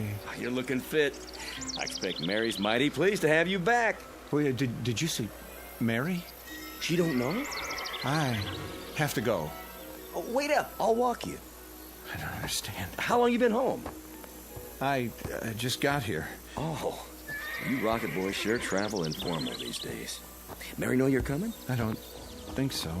Gonna surprise her, huh? Yes. Surprise her. How long you got? I'm not sure. You all right, Mike? Hello, Mike. Mrs. Nolan? Home on furlough? I don't know. Old Mrs. Nolan still makes that long walk to town every day. She'll go on forever. Forever. Hey, maybe we can do some hunting while you're home, huh, Mike? Got my shotgun with me. Always carry it now in case I see something. Not that I ever hit anything, but... Hey, where you going?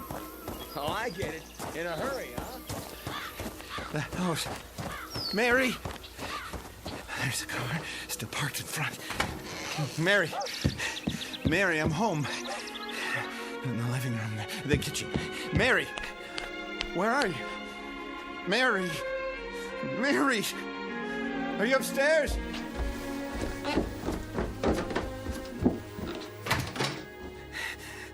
Oh, Mary! Why are you lying there on the bed like that? Is something... I'm here. Can't you hear me? What's this? Telegram. To Mrs. Michael Carter. We regret to inform... Carter. Regret to inform... Carter. What is this? I'm talking to you. What are you... What's the matter? Captain? What's the matter with you? I was home. Where? Home. My home. You were here. You are here. No, I swear it. I saw Mary. She was there with a telegram. It said that I'd been killed. You're alive. Those people I know. Kramer, Mrs. Nolan. I just remembered they're dead. Stop it, Carter. Kramer was killed in a hunting accident. Mrs. Nolan was... It never happened. There's an explanation for this. What explanation? I don't know what, but we'll find it. We'll find it, Carter. We'll go over it again and again until we do. You, me, Mason. Where's Mason? He was in his bunk. Well, he's not there now, is he? I've been here the whole time. The hatch is still locked. Mason! Mason! Where is he? Well, where'd he go? You tell me. There's nothing but his blanket.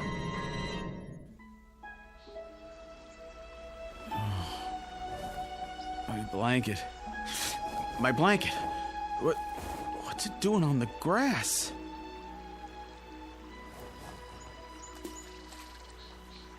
Fishing pole? Can't be.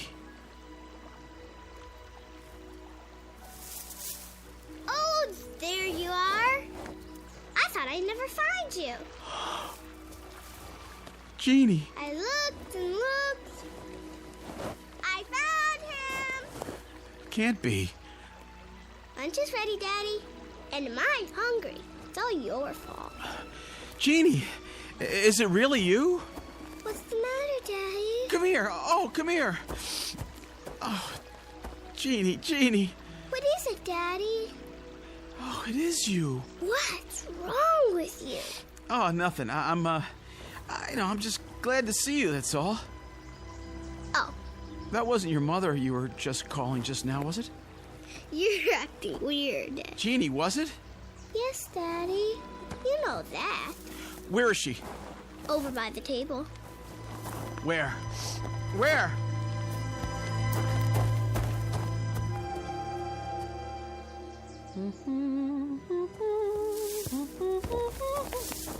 Bob? Oh, you scared me, honey. Bursting out of the bushes like that. I was just setting out the fried chicken. Oh, God, Ruth. Oh, God. Bob, what is it? Sweetheart, what's wrong? Nothing now. Are you sure? Yes, yeah, oh yes. All this for lunch? Yes. My goodness, so emotional over a little potato salad and chicken. Where's Jeannie? Back there, by the pond. Were you asleep? Are you still asleep? This is a dream. I hope I never wake up. I just hope I go on dreaming and... Mason. Bob? Ruth? Bob, who's... Let's go, Mason. Why is he here? Stand behind me. But... Just do it. Get out of here, Ross. I said, let's go. Get away from us. You're coming back with me. Back? Where you belong, on the ship. No, Bob. You're having a hallucination, Lieutenant. No, it's real. It isn't, and you're leaving with me. No! Oh, you think you can take me? Stop it! Take me back! You're coming back! I'm staying here. You can't! I won't let you! No! Yes! Back! Back! Back! I don't want to be here. I don't want to be here. Take it easy. Ruth! Ruth! There was no Ruth, no Jeannie. You lie. Let go of me. Oh. Oh.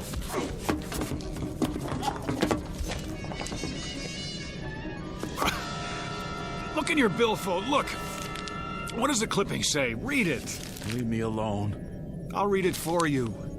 Space pilot's family dies in car crash. The wife and 7-year-old daughter of astronaut Robert Mason died early this morning when the car they were in... It's not true. Now do you still insist you were with them? You alive? They dead? I was with them. I was, and you took me away. It's not true, Mason. You took me away from my wife, my home, You were here all the time. You and Carter. He was gone. No. We just couldn't see him, that's all. What are you talking about? I know what it is now. That's what I'm talking about. Give me that clipping. I was wrong. It had nothing to do with circumnavigating time. Nothing at all. Mason, remember what you thought when you saw that ship over there? Alien contact. That's what you thought. And that's exactly what's happened to us. But Captain, there are no such things as... Listen to me. Neither of you was where you thought you were, at home. That ship over there isn't ours, and those bodies aren't ours. We've been tricked.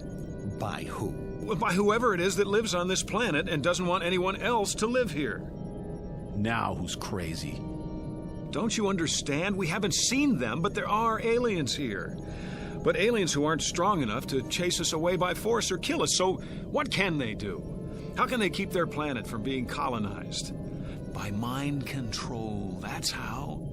By picking at our brains and finding the death fear, and making use of it by showing us our ship crashed and us dead inside of it, scaring us so much that we didn't dare take off again, and therefore haven't been able to make our report about this planet. They even know that we can't radio or report to Earth because there's too much interference. You didn't believe there was interference before. I believe it now.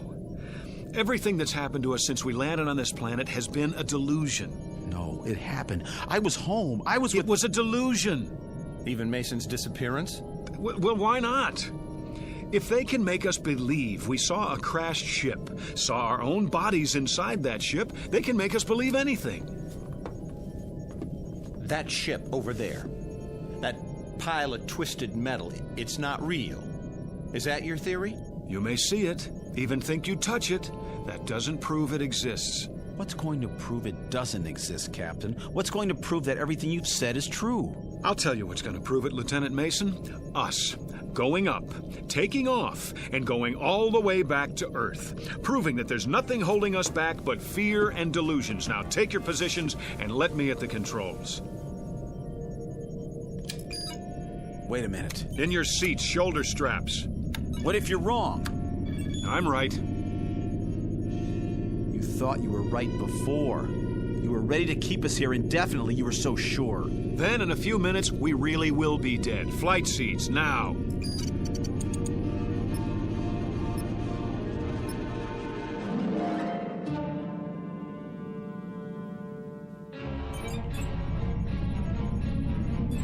No. What do you think you're... I'm with Mason on this. Get your hands off those switches. That's an order. Are you so arrogant that you'll take a chance on killing us just to prove your point? I'm still the captain of this ship, and you'll do what I say. You're not the captain of our lives. Put your sidearm away. You're not taking us up. You want to stay here then? Starve, freeze, never see Earth again? Put it away, Mike. That's no answer. Then what is? I suppose he's right. You agree with him now? He's got a point. It's a big one. We can't just stay here. We do that and we know what'll happen. That's a given. It's a matter of food and the power supply and the temperature at night. We don't have a choice. I guess we don't. There's only one place left to go, and that's up. God have mercy on our souls.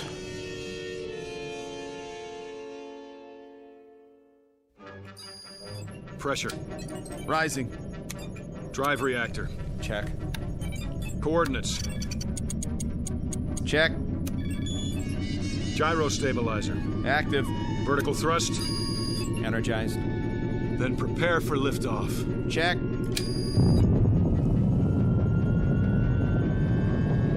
$200, $300, $500. Here we go.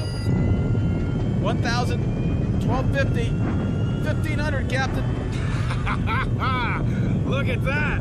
2,250, 2,750, 3,000, 4, 5, 6,000. We're out. Release shoulder straps. We did it, boys. Check the viewer.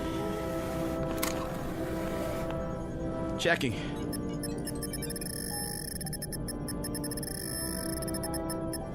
Well, see anything down there now? You were right. If I ever see anything glitter in that viewer again, I'll keep my mouth shut. I was right. Captain? What are you doing now? Taking her down. We're landing.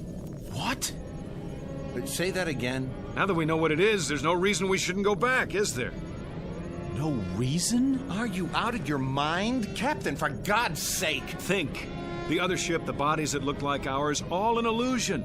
That's what we were afraid of, but none of it was real. Maybe. That's still a hypothetical. We have to get out of here while we have the chance. Now stand aside. Get your hands off the controls. We have orders, Carter. Pick up specimens for analysis. We are going to pick them up. No, we're not. You're not going to. Now you've done it. Now you've done it. Let me at the main controls. You were right the first time. That was us down there. We're gonna crash. Now. No. We're going to die. We're not going to die. I'm not going to let us die. Auxiliary thrusters. It's no use. The stabilizer. The stabilizer. Heck.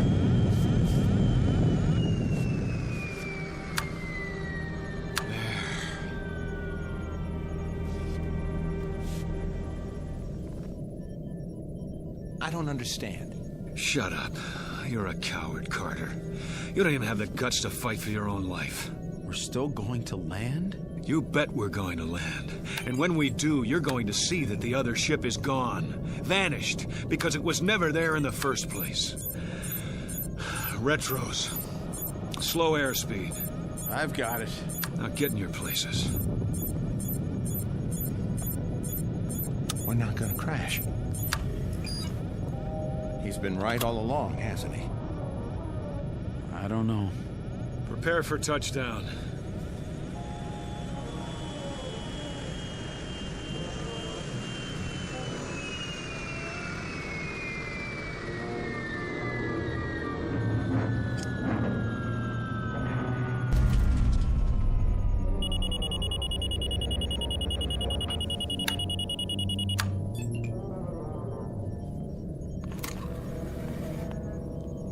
Now, take a look out the port.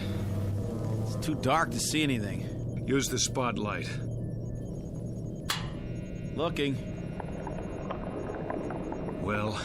Landscape looks the same. Clear? Clear, but how do we know we're facing in the right direction? Give me that. Go on, take a good look. Hills, trees, and... What is it? Let me see. Oh, no. No, no. Gone, Captain? Vanished? Is that what you said? All right. It's still there. I'll say it is. The same wreck. That doesn't mean... I'll tell you what it means. It means you're wrong. Dead wrong. Hang on, there's an explanation for this. And that would be? I don't know yet, but... You'll never know. And neither will we. Now we'll have to go up again, and this time we'll really crash and be killed and end up looking just like those four... No. What did you say? We're not going to crash. How do you know? We're not going to crash because we already have crashed. Explain that. Stop fighting it, Captain. You're all out of explanations. What are you... There's only one explanation left, and you know what it is. Mason? I know nothing of the kind. Yes, you do. Carter was home, and that telegram was really there. I was with my wife and daughter, because I'm like them now. No. Accept it, Captain. Accept what? Stop trying to prove that we're alive. We are alive. I don't know what it is that's happening here, but there's an answer somewhere. Somewhere. I've given you the answer. I don't accept it. We're going over this again. We're going to find the real answer. Maybe you should listen to him. Can't you see that's what we've been doing? Going over it again and again? Then we'll just have to keep going on until... What happened to the lights? Mason, Let us die, Captain. I can barely see you. It's like I can see through you. Let go of us. Let us die. No. No! We're alive. Alive. We're going over it one more time from the beginning. You hear me? One more time.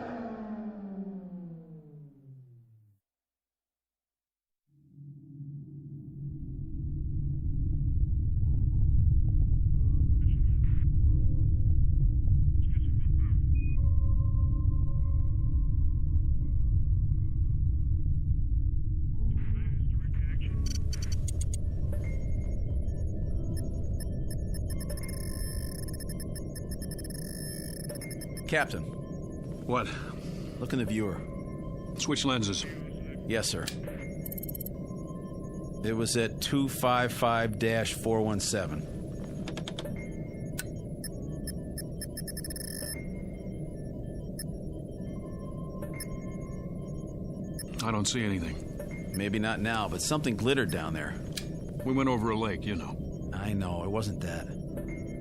Well, we'll take a closer look, but it's probably the lake. Wasting our time again.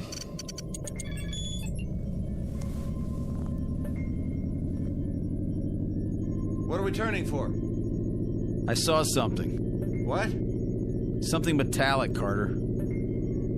Yeah? He thinks so. We're almost there, then we'll know.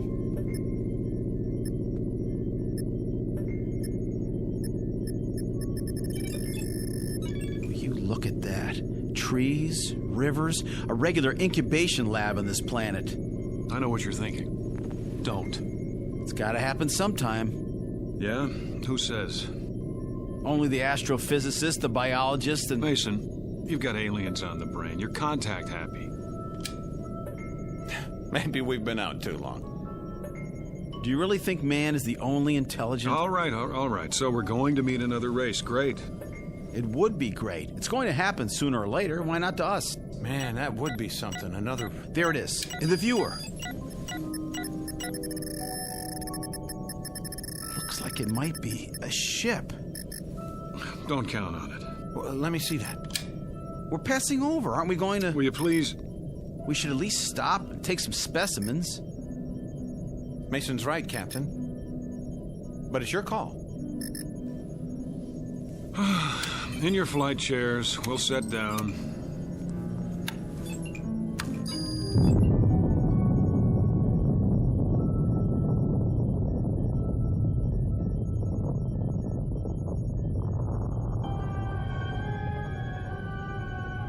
Captain Ross, Lieutenant Mason, Lieutenant Carter, aboard spaceship X-89, cruising above the 13th planet of Star System 51.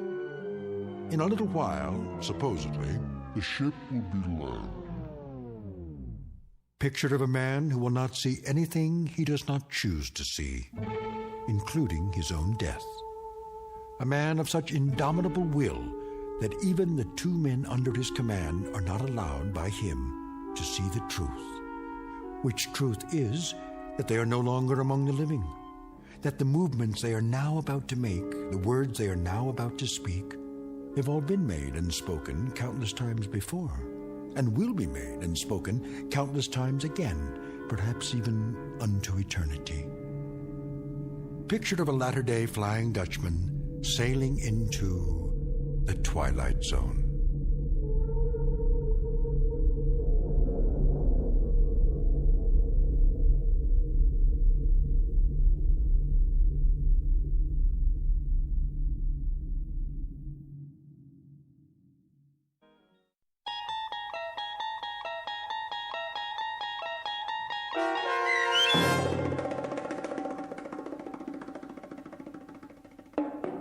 Death Ship, starring John Schneider with Stacy Keach as your narrator, was adapted for radio by Dennis Etchison and written for The Twilight Zone by Richard Matheson.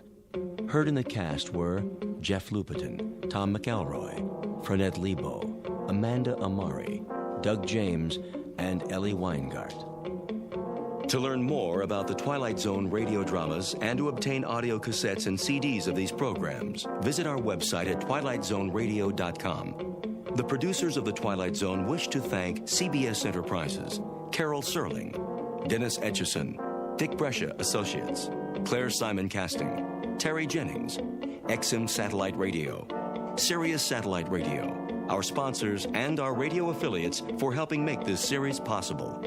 This copyrighted radio series is produced and directed by Carl Amari for Falcon Picture Group. Audio editing, sound design, Foley effects, and mix for the Twilight Zone radio dramas are by Cerny American creatives Craig Lee, Michael Slaybach, Bob Benson, and Jason Rizzo.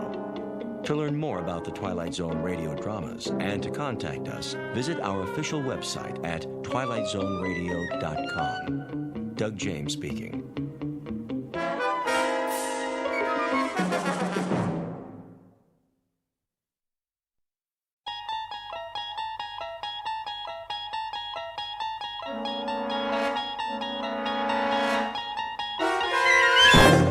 You're traveling through another dimension. A dimension not only of sight and sound, but of mind. A journey into a wondrous land whose boundaries are those of imagination. Your next stop, the Twilight Zone.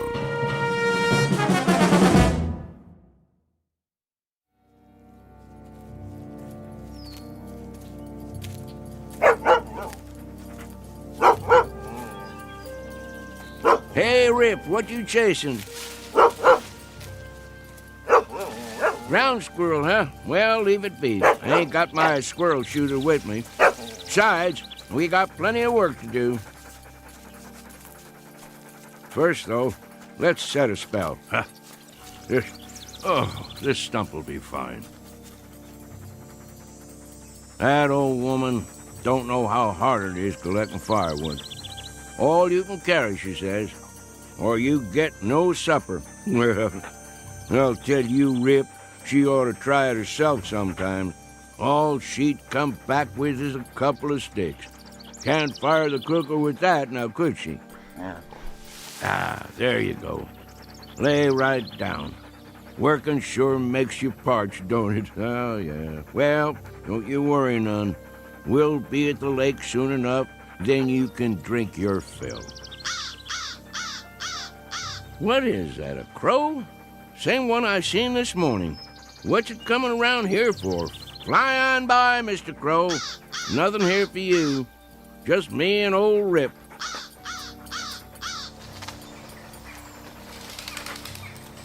Hold on, dog, while I roll a smoke.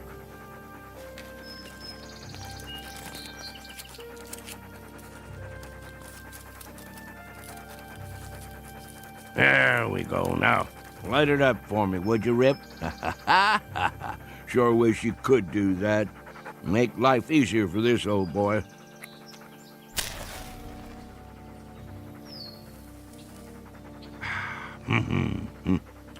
Better get me another pouch in town.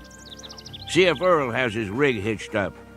Of course, that old nag of his might not make it. And then we'll just walk the trail, won't we, boy? You and me, same as always. Come on, we better get on home before it's dark. Maybe we'll do us some coon hunting tonight. Would you like that? Sure you would. Well, let's go back to work. Where's that firewood, Rip? Go find us some now. Gotta get me a good armload. Easy, boy. What is it? What you got there?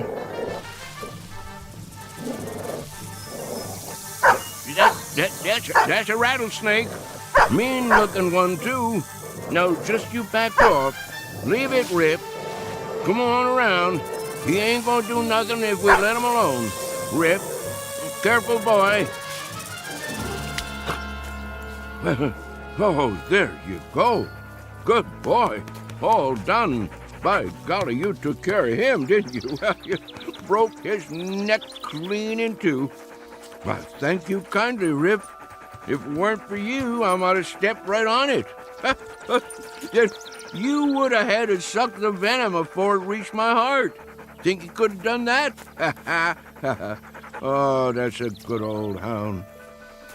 Yeah, you sure are. Best friend a man ever did have.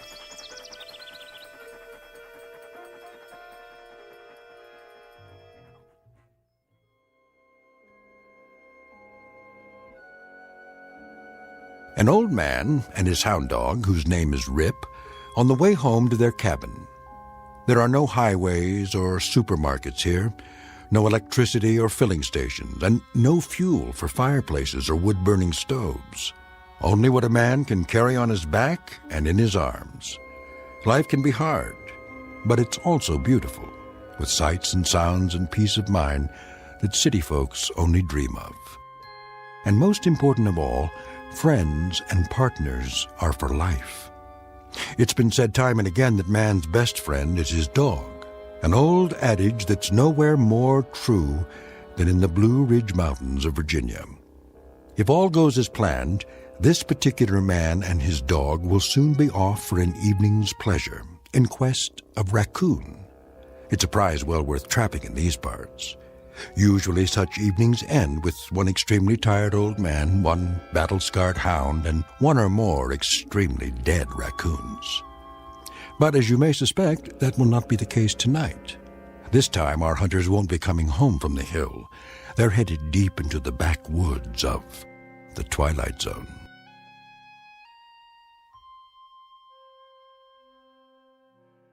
And now, The Twilight Zone and our story, The Hunt, starring Shelley Berman and Karen Black, with Stacy Keach as your narrator.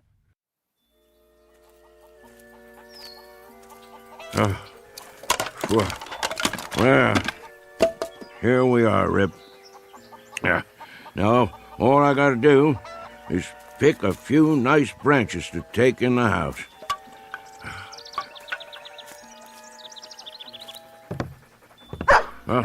Rachel, open up. What is going on out there? I can't get the door with my arms full. Hold your horses, old man. Rachel, I'm warning you. What's all the hollering about? You want your firewood or don't you? Oh, come on in with you then. You're gonna suffocate for lack of air one of these days. Why don't you leave that door open? Got to keep the dog out of the house somehow. Come on, Rip. Oh, no you don't. Trotting in here with his fleas and ticks. Old woman, don't let's start that commotion up again. When I go in the house, Rip goes in too, or I'm a-going somewhere else. Here, Rip. I've got a mind to move to the barn. Let you and the dog have the house to yourselves. Old woman, you're forgetting something. I never forgot a thing in my life. That's true, except when you want to. That dog saved my life more than once. Did it again today, too. I would have stepped right on a big old rattlesnake if Rip hadn't jumped the critter and broke his neck. I have to buy myself a divorce from you to get my way around here.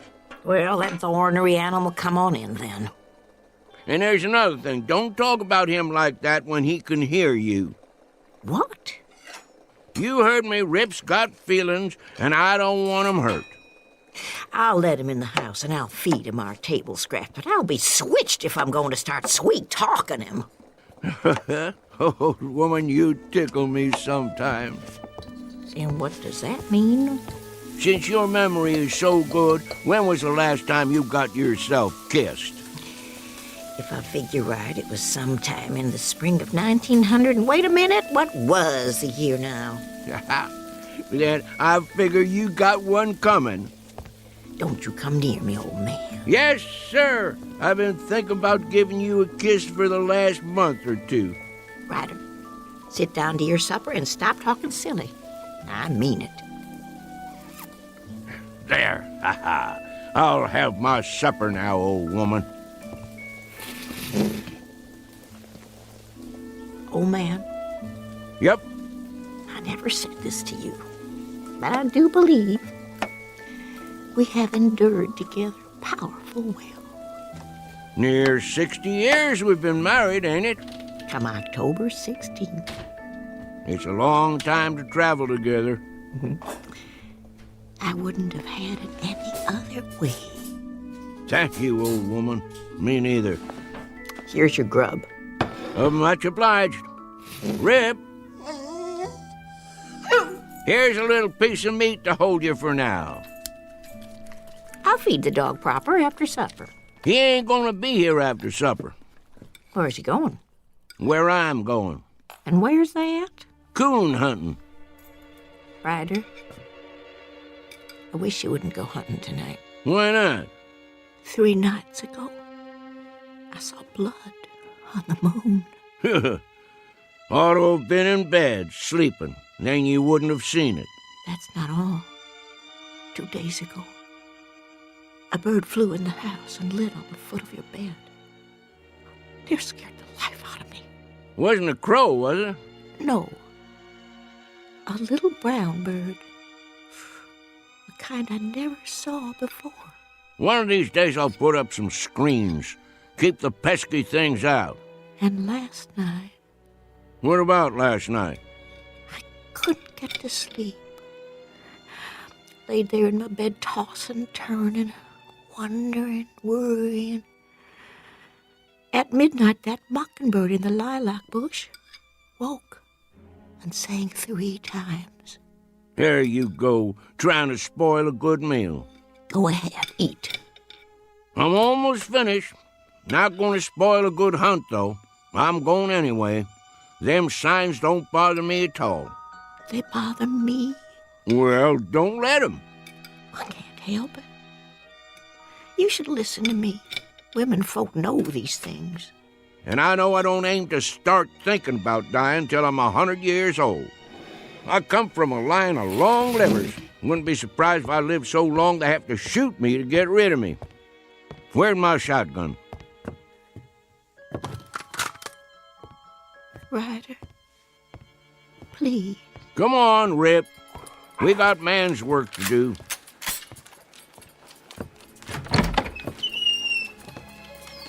You be careful, old man. Don't worry your head, old woman. I'll be back before it's all the way dark, more'n likely.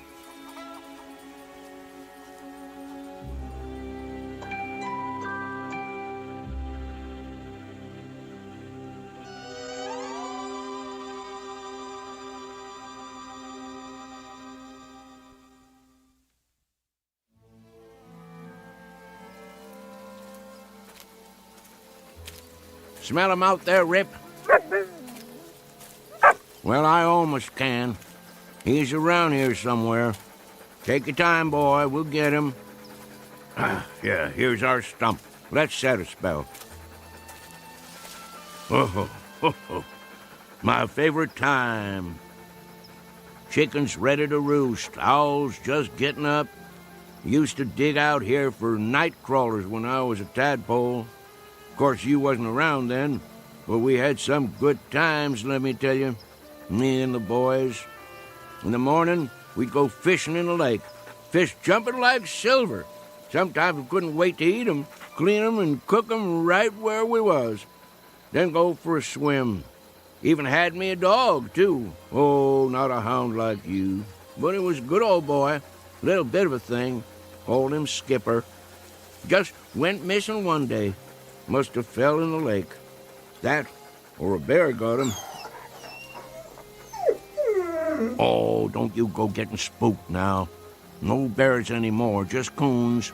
Big old raccoons, good for meat and hides. Catch a right bushy one and I'll make a dog bed for you. Would you like that, Rip? Gonna be cold come winter. Shh. There he is. Hear him? Big fat one. Looking for a snack. Want to get him, boy? Well, go ahead, do your work. You tree him, I'll catch him. Soon as I light the lantern.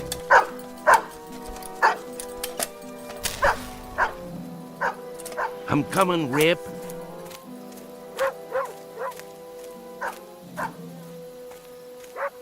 That's it. You got him, boy.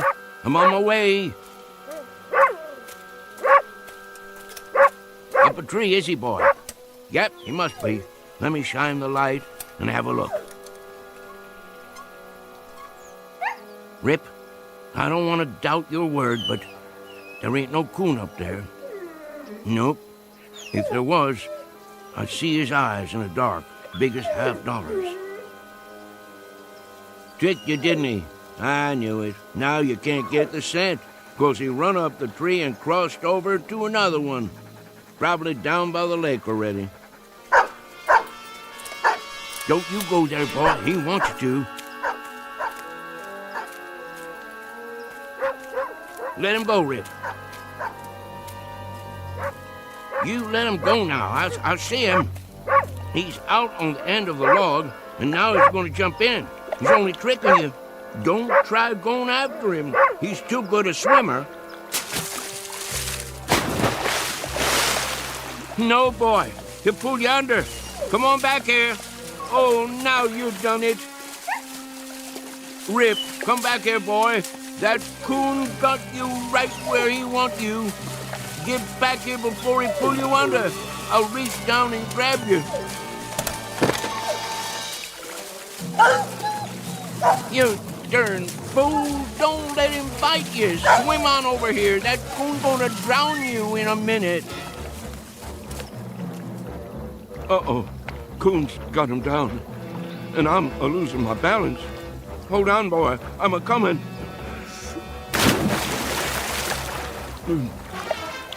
Rip. Sorry, Rip. I can't make it.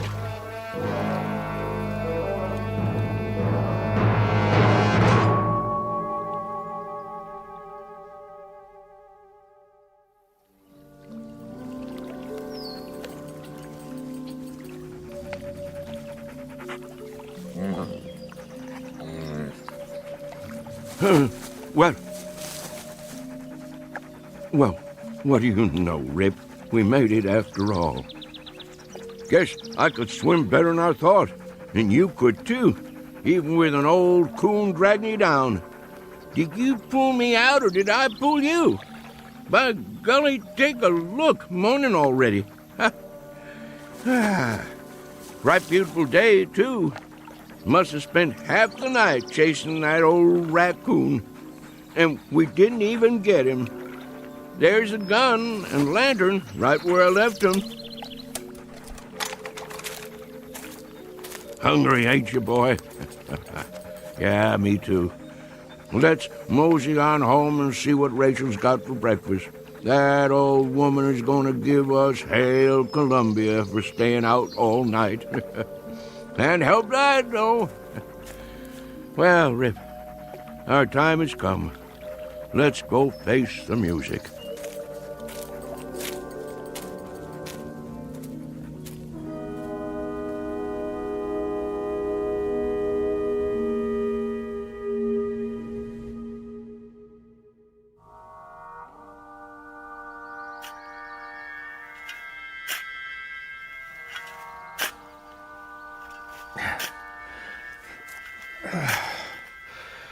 Well, that should about do it. Do what? Deep enough, I figure. Let me see. Man, that hole ain't more than 4 feet. So what? So you can't bury nothing in there? Sure you can. Box will fit. Won't fit proper. Wesley, it's a coffin, you know? Yeah, a little one. Just the same. 4 feet deep's enough for a dog. Well, maybe for an ordinary dog. Old Man Simpson claimed there wasn't nothing ordinary about Rip. Old Man Simpson said a lot of things. According to him, that dog saved his life. More than once, too. Man, there's a time I've heard that, but I never set much store by it. Don't believe there's a dog that'll jump a rattler. Mr. Simpson swore by it. I've sworn to things. Makes a good story is all. Just the same, out of respect for the old man's feelings, I figure that dog's got a right to 6 feet of dirt. Well then, you dig it. You know I got a bad back. Yeah, and I got a bad arm. Go ahead. All right, I will. Give me that shovel. Be my guest. Show you how it's done. Well, looky here, Rip. It's our neighbors. Morning, boys. Hey, Tillman, throw me your pot so I can roll me a smoke. Get your own. I'm almost out. What's the matter, boys? Ain't you speaking to me no more? Make it deep, then.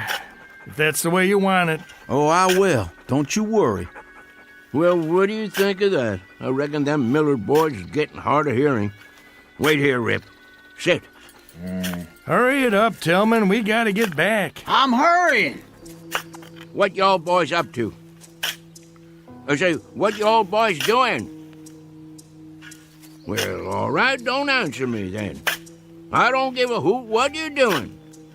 Shame your daddy ain't alive. He'd teach you some manners. Come on, Rip.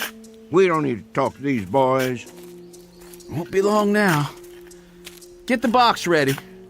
It don't never mind me that you boys giving me the cold shoulder.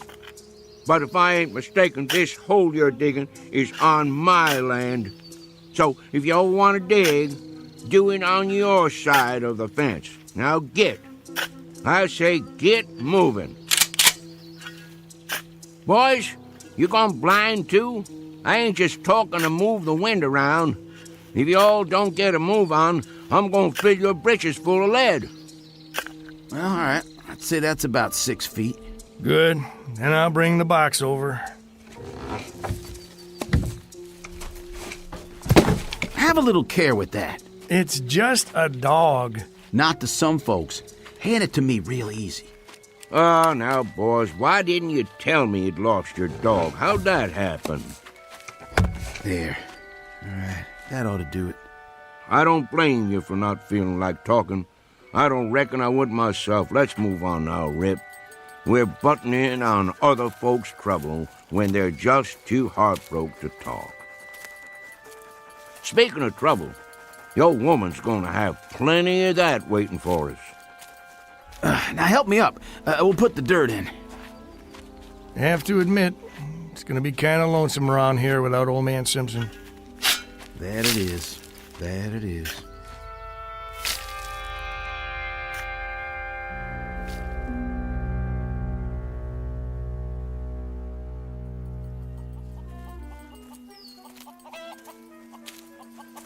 Where is she? Looks to me like maybe we've had a stroke of luck, Rip. Could be that old woman is still asleep. Hadn't even done the washing yet. Well, we'll just walk in big as you please and see what comes next. Wait a while this time, boy. Just for a minute. Let me clear the way.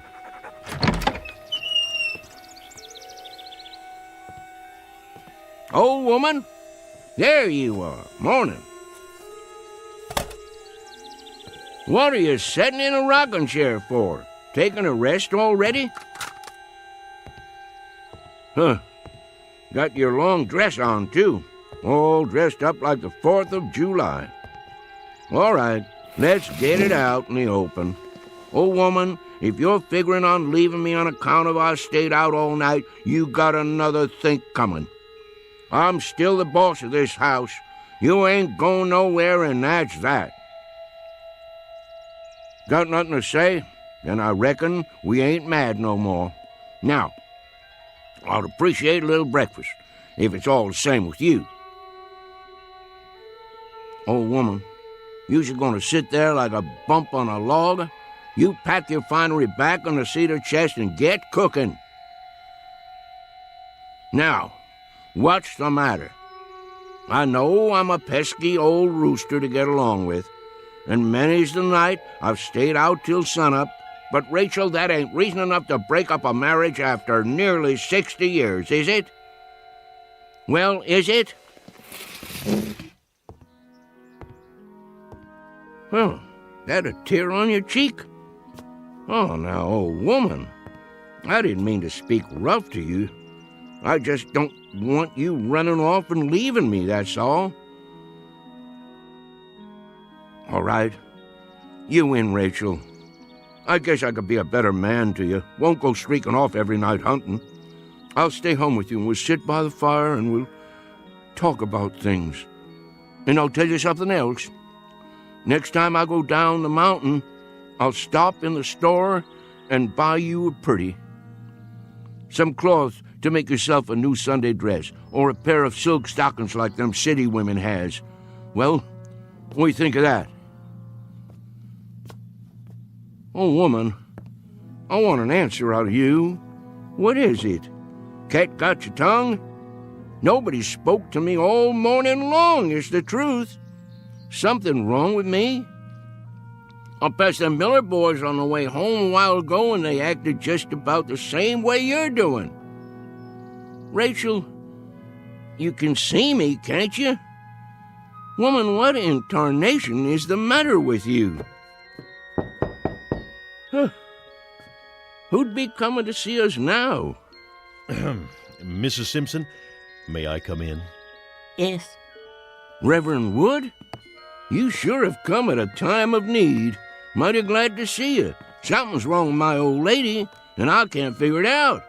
Seems to me in a daze or something, near as I can tell. The Lord be with you, sister. Amen, brother. I appreciate your coming. Even though he didn't belong to the church, just never could get him to go. I realize Brother Simpson wasn't a religious man, but I figure he's still entitled to a Christian burial. Now just hold everything. Let's not get too far down the road here. If anybody's giving Brother Simpson a Christian burial, they'd better ask Brother Simpson how he feels about it. I've been sitting here, trying to figure it all out. I'm sure you have, with a word close at hand. I've got the good book right here, but I can't work this out. It don't make sense somehow. And just last night he was sitting there at the supper table. I begged him not to go. You did all you could, sister. There's been omens. I've seen signs. But he went. Why'd he have to go and do that? Can you explain it to me? The Lord works in mysterious ways. Rachel, listen to me. There's been some kind of misunderstanding. Somebody's pulled the wrong switch. Me and Rip ain't going nowhere. I'm right here. Rip's out on the porch. Miss Rachel? That you, Tillman? Yes, ma'am. Thank you for coming. What is the matter with that dog? Rip don't take kindly to people coming right on in, but it didn't so much as make a sound. If you're ready, ma'am. Hello, Wesley. Ma'am. Where's the... I mean... Give us a moment, son. No need putting it off. He's in the other room. What are you talking about? Who is? Yes, ma'am. We'll treat him right careful. Don't you worry. They're good boys. He's in good hands. And now, if you're ready, may I offer you my arm? Oh, Reverend, it's all happening so fast. Don't take on, old woman. It's just a dream. Has to be. We'll wake up in a little bit and everything'll be like it ought to be. You'll see. Careful, Wesley. I got my hand. Not too fast. That's a mighty big box. What y'all boys got in there, huh? Watch the door. It'll fit. What y'all taking outside? Mrs. Simpson, I'm afraid it's time. If you're ready. Reverend, if I could just get through this day, for his sake. I asked you a question. What's in the box? Come on, Rip. I've got to see where they're going. Something's up all right. Something mighty big, if you ask me.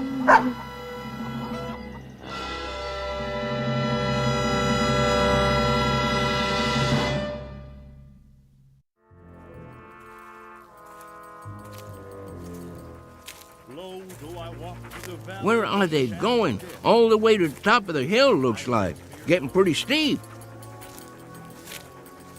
Must be heading for the graveyard. Just let me get my breath here once. We'll find out what this is all about, Rip, in a minute or two. Graveyard's just over the other side. Leastways, that's how I remember it. Can't say it's someplace I go more than I can help it. All right, let's go. Ain't much further.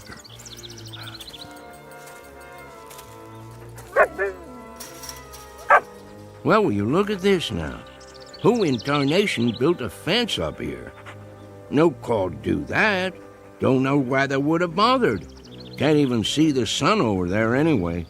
Just fog coming down from the top of the hill. How'd Rachel and the Reverend and the Miller boys get through? Gotta be a gate or something. Rip, I don't know what to tell you. We must have taken a wrong turn somewhere along the line. I don't memorize ever seeing this here fence before. Oh, well, just follow it, I guess. We're bound to come out sooner or later. What you see, boy? Well, now, looks like you found it. Here's the gate. All locked up, though. Chain and everything. Hello? Anybody home in there? Howdy, neighbor. Oh, howdy. Think you could open this for me? Sure enough. Wasn't expecting nobody this morning. Don't let me put you to no trouble, friend. Seems like I lost my way. Everybody says that at first. Easy to do. Who put this gate up, anyway? The owner. The owner? Well, who's that? He don't like to use his name. Make him sound high and mighty. What's your name, friend? Simpson. Hyder Simpson. Ah, yeah. Think I heard of you. Just let me check it in my book here. I belong to that bunch of Simpsons over on Wales Mountain. Lived there all my life. I got it. Yep, you're on the list. Guess you can't see it from here, though. Rip and me, we traveled a far piece. I don't never recollect coming so far we couldn't see the top of Wales Mountain. And how old are you, Mr. Simpson? Well, sir, can't say exactly, but I've been walking the earth for more than 70 years now. Arrived at the gate 10:45 a.m. Nice watch you got there. Thank you kindly. It's none of my business, friend, but could I ask you something? Oh, go right ahead. What are you writing down in that book? Oh, this and that. You know, for the record. I just need to know one more thing, Mr. Simpson. And that would be? How'd you die? I was born with a cheap set of ears, friend. I ain't sure I heard you rightly. I said, how did you die? Well, who claims I'm dead? Oh, there ain't any argument about that. You wouldn't be here if you wasn't dead. Then let me pinch myself. Man, that's solid flesh and bone. Want to feel it? Now think back, neighbor. Well, now, my memory's none too good lately. What did you do last night? In your own words. Well, that's an easy one. I'll tell you exactly what I done. Me and Rip left the house long about supper time. Rip, he picked up a coon trail right away, and wouldn't you know it, just like a coon, he headed for water. And Rip didn't do a thing but go in that water after him. I see. Just about that time I got there, and I moseyed out on this log, and, say, let me ask you something else. Sure thing. What's on the other side of this gate, anyway? Must be pretty all-fired important if you keep it locked up. Well, you see that pasture right up there? Yeah? They call it the Elysian Fields. You don't say. Mm-hmm. You cross that and you come to the Golden Street. And that takes you to the Celestial Palace, where the old master's got his headquarters. You wouldn't be pulling my leg now. Why'd I want to do that? Then I take your name to be St. Peter. I keep the gate, that's a fact. I'm proud to meet up with you. Oh, just as proud to have you here, neighbor Simpson. Something wrong? I was just listening. To what? I thought they did a lot of singing and dancing in heaven. How come I don't hear no music? 'Cause you're on the outside. Minute you step inside the gate, you'll hear your favorite hymn. Don't much care for hymn singing. Favorite guitar music myself. Well, don't stand out there in the cold, cold world. Come on in and reap your heavenly reward. You've sure earned it. Mighty nice of you. Rip? Oh, hold on, neighbor Simpson. You can't take that dog in here. And why not? It ain't allowed. Ain't no fleas on him. That don't make no never mind. He can't go in. How come? This here is folks' heaven. There's another place we can put him in, up the road a piece. You just tie him up to the gate, and I'll walk him over there a little later on. If that's how it is. Well, where do you think you're going, Mr. Simpson? I thank you all the same, but I don't reckon in there's any place for me. Well, why not? Any place too highfalutin for Rip is too fancy for me. How thoroughbred has a dog got to be for you to let him in there anyway? Ain't no dogs allowed in there at all. What kind of outfit you running don't allow no dogs? I tell you, they got a special place for dogs just up the road. Well, me and Rip will go on up there then.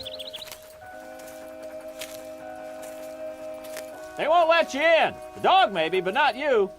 What kind of heaven would it be with nothing in it but dogs? A dog has got the right to have a man around, same as a man has got to have a dog around, if he's going to be happy anyways. Neighbor, let me make you a little proposition. What is it? See this place in the fence? That's a spot that needs repairing. Now, why don't you go on in the gate, and a little later on, I'll slip your dog through this hole. It's breaking the rules, but I'll do it. Friend Peter, if I go in the front gate, Rip goes in the front gate likewise. I don't want him getting the feeling he ain't welcome. Well, I got another idea. Here, boy. What's going on there, mister? Let go of his collar. Well, I thought maybe I'd hold on to your dog and let you go in and take a look around. See how you like the place. I ain't got to see it to make up my mind. Let me ask you a practical question. How do they expect me to do any coon hunting in there without Rip? Man, they don't allow coon hunting. You don't say. Rip, he'll... Now, where do you think you're going, Mr. Simpson? Me and Rip is going somewhere else. There ain't no place else to go.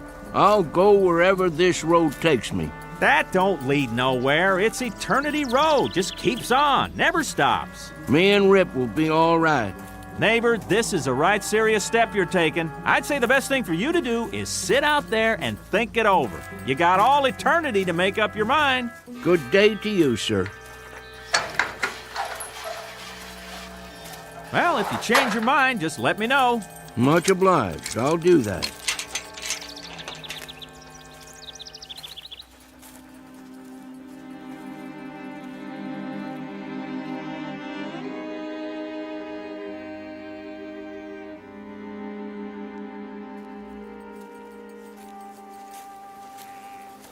Eternity is a powerful long spell to go without a coon hunt, ain't it, Rip? Now, don't you go off your feed nor nothing over this. It wouldn't surprise me that if I sneak inside there and talk to the judge or somebody, I might be able to get you in.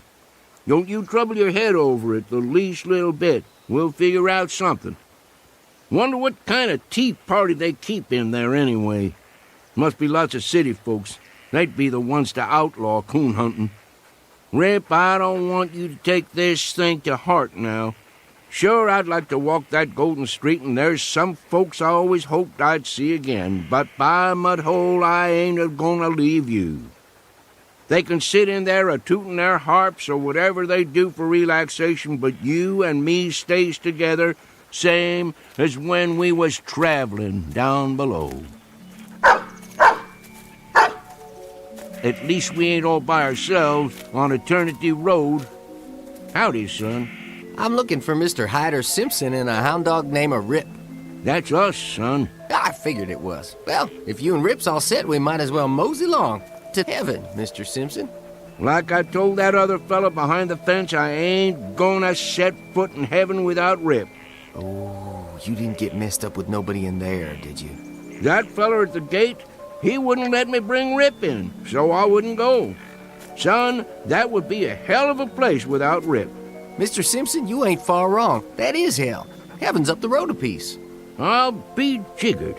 Wonder how come that fella lied to me. They don't never give up. Always trying to get folks in there right down to the last minute. What reason would they have for wanting to keep Rip out? They always feared Rip would have warned you, and he woulda, time he got a whiff of that brimstone. You see, Mr. Simpson, a man, he'll walk right into hell with both eyes open. But even the devil can't fool a dog. You wouldn't be St. Peter, would you? No, sir, I'm just a regular angel. Where's your wings, son? Shucks, I don't use them half the time. I appreciate walking myself. You about ready to go, Mr. Simpson? Rip! Look at that dog go. We'll just have to catch up with him. He can hardly wait. How's the coon hunting up there, boy? Oh, just prime, Mr. Simpson. There's one tonight right after the square dance. You want to come along? Wouldn't miss it for the world. Here's the gate.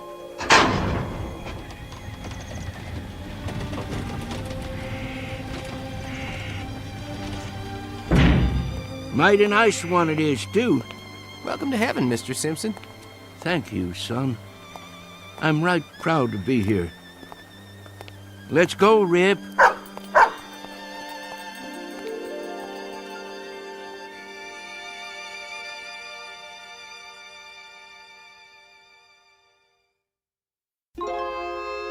Travelers to unknown regions, off the beaten path, would be well advised to take the family dog, because in a pinch, he might just save you from entering the wrong gate.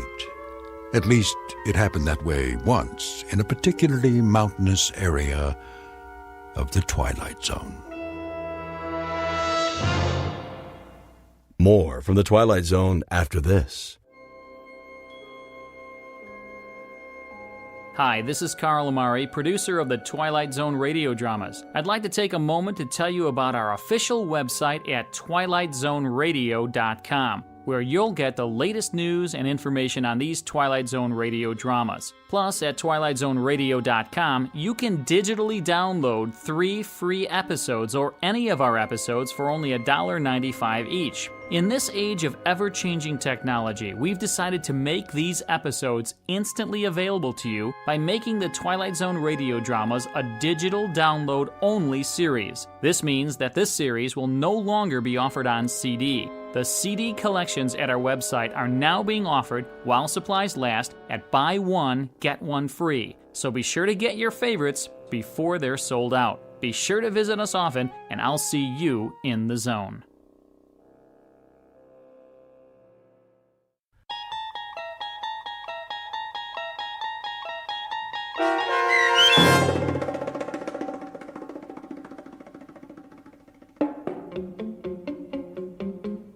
The Hunt, starring Shelley Berman and Karen Black, with Stacy Keach as your narrator, was adapted for radio by Dennis Etchison and written for the Twilight Zone by Earl Hamner Jr.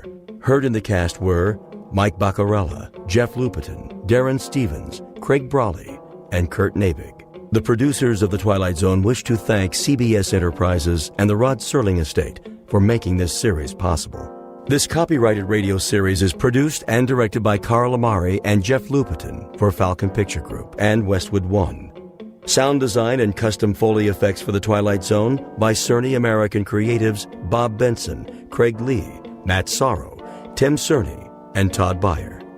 To learn more about The Twilight Zone radio dramas and to contact us, visit our official website at twilightzoneradio.com. Doug James speaking.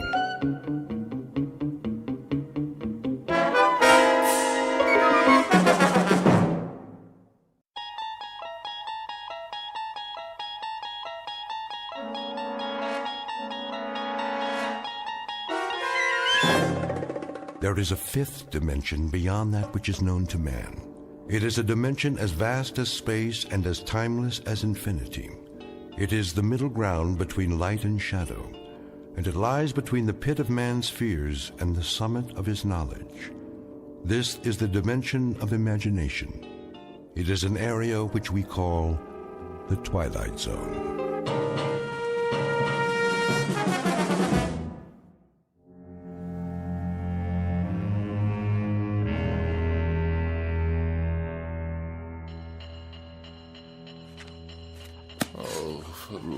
What's the matter, dear? Don't you hear it? Of course I hear it, Walter. It's that nice janitor fixing the pipes. Why don't you go on reading your book until he's finished? And when, pray tell, might that be? I'm sure it won't be much longer. Then the radiator will get just as hot as you want it. Isn't that what you told him? Yes, I know what I told him, but why does he have to make so much noise? I'm sure I couldn't say. The decibel level in this apartment is beyond human endurance. Well, I suppose it's what they have to do with steam heating, that sort of thing. What I really don't understand is how you can sit by, knitting away, oblivious to this assault. Did you see the new wool scarf I'm making? It should keep out absolutely all the drafts. While that infernal pounding goes on and on and on. Wait till you try it on. I picked out your favorite colors. It's much thicker than the other ones.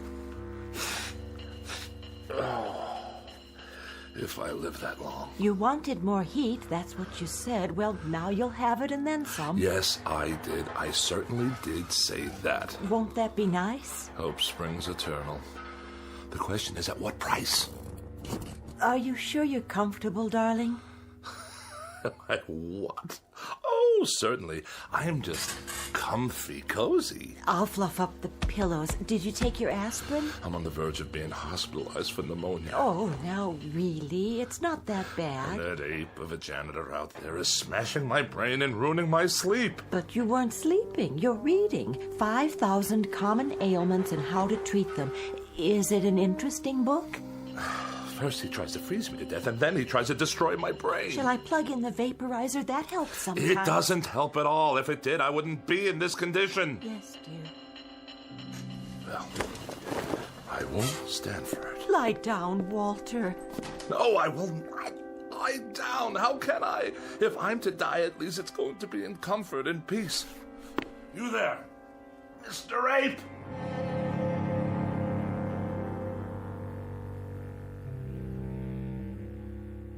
Witness Mr. Walter Bedecker, age 44, afraid of the following: death, disease, other people, germs, drafts, and just about everything else.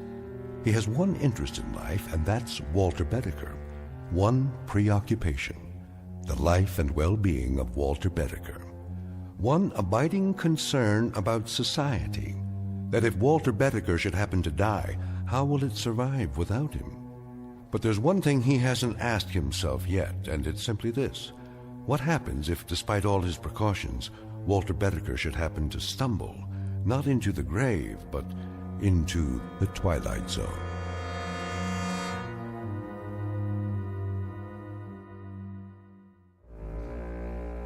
And now, The Twilight Zone and our story, Escape Clause, starring Mike Starr, with Stacy Keach as your narrator.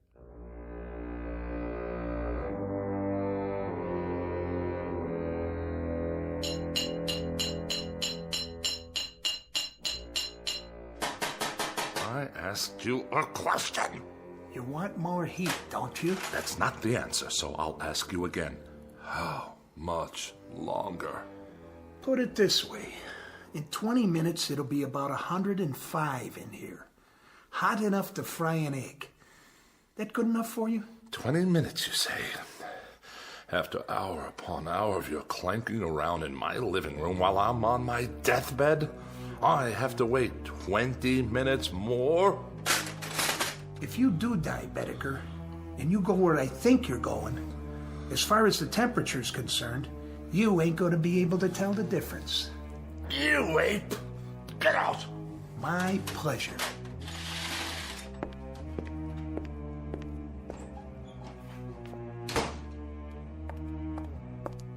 Are you all right, dear? Quick, Ethel, get the doctor. You mean again? There's a tightness in my chest. It must be my heart. Come back to the bed. Call him now. Tell him to hurry. I don't think I have much time.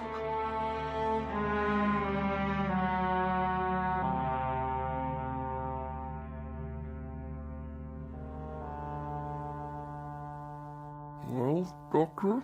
Keep your mouth closed a few more seconds. I'm asking a question. All right, open, please. There. Well, how bad is it? What does that mean? Your temperature isn't bad at all. In fact, it's quite good. The thermometer wasn't in my mouth long enough. Oh, I think it was. I timed it exactly. I find that hard to believe. You'd better take it again. But why? I implore you before it's too late. There would be no point. You see, you have no temperature. What about my vital signs? Blood pressure's fine. Respiration and pulse, all normal. My throat? It's dry and achy all the time. Well, that's because it's so hot in here. No sign of infection. Throat clear. Ears and nasal passages clear. What about the pains in my back and my side? Well, what about them? And 4 sleepless nights in a row. Is it 4 now? How about that? Well, what do you want me to say? The truth. The awful truth. I can take it. The truth, Mr. Bedecker? Well, the truth is that it's, Go on. It's psychosomatic. To use the scientific term. Psychosomatic. You're trying to tell me that I'm only sick in my mind? That's my considered opinion.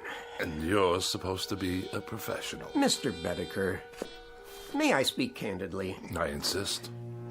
Well, there is nothing wrong with you except the ailments you manufacture for yourself. Manufacture? Is that what you think? Your pains are imaginary. Your inability to sleep is a case of nerves, nothing more. In short, Mr. Bedecker, you are a very healthy man. This man calls himself a doctor. 4 years pre-med, 4 years medical school, 2 years internship, 2 years residency. And what is he, I ask you, what is he? A quack. Doctor? Oh, hello, Mrs. Bedecker. What's the prognosis? Don't ask him. The man's an idiot. Walter, darling, I beg you, don't excite yourself. Don't whisper. You're looking at half my troubles right there, Doctor. This woman, this awful woman who runs around whispering all day long to make me think I'm sick even if I'm not. Oh, and I am. I'm lying here at death's door, and who's ushering me out? A quack and a whispering woman without a mind. Well, I'll call tomorrow, Mrs. Bedecker. Meanwhile, try leaving the window up an inch or so. Let some fresh air in. There'll be no need to call. Just come on over with the death certificate and fill it out. Oh, Walter. Don't drench me with those crocodile tears of yours. She'd be so happy to get rid of me. I just can't tell you. Goodbye, Mrs. Bedecker. Take care of yourself. I'll see you out.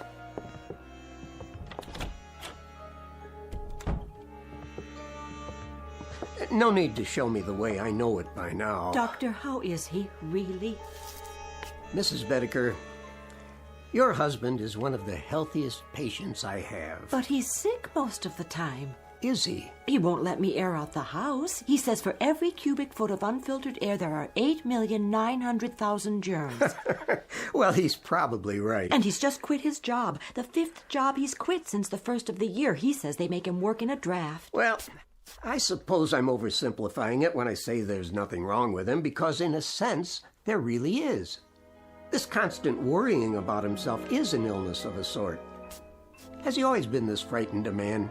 Ever since I can remember. When he was courting me, he told me he was in the final stages of TB and only had a week to live. I only married him because I felt so sorry for him. Oh, I don't mean that was the only reason. I think I understand. Do you? You see, people change. Sometimes for the better and sometimes in ways that aren't entirely healthy. We all assign blame. Your husband is taking it out on those nearest him. It's not your fault. But it must be. He never stops complaining. The problem isn't physical. He's getting older, so he sits here spinning his wheels. He needs to get out, do things, prove he's still strong, that there's a place for him in the world. Oh, Doctor, I'll do what I can. I'm sure you will. You already have. It's up to him now. I'll give you a call tomorrow. I don't think it would be a bad idea if you took some vitamins yourself. You look run down, Mrs. Bedecker. I do? Just a little too pale. Ethel, there's a draft in the air, and I feel a coma coming on. Yes, darling, I'll be right in. Now, you remember about those vitamins. Promise? I promise. Here's a prescription. Get some of these items from the drugstore for yourself. Thank you, I will. You're very kind. Goodbye, Mrs. Bedecker. Goodbye. Did you say there's a draft? I did. From where? The window. But it's only open an inch. Freezing air blasting into the room. I'll close it for you. Do you know how many germs live in 1 cubic foot of air, Ethel? I think I do. 8,900,000, that's how many. I know you want me gone. Walter! Gone from your life, and that's why you leave windows open all over the place. But as a point of common human decency, couldn't you find a way to do it more subtly? The doctor said you needed air. He said it was stuffy in here. Oh, the doctor said. Tell me one thing. Yes? What is going on between you two? Nothing, Walter. I saw the way he looked at you. Oh, now you are imagining things. What's that slip of paper in your hand? What do you mean? Oh, it's only... Give it to me. Oh, now I understand. Well, if you'll let me explain. When did he give you this? Just now, before he left. If you'll listen. I'm not sick, he says, but nonetheless he gives you a prescription for medicine for me. Not a thing wrong with me, he says, but while I lie here helpless, he's out there telling you that I've got a life expectancy of 20 minutes. He said nothing of the sort. Don't deny it, Ethel. I smelled the collusion the moment he left the room. Now I suppose he's making time with you behind my back. The two of you can hardly wait for me to expire. What a great day that will be. But just remember, it will be on your conscience.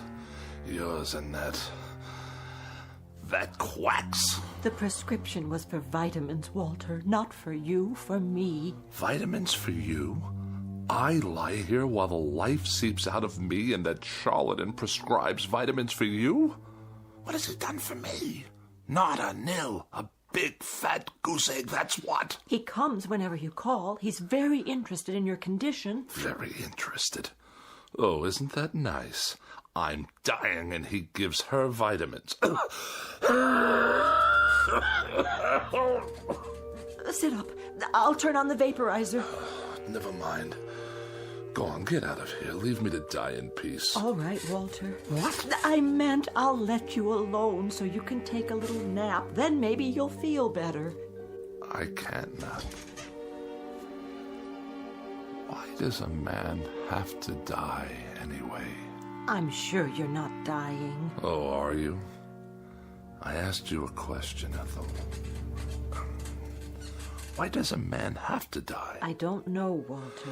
The world goes on for millions and millions of years, and how long is a man's life? This much, a pinch, a drop, a microscopic fragment. Why can't a man live 500 years or 1,000 years? Why does he have to die almost the moment he's born? I told you I don't know, dear. No, you wouldn't. Go on. get out of here. Yes, dear. Have to take my own pulse. Give myself a checkup. A doctor couldn't care less. My sinuses. It's moved from my chest to my sinuses. After that, it'll be my brain, and then poof. As if I never existed at all.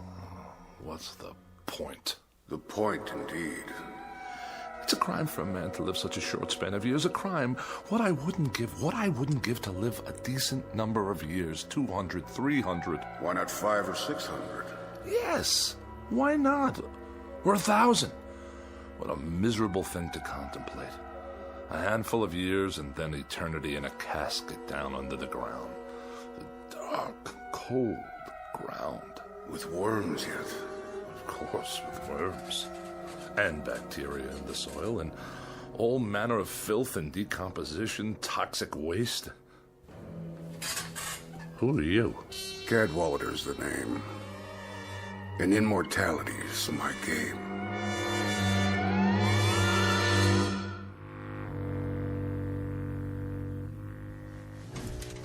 Your name is what?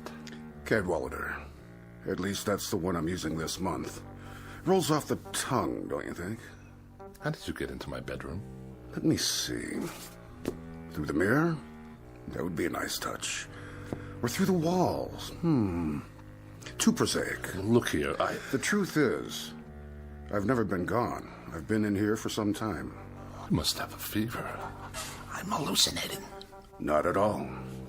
I've merely chosen to reveal myself in order to tell you that I subscribe wholly to your views, Mr. Bedecker. I mean, wholly. Delighted to hear it. I'll be brief, Mr. Bedecker. You look like a man with a nose for a bargain. I'd like to make a proposition to you. What kind of proposition? Each of us has something the other wants. And that seems a relatively solid basis for a bargain. Do we? Indeed. What in the world do you have that I could possibly want? Oh, many things, Mr. Bedecker. You'd be surprised. Many things. Varied and delightful. Now, what do I have that could remotely interest you? Actually, a minor item. Minor? Extremely. Are you sure? Smaller than minor. Insignificant. Of no importance whatsoever? Absolutely none. Microscopic? Teensy-weensy. What did you say your name was? What's in a name, Mr. Bedecker? Just a question of semantics, after all. Language, a stretch of words. For example, what is it you want? Can you put it into words? I think you already know. You want an extended lifespan. Doesn't everyone? A few hundred years to play around with. Some people would call it immortality of a sort. But why give it that kind of description? Why make it sound so imposing? What would you call it then? Let's call it some additional free time. After all, what are a few hundred years in the grand scheme? Or a few thousand? A few thousand? Or 5,000? Or 10,000? What's the difference? The world will go on ad infinitum, so what's a few thousand years more or less, give or take, add or subtract? And this little item I'm to give you in exchange, or what do we call that? What do we call it? That's a linguistic conundrum. We could call it a little piece of your makeup, a little crumb off the crust of your, structure, a fragment of an atom, so to speak, from your being.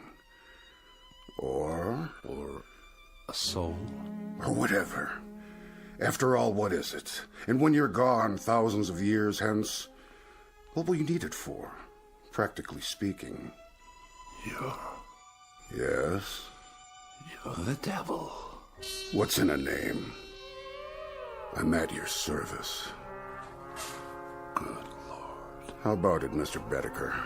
Why not?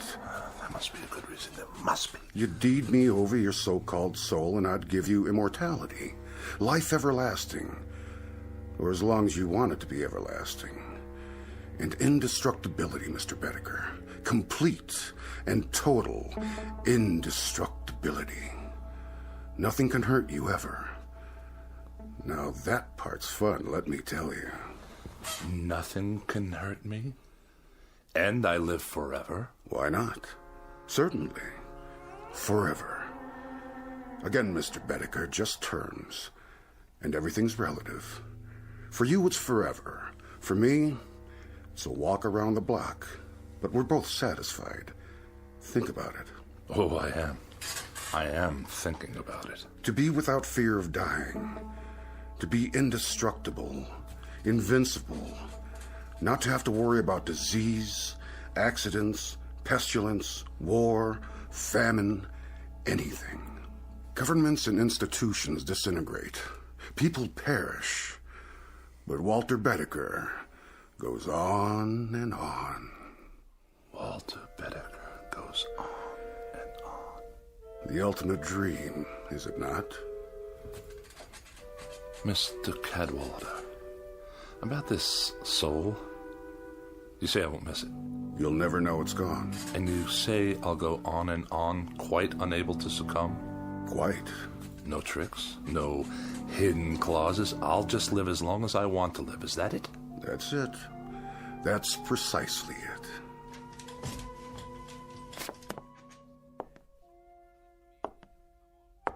How about my appearance? I'm afraid I can't do much about that. Oh, I see what you mean.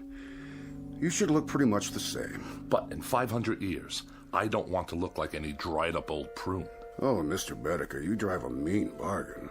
A most difficult bargain. But you'll find me a cooperative, man. All right, you win. We'll throw that into the bargain. Say it.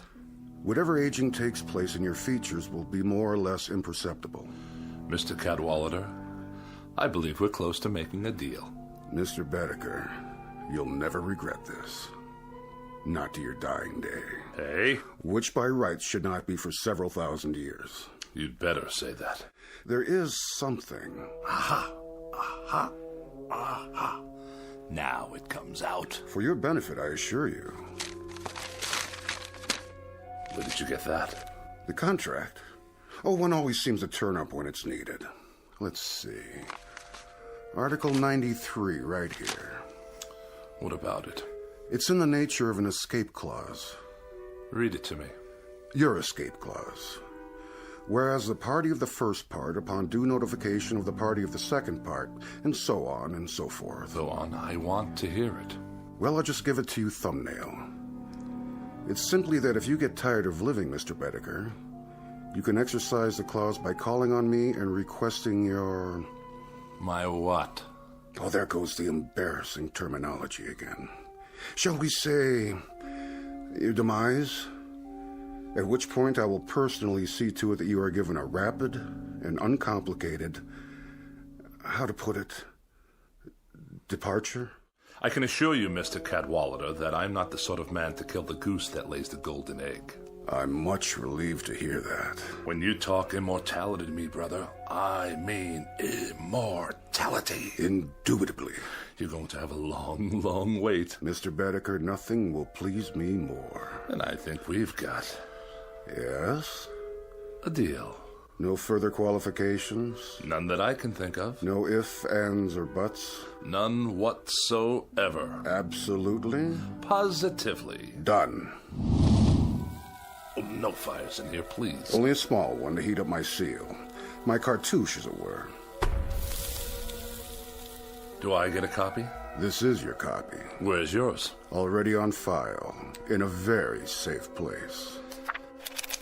If you say so. You sure keep it hot in here. Mm-hmm. Quirk of mine.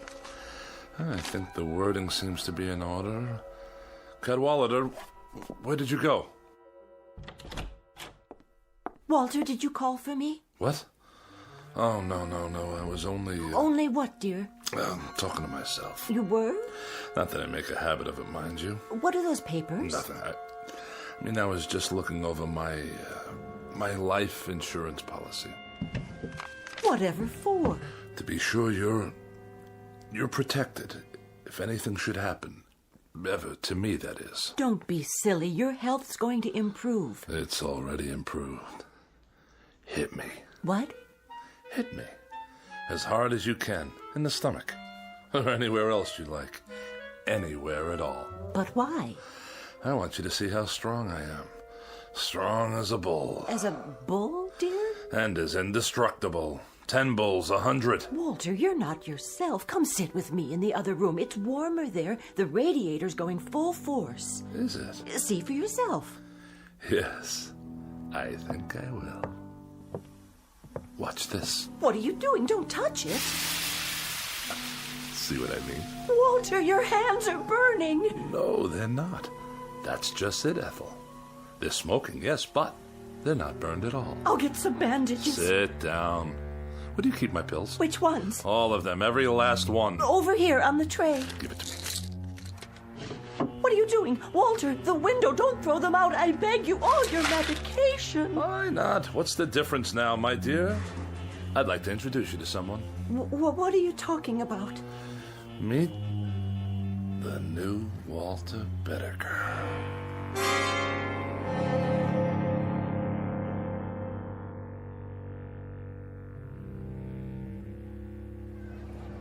Get your paper! Boy rescued from well, lives to tell about it. All the latest news, right here. Let me see that. Sure, mister. 2 bits. A little boy, huh? Yeah, the one that fell in the hole. They got him out alive. Ain't that something? It's something, all right. A 10-year-old boy, and he's on the front page of every newspaper. He was down there for 18 hours. Can you believe it? And everybody thought he was a goner. It's amazing is what it is. Of all the news stories in the world, this little nobody makes the headlines. You think that's amazing? Wait right here. I'll show you amazing. Hey, where you going, mister? You owe me 25 cents. Watch this. Watch where you're going. Excuse me? Hey, buddy. I must get to the corner. Some people are so rude. Don't want to miss the crosstown? Wait your turn, do you mind? Look out! Get back on the curb, there's a bus coming. That man, stop!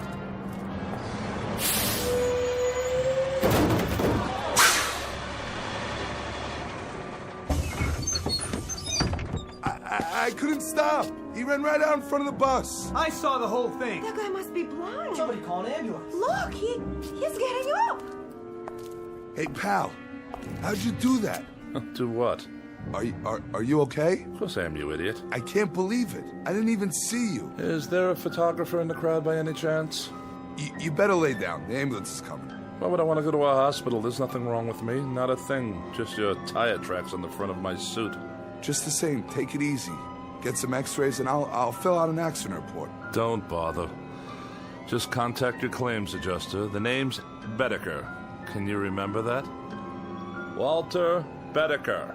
It don't make sense. I could have sworn I ran over you. Oh, you did? Then how come you can walk? Like they used to say, you ain't seen nothing yet.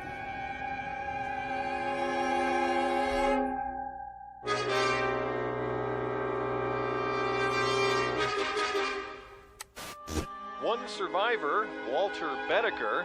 By now, these words should be familiar. You've heard them before on the Eyeball News, and if the past is any indication, you'll hear them again and again. It started when he was hit by a bus, then a car, and finally a subway train, but that wasn't enough for Walter Bedecker, the man whose luck never runs out. After an explosion at a construction site, what else could happen? Last week's plane crash killed 23 people, but not Mr. Bedecker. He's certified as the unluckiest man alive and the most indestructible. Is that you, Walter? He's all right, ma'am. Aren't you, Mr. Bedecker? You're all right. When you didn't come home, I was worried. Oh, this is my wife. Wait in the other room, dear. Are you sure? I can make you some hot tea. And your friend? He's no friend. He's a claims adjuster. In the other room, Ethel. Now. Yes, dear. You want to sign this now, Mr. Bedecker? $5,000, is that all? For falling down an elevator shaft? Well, considering that you're not even scratched, Mr. Bedecker, I think the company's being very fair. Just keep your mouth shut, will you? I'll sign it just to be done with you.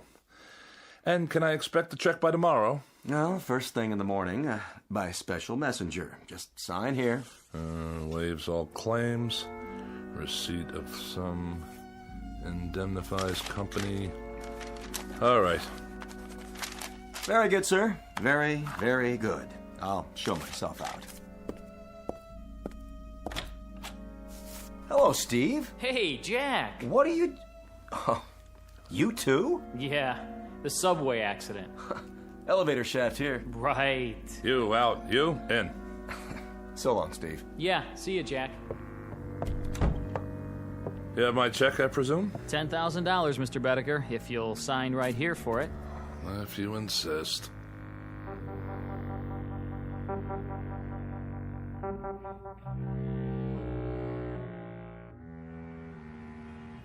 "14 accidents. More than anyone should have to bear. Now, wouldn't you think that there would be an element of thrill in 14 accidents? I'd appreciate it if you'd step away from the window, Walter. It's open, you know. 14 accidents in which you know nothing can happen to you?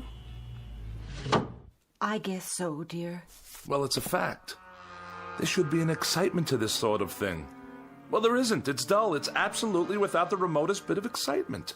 In short, I'm bored stiff with it. Walter, dear, you should count your blessings. After all, there is the money. And you should shut your mouth. You look for all the world like a small gray mouse waiting for a piece of cheese. Walter, you can be so terribly cruel. Ethel, please. I'm thinking. I swear he's cheated me somehow. I don't know exactly how. What are you talking about? Who? Mortal schmortal. What's the good of it when there aren't any more kicks? Any more thrills? Anything to let a man know he's alive. Walter, do you feel all right? At least when I was concerned about my health, there was an element of risk, of danger. I mean, of course. That's it. What is? Iodine. Iodine? Have we got any? What for? Did you cut yourself? Do we? I suppose in the medicine cabinet. Get it. Now? And rubbing alcohol. And ammonia. Walter? I'll get it. You find me a drinking glass. A large one. There's one right there. I'll mix them all together like so. And stir them up. Wait! And drink it. Oh.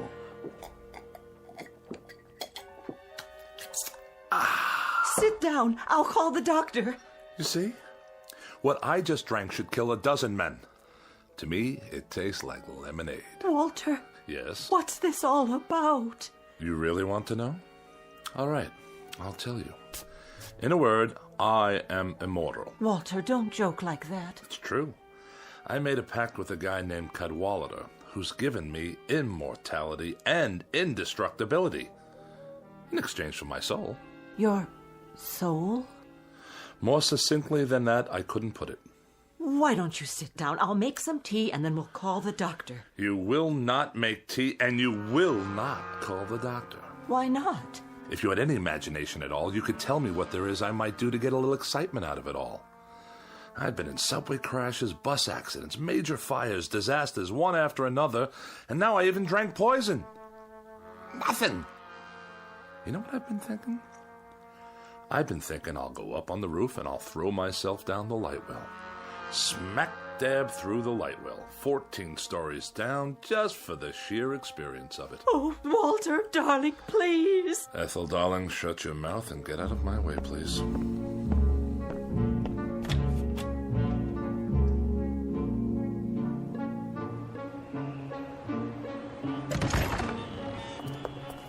Please, Walter, please, darling. Ethel, go drown in a tub and leave me alone. I'm going headfirst down the light well. Get out of my way. Walter, no. Will you get out of... Ethel, be careful or you'll trip. Ethel!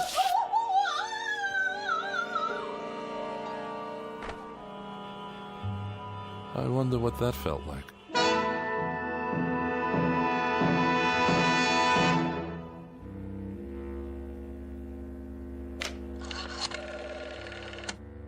Operator, get me the police, please. Immediately, it's an emergency. Hello? Is this a police station? This is Walter Bedecker, 11 North 7th Street. That's right. Apartment 14B. Will you please come over here right away? No trouble. I just killed my wife. That's right. Yes, I'll stay right here. Goodbye. Now, this is going to be an experience.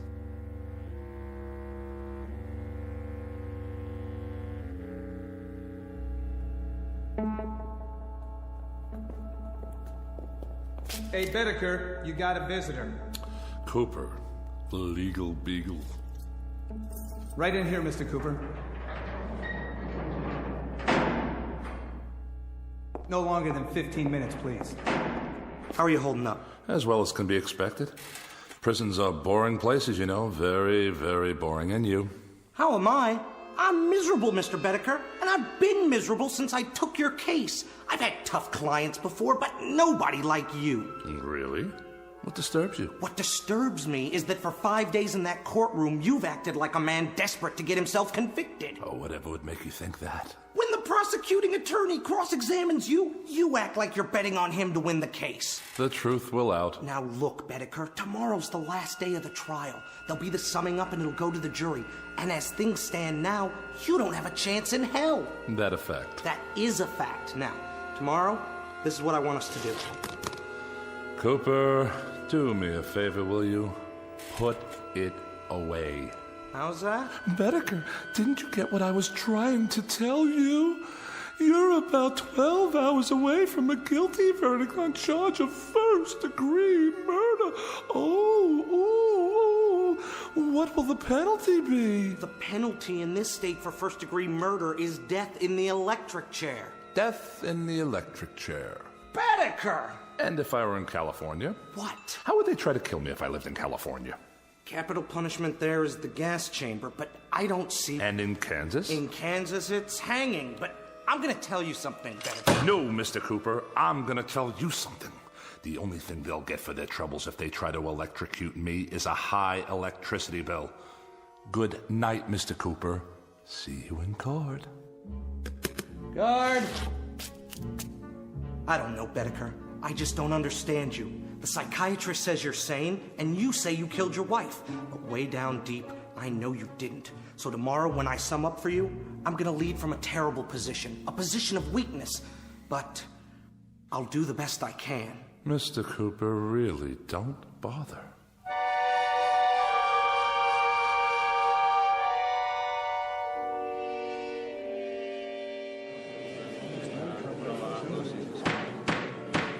Mr. Bedecker, you've been tried and found guilty of murder in the first degree. Have you anything to say before the court pronounces sentence upon you? Oh, I don't have anything to say, Your Honor. Not a thing. Then the court sentences you to imprisonment in the state penitentiary for the rest of your natural life. I knew we could do it, Bedecker. I knew we could get you off without the death penalty. If I do say so myself, I gave that summation everything I had. Wait a minute. Does this mean that... It means that you're not going to the electric chair. You've been given life instead. You're a very fortunate man, Mr. Bedecker. Life? Did you say life imprisonment? We need help here! My client's fainted!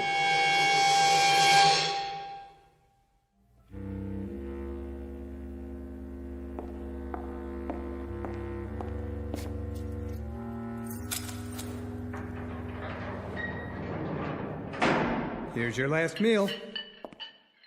My last? With us. You're going to the penitentiary tomorrow morning. The penitentiary. For life. Look at it this way, Mr. Bedecker. What's life? 40, 45 years? You can do that standing on your head.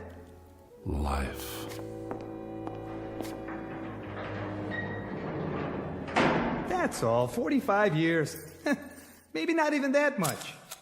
After all, what are a few hundred years in the grand scheme? Or a few thousand? Or 5,000? Or 10,000? No!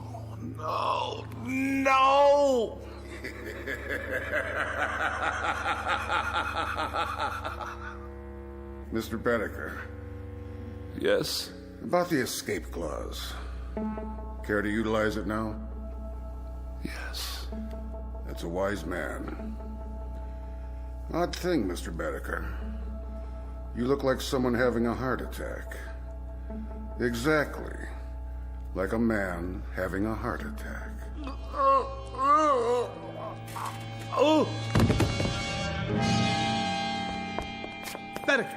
Bedecker! You all right? No pulse. Must have been his heart. He's dead. Poor devil.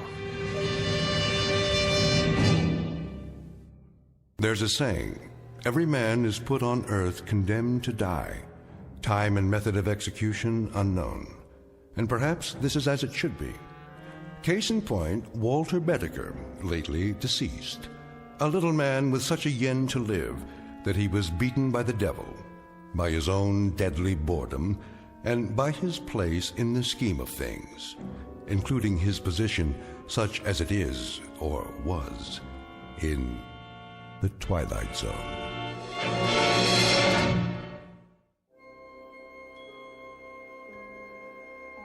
Hi, this is Carl Amari, producer of the Twilight Zone radio dramas. I'd like to take a moment to tell you about our official website at twilightzoneradio.com, where you'll get the latest news and information on these Twilight Zone radio dramas. Plus, at twilightzoneradio.com, you can digitally download 3 free episodes or any of our episodes for only $1.95 each. In this age of ever-changing technology, we've decided to make these episodes instantly available to you by making the Twilight Zone radio dramas a digital download-only series. This means that this series will no longer be offered on CD. The CD collections at our website are now being offered while supplies last at buy one, get one free. So be sure to get your favorites before they're sold out. Be sure to visit us often, and I'll see you in the zone.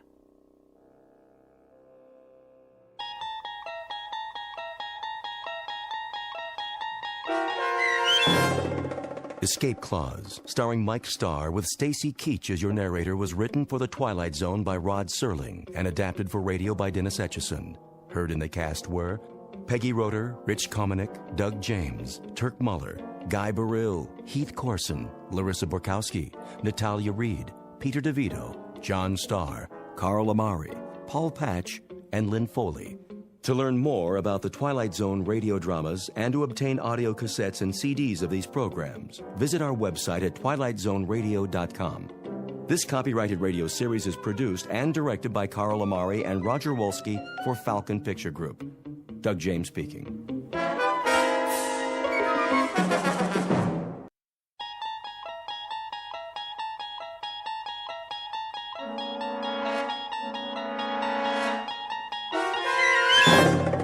You're traveling through another dimension. A dimension not only of sight and sound, but of mind. A journey into a wondrous land whose boundaries are that of imagination. Your next stop? The Twilight Zone.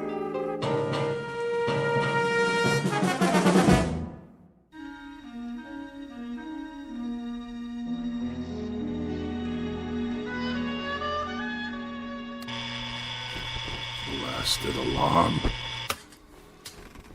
Let me sleep.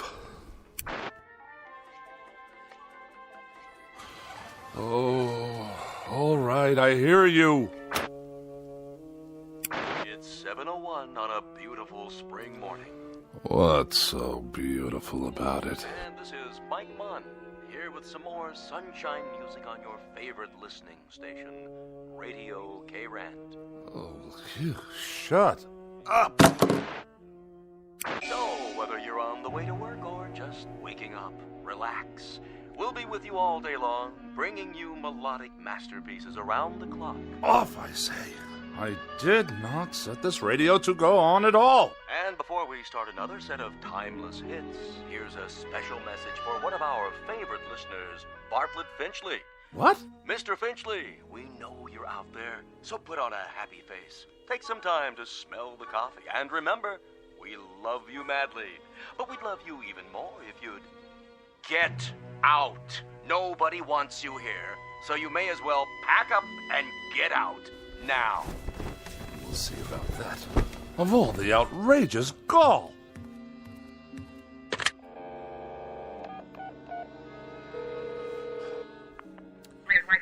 Operator, get me K-Rant. Yes, the radio station. No, I don't know the number. Kindly dial it for me, if you can spare a moment from your crossword puzzle. K-Band, how may I direct your call? Connect me with Mike Munn. I beg your pardon? Munn, your asinine disc jockey.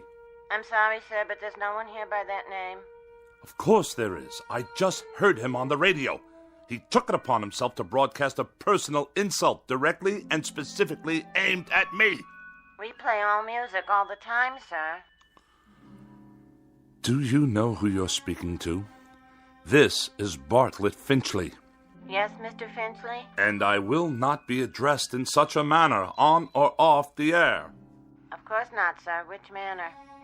I'm sure you know full well what I'm talking about.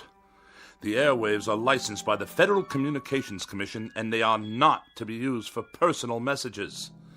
I'm sure the FCC will be most interested in these blatant violations. They'll pull your license so fast it'll make your empty head spin like a top. But we don't have disc jockeys. We don't broadcast any messages at all. Only beautiful music 24 hours a day. Plus commercials, of course. Let me speak to your station manager.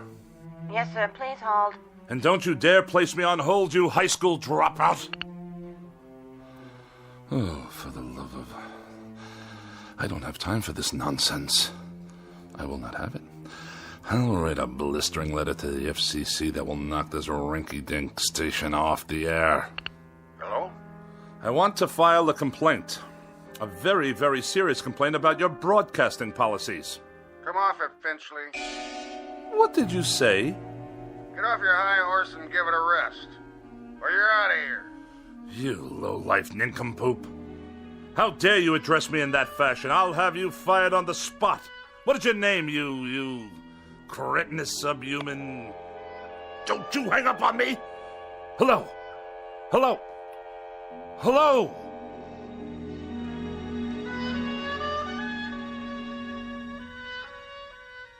This is Mr. Bartlett Finchley, age 42, a practicing sophisticate and dedicated misanthrope who writes very special and very precious things for gourmet magazines, critical journals, and the like. He's a bachelor and a recluse with few friends, only devotees and adherents to the cause of tart sophistry. He has no interest save whatever current annoyances he can find to occupy his mind. He has no purpose to his life, except the formulation of day-to-day opportunities to vent his wrath on the mechanical contrivances of an age he abhors. In short, Mr. Bartlett Finchley is a malcontent, born either too late or too early in history, and who in just a moment will enter a realm where muscles and the will to fight back are not limited to human beings. Next stop for Mr. Bartlett Finchley, the Twilight Zone. And now, the Twilight Zone and our story, A Thing About Machines, starring Mike Starr, with Stacy Keach as your narrator.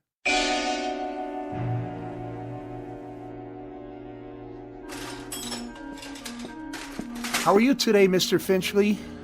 I'll answer that burning question after you tell me what's wrong with this electronic abomination in my living room. You mean your TV set? And also acquaint me with how much your current larceny is going to cost me. Well, let's see here. 2 hours labor, new circuit board, new oscillator, new comb filter. How very technical and how very nice. Speak English, man. Well, you asked me what was wrong. Never mind the subterfuge. I presume I'm to be dunned once again for 3 times the worth of the bloody thing. Well, I didn't charge you for my travel time. The total. What is the total? Here you go, Finchley. Oh, surely you jest. All right. I'll give you a break on the sales tax, seeing as how you're a regular. But this is the price of a meal in a 4-star restaurant, with wine. Labor don't come cheap nowadays. And neither, apparently, does my peace of mind. I requested that the device be restored to working order, the alternative being more disruptions to my writing schedule. Well, you could just get a new one every time.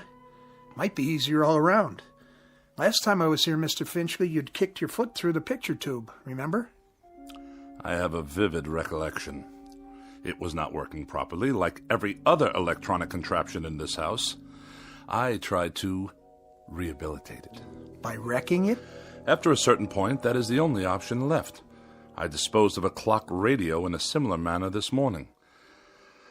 Unfortunately, I must view a cooking program this evening in order to write my review of their fare, which I'm sure will be abysmal as usual, if the television should choose to operate at all. Why don't you just horsewhip it, Mr. Finchley? That'd show it who's boss. What do you say we cease the small talk?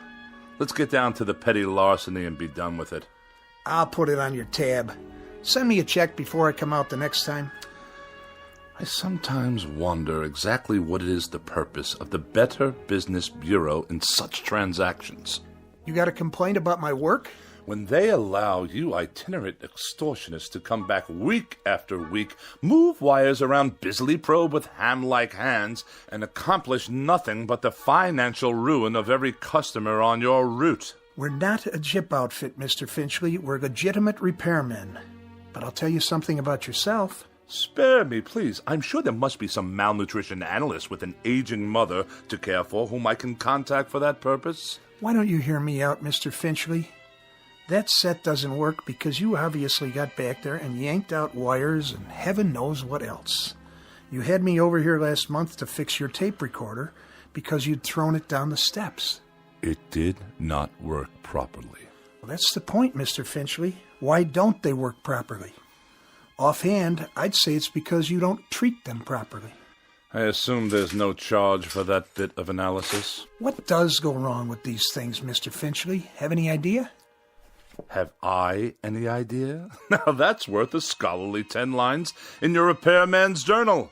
Bilk the customer, but let him do the diagnosis.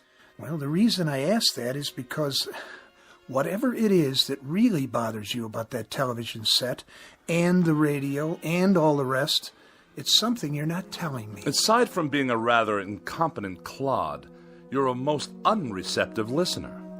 I've explained to you already. The television set simply did not work properly. And as for that original Marconi operating under the guise of a radio, it gave me nothing but static. You sure that was all that was wrong with them? I choose my words very precisely, thank you.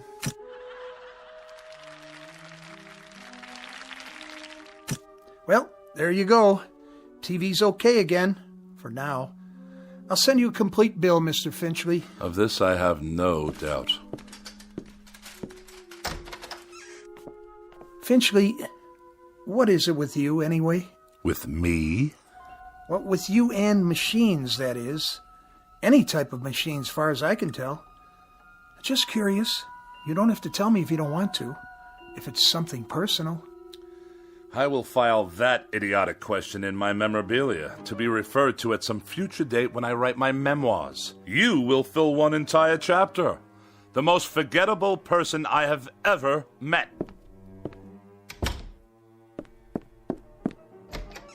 It just so happens, you boob. It just so happens that every machine in this house refuses to cooperate on any level. They behave as if...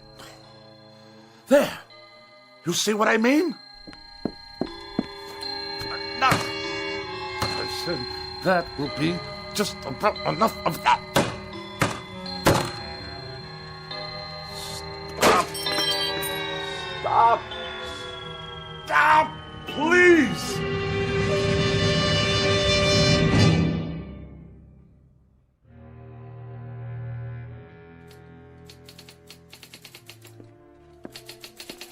Miss Rogers? Yes, Mr. Finchley? Let me see the pages. Yes, sir. Is that all you've done? That's all I've done. 2 articles and 1 column, almost completely retyped, 40 pages in 3.5 hours. That's the best I can do, Mr. Finchley. It's that idiotic gadget of yours, humming and clicking away. I suppose it's about to break down, too. It's perfectly fine for a typewriter if you'd let me use a word processor. My words don't need processing. They've already been diced and sliced by the most perfect processor known to man, the human brain, which in my case comes with a great deal of priceless expertise. But a computer would increase the speed. I wouldn't have to worry about ribbons, correction tape. The solution to that, Miss Rogers, is increased accuracy. I'm extremely accurate, Mr. Finchley, and it's not my speed that's the problem. This is an old-fashioned, out-of-date technology. If you'd allow me to bring a computer in here... Oh, no. Not in my house. More unnecessary bells and whistles. Thomas Jefferson wrote out the preamble to the Constitution of the United States with an inkpot and a feather quill. It took him only half a day. Then why don't you hire Mr. Jefferson? Did I ever tell you with what degree of distaste I view insubordination? Oh, yes, many times, often and endlessly. What are you doing? What does it look like? I'll tell you what, Mr. Finchley. From now on, you can get yourself another girl. Somebody with 3 arms and roughly the same sensitivity as an alligator. Then the two of you can work together till death do you part. As for me, I've had it. And you are going where? Where? I think I might take in Bermuda for a couple of weeks, or Mexico, or maybe a quiet sanitarium on the banks of the Hudson. Now, Miss Rogers. Any place where I can be as far away as possible from the highly articulate, oh so sophisticated bon vivant of America's winers and diners, Mr. Bartlett Finchley. Miss Rogers, you don't mean that. And surely you're not serious. You've even got me talking like you. But I'll tell you what you won't get me to do. You won't turn me into a female Finchley with a pinched, scornful little heart and a mean, petty, yellow, jaundiced view of everybody else in the world. Miss Rogers, please. Please don't leave. I beg your pardon?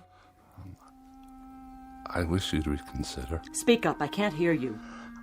I wish you'd stay for a little bit longer. You what? I don't mean to work. All that can wait. Then why? I was just thinking... Well, we might have dinner. You're not serious. Or something, perhaps a cocktail. You are serious. I am. I'm not very hungry, and it's too early for cocktails. What's your trouble, Mr. Finchley? You sound like a half-hearted orphan whose idea of a lark is a square dance at the local grange.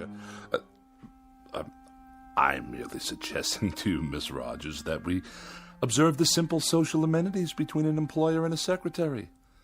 I thought we'd go out, even taking a show or something. How very sweet, Mr. Finchley. Thank you, but no, thank you.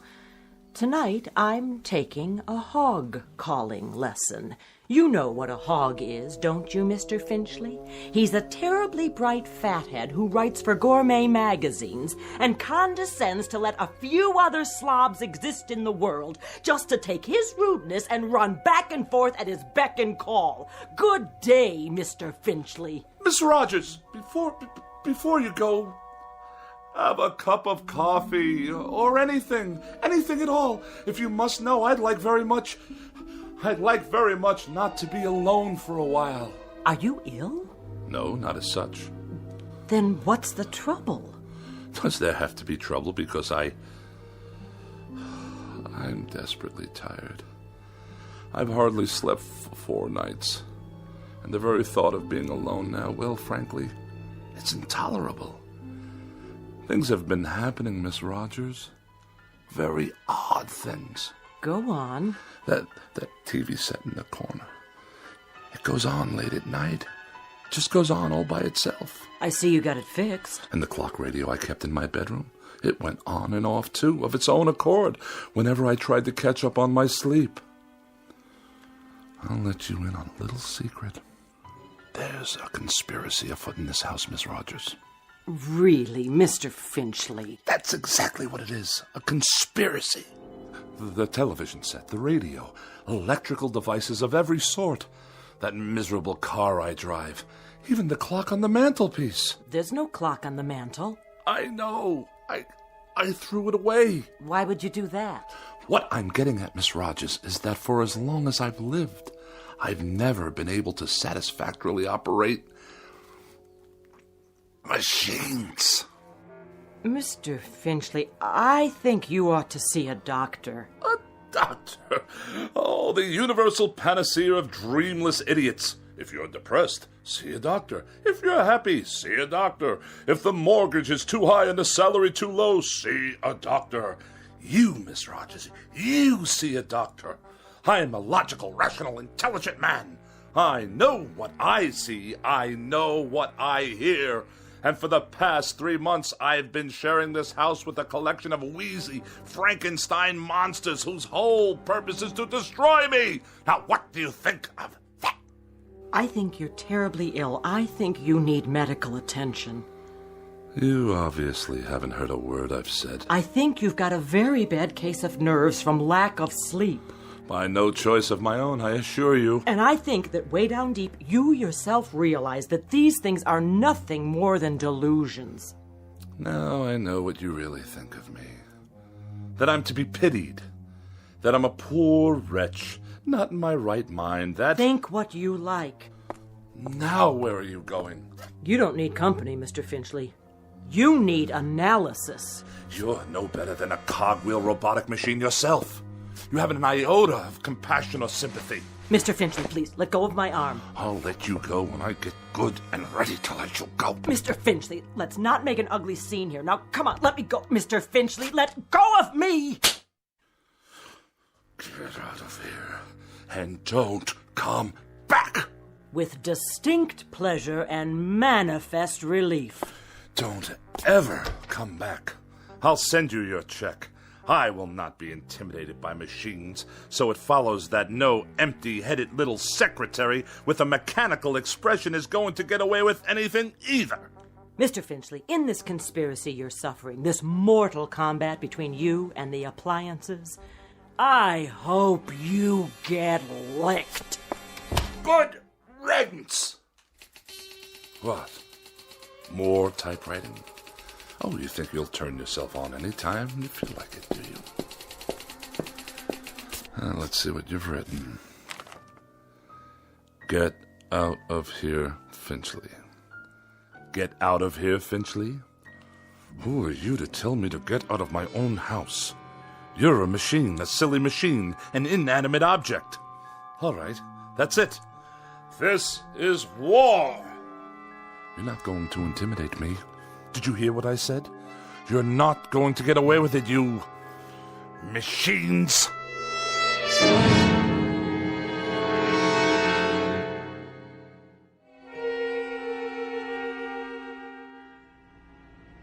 Nice day, huh? Define your terms. I was only making conversation, Mr. Finchley. Just see to it that this elevator takes me all the way to my destination without a mishap. 19th floor. I'm surprised I got here in one piece. Pardon, sir? No matter. You wouldn't understand. You couldn't, since you choose to collaborate with these infernal contraptions all day long. Yes, sir. Good afternoon, Mr. Finchley. Is it? I just meant... I know what you meant. The warm, languid weather outside, fluffy white clouds scudding across a pale blue sky. The sort of day when a young woman's thoughts turn to romantic mush. Disgusting. Mr. Finchley, I assure you Well, I'll have none of it. Do you hear? Excuse me. Editorial department... Ah, another telephone. Mr. Alexander Graham Bell's most loathsome invention. It undoubtedly knows my whereabouts at all times. Please hold.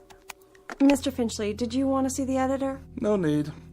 I simply wish to drop off my manuscripts for the next issue, the reviews and the personal opinion column. Oh, and kindly note, the final pages are handwritten this time. Oh, did your computer crash? By no means. My typewriting apparatus is in the shop. Actually, I prefer this method. It allows me to make last-minute revisions directly from my hand to your eye, as it were.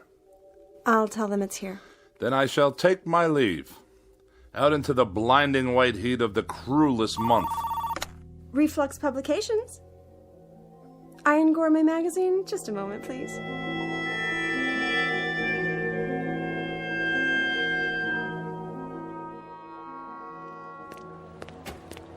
You there! Why are you touching my automobile? I'm writing you a citation, sir. For what reason? Overtime parking. What? The meter ran out. That's impossible. You can mail in the fine or pay in person. There's something wrong with the meter. Surely you can see that. I see a red flag. That's a violation. But I deposited the correct coins. Maybe you did. Just not enough, that's all. On the contrary, I've been gone for 13 minutes. I inserted coinage worth exactly 30 minutes. Well, it doesn't look like it. Then the meter's not working properly. Take it easy. You don't want to break city property now, do you? It's already broken. Definitely and absolutely. It runs too fast. Any fool can see that it did not register a full 30 minutes after swallowing my money. If you want to contest it, court hours are 8 to 5, plus night court on Tuesdays and Thursdays. This is a gross miscarriage of justice. I'm just doing my job, mister. Here's your citation. Have a nice day. One more mechanical abomination designed to make my life a living hell.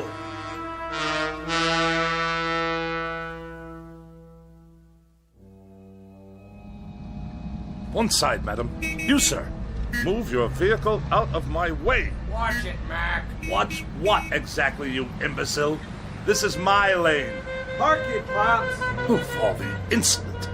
Get that rattle trap off the road. Stand aside. Bartlett Finchley is at the wheel. I earned my first driving license while I believe was still in kindergarten. The barbarians are at the gates. Yet another red light, waiting for some mother and her toddler to cross the street. Oh, look at them, stuffed to bursting on cheeseburgers. What's wrong with you? Are you blind? I did nothing. Simply placed my foot on the brake pedal. On the gas, you mean? The car moved forward under its own power. Yeah, sure. You trying to kill somebody? I saw the whole thing. He did try to kill you. On the contrary, the motor car obviously malfunctioned. We're in a crosswalk here. Get his license number. You do that. The light is now green. Do I have your permission to proceed? Get that piece of crap out of here. Gladly.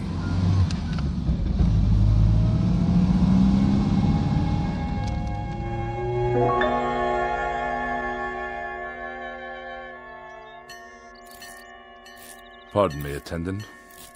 If I may be so bold. Yeah. When will you be finished with the repairs? On the old four-door? Soon, I trust. You've had more than enough time. Right. It's parked over there. Ah, my congratulations. And now for the bad news. What is this going to cost me? Nothing. For a brake overhaul? You mean no charge for the labor? I'll consider that a professional courtesy. I mean no charge, period. So you haven't completed the work? My good man, I can't wait around this gas station all day. There's nothing wrong with it. I checked the brakes, transmission, the works. It's an oldie, but there ain't nothing wrong with that car. Nothing? She's a classic. You know, you could sell that baby for good money if you want. But I distinctly felt the machine roll forward under its own volition. All the same, it's working perfect. Real cherry set of wheels you got there. I know a collector looking for something like that. I'll give you, say, $900. $900? The hubcaps cost more than that. Okay, $1,000. Give me the keys. If you say so. Here you go, Mr. Finchley. But she's not gonna last forever, you know. You ought to get back what you put into it. Buy yourself a nice new car. If you can hang on a minute, I'll call the guy. And waste even more of my precious time? Good day.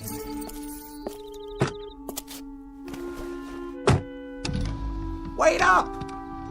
Ah, now you deduce what's wrong, as I'm about to drive away. $1,100. Cash on the barrelhead. Oh, go tighten your fan belts or whatever it is you do in this incompetent establishment. Knuckle-dragging dolt. At least I can hear some decent music. Get out of here, Finchley. More abuse. Just go, Finchley. We don't want you here. Pack up and get out. Before it's too late.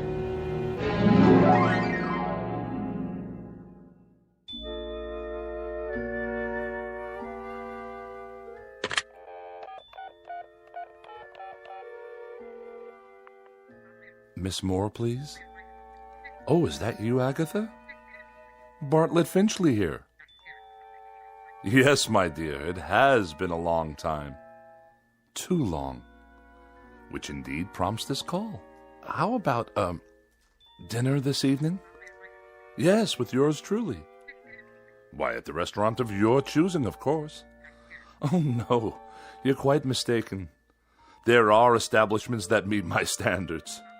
In this city, well, I'm sure there are. Well, it is short notice. But yes, I see. Some other time, then? I'll call you again. You have my pledge on it. Not at all. Good evening to you.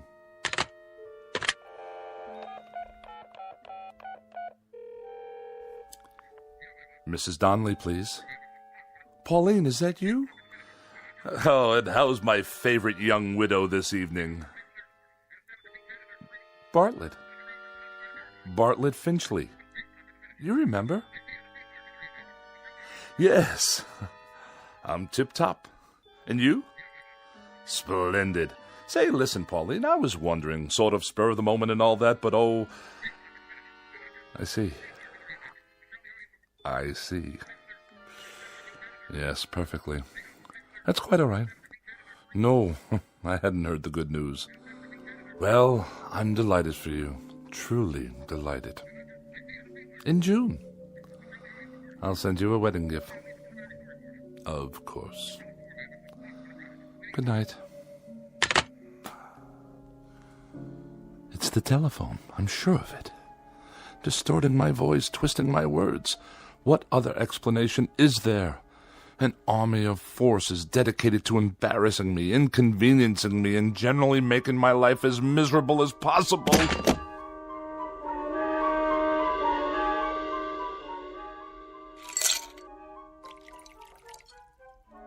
How much longer, may I ask? The phone's off fixed, Mr. Finchley. One in the bedroom, too. So you say? Yeah, she's operating all right now. Had to replace a handset, though. Shouldn't give you any more trouble. I'm deeply indebted. Convey my best to Mr. Bell for his reliable invention. Yeah, sure. Is there something else? Well, you tripped over the cord. Is that what you said? If that's what I said, you may rest assured that's what happened. Well, you're the boss, Mr. Finchley.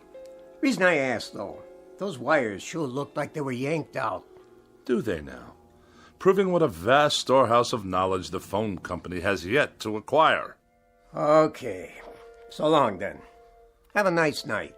I shall certainly endeavor to do so. One thing. Yes? The thing about phones, though. What?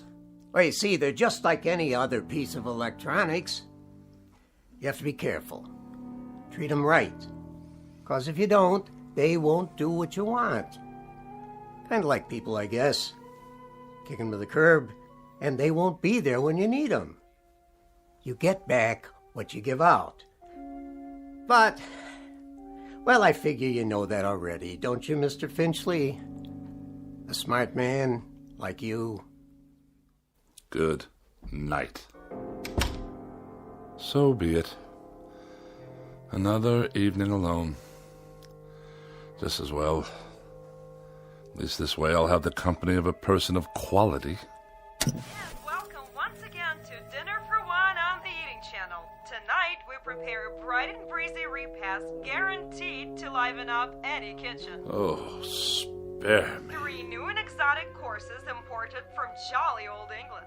For appetizers, a wonderful discovery called the Scotch egg, followed by an exquisite cold watercress sandwich. And the traditional pièce de résistance, bangers and mash. Sound excited? Well, it is. So sit back and enjoy and keep a pencil and paper handy. Now for something completely different. Balderdash, not worthy of a review.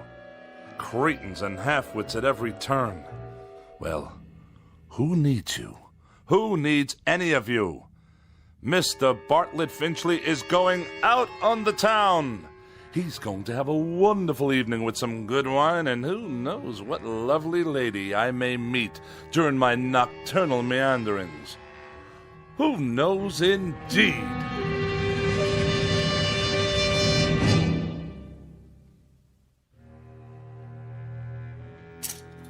Dinner jacket, white shirt, and the red cravat. No, the blue. Or perhaps the polka dots. Yes.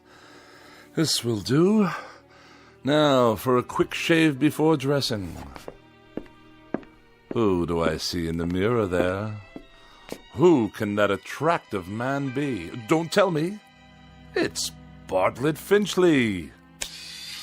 Good features. Strong chin. Bred from quality stock. All I need to do is whisk off the stubble. Ow! Bit me. The shaver actually bit me. I'm bleeding.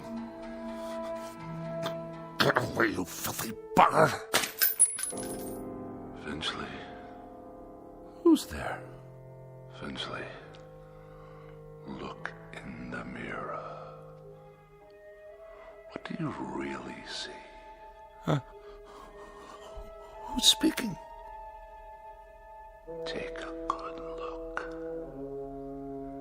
You're ugly, Finchley. That's not my face. It can't be.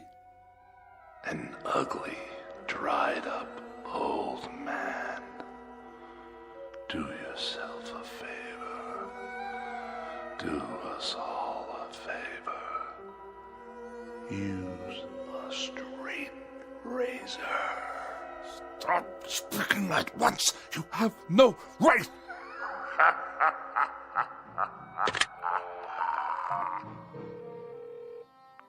Hello, operator. Get me the police. Someone's in my house. Hello? Hello? Finchley, get out of here. Stop this! You Finchley? Oh, thank God you're here, officer. Your car? What? The car in the street. Yes, it is. What about it? She rolled down the driveway, almost hit a kid on a bike. Yeah, my son. But the brake was on. The emergency brake? You better get it fixed. I just did this afternoon. Don't you believe him, officer? Car rolled right down the driveway and into the street. You're lucky you didn't hit somebody. Then you'd really be in hot water. Got the keys? They're in the other room. Better get them then. I want to put on some clothes while you're at it. Look at him standing there in his underwear. I have a robe on, madam. Some robe? It's called a dressing gown. And tie it shut. I'll write you up for indecent exposure, too. Oh, yes, of course. All right, fella, you better pull her back in the garage. I'll give you a warning this time. Have those brakes checked first thing in the morning, understand? Perfectly. There is another matter I'd like to discuss with you, officer, now that you're here. And what's all the noise in his house? He's always throwing stuff, yelling at the top of his lungs. That true? No, I fell, that's all. Tripped and fell on the stairs. That why your face is bleeding? Precisely. What's the other matter? Matter? You said you have something to discuss. It's difficult to explain. You wouldn't understand. Evening then, Mr. Finchley. So is he going to move his car or what? In one moment, madam. For now, you may remain on my property until I return with the keys. At that time, I should like you to be out of my yard. Otherwise, I shall solicit the aid of this gendarme to forcibly eject you. Idiots! I need a drink.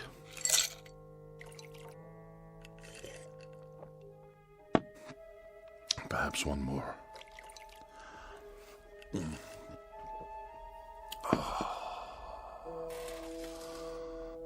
That's better. But if the car can't be trusted, how can I go out this evening? I'm a prisoner in this madhouse.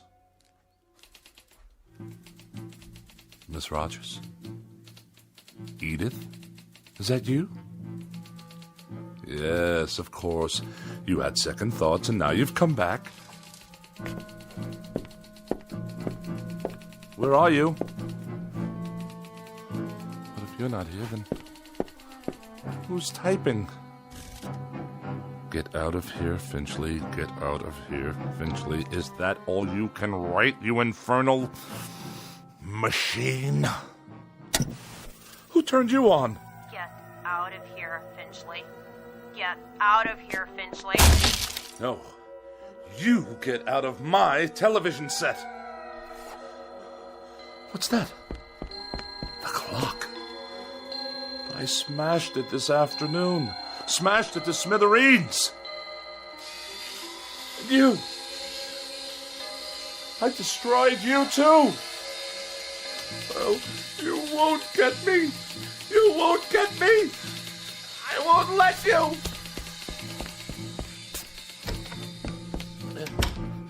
Help me, please. Someone. It's Bartlett Finchley, your neighbor. Let me in. It's that crazy man again. Don't let him in, Mom. He tried to kill me. I didn't. The car did. Don't you understand? Open your door. You get away from here.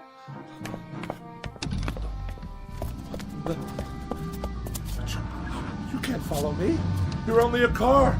My car. Stop.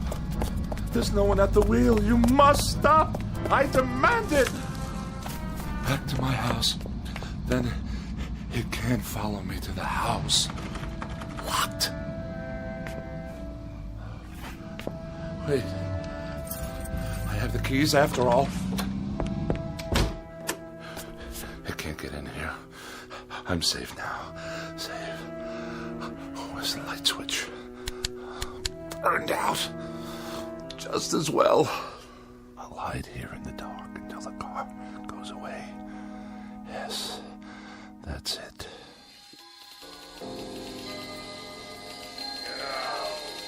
Get out of here. Get out of here, Finchley. Now! Away! I'll sneak away. Go somewhere, anywhere out of this town, far, far away. What? Those lights. Blinding. I can't see a thing.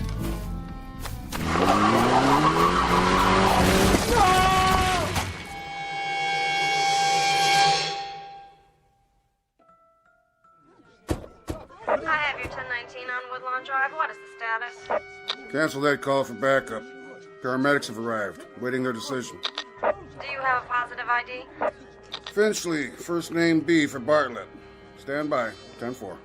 That man. He was running in his bathroom. Never saw anything like it. What's his condition? Flatline. He's gone. I'll put him down as DOA your arrival.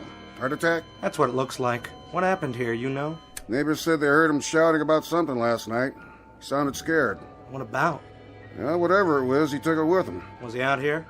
Right here on the porch, slumped down against the door, eyes wide open like he saw a ghost. I figured he was on his way to his car. Which one? At the curb. Never got to move it like I told him. He must have been drunk. You can smell it on him. Good thing he forgot his car keys or he might have done some real damage. Yeah, not now, though. Poor old guy. He was a royal pain, let me tell you. That's all over now. Maybe he did see something. Who knows? Maybe so.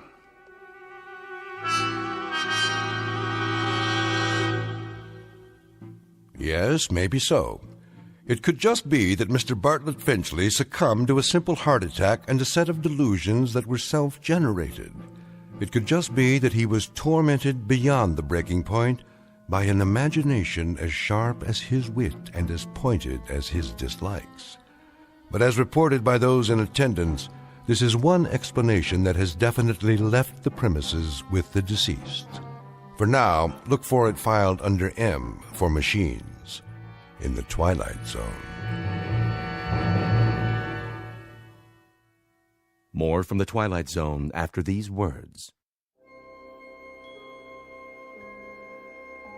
Hi, this is Carl Amari, producer of the Twilight Zone radio dramas. I'd like to take a moment to tell you about our official website at twilightzoneradio.com. where you'll get the latest news and information on these Twilight Zone radio dramas. Plus, at twilightzoneradio.com, you can digitally download 3 free episodes or any of our episodes for only $1.95 each. In this age of ever-changing technology, we've decided to make these episodes instantly available to you by making the Twilight Zone radio dramas a digital download-only series. This means that this series will no longer be offered on CD. The CD collections at our website are now being offered, while supplies last, at buy one, get one free. So be sure to get your favorites before they're sold out. Be sure to visit us often, and I'll see you in the zone.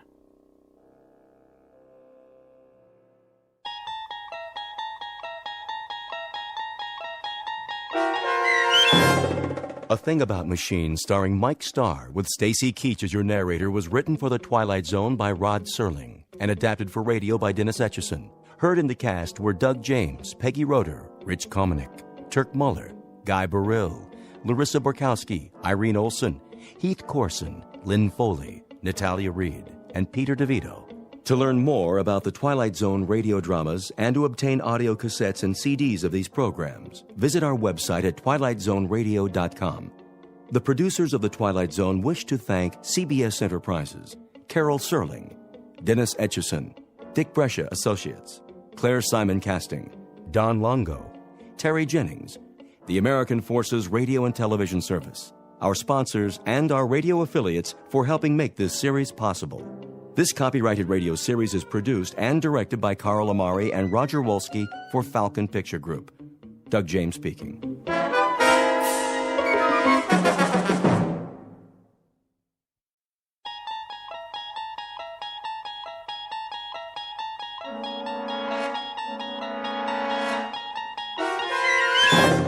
You unlock this door with the key of imagination. Beyond it is another dimension. A dimension of sound, a dimension of sight, a dimension of mind. You're moving into a land of both shadow and substance, of things and ideas. You've just crossed over into the Twilight Zone.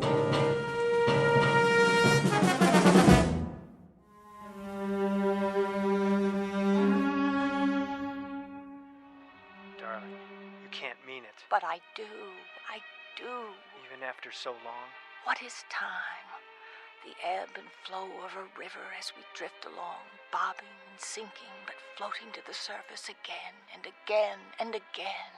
My love. From this day forward, we shall never be apart. This, I promise you.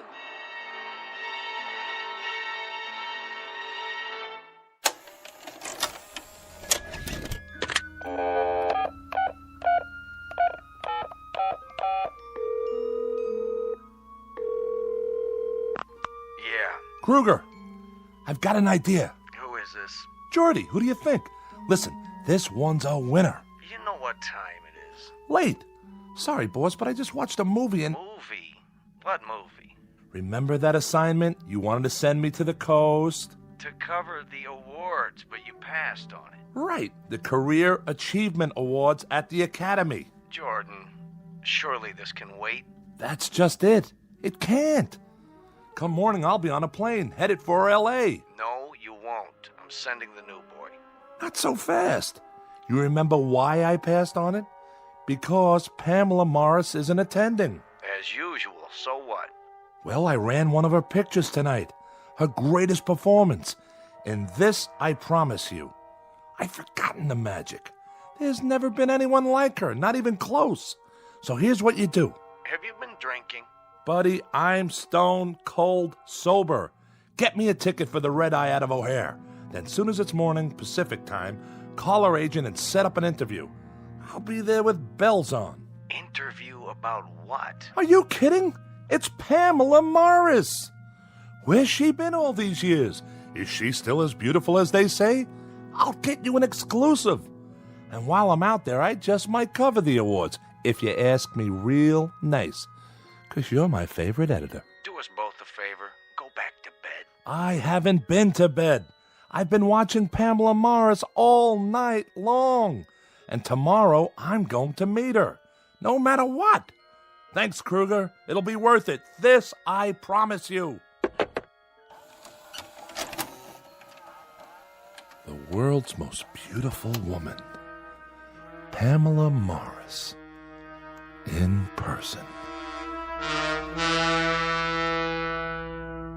Introducing Jordan Herrick, syndicated columnist, whose work appears in more than 100 newspapers.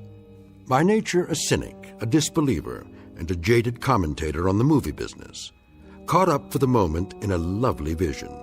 He's not sure whether that vision is merely a dream, but he'll soon find out.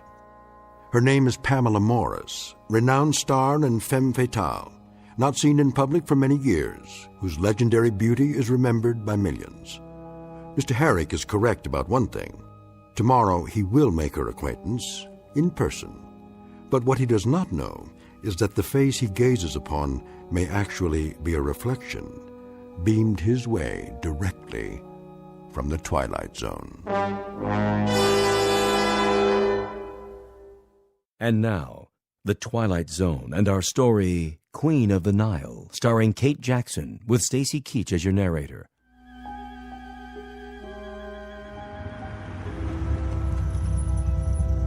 Hello? Hello? Is anybody... Yes, sir. I'm here to see Miss Morris. Who? Pamela Morris. Do I have the right address? This is a private residence. No deliveries. Oh, for the love of... I'm not a delivery boy. Please turn your car around. My name is Jordan Herrick. Well, you still need an appointment. I have an appointment. Check the list. Herri. Oh, yeah. Mr. Herrick from Chicago. Thank you. I'll open the gate. Park in the circular driveway by the main house.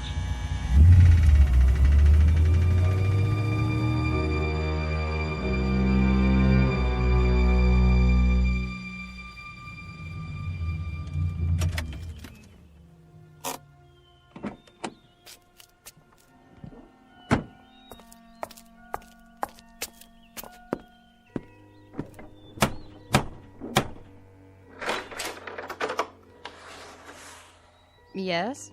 Hello there. I'm Jordan Herrick. I have an interview with Miss Morris. You're early. Am I? Well, if she's not ready, I can wait. This way. Well. This is impressive. Take your coat, sir. That portrait on the wall. Your coat? Oh, here. Who painted it, may I ask? I'll tell Miss Morris you're here. Yes, you do that. What's the signature on the canvas? No. Can't be.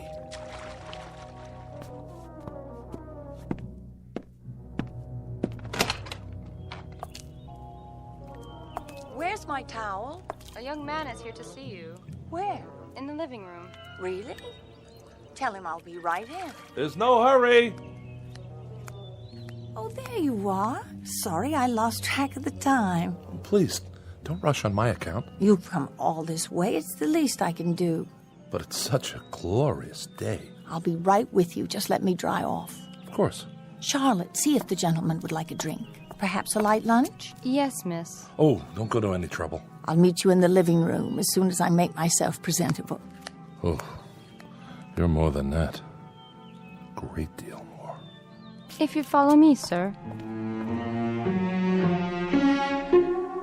Mr. Herrick?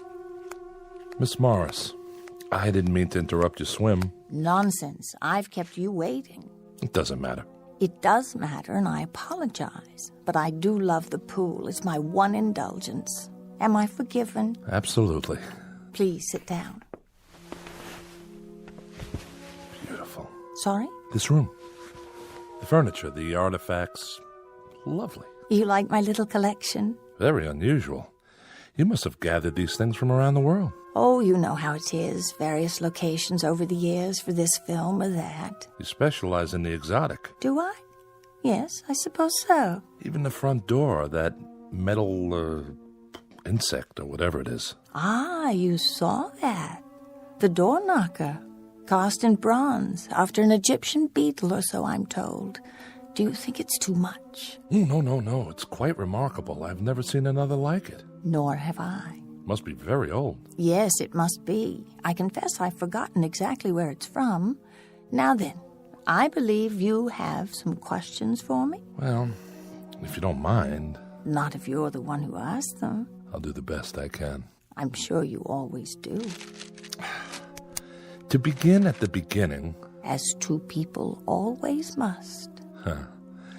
You were born in... I must say, Mr. Herrick, you are very direct. Oh, don't get me wrong. I meant geographically. No, you didn't. You meant the year. That's what the public always wants to know. You're not offended? Should I be? I have my producers, my directors. You have your editors. They are all very demanding. Besides, a woman in my position must have no secrets. I'm relieved to hear you say that. I was afraid. Afraid? You have nothing to fear here. No? Why, Mr. Herrick, I'm only a woman, and a rather small one at that. Surely you've known many women. Never one like you. Then I'll try to make this as painless as possible. Suppose you tell me how old you think I am. That's hardly fair. Oh, come now. Especially after you saw me in my bathing attire. Unfortunately, it conceals very little. I wouldn't say unfortunately. Mr. Herrick, you make me blush. I shouldn't have wandered out onto the terrace like that. I did say no secrets. And I overstepped the bounds with that question. No, not at all. Please, be honest. Really, Here, take a good look. I'm sorry about the shirtwaist and sandals, but I didn't want to keep you waiting a moment longer.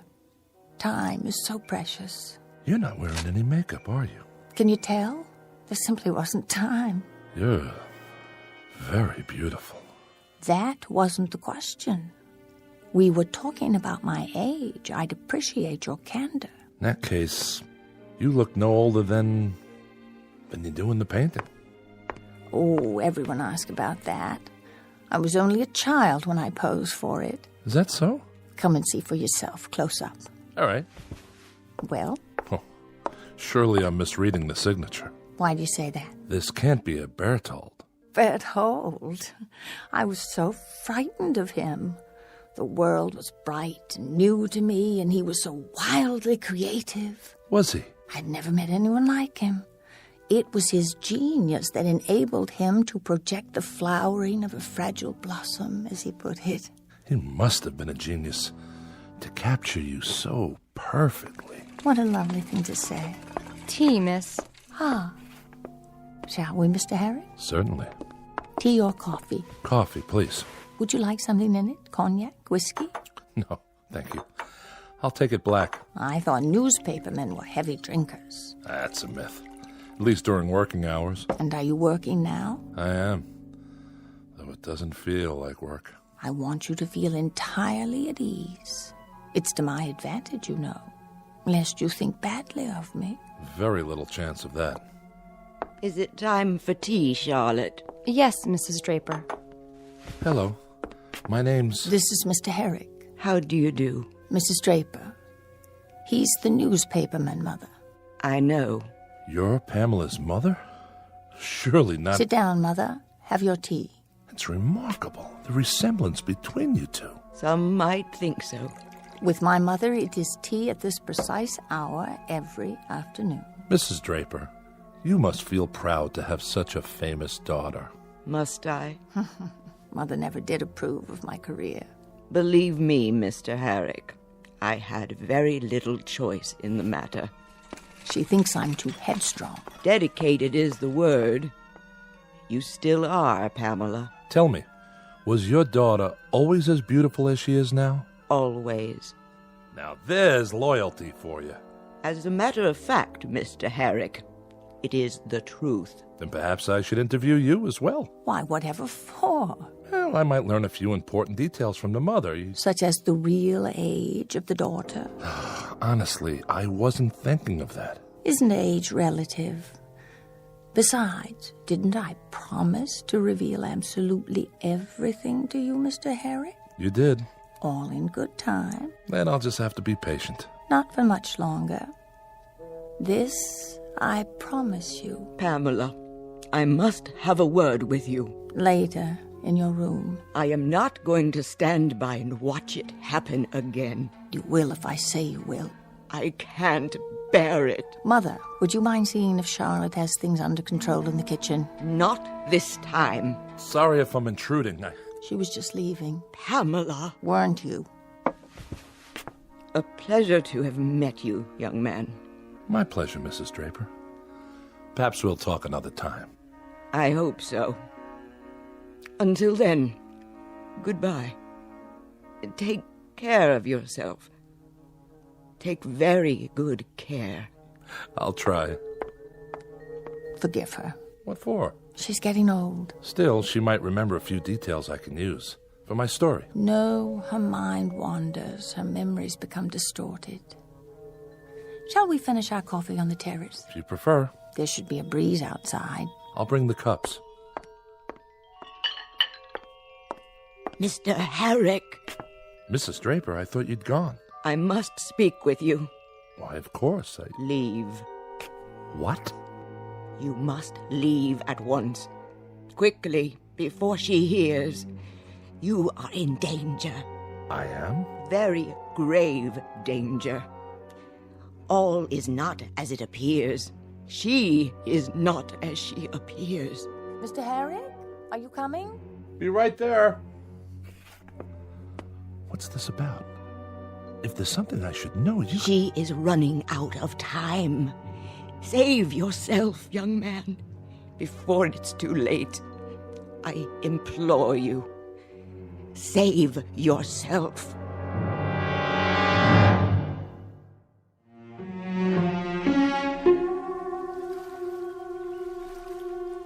Isn't it lovely out here? Quite stunning. And a perfect location. I'm trying to remember. Who owned this house before you? Oh, some ancient actor from the silent days, I think. And when did you purchase it? There you go, Mr. Herrick, still trying to trick me. I assure you it was built decades ago, long before I was born. No doubt. I love to sit here by the hour, watching the birds and the clouds, listening to the sound of the water. At night I watch the stars. Do you? But that isn't what interests you, my nocturnal habits. It'll fit nicely into the story I'm doing. The question of age is still the big thing, isn't it? I wouldn't say that. I can hear it in your voice. Well, here goes. I am 38, Jordan. May I call you Jordan? Of course. Is that so terribly old? Not at all. Even in my case? Especially not in your case. The years have never been kinder to anyone. Oh, you're a dream. It's the truth. Ah, I should have realized you'd take all this down. Looks like you've already written several pages. Some advance notes. Dates mostly. Do they concern me? Indirectly. According to one article... I know you read something. A column by one of those stupid, jealous women. If you don't mind me asking... Fire away. If you're 38, how could you have starred in a movie made, let me see, 29 years ago? I can't believe it. Jordan Herrick taken in by the printed word. Tell me, do you always believe everything you read? Then set me straight. The movie was Trails West, is that correct? Darling, it couldn't have been me. I would have had to be 9 years old, don't you see? It's an old mistake. I've run across it before. Once something like that gets into the books, it's hard to erase. Well, according to our files, your co-star was John Bradley. Was it? You were in love with him. I never even met him. Your files are in error. That's possible. Almost 30 years ago. Why, I don't believe I'd even seen a movie yet. I wasn't allowed. You made Queen of the Nile with Charles Danforth. When you were 14? Juliet was 12. It's such an important production. Is that so much harder to believe than my true age today? You see, no one knew I was only 14. If they had, I would have been taken off the picture. I matured early. Indeed you did. I've seen the film. Have you? Shot on location, wasn't it? Oh, yes. No studio backlots then. A fabulous experience. I learned so much. And that was when you began collecting? What? The interior of your house. I take it their trip inspired the decor. I call it early Egyptian. I suppose it's silly of me, but how could I resist? It was my first big break, and I was far from home with more money than I'd ever seen before. I'm just glad it wasn't one of those horror pictures that I probably have the place filled with caskets. No, I much prefer it this way. But really, the fact is that I still feel 14 in some respects. No, let me be more precise. Sitting here with you, I feel new. I know it sounds foolish, but I want to live, Jordan. I want to savor all there is in this life. Is that so wrong? No. Come here and look at the view. You can see practically the entire city from here. The canyons, the pools. They look so blue from here. Don't they? Such a perfect color. It reminds me of something. Me too. Your eyes. You are too good to be true. But do you see what I mean? The world is such a magnificent place, full of so many wonders, too many to know in one lifetime. Maybe that's what makes life so precious. Because it's so brief. Does it have to be? If we live fully, tasting everything that's placed before us like a magnificent offering, two people alive to the moment and each other. Yes. I'm being foolish again saying such things. Oh, on the contrary. We've only just met.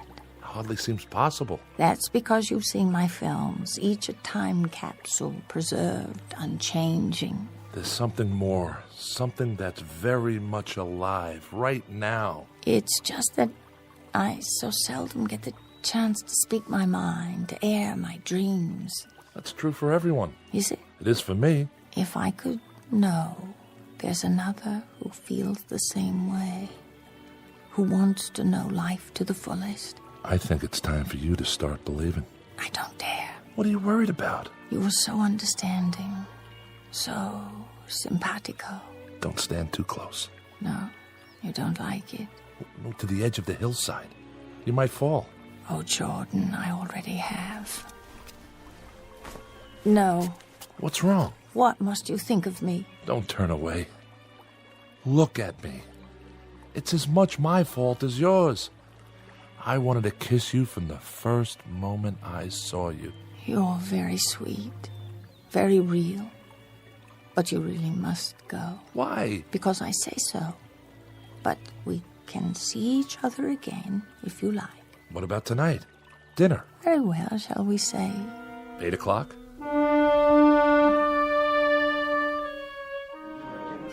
Eric? Party of two? Not for an hour, at the very least. I have a reservation. I'm sure you do. If you'd care to wait on the bar. Hello, Armand. Miss Morris. It's been a while, hasn't it? I should say so. We've missed you. How about that reservation? The old table, I presume? That would be divine. Claude? Yes, Armand. Prepare that corner booth. But it is occupied by another couple. Then move them. Tout de suite. Yes, sir.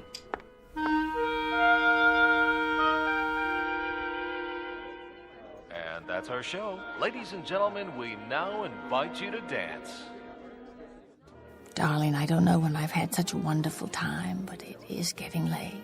Is it? I should call home to see how Mother's doing. Oh, don't tell me there's a curfew. It isn't that, but I do worry.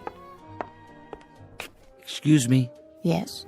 Miss Morris, can I have your autograph? Of course, dear. Thank you, Miss Morris.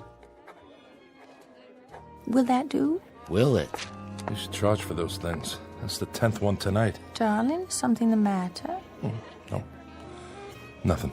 We're to have no secrets between us, remember? I was just thinking about your mother. Something she said. When? Earlier today, she took me aside. I could have sworn she was trying to warn me.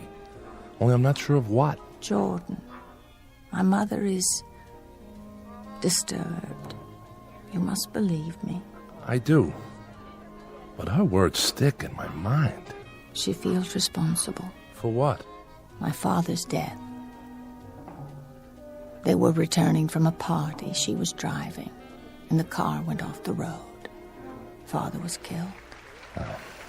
I'm sorry. Since then, she's been suspicious, furtive, imagining all sorts of terrible things. I've tried to help her, but the doctors say it's hopeless. She's deeply depressed. She should be in an institution, but I can't bear the thought of... I shouldn't have brought it up. Let's change the subject. Yes, let's. Now then, I told you about me. What about you? What do you want to know? Where did you grow up? Chicago. I still live there. I've played Chicago, the Wells Theater. The Wells. Is it still always so cold in Chicago? Only in the wintertime. Oh, I almost forgot. I was going to call Mother. Where's my purse? Oh, wait, you'll need coins for the phone. Oh, don't worry about me. Here, I'll get change. Waiter? Jordan, please. It's no trouble. Listen to me. You're a kind and considerate man, but I can take care of myself. Just don't disappear while I'm gone. Promise? You have my word on it. What's this in my pocket? A letter? Someone must have put it in my jacket. But who? Dear Mr. Herrick, you are a fine young man. I know you want to see my daughter. But you must not. Under no circumstances are you to come to this house again. You will not believe what I am about to tell you, but I swear on all I hold sacred that she is not as she appears. The ravishing woman you know as Pamela Morris is far older than you think. She has told you her age, but she is much more than 38. I know. For you see, I am not her mother. I am her daughter.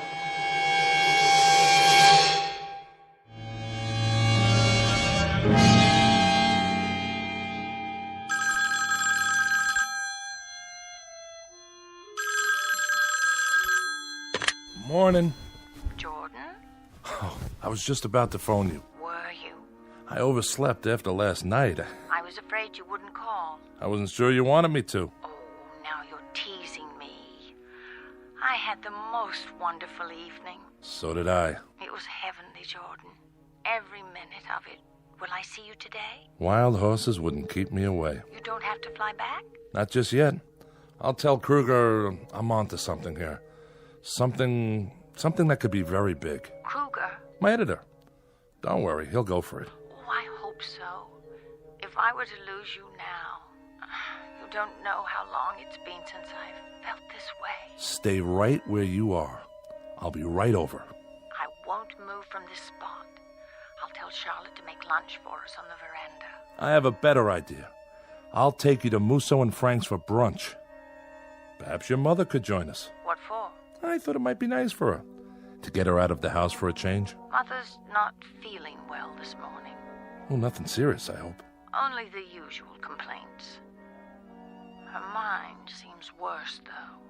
I wouldn't want to subject you to that. As you wish. You seem awfully interested in my mother. I do? Yeah.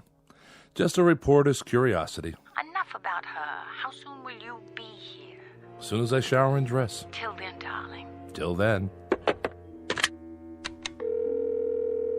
Front desk. This is Mr. Herrick. I'd like to place a collect call to Chicago. I'll connect you with the hotel operator.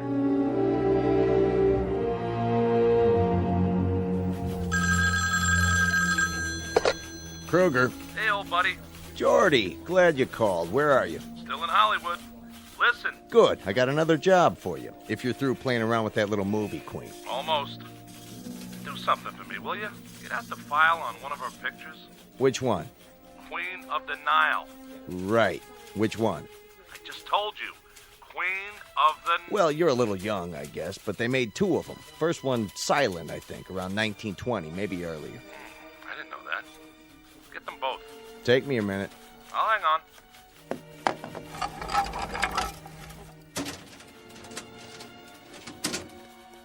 Here it is. You there? Yeah. I got it. What's the name of the girl girl who starred in the original? Let me see. Constance Taylor. Never heard of her. Anyway, she starred in most of it. What do you mean? It says there was some kind of accident during filming. A cave-in at a tomb in Egypt. Real tragic. They never found her. Got a photo of this Constance Taylor? There's a clipping from the obit. Compare it. With what? A picture of Pamela Morris in the remake. If you say so. Well? They look alike, but they played the same part with the same makeup, same type of costume. The old Wells Theater. When did they tear it down? The Wells? Here in Chicago? Oh, it must have been sometime in the 30s. Why? I want to be sure first. In the meantime, I need you to do a little more research. Find out about the men who were involved with Pamela Morris. Send me every press release, every clipping you have on her. Then fax them to me at the hotel. Can you do that? This better be worth it. Ooh, it will be. Sounds like you're on to something. Kruger, you wouldn't believe it if I told you. But it's something, all right. Something fantastic.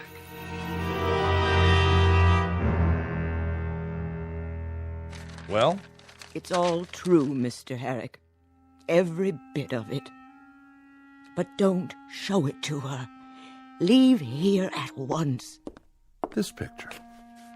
Is it Pamela? Yes. Yes. Please, Mr. Herrick. You don't know how it is. January 12th, 1933. Gladys Gregory and Kester Roberts at the Wells Theater. On roadshow tour, fresh from their Broadway success in Honeymoon Deferred. She had many different names. But she herself hasn't changed in what? 50, 60 years? At least 80. The sum total of my life. You can't imagine what it was like to see her always so fresh and beautiful, while my mirror image grew seared and yellowed with age. How I longed to see a wrinkle, just one, in that baby skin face. But she stayed young, and it was I who grew bent and gnarled, withered by the weight of the years. Is it any wonder that I hate her so? Hard to imagine hating her. Take one last look, Mr. Herrick, and then go. How old is she, really? She is ageless. Perhaps eternal. That's true. What is her secret? What woman would not sell her soul to know? Surely you have some idea. It has to do with the motif of this room. The artifacts? The scarabs. The scarabide beetle, to be exact. The Egyptian symbol for everlasting life from the banks of the Nile. Mrs. Draper, if you hate her so... Why do I stay? What else could I do? After Pamela and my husband. Go on. Tell me the rest. Charlotte? I cannot. You must go. What about those other men? John Bradley, Charles Danforth, Wesley Harrington. Don't ask about them. Charlotte, was that Mr. Herrick's car in the driveway? I thought I heard... Oh, Jordan. I knew it was you. I could hardly wait. Hello, Pamela. What's she doing here? Pamela. How nice of you to drop in, Mr. Herrick. Has my mother been entertaining you? Yes, she has. Tea, Miss Morris. Thank you, Charlotte. What wild tales have you been spinning, Mother? I'm beginning to think they're not wild tales at all. Oh?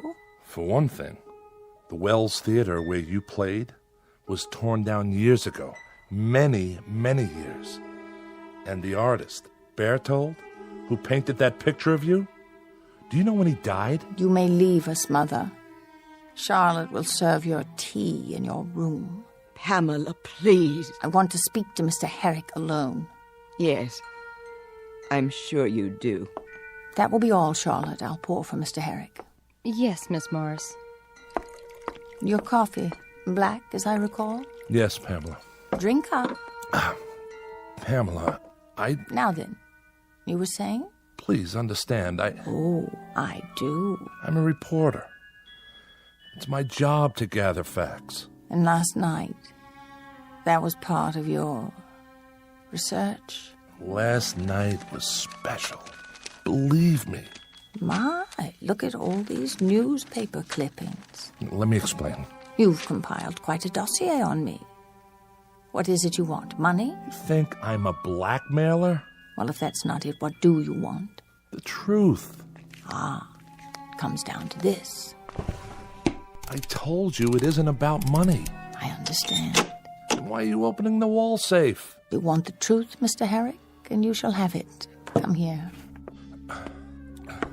What have you done? Just a little white pill in your coffee. You drugged me. Don't worry.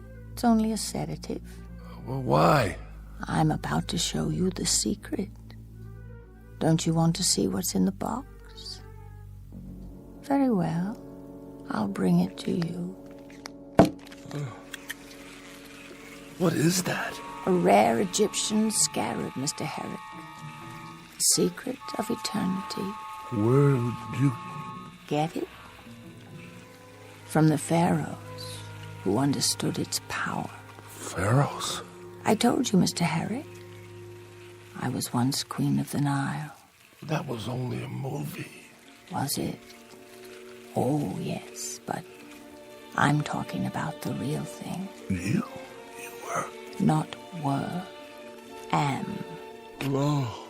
Sit down. It's easier that way. Let me open your shirt. You'll feel a slight sting as it penetrates your flesh. Then when it's fed, when it's filled itself with your life force. Please. Please. There. Now I simply remove it and place it on my skin so that it can reverse the process.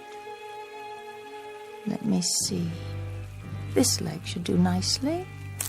Do you think I have nice legs, Mr. Harry? Oh, but you can't speak. You can't do anything, can you? A pity the art of mummification no longer exists, because in a few more seconds, there will simply be nothing left to hold your body together anymore.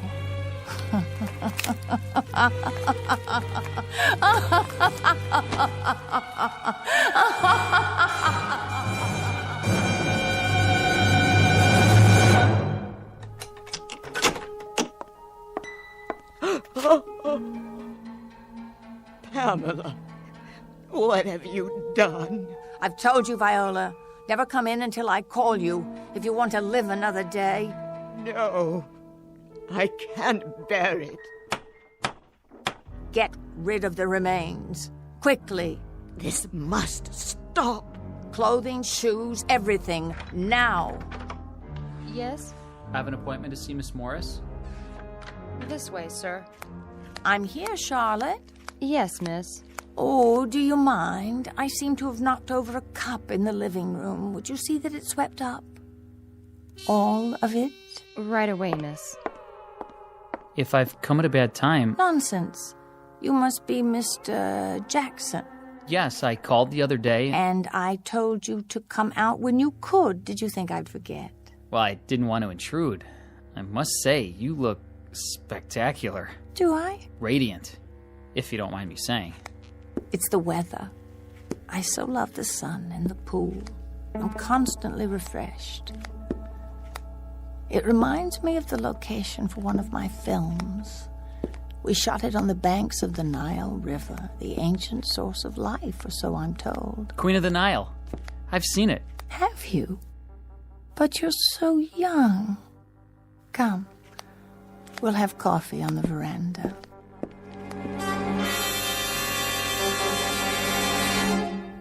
Everybody knows Pamela Morris, the beautiful and eternally young movie star.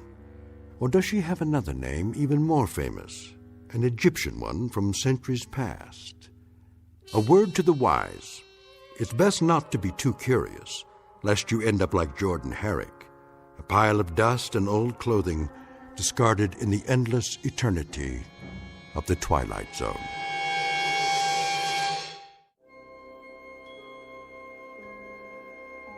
Hi, this is Carl Amari, producer of the Twilight Zone radio dramas. I'd like to take a moment to tell you about our official website at twilightzoneradio.com, where you'll get the latest news and information on these Twilight Zone radio dramas. Plus, at twilightzoneradio.com, you can digitally download 3 free episodes or any of our episodes for only $1.95 each. In this age of ever-changing technology, we've decided to make these episodes instantly available to you by making the Twilight Zone radio dramas a digital download-only series. This means that this series will no longer be offered on CD. The CD collections at our website are now being offered while supplies last at buy one, get one free. So be sure to get your favorites before they're sold out. Be sure to visit us often, and I'll see you in the zone.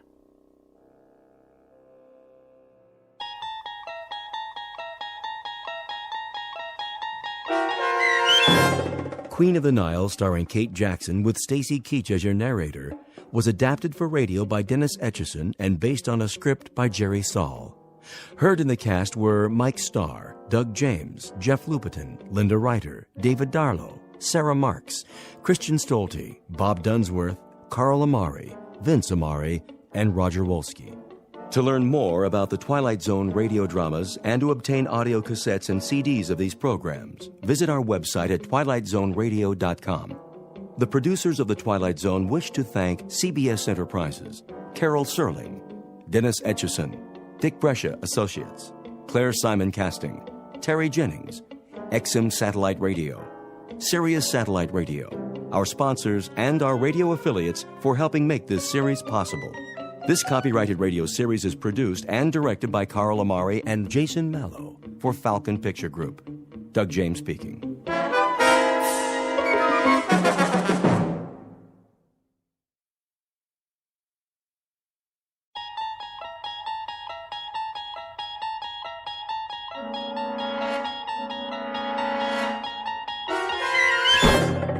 There is a fifth dimension beyond that which is known to man. It is a dimension as vast as space and as timeless as infinity. It is the middle ground between light and shadow, and it lies between the pit of man's fears and the summit of his knowledge. This is the dimension of imagination. It is an area which we call the Twilight Zone.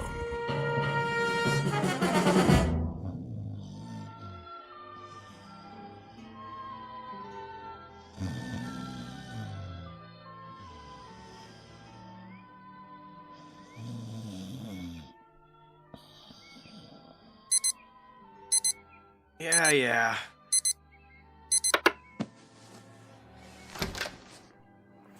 Glenn, honey. Snooze alarm. That was the snooze alarm. Time to rise and shine. Want breakfast? No. Coffee, at least. Why are you up already? Well, I had some things to take care of. Well, you should sleep in. Well, I'm awake now. Let's go, Tiger. All right. Careful. Sorry. What happened? Nothing. I knocked over the picture. Too much stuff on this table. Don't worry about it. I'll clean it up. You'd better get ready. Okay. Okay.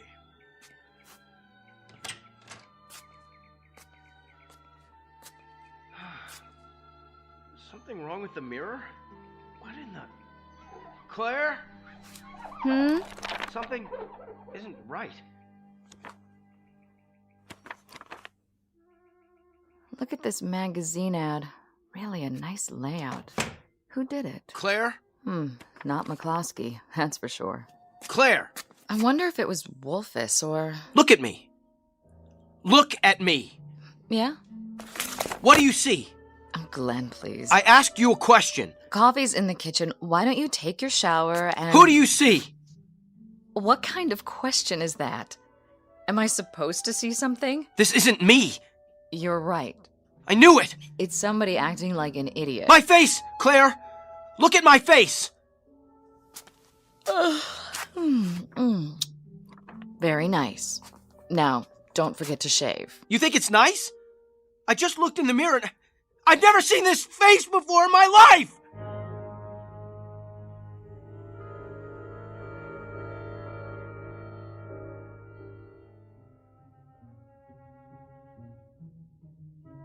Meet Glenn Holbrook, a man who believes in the old adage, to know thyself, and who, until this morning, made a practice of doing exactly that. For most of his adult life, Mr. Holbrook has felt very much at home in his own skin. But a moment ago, he caught a glimpse of himself in the bathroom mirror and didn't recognize the stranger staring back.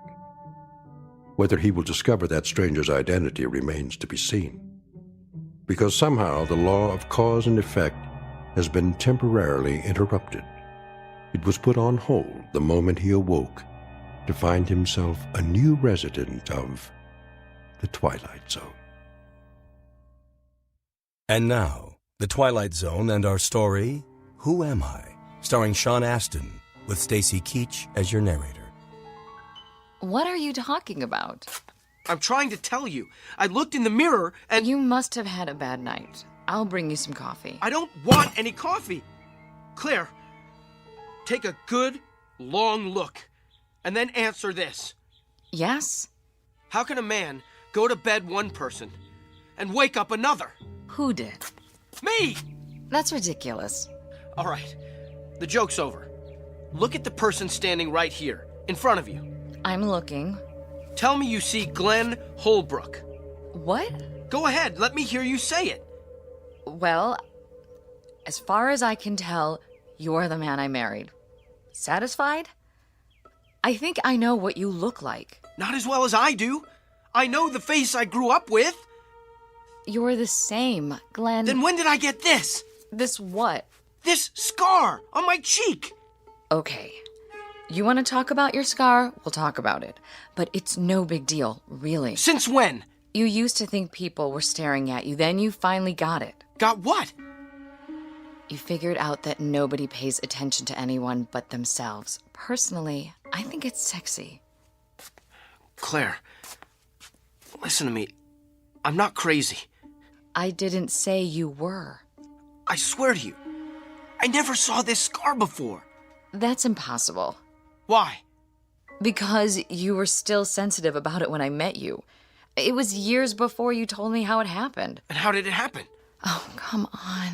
Please, just tell me. You were a child. You and some other boys were playing war. Somebody threw a rock and it hit you in the cheek. It required 7 stitches. Your mother was hysterical. Isn't that right? No, it never happened. Not to me. I've had about enough of this. It's getting late. Go over to the bedroom mirror and we'll settle it.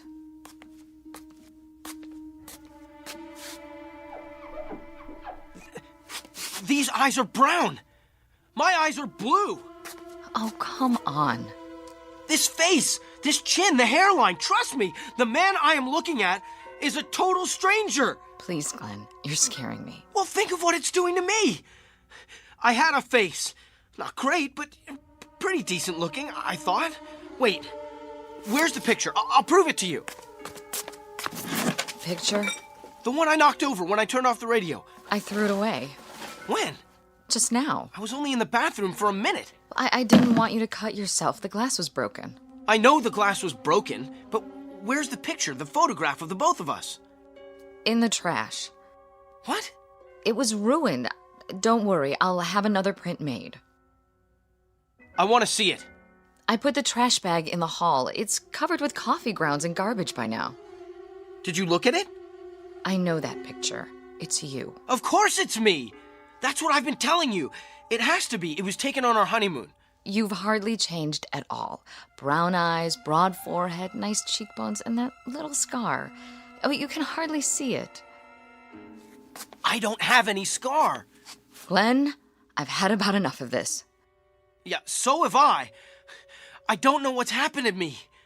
You had a bad dream or something. It'll pass. You'll see. Now, put it out of your mind. Get dressed and go to work before... Work? McCloskey will throw me out. I'm an imposter. No, he won't. You're you.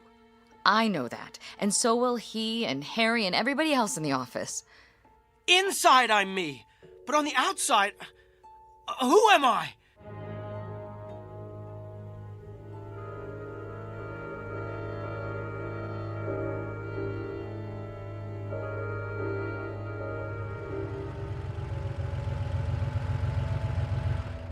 Morning, sir. Good morning, Willard. I know. Park it away from the other vehicles. Don't worry, sir. I'll take real good care of her. No dings allowed in my lot.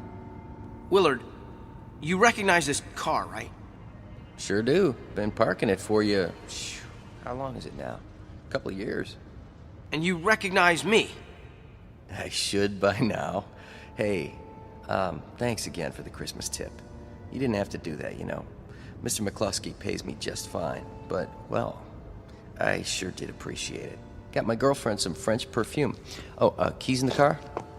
Wait, just a minute. Yes, sir. What's my name? Huh? My name? Oh, sorry. You want me to call you Mr. Holbrook? Well, if that's who you think I am... Well, who else would you be?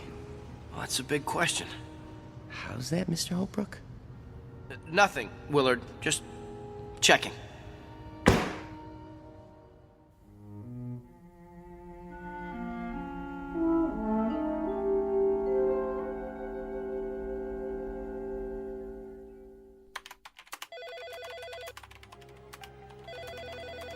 McCloskey Advertising, how may I direct your call?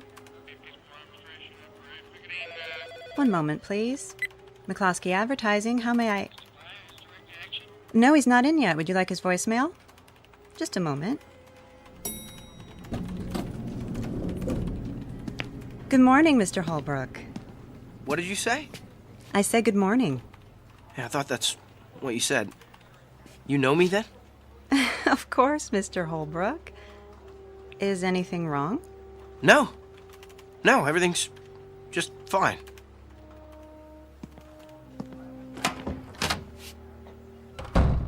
Hi, boss. Janice, can I ask you something? Sure. I'll have your emails ready in a minute. A bunch came in overnight. Do you notice anything different about me? Let's see. Yeah. You do? New tie, isn't it? No, I don't mean that. You got a haircut? Did I? Since the last time you saw me? Well, maybe you didn't. I'm not sure. But I'm the same man you worked for yesterday. Unless you got a twin brother. I don't. I didn't think so.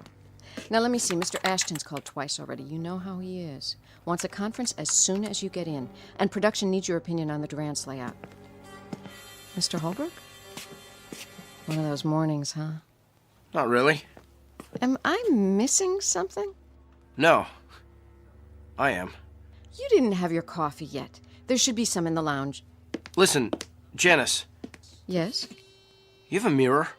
Where? In your purse? Why? Just wondering. I think so, yeah. Take it out, would you? Okay. There's one in my compact. Good. Open it. Now what? What do you see? I don't understand. Well, you see yourself, right? Well, I hope so. What if you looked in there and saw somebody else? Like who? A perfect stranger. That would be something. I'm nowhere near perfect. You're lucky. I am? Yeah. You've got the face you were born with. So, Mr. Holbrook, which do you want? Mr. Ashton or production? Neither one. Pardon? Is Harry in his office? I think so. Tell him I'd like to see him. Right away.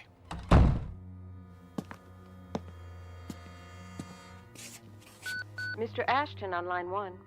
Well, I'll get back to him. Where's Harry? I'm just calling. Get him in here. Yes, sir.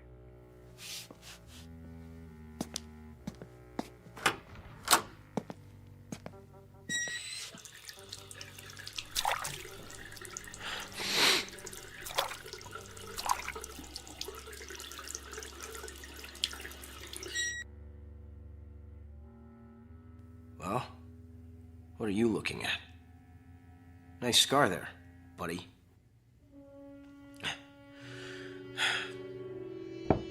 Come in.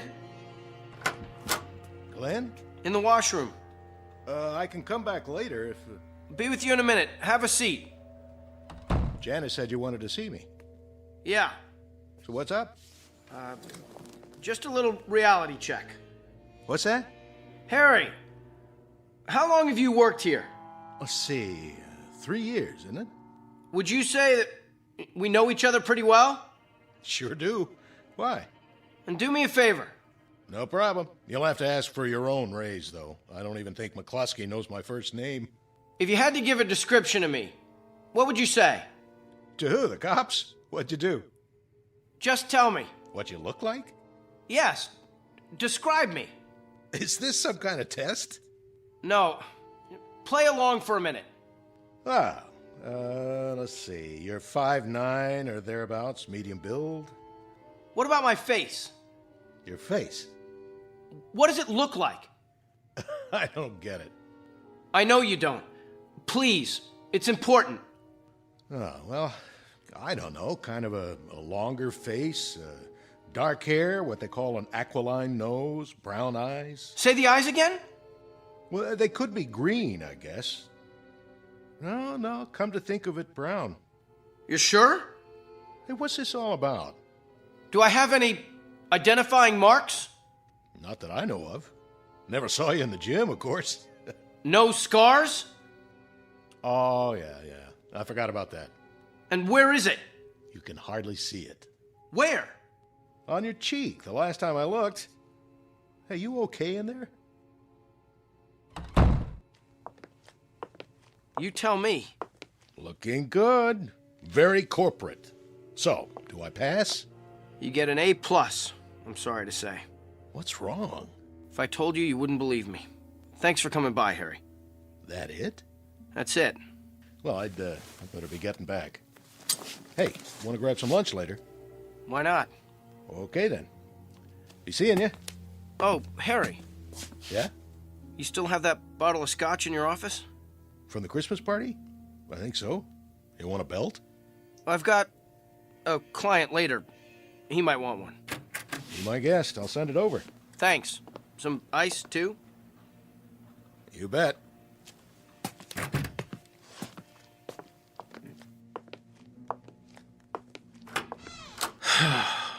Yeah, I've got a client, all right. And if he doesn't want a drink, I know somebody who does. My old pal, Scarface here. Mirror, mirror on the wall. Who's the strangest one of all?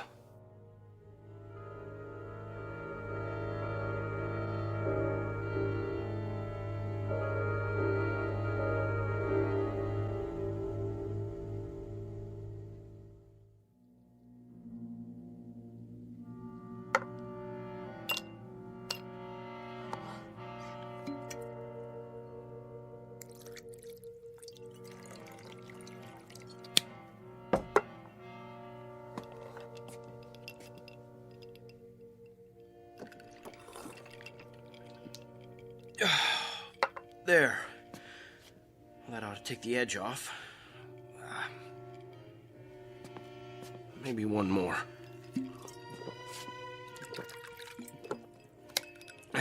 Now, let's have another look at that mirror. Eyes front and center. Here we go. 10, hut! Stop looking at me!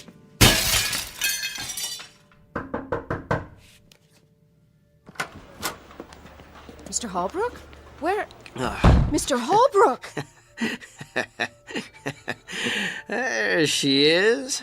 Lucky Janice. The lady who knows herself. You've cut your hand. He never laid a glove on me. Give me a Band-Aid, would you, sweets? What happened? You're bleeding. He was here, Mr. McCluskey, just a little while ago.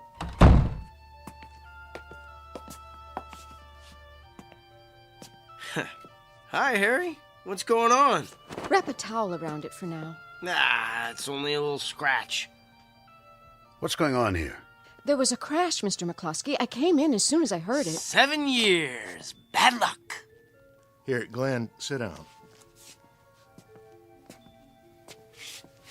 Holbrook, have you been drinking? Surely you jest. Glenn's not a drinker, Mr. McCluskey. Not until now. Leave us. But his hand. Look at that. Towel's turning pink. Pretty, huh? Where's the first aid kit? In my desk. Bring it here, if you please, Miss Bentley. And then kindly leave us. I'll take it from here. Certainly, sir. At least the bottle's only half empty. Thank heaven for small favors. Here it is, Mr. McCluskey. Hold all his calls for now. Yes, sir. I'll see you in a while, Clint. Sure, Harry, old boy. Now then, do you mind explaining yourself? The mirror broke when it saw me. Never mind about the mirror. Have a drink, JJ. It's single malt. I think you've had quite enough. You know, Ashton says you haven't talked to him all morning and you've got Crawford sitting on his hands in production. Now, that means the whole campaign is delayed. I'll get a new mirror. Have to paint it black, though. I don't like what I see. Holbrook, you're a good man. But you've got to get a hold of yourself. Give me your hand. Too late to fix me. The damage is done. If I thought so, I wouldn't bother. Yeah, this is going to sting. What is it? Ow! You've been putting in a lot of hours at the agency. Pushing yourself too hard.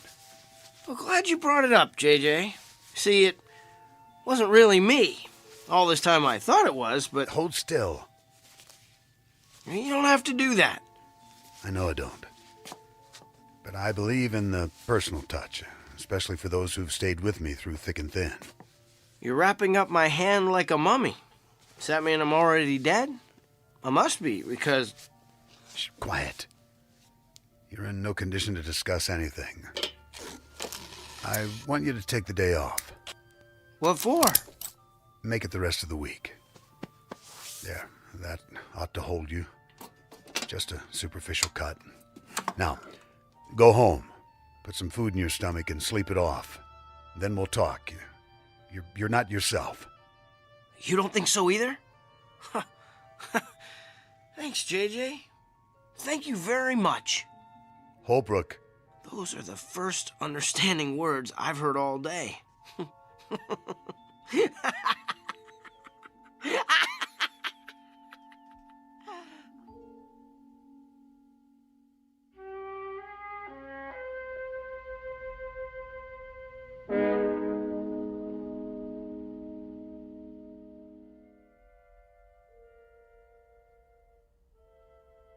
Continue, please, Mrs. James. I'm not sure what you want me to say, Doctor. Anything that comes to mind. You still have a few minutes. Well, as I've told you, I have trouble sleeping, and every little thing seems to set me off. Perhaps that's it. It? The cause of your irritability. The domestic discord. Lack of sleep? Well, my physician did say I need more exercise. No, that's addressing the symptoms. But what is the root cause?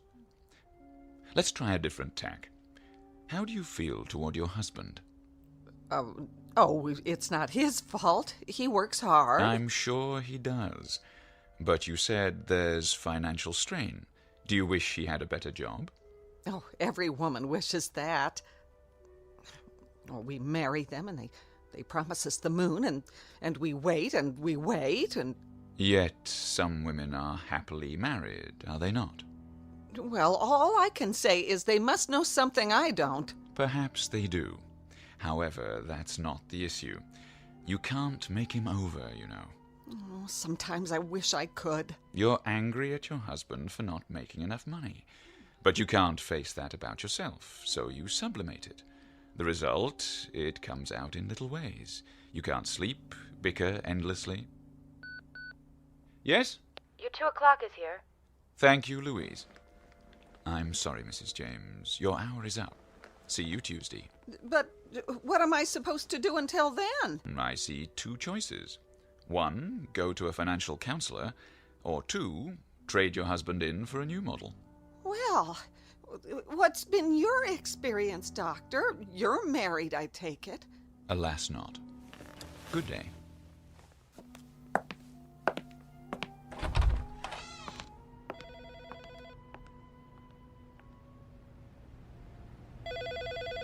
He'll see you now.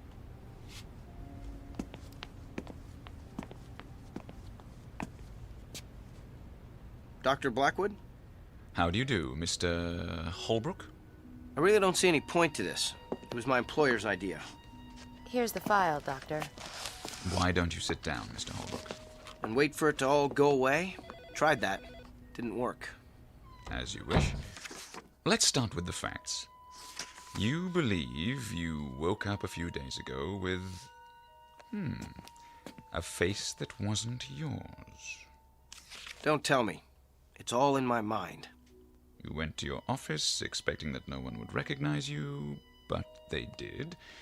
So you started drinking as a form of self-medication? And I smashed a mirror. Don't forget that. McCloskey never will. Mr. McCloskey is responsible for your being here. He thinks a lot of you. Why shouldn't he? I've given him 5 years of my life, and he has an option on the rest. I take it he considers you almost a son. Someone worth salvaging. I'm an investment. At least the old Glenn Holbrook was. Was he? Well, compared to this, yes. How would you like it if you had to wear this face for the rest of your life? The question is why it bothers you so. Won't you have a seat? I'm not lying down on the couch. Whatever you're comfortable with. Now, let's look at the situation. Doesn't it seem unlikely that you're the only person who finds your face unfamiliar? Well, that's putting it mildly. But is it the truth? I don't know what the truth is anymore. What does your wife say? She thinks everything's hunky-dory. So she would have to be in collusion with the others, part of a conspiracy. Why would she be? I don't know. You'd have to ask her. Is she happy with your job? I assume so. How about everyone else? I get along pretty well. McCloskey likes me. So she'd have to be doing it on her own. But unless she's got a motive, and the magical power to cloud men's minds or alter the fabric of reality, they're all seeing you as you are, and always were. Well, that would explain it, but... Now, if everyone sees you that way, then you're the only one who thinks you're any different. Isn't that right? I guess so. Ergo, the trouble is not with them, but with you. So it is all in my mind.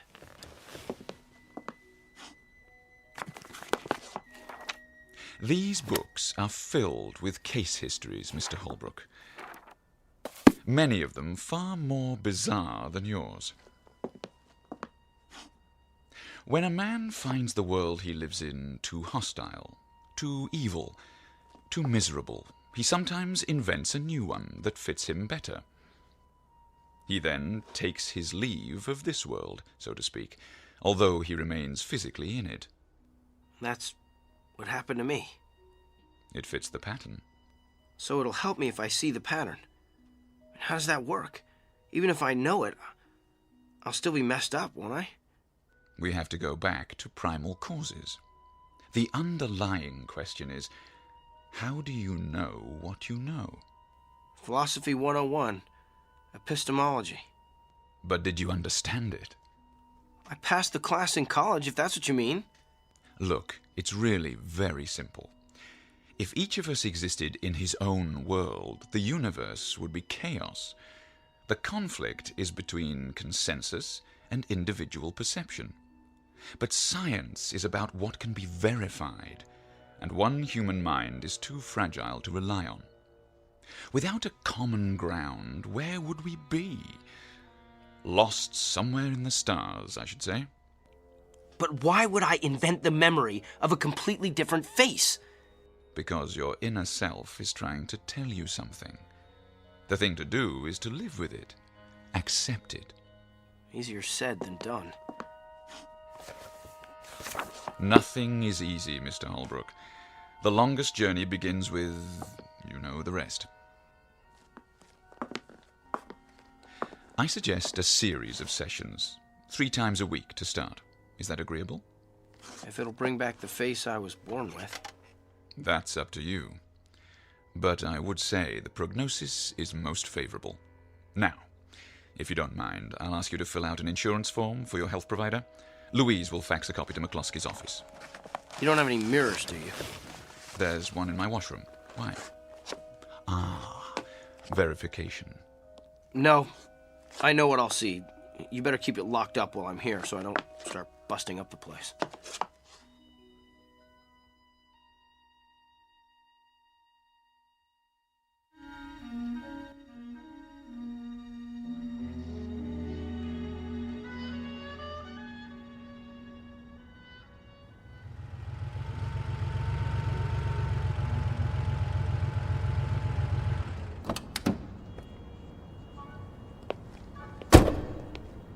Morning, sir. Morning, Willard. Been a while. Yes, it has. Well, welcome back. I know, park it in a safe place. Don't worry. I wanted to thank you. For what? Taking care of my car. When?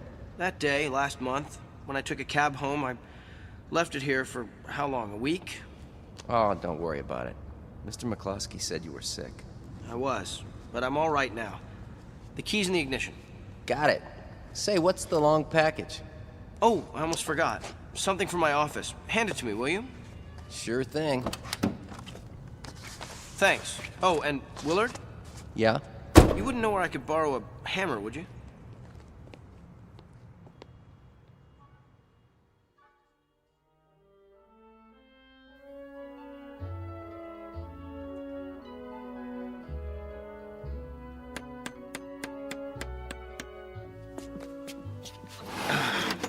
There. All done. Brand new mirror, huh? Yep, got it at the home shack on the way to work. That should make old McCloskey happy. The least I could do. You really had him going. Now, if I'd broken that mirror, I'd be out on my ear. Hand me the towel so I can polish it up. Here you go. Mirror, mirror on the wall. Hi there, ugly. Don't talk about yourself that way. Well, it's true. Does anybody like their own face, especially with a scar? Oh, will you come off that? It hardly shows, I tell you. Mr. Holbrook? In here. Mr. McCloskey's here to see you, sir. And, Mr. Holbrook, I just wanted to say, it's good to have you back. It's good to be back. And Janice, please call me Glenn from now on. If you like, sir. I mean, Glenn.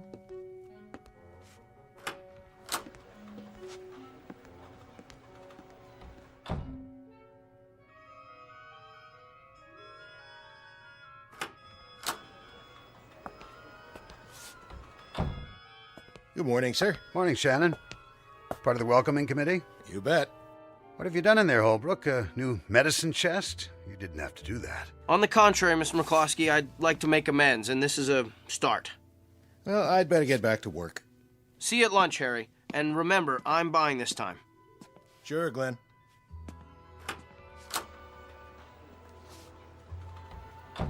You're doing well. Blackwood thinks so, too. Well, thank you, sir. I owe you an apology. Water under the bridge. A man has a right to let go once in a while. I've done some funny things in my time, too. Really, Mr. McCloskey? Tell you about them someday. I just wanted to stop in and say hello. We'll go on as if nothing happened. Okay, by you? More than okay. Onward and upward. That's the spirit, my boy. If you need advice about anything, you let me know. My door's always open. Thank you, sir. Call me JJ.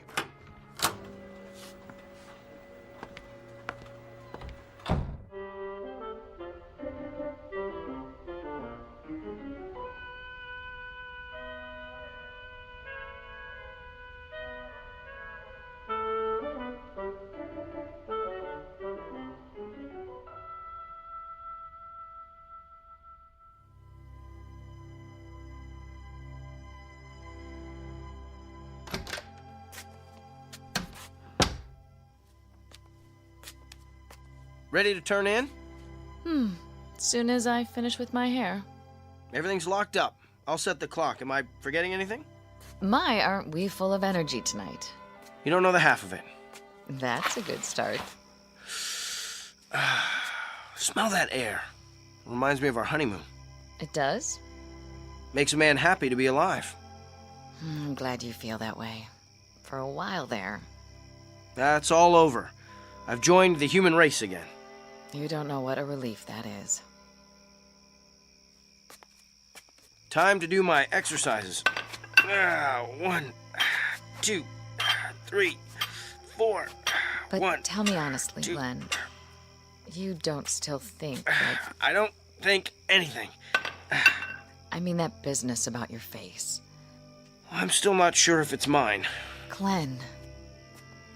But so what? There are more important things in heaven and earth. I've still got you and a job. I guess I'll just have to live with it.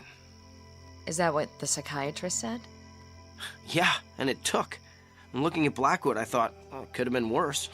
What if I woke up with his face or JJ's? How would you like that? I like you the way you are. Even if McCloskey thinks you've hit the glass ceiling. What do you mean? He's about to give me a promotion. Oh, what if he does? You're not going anywhere with that agency. The handwriting's on the wall. They're on the way down. Well, all I can say is they better not be. Kind of late for me to change horses. It's never too late. Well, if I go somewhere else, I'd have to start from scratch. Oh, I don't know. There's always room for a fresh young face. What kind of face? Take a look in the mirror. I'm looking. I'm a lot of things, Claire, but young isn't one of them. You know, when I first saw this new mug, I thought it was ugly. But that's because it was so different. Now, I've decided it's not such a bad old face after all. That's what I thought. I mean, I've always thought that. I think I'll keep it. The scar gives me a certain air of distinction, wouldn't you say? Sexy is the word I was thinking of. Not strange? Not to me. Good. How's it feel? I'd say that's a very good start. Come to bed. Be right there. I just have something to do first.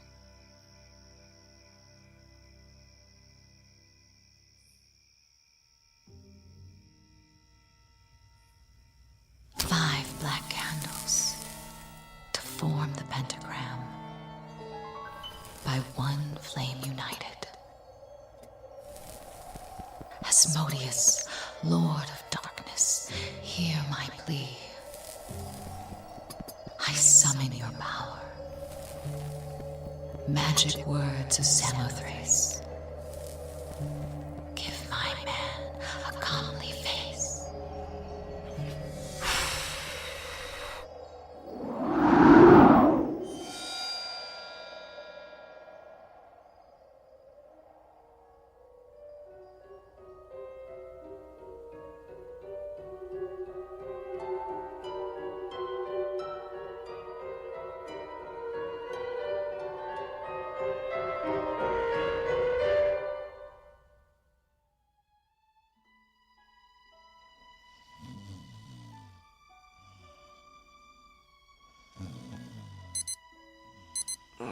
All right. Go get him, Tiger. Yeah, I hear that. You awake already? I had some cleaning up to do. You should sleep in. Did that. Better get a move on. Right.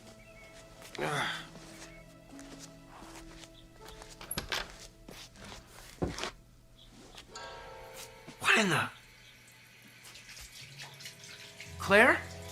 Claire! What? Look at me! Look! Why? Please, just do it.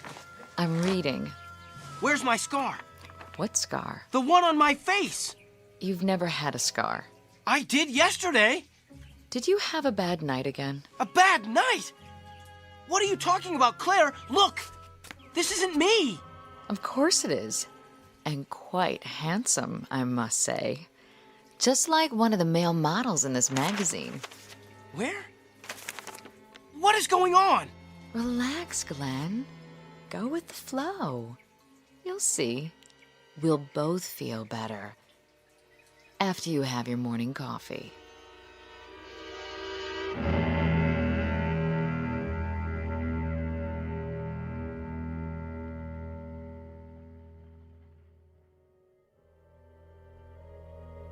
Glenn Holbrook, a man who may or may not know himself after all. who believes the old homilies about turning over a new leaf, and that a good night's sleep can make a new man of you, whether you need it or not. Tonight's object lesson about cause and effect in the Twilight Zone.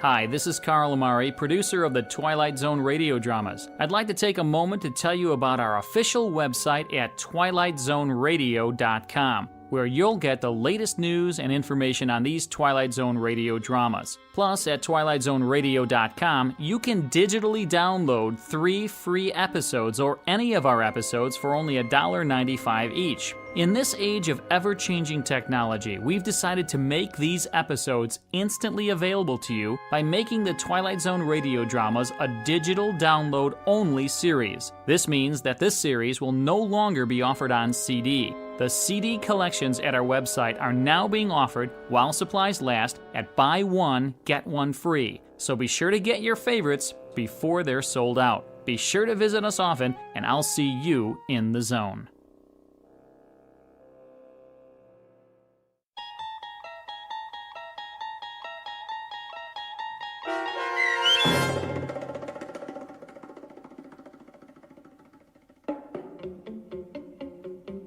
Who Am I? Starring Sean Astin with Stacy Keach as your narrator, was adapted for radio by Dennis Etchison and written for The Twilight Zone by Jerry Soule. Heard in the cast were Alyssa Fraden, Nick Sandys, Norm Waddell, Rick Peoples, Fernette Lebo, Kurt Nabig, Meg Thalken, Heidi Klefstad, and Sarah Court. The producers of The Twilight Zone wish to thank CBS Enterprises and the Rod Serling Estate for making this series possible. This copyrighted radio series is produced and directed by Carl Amari for Falcon Picture Group. Custom Foley effects, sound design, and mixing are done in the Cerny American Sound to Picture Theater by Cerny American creatives Bob Benson, Todd Beyer, Craig Lee, and Tim Cerny. To learn more about the Twilight Zone radio dramas and to contact us, visit our official website at twilightzoneradio.com. Doug James speaking.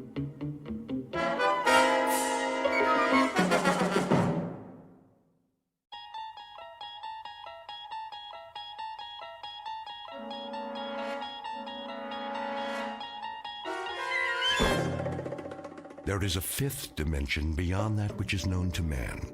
It is a dimension as vast as space and as timeless as infinity. It is the middle ground between light and shadow, and it lies between the pit of man's fears and the summit of his knowledge. This is the dimension of imagination. It is an area which we call the Twilight Zone.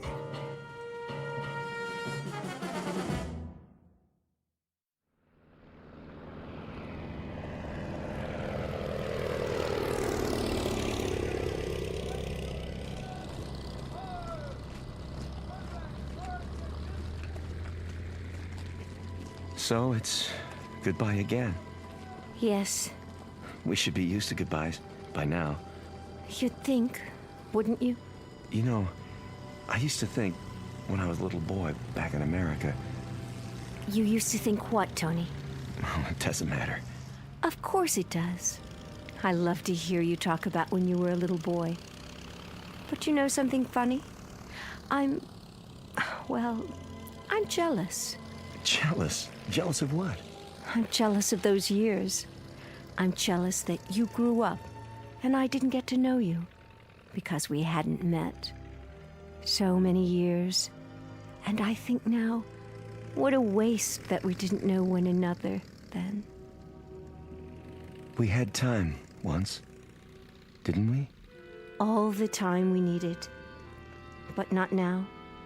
Now there is no time, Tony. Now there is only time for goodbyes.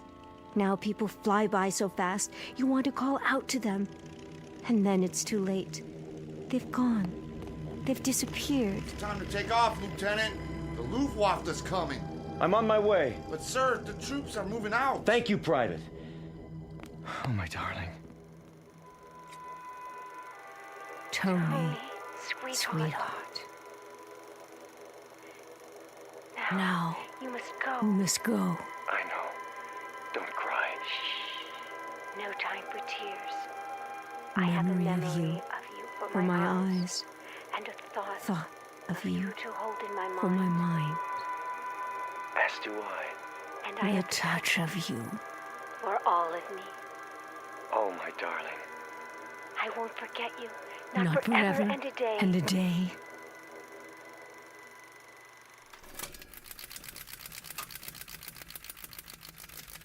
Oh, Jerry, Jerry, where are you now? Where? Picture of a woman looking at a picture, her features alive to everything that appears on the screen. Her lips move and her eyes flash, mirroring every expression, every emotion. The features are exquisite, beautifully chiseled and proportioned. And even in the flickering light, she is easy to recognize.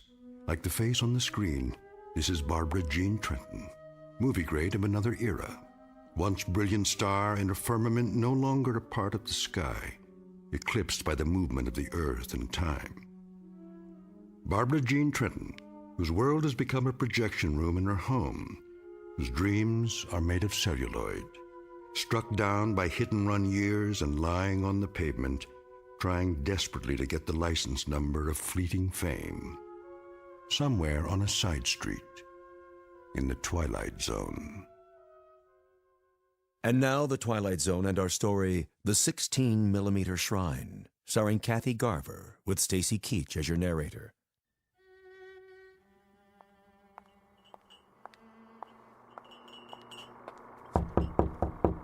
Miss Trenton?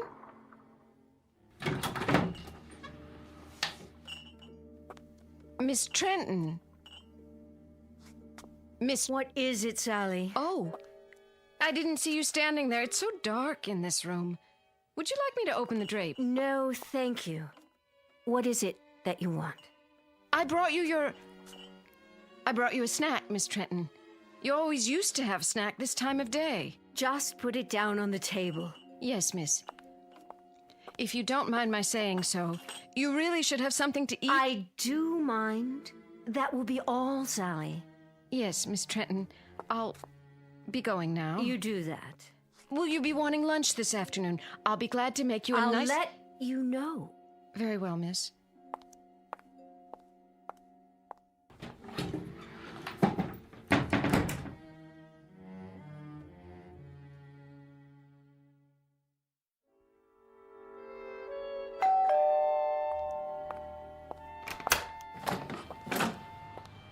Oh, Mr. Weiss. How are you, Sally? Perfectly fine. In the den, is she? Yes, sir.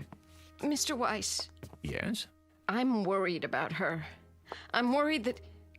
Well, you see... I'll see how she's doing. But you don't understand, Mr. Weiss. It's getting worse. Much worse. I go in there and... And? There have been times when I've gone in and I could almost swear that... What could you swear to, Sally? That sometimes she... Well, she's not in the room at all. She's up on the screen. But she is, isn't she? You know those old films she's watching are her films, right? I do, yes. But I take your point. She's been in there too much, and it's disturbing you. That's perfectly understandable. I tell you what. Let me talk to her. Would you? Yeah, just give me a minute. Of course, sir.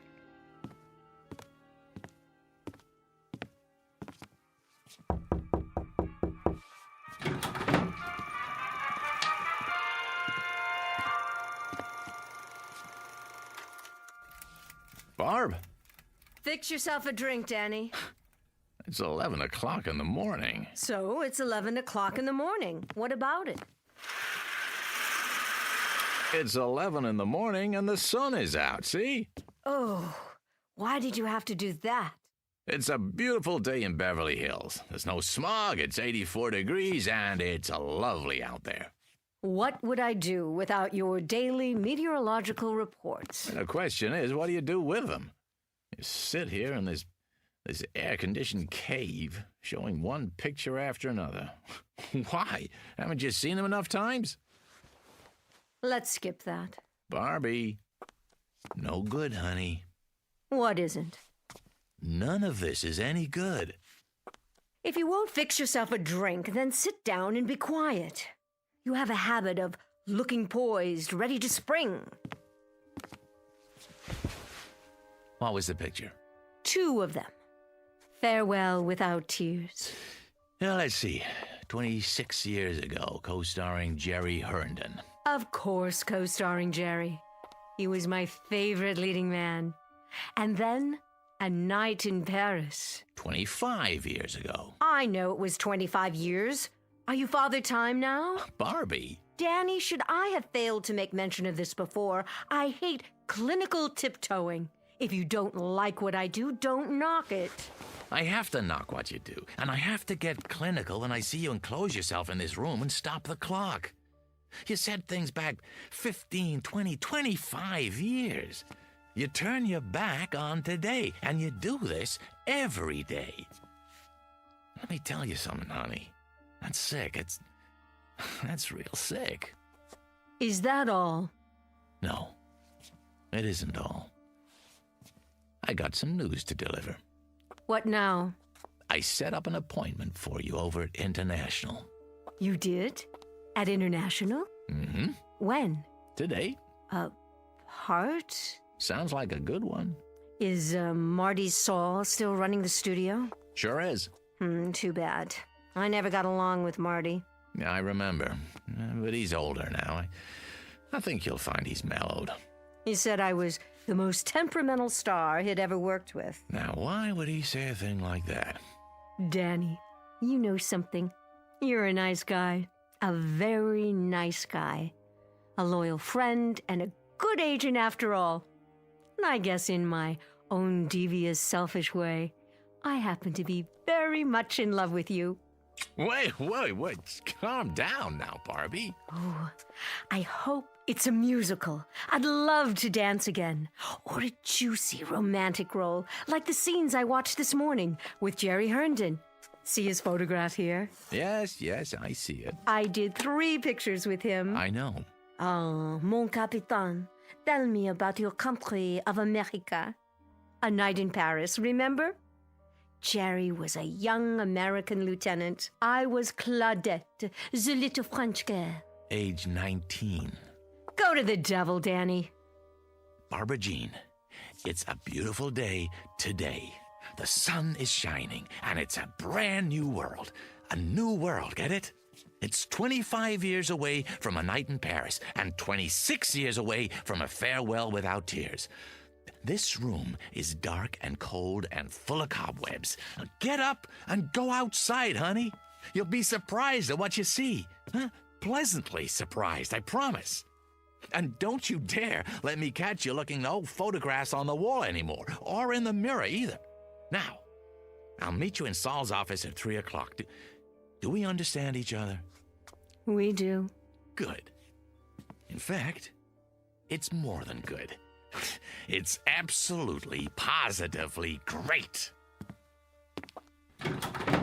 Danny? Yeah? Thank you. Well, don't thank me yet. Just be there.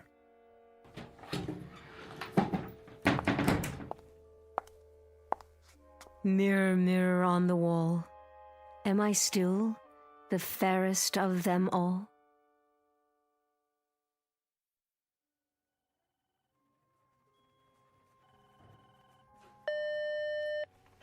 Yeah. Mr. Weiss, sir, and Miss Trenton? Sign him in.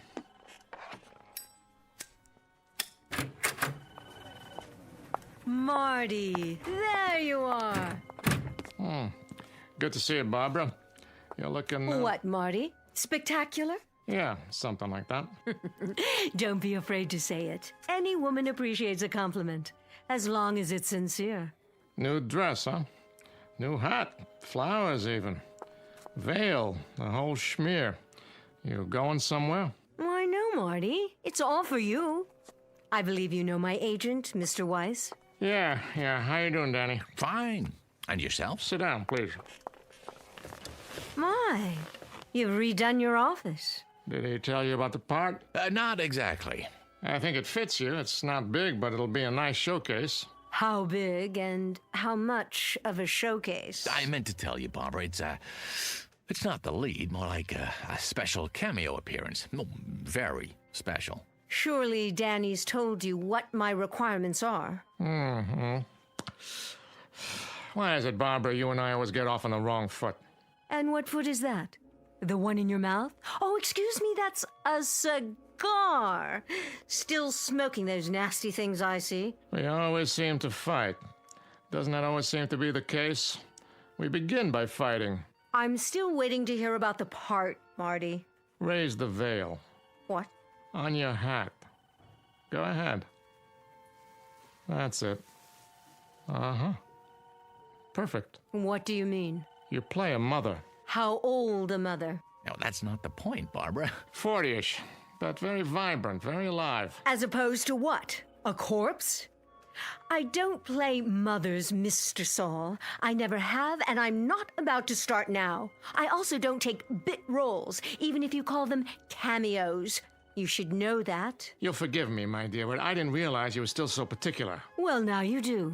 At least I would think you'd look at the part. That would be a waste of my time. Look, I think we could at least take the script home with us, Barbie. You take the script home with you, and you play it. I didn't like this crude, tasteless man when I was under contract to him, and I don't like him anymore now. And especially when he offers me a fast walk-on. And you, Miss Prima Donna, I got news for you. You may think you're still the #1 lady on top of the heap, but you got it wrong. You're just an aging broad with a scrapbook. And any part you get at this studio won't have to go through an agent. You can set it up at the community chest, because it'll be charity. Barbara, wait! Remind me someday, Saul. Remind me when you've gone over the hill and you're down on your hands and knees. Remind me to give you a swift kick, just so you'll know how it feels.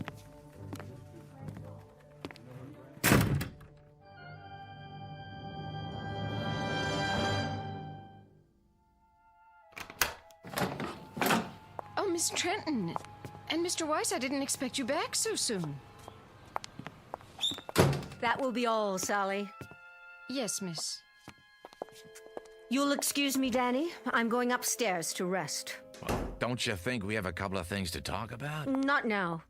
I'm feeling tired. Barbie! What? You're right about him, Barbie. He's a tasteless man. He's got a mean temper and a dirty little mouth. You shouldn't pay any attention to him. Are you talking about Saul?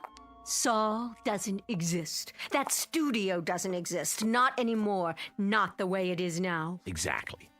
There are other studios. I'm talking about all of them. This is the world, Dan, right here. From now on, I keep the doors locked with drapes over the windows. I don't want any of the outside coming in. Not the Marty Sauls or the movies without sentiment or those teenaged actors on television or rap music or any of it. Barbie, whether you like it or not, that's the way it is. That's the way things are. What can you do, Barb? Shut your eyes? Say it doesn't exist because you can't see it? It doesn't have to exist. If I shut my eyes, it disappears. Yes, it does. I can wish it away. But that doesn't make sense. It makes sense to me. Perfect sense. And you know what else makes sense? As of right now, as of this minute, this is the old Hollywood, with all the charm and romance, with all the glamour. It's a carefree world again, Danny, just like before, in this house. Barbie, none of that's true. It's nostalgic and nice, but it's not true. Are you listening to me? It's phony. Well, if I wish hard enough, it won't be phony. If I wish hard enough, Danny. Barbara, please. I'll give a party. Yes. Tell all of my friends, Danny. Tell them. Tell Paul Nader and Jerry Herndon and Steve Black. Oh, now there's a man for you. Tell them I'm still at the same address. And tell Barbie! Paul Nader's been dead for 5 years. Jerry Herndon lives in Chicago. Steve Black hasn't been around for 15 years. And if I could get to them, if I could, what kind of party can I invite them to here? Barbie, this is a graveyard you're creating. A mausoleum. Understand? You're wishing for things that are dead. We'll see about that. We'll see about that.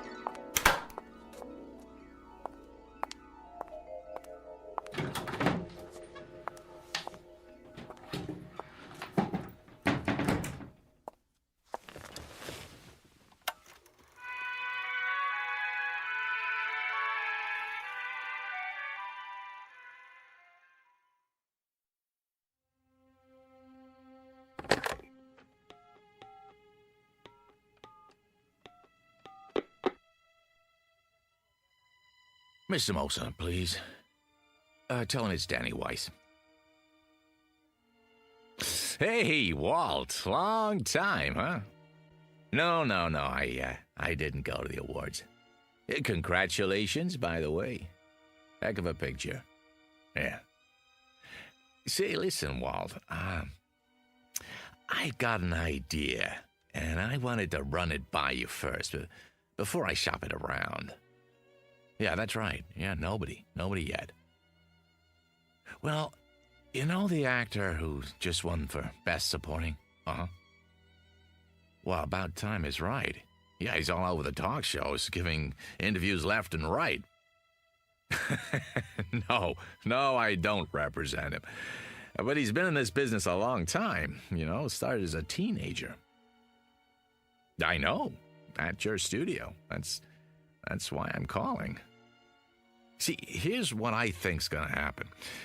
A brand new interest in the greats of our industry who made it what it is today. I can see it coming. Not nostalgia exactly, but a wave of appreciation, reevaluation. So I was thinking, why not put together a special project just for them?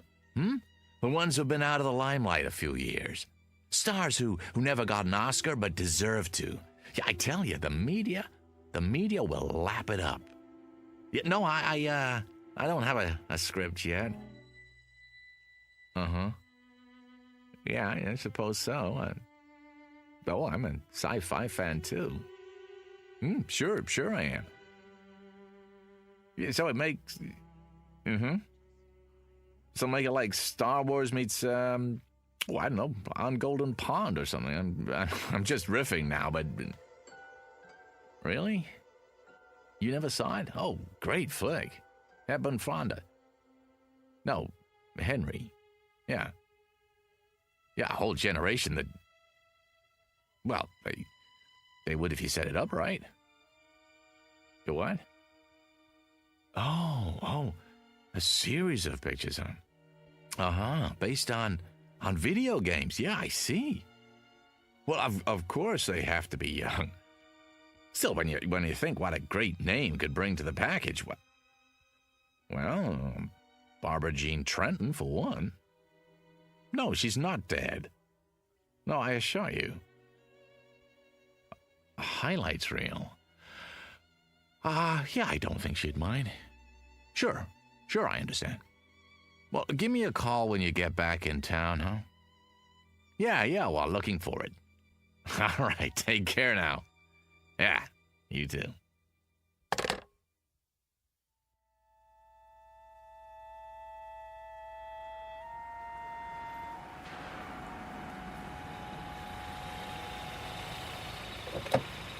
Hello, Mr. Weiss. Hello, Billy. Once again, huh? Park it nearby, would you? Won't be long. Yes, sir.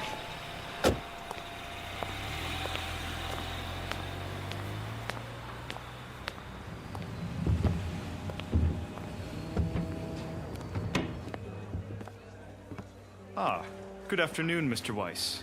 Table for two? Not today, Jimmy. I don't need it, after all. Very good. I'll get your waiter. I don't have much of an appetite, just the bar. Of course.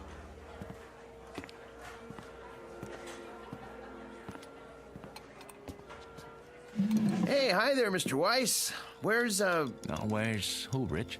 Well, you'll excuse me saying so, but the place has been buzzing. I heard you're bringing Barbara Jean Trenton for lunch. Some kind of celebration. Ah, well, there's been a change of plans. Oh, well, the reason I mention it is I was going to ask her for an autograph. You think she'd have minded? I'll bring you an autographed 8x10. How's that? Would ya? Oh, that'd be great. Just a scotch and water for now, Rich. Coming up. Make it a double, will you? Sure, no problem. Mr. Herndon, telephone call for Mr. Herndon. Mr. Herndon? Telephone call for Mr. Herndon. Oh, hold on. Did you say Herndon? Why, yes, sir. That wouldn't be... No, forget it. Pardon? Why, it's not for a Jerry Herndon, by any chance. I wouldn't know, sir. Well, I was just wondering. Jerry Herndon. Sounds familiar. Didn't he used to be in the movies, too? Sure did. A long time ago. Telephone for Mr. Herndon. Right here, son. Jerry? You can take it at the bar, sir. Thanks. Oh, and this is for your trouble. Thank you. I'd know that voice anyway. I don't believe I've... Danny? Danny Weiss? What in the world are you... I just stopped in for a drink. Oh, same here. Couldn't forget this place, like old times. Old times is right. What are you up to these days? Oh, still in the business. What else do I know how to do? Listen, can I buy you a drink? I'll buy you one.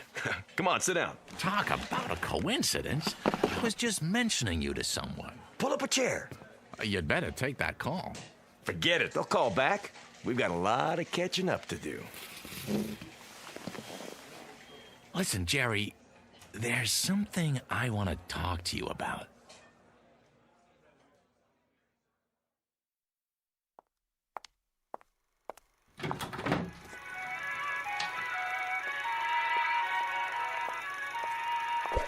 Oh.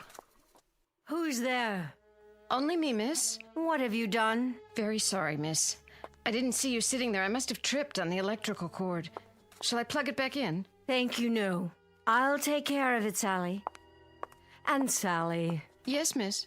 I'm locking the door to this room. I don't want to see anyone. I understand, miss. Sorry.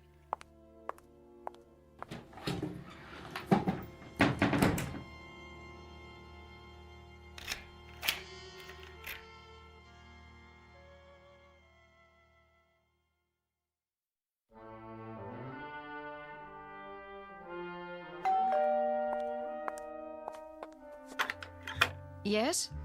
It's Mr. Weiss. Oh, Mr. Weiss. Can I come in? Yes, sir. Miss Trendon?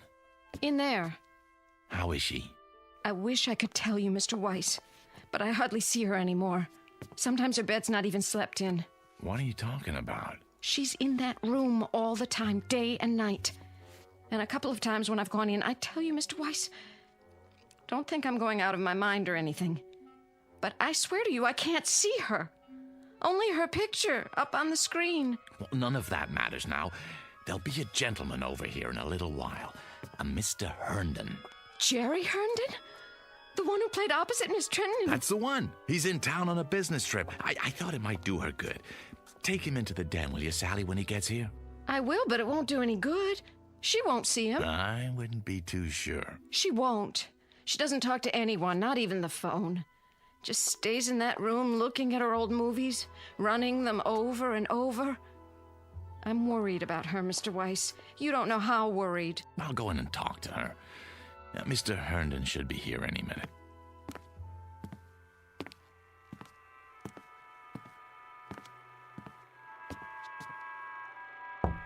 Go away, Sally.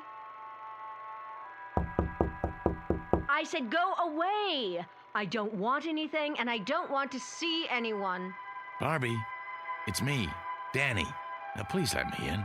Why should I? Please, Barbie, I got something to tell you.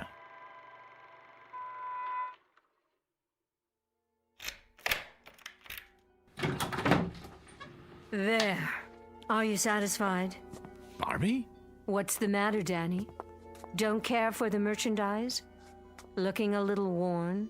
The merchandise is beautiful as always, but it looks tired.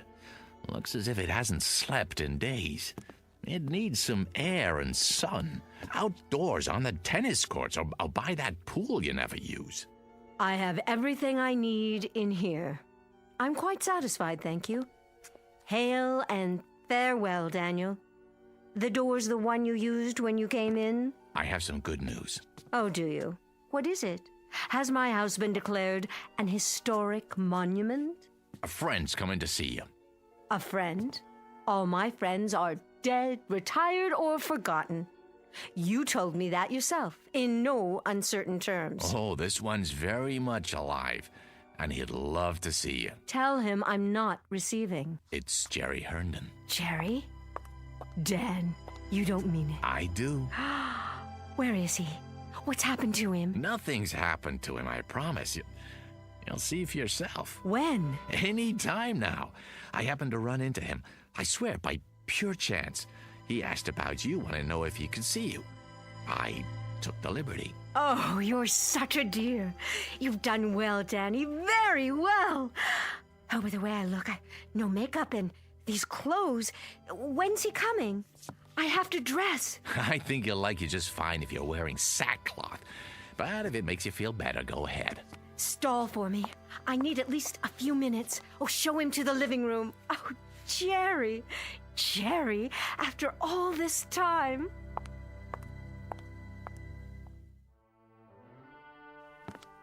How is she? Really? I'm so sorry I haven't kept in touch. She's still Barbara, same zest for life, same charm. Why, we just had a meeting at the old studio. Yeah, the day I ran into you, matter of fact. Oh, not that same terrible head of production, I hope. Yep, Marty Saul in the flesh. He's running the whole place now. And he hasn't changed one bit. Same chip on his shoulder. No kidding. Jerry, truth is, she's not well. Nothing serious, I hope. She'll pull out of it, I'm sure, but make a fuss over her if you would. Tell her how wonderful she looks. It would mean a great deal to her, Jerry, and you can help, and that's something she needs right now. Well, sure, Dan. I'll do my best. Danny? Yeah, in here, Barbie. I heard you'd invited someone for a visit. Let me guess. Could it be... Hello, Barbara Jean. Who's... Jerry? Oh, no, but this can't be Jerry. Are you playing a trick on me again, Danny? Is that it? Been a long time, huh? A lot of water over the dam. Oh. Oh, well. Yes. Jerry's just in town for a few days on business. I see. You're looking downright lovely, if I do say so. Isn't it odd the way we picture people as they were, never as they are? You haven't changed, Barbara Jean. Hardly at all. Well, I thought you'd be here on a white horse or in an officer's uniform. Why, isn't that silly of me? I thought you'd be as I remembered you, Jerry. A young man. I was. 20, 30 years ago. And do you know I had a crazy idea? That we might even do a picture together again. Not much chance of that. He's not an actor anymore. No, I gave that up a long time ago. Went down the drain, along with my youth. You don't act anymore? What do you do? It's not so bad. I run a chain of supermarkets outside of Chicago. A chain of supermarkets?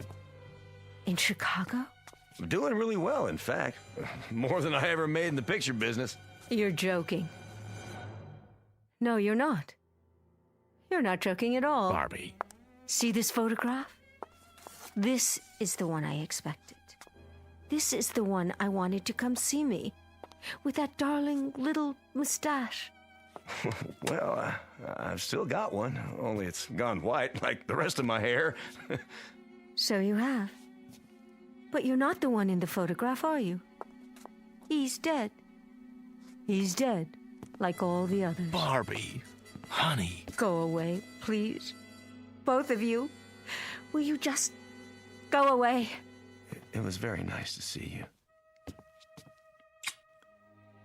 Goodbye, Barbara. Goodbye, my dear.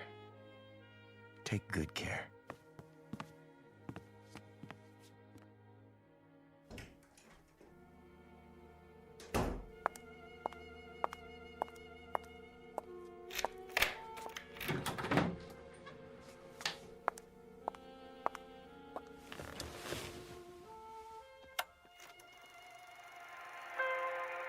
Jerry. There you are, Jerry. How well you look. How young. How wonderfully young. There was an old man here a while ago. A tired, worn-out old man. And he said it was you. Can you believe it? Oh, Jerry. Jerry, I wish I could be where you are. I so wish I could, Jerry. Oh, how I wish.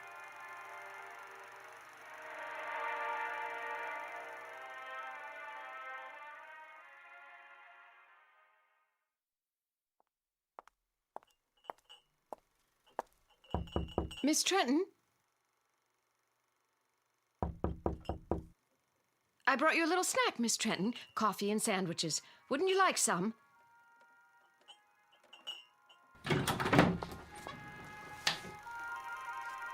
Miss Trenton, where are you? Jerry?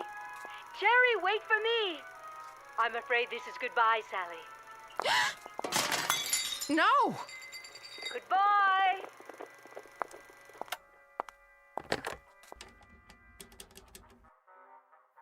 Mr. Weiss, sir, I think you'd better come over here right away.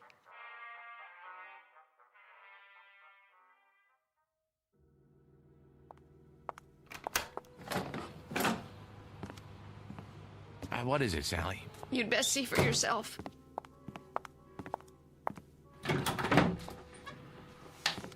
Sally, I don't see anything. What's the big mystery? That's just it, Mr. Weiss.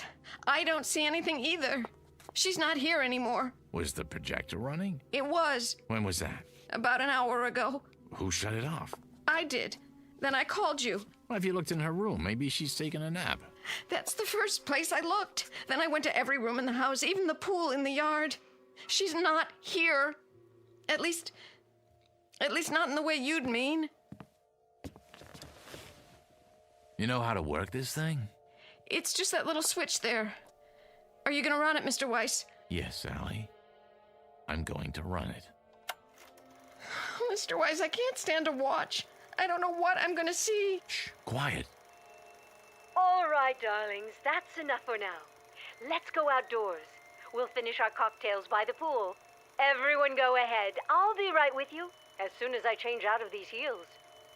What is this film, Mr. Weiss? Not one that I've ever seen. It's funny, it doesn't look like a set. Wait, those French doors, I'd swear it's this room. This one right here. It can't be. But it is, Mr. Weiss, it is. Look at that scarf. She bought it only last year, and those shoes? They're the ones she wore when Mr. Herndon came by. Barbie! Barbie, please! What? It's Danny. Please, don't do this. Danny? Oh, there you are. Care to join us? The old gang's here. We're going to have such a time, just like we used to. You know I can't do that. I can't just step into a movie screen. It isn't real. None of this is real. Well, then, goodbye, Danny. Be a dear and hold on to my high heels for me, will you? I can't very well swim in them. Barbie, don't! Keep them to remember me by. Jerry! Where are you? Barbie, please. Over here by the bar. I just stopped to freshen my drink. Care for another one, Barbara? Oh, don't tempt me. Now we simply must go outside. Everyone's waiting. In that case, race you to the pool? You're on! Barbie, come back! Come back! Sally, these shoes by the French doors, you didn't drop them here, did you? No, Mr. Weiss. And this scarf on the patio? No. Well, they must be Barbie's then. I guess I'll just have to hold on to them. In case she comes back. Oh, Mr. Weiss, what are we going to do now? Well, the only thing we can do. Wait. Meanwhile, Here's a toast to you, Barbie. And to wishes. To the ones that come true.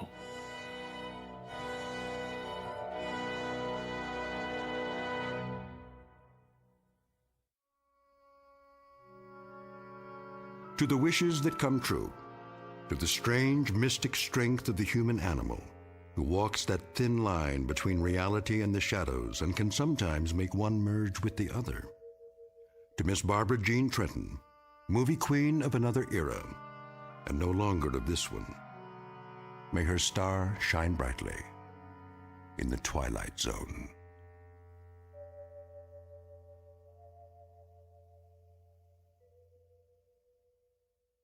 More from the Twilight Zone after this. Hi, this is Carl Amari, producer of the Twilight Zone radio dramas. I'd like to take a moment to tell you about our official website at twilightzoneradio.com, where you'll get the latest news and information on these Twilight Zone radio dramas. Plus, at twilightzoneradio.com, you can digitally download 3 free episodes or any of our episodes for only $1.95 each. In this age of ever-changing technology, we've decided to make these episodes instantly available to you by making the Twilight Zone radio dramas a digital download-only series. This means that this series will no longer be offered on CD. The CD collections at our website are now being offered while supplies last at buy one, get one free. So be sure to get your favorites before they're sold out. Be sure to visit us often, and I'll see you in the zone.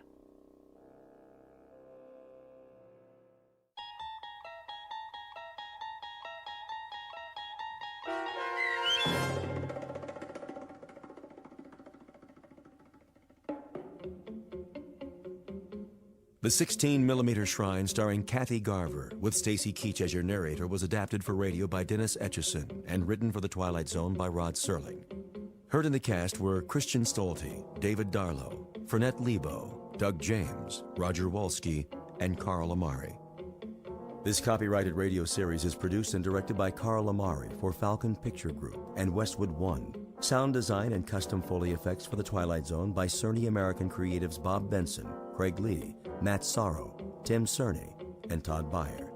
To learn more about the Twilight Zone radio dramas and to contact us, visit our official website at twilightzoneradio.com.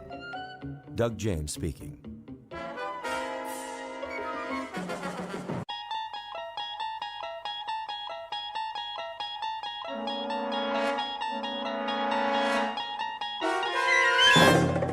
You unlock this door with the key of imagination.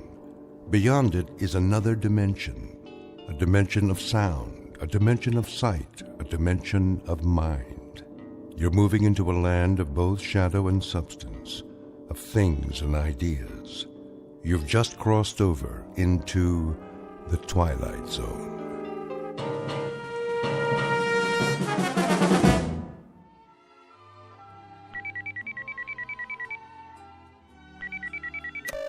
Yes? Hi, Marilyn.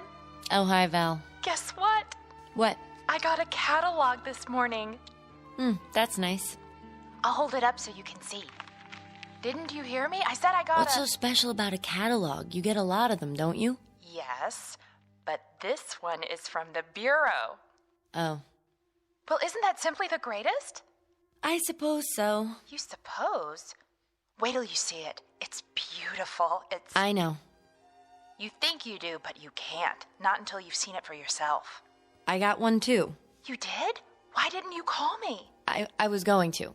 Honest. Isn't it wonderful? Oh, I can hardly wait. How long does it take, do you think?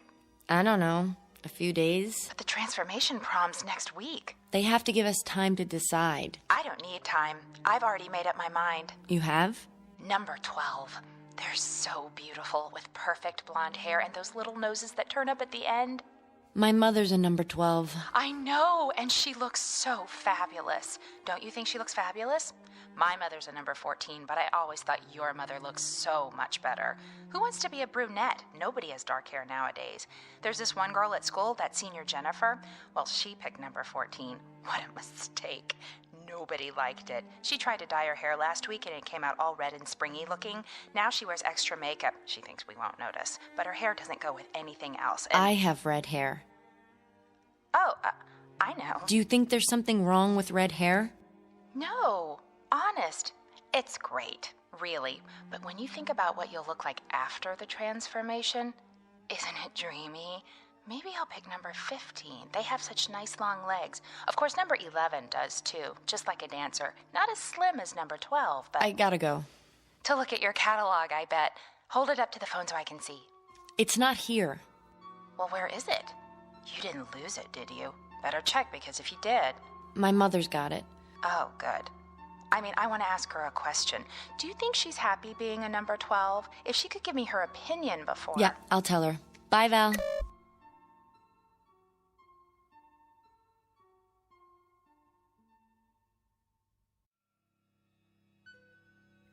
Portrait of an American girl caught in that transition known as the terrible teens. The place? A world very much like our own, with all the modern conveniences that make life healthy, happy, and safe. The time? Only a few years from now, when the passage into adulthood has been rendered as pleasant and painless as possible. The answer is technology, and the guarantee that beauty is available not only to the lucky few, but to all, equally and without prejudice. Call it the American dream. For what young girl would not want to be beautiful? Given the chance, what girl will not happily exchange a plain face for a pretty one, an overweight body for a slender one, a lonely adolescence for popularity? It's a dream that might happen tomorrow. But as we're about to see, it's already happening in the Twilight Zone. And now, The Twilight Zone and our story, Number 12 Looks Just Like You, starring Bonnie Somerville and Charles Shaughnessy, with Stacy Keach as your narrator. What are you doing, honey? I'm looking at the scrapbook. My old scrapbook? Oh, dear. How embarrassing. I think it's nice. You should be looking at your new catalog. Here, I brought it back. That's all right. They all look so pretty, don't they? I can't decide. The 17 reminds me of your father. His features, I mean. But I think the 12 might suit you better. Mm-hmm. What do you think?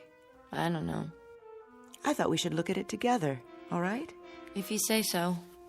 Of course, you can't see the details clearly. The holograms are so small. Just the basic faces and figures and how they look wearing different outfits. But you get the idea. What's the matter? Nothing. Are you listening to me? I'm sorry, Mothers. Some of the pictures in this old album... Sometimes I don't understand you, darling. What do you mean? Most girls your age are thrilled to death when it's time to choose a pattern. Have you even looked at the catalog? Yes. I remember how excited I was before I made my choice. I couldn't sleep for 3 nights. The patterns were all so lovely, I couldn't make up my mind. My mother had to help me decide. I finally chose number 12. I guess that's everyone's favorite. Is it? Aren't you excited? Mm-hmm. What is it in that old album that's so fascinating? The way you were. Before. Oh, you can't be serious. This page, for instance. Not that one. It is you, isn't it? See? It says Lana Donnelly. Oh, I can't believe how plain I was. No wonder I didn't have any friends as a child. The sandy hair, all those freckles. Like mine? Well, that's what you inherited. But when I see that thick waist in the picture, those ugly, shapeless legs, I absolutely want to cringe. I wish your father hadn't given you this book. Hard to believe, I know, but I'm afraid the awful truth is it's me, before my transformation. I knew it. I was such a sight. I wouldn't say that. I think you were beautiful. I really do. Well, I certainly don't. I was unbearably homely. It was always hard on me at school until, well, thank goodness for the transformation. It's the most marvelous thing that could happen to a person, and it didn't come a moment too soon. Am I very homely now? Of course you aren't. Not to me. But afterwards, oh, think of it. You'll be beautiful. Mother, Yes, dear. May I ask you a question? Anything at all. Suppose I didn't want it. What? I wouldn't have to, would I? Darling, what are you talking about? At least I could wait a little while, couldn't I? Would that be all right? Oh, I don't think so. It has to be done at just the right time, a certain stage in your growth. Later, it's much harder. That's why the Bureau notified you. The time is now. But what if I'm not ready? You're just nervous, darling. There's nothing to worry about. Nothing at all. Say, I know what you need. You do? A glass of instant smile. I'll ring for Grace. I don't need anything. I think you do, if you could see yourself. But all of that will change. Just think. Turn it over in your mind and savor it. Very soon now, very, very soon, you can look like this. Or this. Who's that one?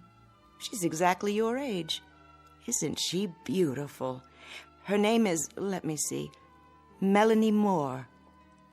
There's no reason why this couldn't be you. Wouldn't that be wonderful? You rang, Mrs. Q-Barrel? Lana. Pardon me, Lana. A cup of instant smile for my daughter, Grace. Yes, ma'am. On second thought, make it 2. I could use a little pick-me-up myself. Right away. Teaching the help to use first names can be a problem these days. But we're all equal, aren't we? Yes, Mother.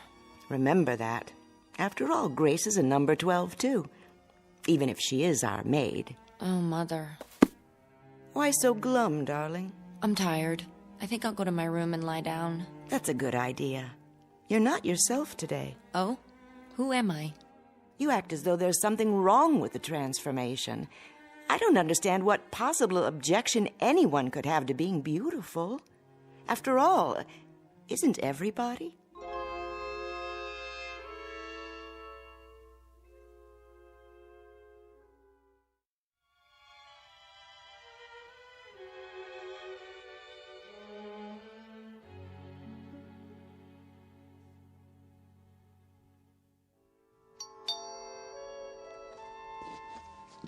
Someone's at the front door, Grace. Yes, Lana. Be right there. Never mind, I'll get it.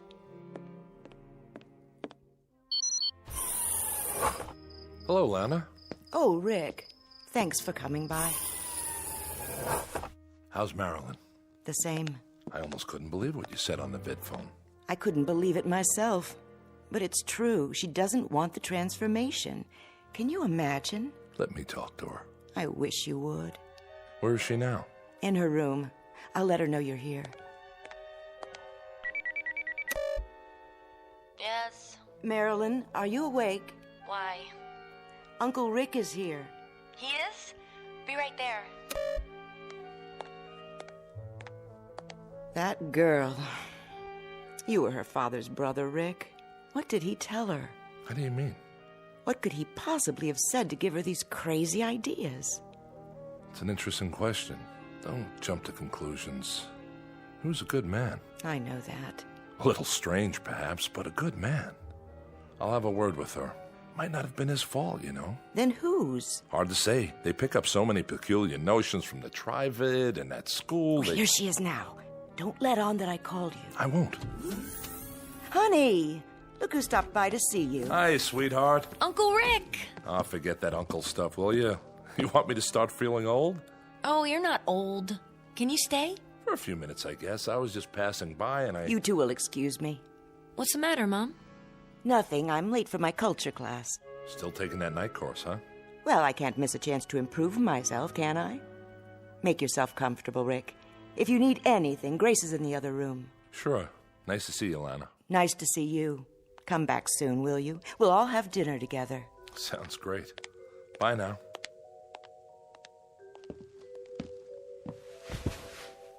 Now then, what's all this about? What's what about? Well, I gather your mother is worried. Oh. Don't say it like that. She cares very much about you. Because I don't want to be transformed? Something like that. Because I want to stay ugly. Stop it. You're many things, honey. Most of them delightful, but you're definitely not ugly. You're just... Just what? Not beautiful? Some people might say so. What would you say? You're different looking. Different good or different bad? Doesn't matter. The point is, people choose transformation when the opportunity comes along. I guess I'm not like other people. Your father chose it. I know. He was a number 17 just like you. Well, yes. 17 is the favorite for men these days. Has been for the past 20 years.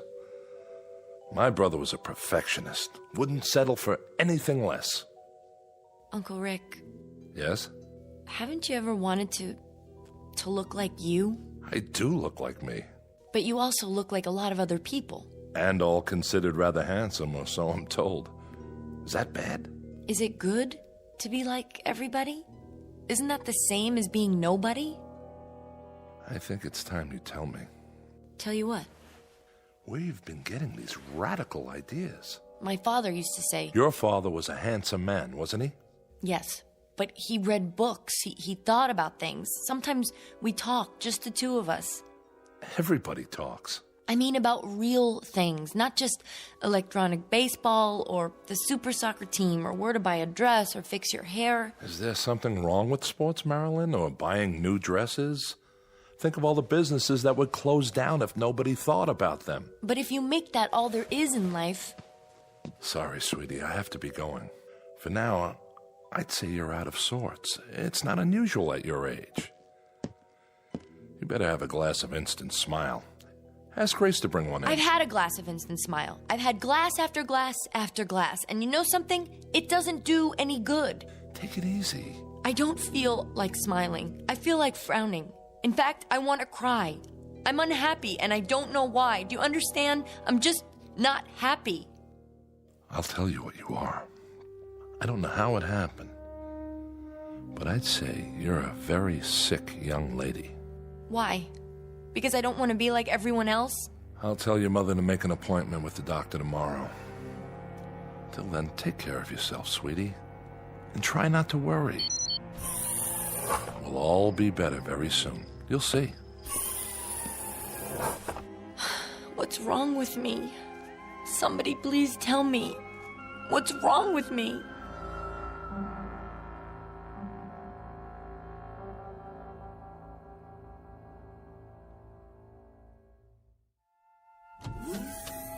So glad you could come. Thanks, Mrs. Q-Barrel. Lana, please. Oh, sure. Lana. We haven't seen much of you lately. I know. Marilyn, look who dropped by. Who? Hi, Marilyn. Val? Yes, it's me. Oh, I didn't recognize you. Doesn't she look fabulous? I feel fabulous. Number 12 has always been my favorite, ever since I was a little girl. Well, it was worth the wait, wasn't it? You bet. Are you two going out tonight? I don't think so, but if Marilyn wants to. I can't. I have to do my online homework. Just a visit, then. I'll leave you alone. I know you have a lot to talk about. Remember, Val, you're always welcome here. Thanks, Lana. If you need anything... We're fine, Mother. Don't be such a stranger, Val. I promise. See you soon. She told you, didn't she? Well, yes. And that's why you're here. Really, Marilyn, don't you think you're being silly about the whole thing? I think it's my own business. Well, of course it is. But I don't understand. Nobody does. I just don't see why I have to make up my mind right now. There's no law, is there? But everyone has it done. Fine. They're not me. It doesn't hurt or anything, if that's what you're worried about. When they did mine, I didn't feel a thing. I'm sure it didn't. Well, what then? You like the way I look, don't you? Sure. You look just like my mother now. Oh, excuse me. Like Lana. What's wrong with that? Nothing, Val.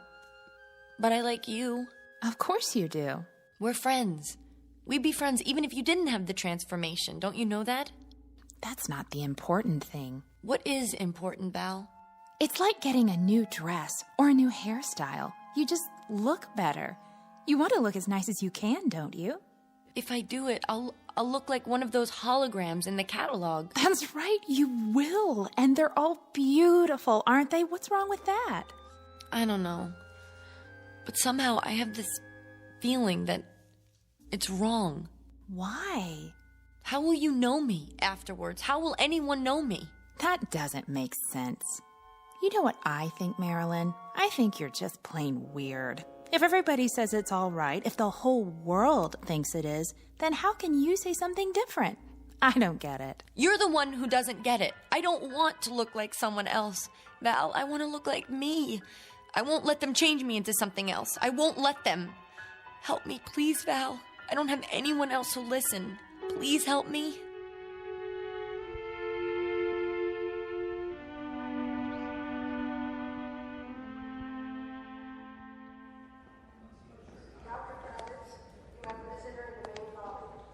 Marilyn?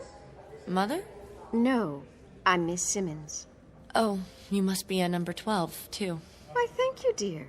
As a matter of fact, I am. Doctor will see you now. Where's my mother? She's already in the office. Would you like to come with me? All right.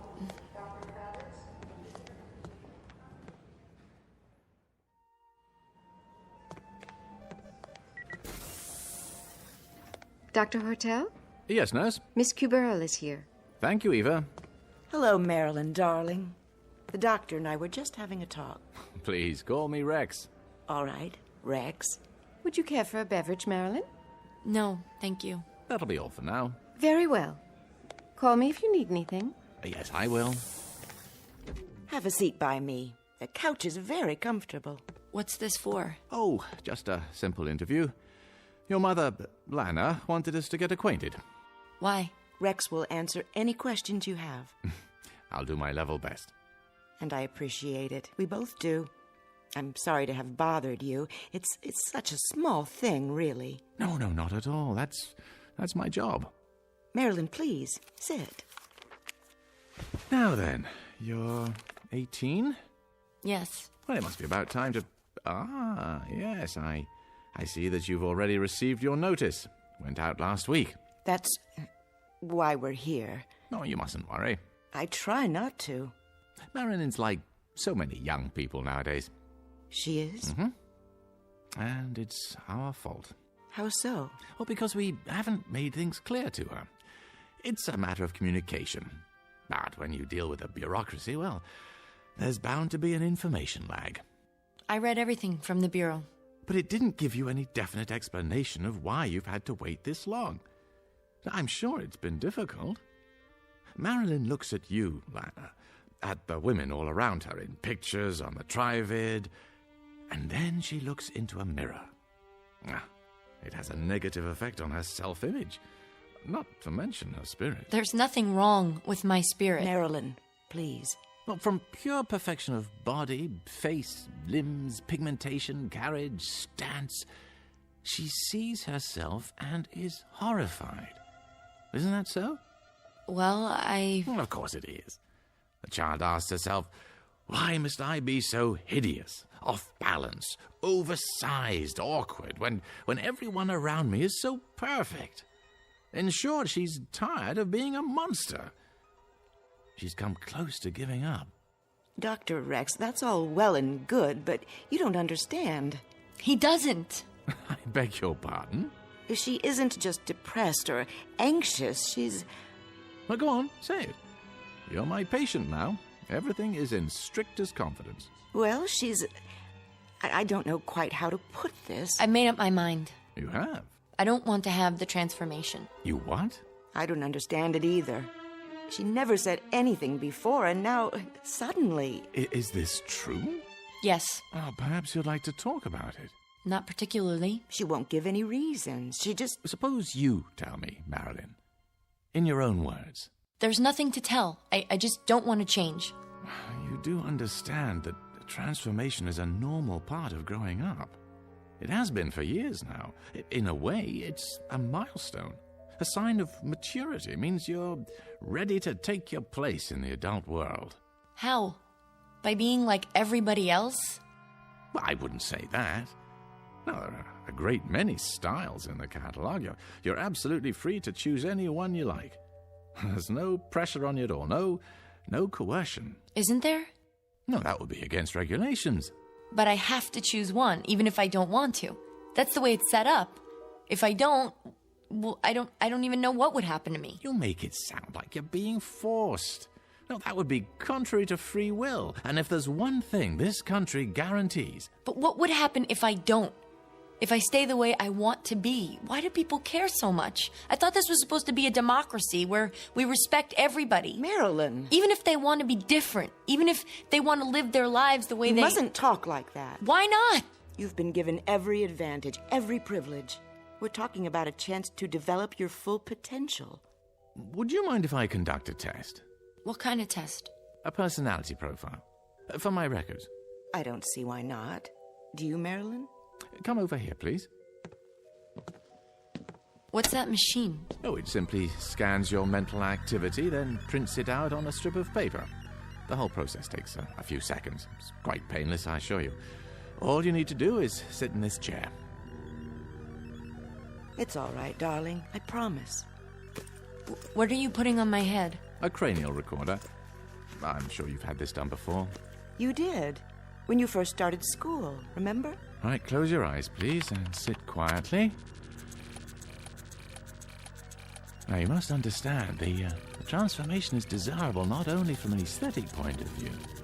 It plays an important role in one's psychological adjustment. According to scientific research, it's absolutely vital. There. That's all there is to it. What does it say? Lana, was there anything specific that triggered your daughter's feelings? An emotional incident of some sort? Nothing that I'm aware of. She's never shown much interest in her appearance, but I honestly can't imagine anything Your that husband died in the Ganymede incident, I see. 5 years ago. Did you ever discuss this matter with him? Yes. I recall that he had some misgivings at first, but he finally chose number 17. Your number. Huh, I see. You remind me so much of him. Your eyes and the way you walk. Well, that's hardly surprising. It's an outstanding design. He's not Daddy, Mother, or Uncle Rick. Now, you can go back to the couch now, Marilyn. We're all finished. Just lift the helmet off. You were very fond of your father, I take it. Yes. And you respected his opinions, didn't you? He was very, very intelligent. Oh, I'm sure he was. Did he ever tell you that the transformation was bad? Not exactly. I'm sure he didn't. What did he tell you? He said he thought it was tragic. Jack had some ideas that were rather nonconformist, Doctor. But it was just talk. He had the highest physical and psychological rating with the rocket service. Well, this is a very unusual case. I'll require some additional time to look into the matter. Suppose I get in touch with you, say, in a few days. That will be fine. I appreciate your seeing us. Did you find out? What's that? The machine. Did you find out what's inside my head? Oh, your general intelligence rating is quite high. Social adaptation, good. Powers of reasoning appear normal. Oh, above normal, in fact. Then why won't you let me make up my own mind? Honey, please. Why can't I? Why should I be forced to do something I don't want to do? You can't make me, can you? Oh, no one has ever been forced to take the transformation. Now, the problem is to discover why you don't want it. Then, once we understand that, well, we'll make whatever corrections are necessary. You're something of a challenge, young lady. Don't you worry. I'm sure we'll be able to handle it. Whatever it takes.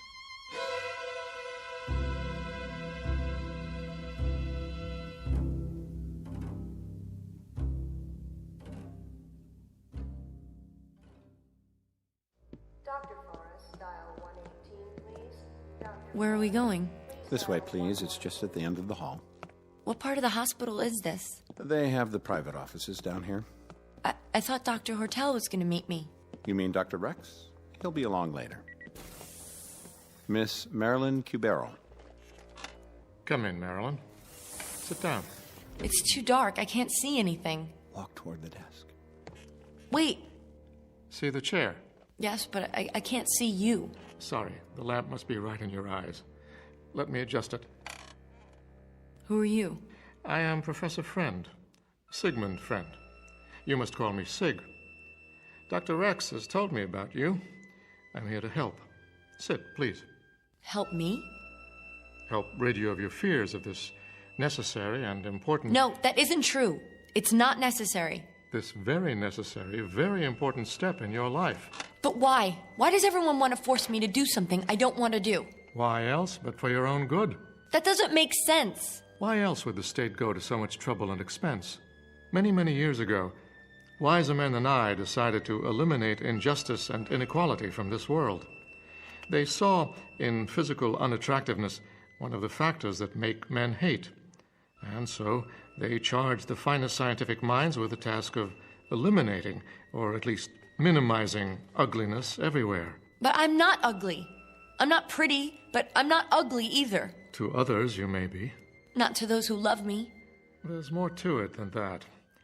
As we learn to reshape the features, remold the body, we also learn to eliminate most causes of illness, and thereby prolong life. Before the transformation, you might have expected to live 70, 80, perhaps 90 years. Now you may live twice that long, even 3 times.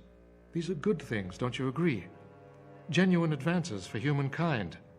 Yes? Your mother. She's lovely, is she not? At one time, her face and body would already have begun to show the marks of age, of decay.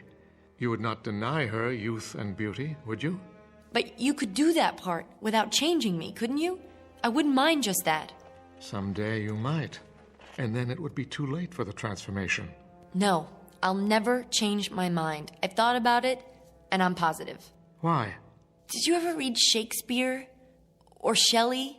Or Keats? Those books were banned many years ago. Where did you find them? My father gave them to me. And dozens more. Aristotle, Socrates, Dostoevsky. Did you know Dostoevsky was an epileptic? Ugly, deformed, but he wrote about beauty. Real beauty. Marilyn, I warn you. This sort of subversive talk... Those men wrote about life, about the dignity of the human spirit, about love. I've heard enough. Interjecting smut into this interview is not going to help your case, not at all. Then may I go now? I've arranged a room for you. You'll be quite comfortable. But I don't want to stay here. I want to go home. It's only temporary. Your mother will be informed, and you'll be allowed visitors. Mother, did you hear what he said? They want I'm not your mother, dear, but I am a number 12. This way. No, you can't make me stay here. I'm afraid you must let me decide what is best for you. This way. No, please. We're not going to hurt you. We're going to help you. Let me go! Let me go!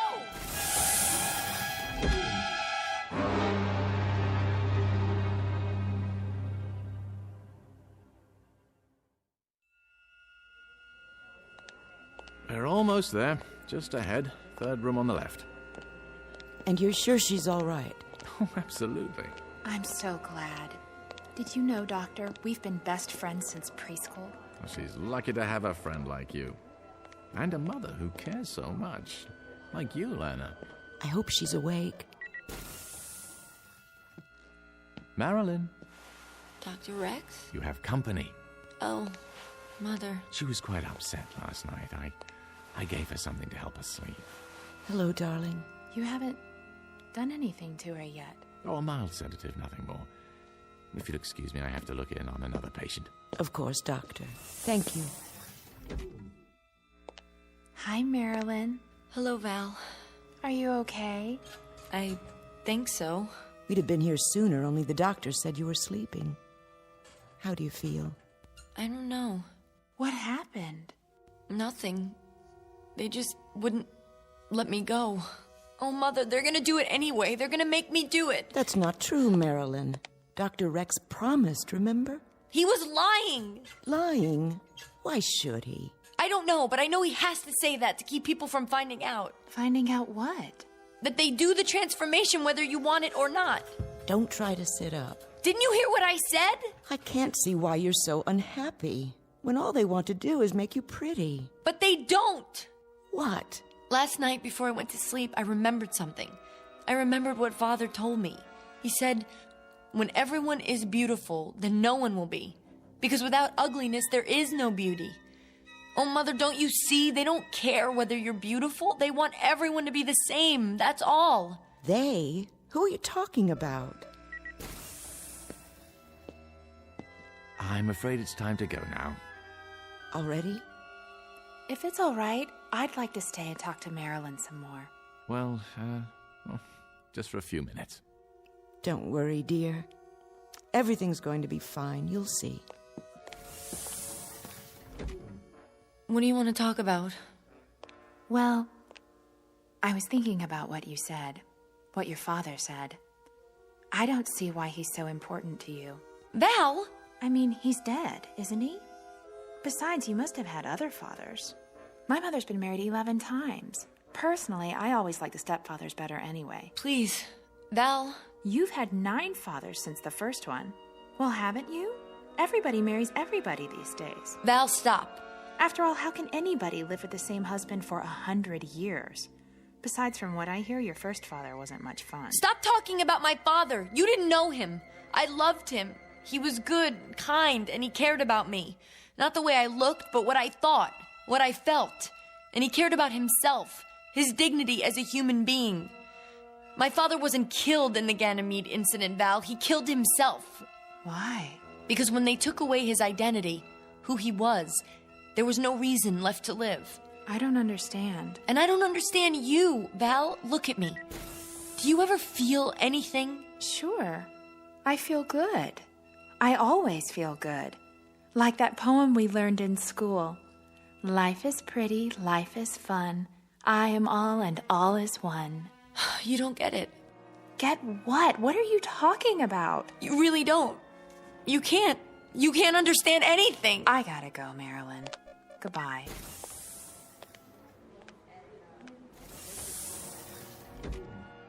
I have to get out of here.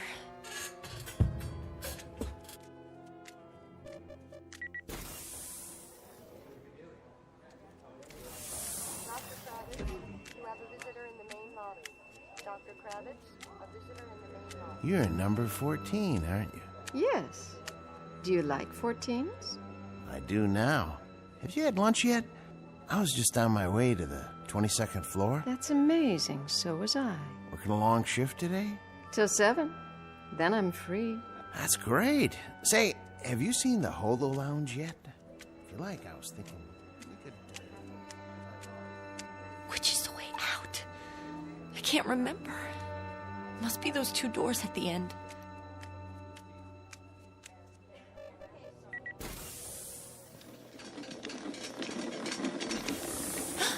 Mother? What's that? Is that my mother on the gurney? Is your mother pregnant? No. Then your mother must be at number 12. Are you all right? Yes, I'm fine. What are you doing in your hospital gown? I was just looking for the nurse. You better stay in your room. Push the button by the bed. The nurse will be along. Okay, I'll do that. Thank you.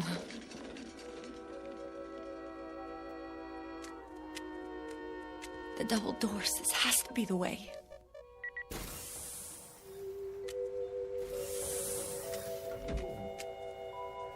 Hello? What is this place? Somebody? Hello, my dear. We've been expecting you. Dr. Rex? Where am I? What? This is an operating room. No! No need to run. Sooner or later, everyone decides to be beautiful. What number have you chosen? No, please, please!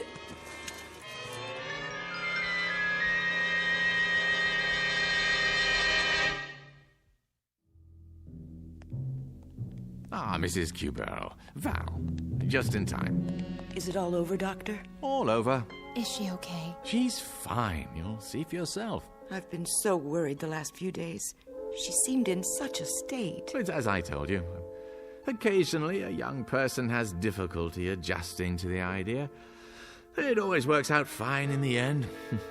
It never fails. A complete self-contained procedure. Mother! Val! You see? What did I tell you? Look at me, Mother. Look at me. Marilyn? Well, what do you think? You're beautiful. Simply beautiful. Wow, I love your long legs. And the nicest part of all, Val, now I look just like you and Mother. Turn around so I can see you. Do you like my makeup? They even gave me some high heels. Of course, I'll need a new dress to go with my new look. Yes, yes you will. Come along, Marilyn. We'll do some shopping on the way home. Then we'll have a party, and all your friends can come over. You're going to have so many new friends from now on. I know. Isn't it exciting?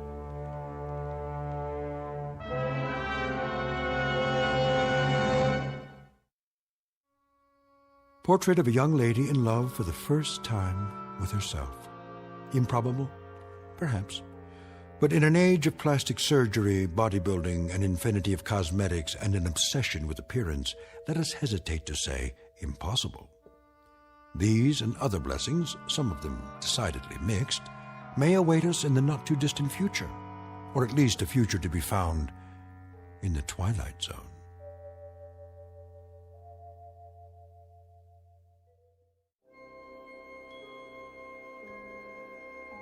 Hi, this is Carl Amari, producer of the Twilight Zone radio dramas. I'd like to take a moment to tell you about our official website at twilightzoneradio.com, where you'll get the latest news and information on these Twilight Zone radio dramas. Plus, at twilightzoneradio.com, you can digitally download 3 free episodes or any of our episodes for only $1.95 each. In this age of ever-changing technology, we've decided to make these episodes instantly available to you by making the Twilight Zone radio dramas a digital download-only series. This means that this series will no longer be offered on CD. The CD collections at our website are now being offered while supplies last at buy one, get one free. So be sure to get your favorites before they're sold out. Be sure to visit us often, and I'll see you in the zone.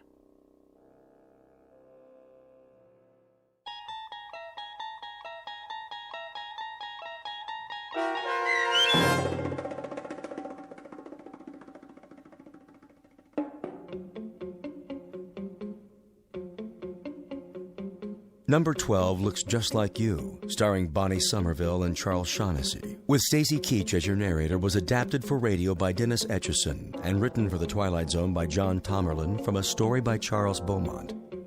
Heard in the cast were Mike Starr, Linda Reiter, Rebecca Spence, David Darlow, Nick Sandys, Nina LaSalle's, Tom McElroy, Rick Arthur, Chobi Cerny, Fernette Lebo, and Terry Lopez. This copyrighted radio series is produced and directed by Carl Amari for Falcon Picture Group. Sound design and custom Foley effects for The Twilight Zone by Cerny American creatives Bob Benson, Craig Lee, Michael Slaybach, and Matt Sorrow.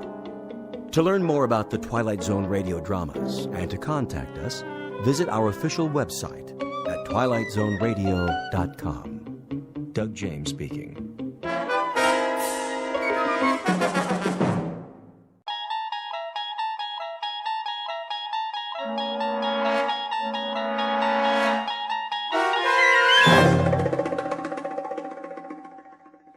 The Mighty Casey, starring Paul Dooley, with Stacy Keach as your narrator, was adapted for radio by Dennis Etchison and written for The Twilight Zone by Rod Serling. Heard in the cast were Christian Stolte, Joby Cerny, Jeff Lupetin, Alex Sopener, Kurt Nabig, Derek Purcell, Roger Mueller, Elizabeth Lido, Carl Amari, Jason Mallow, Doug James, and Vince Amari. This copyrighted radio series is produced and directed by Carl Amari for Falcon Picture Group. Doug James speaking.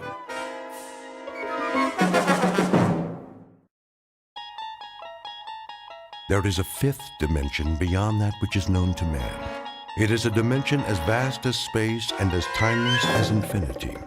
It is the middle ground between light and shadow, and it lies between the pit of man's fears and the summit of his knowledge. This is the dimension of imagination. It is an area which we call the Twilight Zone.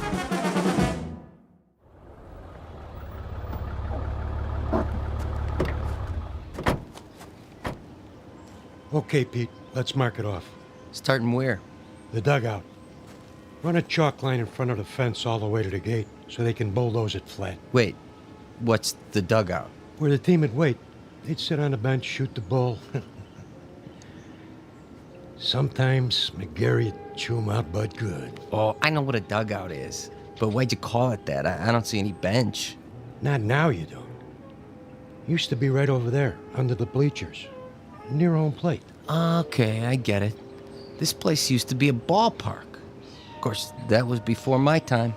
Yeah, I'll bet it was. I always thought this was a track for motocross and monster trucks. My old man used to take me before it was a swap meet of me. That right. There was this one truck, the Grave Digger. Oh, man, you should have seen it.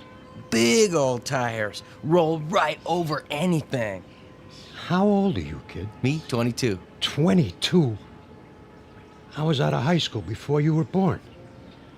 You know what? You really missed a lot. Yeah, Pops, back in the day. Hey, you ever see the monster trucks? Afraid I missed that. Ever see the Zephyrs? The what? Only the greatest ball club there ever was. Sure. That's why I never heard of them. Yeah, World Series champs, huh? They could have been. Let me tell you. And they almost did. 1 year in particular. We better get back to work, Corrigan. Wait a while, kid. I want to tell you a story. You bring your lunch? Sure, I brought it in the truck. Then let's take a load off. Good time for a break. It's okay by me.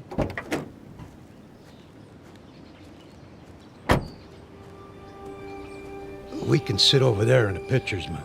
Of course, you can't see it anymore, but it was there. Fletch was the regular pitcher. He was a nice guy, but he had an arm like an old lady. Then one day out of the blue. Oh, you're not going to believe this. Oh, one day what? Well, it was, must have been July. Yeah, that's it. Middle of the season, everybody was talking about the Giants, how good they look, what a lineup, blah, blah, blah. The Zephyrs were stuck in a toilet. Then one day, McGarry, that was the manager, he called for open tryouts. Why not? Couldn't be any worse than what we had. And that was when he came along. Didn't look like much. But when he wound up, man, what an arm. Who? I'm getting to it. Better start at the beginning. It was a hot one that year. No rain, the sun beating down.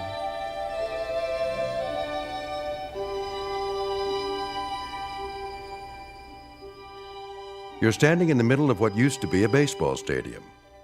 Now the grandstand is falling apart, the field is covered with weeds, and the men who played here are nothing but ghosts.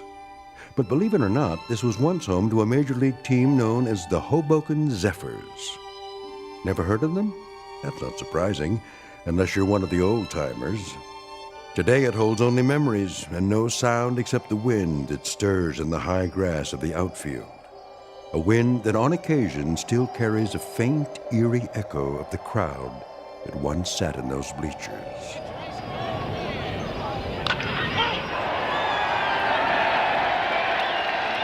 We're about to travel back in time to a day when the Hoboken Zephyrs were still a part of the National League, and this mausoleum of memories was an honest-to-Pete attraction. But since it's strictly a story of make-believe, we must begin this way. Once upon a time, in New Jersey, a most unusual event happened on the way to the ballpark. In a moment, you'll meet the cause of that event, a left-hander named Casey. Not the most original of monikers, but that's what he was called. So sit back, grab a hot dog and a bag of peanuts, and get ready for the playoffs. Because this particular broadcast is brought to you live from the Twilight Zone. And now, The Twilight Zone and our story, The Mighty Casey, starring Paul Dooley, with Stacy Keach as your narrator. All right, new guys, let me see what you got. Give me 50 jumping jacks. Make it 100. Make it 100. Then take a lap around the field. 2 laps. You got it, McGarry. course, if we burn them out too fast... They better learn to hustle or they're out of here. Okay, Mouth, if you say so. Let me hear you count. 9, 10, 11, 12, 13, 14, 15. Morning, McGarry. Beasley. 4 great-looking boys, huh? The one with the black socks and the Florsheim's brought a note from his mother. Who are you expecting, the All-Stars? Post a sign for open tryouts in a last-place club that happens to be 31 games out of first place, and this is what shows up. You never know, I guess. Might be some talent out there. Yeah, and you might be Yogi Berra. I can't make something out of nothing. You're the owner of the club. You gotta give me some ball players. Think you'd know what to do with them if I did? 20 games out of 4th place, and the only big average we've got is a manager with the widest mouth in the business. When the Zephyrs win 1 game, we gotta call it a streak. Buddy boy, when contract time comes around, you don't have to. Sure. You let me go. Who you gonna get? Now think of something. You can always manage the team yourself. One more time, Fletch. Ugh, trying to get it over the plate. You okay, Monkey? I must have slept funny on my arm last night. How's the team doing? Are you kidding? Last week, Fletch pitched 4 innings and only gave up 6 runs. That makes him our most valuable player of the month. Hey! Hey! Okay, let's see some sweat out there. New guys, take a lap. We gotta do it. Jeez, it just goes on forever and ever. I get it. Dugout. What? Who? Just a minute, I'll ask him. McGarry! Yeah? You want to look at a pitcher? You mean someone besides Fletcher? Now, why would I want to do that? Send him down. New boy? Gotta warn you, he's a lefty. Lefty, schmefty. If he's got one arm that works, he's for us. Hey, Monk! Yeah? Fletch can take it easy now. I got a new boy coming in. Catch a few for him? Yeah, sure, Moth. Yeah, okay, Fletch. Go on, shower up. Check.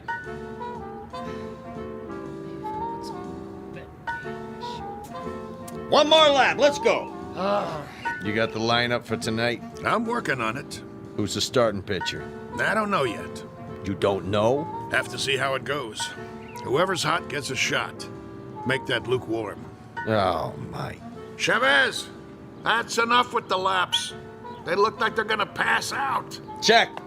Take 5, boys. All right, McGarry, I've seen enough. Yeah, you and me both. What's that? I said I'll see you on the sports page. I'll stop by later. You do that. Mr. McGarry? Over there. Hey, Mouth! Your new man's here. You gotta be kidding. Mr. McGarry, is it? Okay. What's the gag? I don't know what you... Come clean, Gramps. Did old man Beasley put you up to it?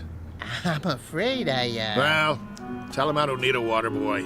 Thanks for coming by. Leave your name at the office. There must be some misunderstanding. I'm here about the pitching position. Right. Hardy har har. Oh, I'm not a pitcher, though I've thrown a few baseballs in my time. Of course, that was before the war. Yeah? Which one? The Civil War? You don't look old enough for Valley Forge, but come to think of it, was the winter really as cold as they say? I represent Casey. Oh, Casey. Straight from Mudville, I bet. Even got himself an agent. How much do you get? 10% of nothing? Here he is now. Him? What is he? 115 pounds soaking wet? Listen, no offense, but if a wind comes up, those ears will start flapping and he'll take off like Dumbo. Say hello, Casey. Nice one, Miller. Oh, pleased to meet you. Hey, watch out. I said watch out, the ball's coming down. Step aside, Casey. Now, boy. I said... Ooh. Ow! Right on the old beam. That must have hurt. You okay, fella? Oh, Casey's fine. Just fine. How come he's still standing? Must be out on his feet. I'll call an ambulance. Don't go suing us now. I wouldn't think of it. Casey, as I was saying, this is Mr. McGarry. He's the manager. Hello. Pleased to meet you. Do you want to lie down? Come on in the dugout. Shake hands, Casey. That's all right. You remember how to shake hands, don't you? Yes, sir. Right hand, Casey. Your right hand. Put her there, pal. Oh, ow! You can let go, Casey. That's right. Release now. Wow! My hand. What a grip. Sorry, Casey doesn't know his own strength sometimes. Some arm. Never would have guessed it. Well, let's see what he can do. Mind if I try him out? That's what we're here for. Right, Casey? Correct. Okay. See that guy over there with the great big mitt? Yes, we see him. He's what's known as a catcher. His name is Monk. Ah. Go out there and throw him a few. Thank you, Mr. McCary. This I gotta see. Quite. You his father? Casey? Oh, no, he has no father. An orphan, huh? Not exactly. I guess you'd call me his creator. That a fact. It is, actually. Come from around here, does he? You might say so. Uh-huh. How old is he? Well, that's a little difficult to say. What's difficult about it? It's hard to discuss Casey's age in chronological terms. He's only been in existence for a brief time. What I mean is, he has the mind and physique of roughly a 22-year-old, but in terms of how long he's been here, the answer would be 3 weeks. Huh? Approximately. Would you mind going over that again? You see, I'm an inventor. I made Casey. You made? In my workshop. Well, that's swell, pal. There ain't too many homemade left-handers in the league. You don't understand. I'm serious. Sure you are. Anytime you're ready. Yes, sir.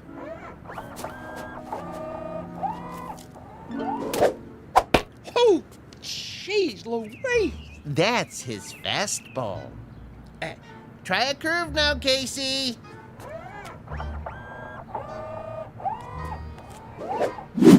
His curveball. Hey, do that again. If you like.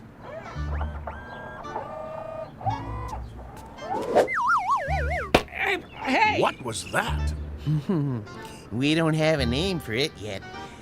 Go ahead now, Casey. Don't hold back.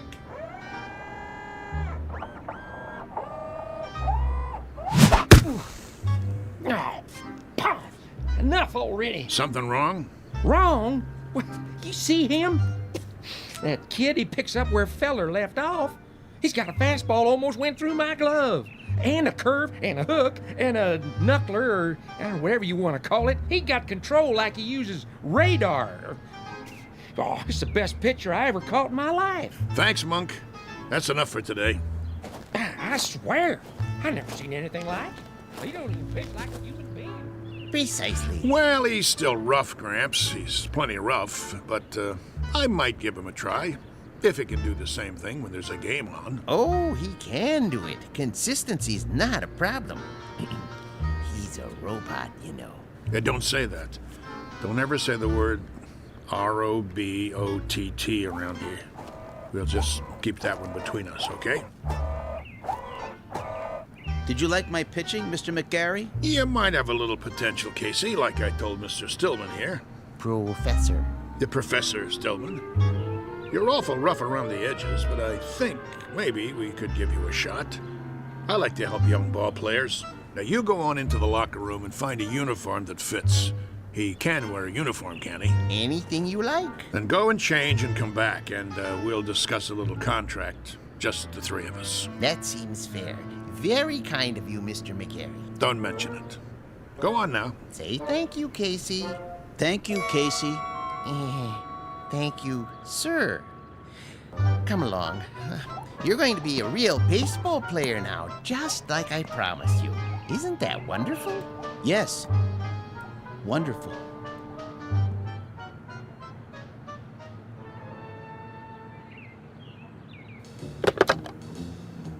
General Manager's office? This is McGarry. Now listen. Draw up a contract. New pitcher, name of Casey. No, I don't know his last name. Leave that part blank. Just do it. The only thing that's between us and a pennant now is if this guy's battery goes dead or he rusts in the rain. Never mind what I mean. Drop the contract before he gets away.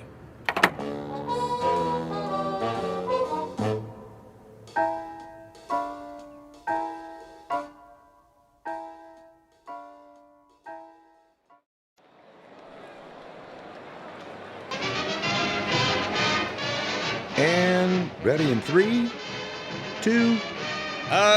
Good afternoon, sports fans. We're coming to you live for the last in a series of home games for the Hoboken Zephyrs.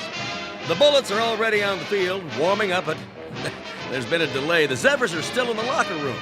Now, we understand they're getting a last-minute pep talk from their manager, the colorful Mouth McGarry, and knowing him, it's an earful. Peanuts, Red Hots. Well, the Zephyrs are at the bottom of the league this season, which means this is a make-or-break situation. And rumor has it there's a new pitcher on the team, but that's unconfirmed. Ah, yes, a beautiful sunny day. Local fans all here, ready to root for the home team. Still, no sign of the boys from Hoboken. Well, this might be a good time for a break before the action starts, but we'll try to get word from the locker room. But till then, let's go to a commercial. And you're on. 60 seconds. How much longer do I have to fill? Beats me. What's with these losers? Well, if I was on that team, I guess I wouldn't want to show my face either. 45 seconds. Beer here, get your ice cold beer. Somebody get me a beer. I'm dying out here. What am I supposed to do? Play tiddlywinks? It's going to be another slaughter anyway. Hey, ask him if he's got anything stronger than beer. You can always read him the stats. There are no stats. If this team was any lower, they'd get stuck in the grass. What am I doing here? Get me another gig. Little League. The weather. I don't care. Just get me out.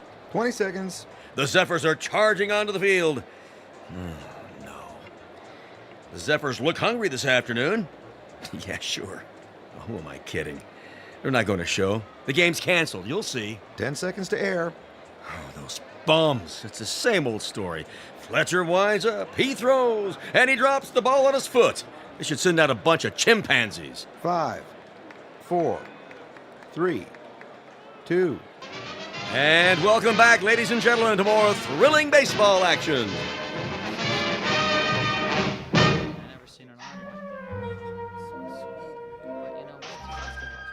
All right, you got the signals down now, kid?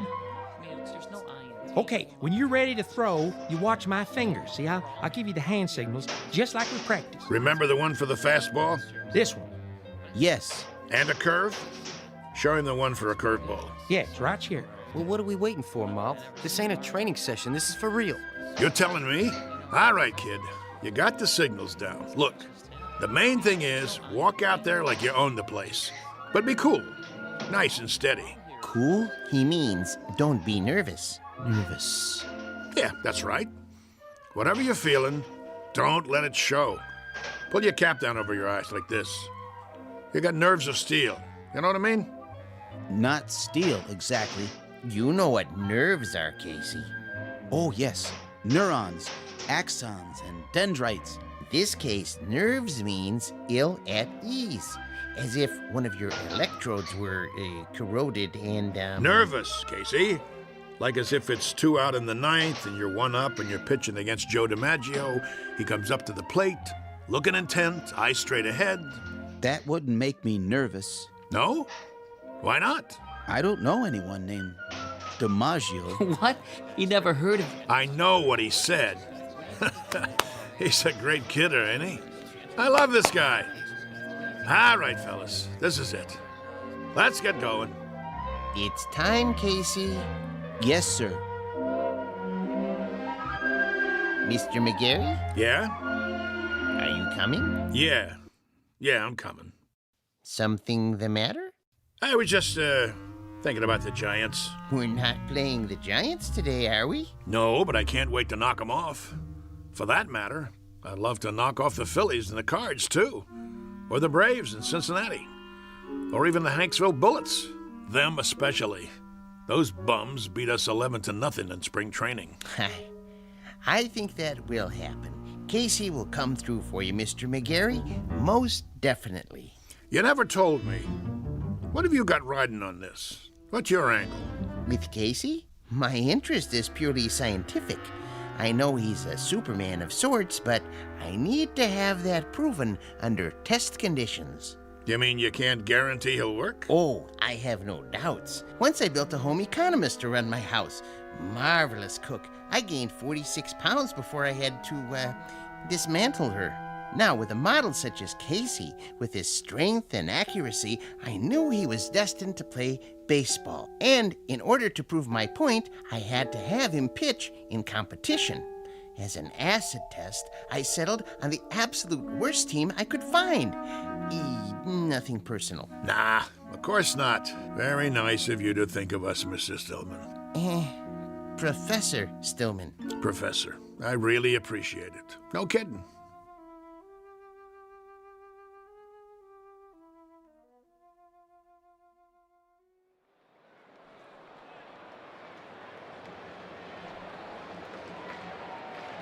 You can feel excitement in the air as the Zephyrs take to the field. Hey, you bums, do something. The pressure's on the home team, tensions are high, and there's a groundswell of support as this new pitcher approaches the mound.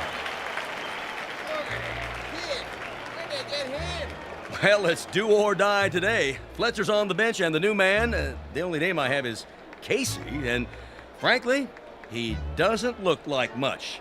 But his metal's about to be tested. To coin a phrase. Go home, kid. Your mother's calling you. The umpire signals for the start of the game. Play ball. The ball is whipped around the infield, and now the second baseman is hand-carrying it over to Casey. He rubs it off on his jersey and hands it to him. The pitcher is, yes, he finally takes it. He turns to face the batter, waiting for a signal. Here's the windup. He throws. The batter swings. Steve right. I must have missed that one, folks. It looks like the batter missed it, too. He went over the plate so fast, he swung a full 360. Good gravy, was that a fastball? Lucky pitch. Let me see you do that again. Take your best shot. Second pitch. Here's the windup. Whoa, Nelly! Halloran tries to take a bite out of it and misses. He's off his feet. Looks like he threw his back out, twisted around like a pretzel. Good golly, Miss Molly, we got ourselves a pitching machine.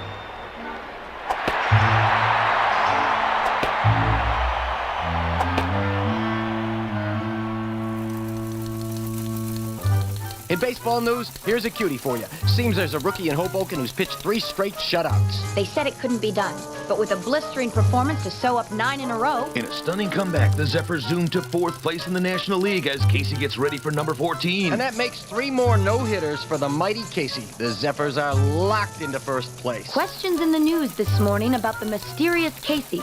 Where does he get his superhuman ability? Playoffs temporarily suspended as the Baseball Commission orders an investigation. Today's headline, the mighty Casey. Is he on steroids? Good day.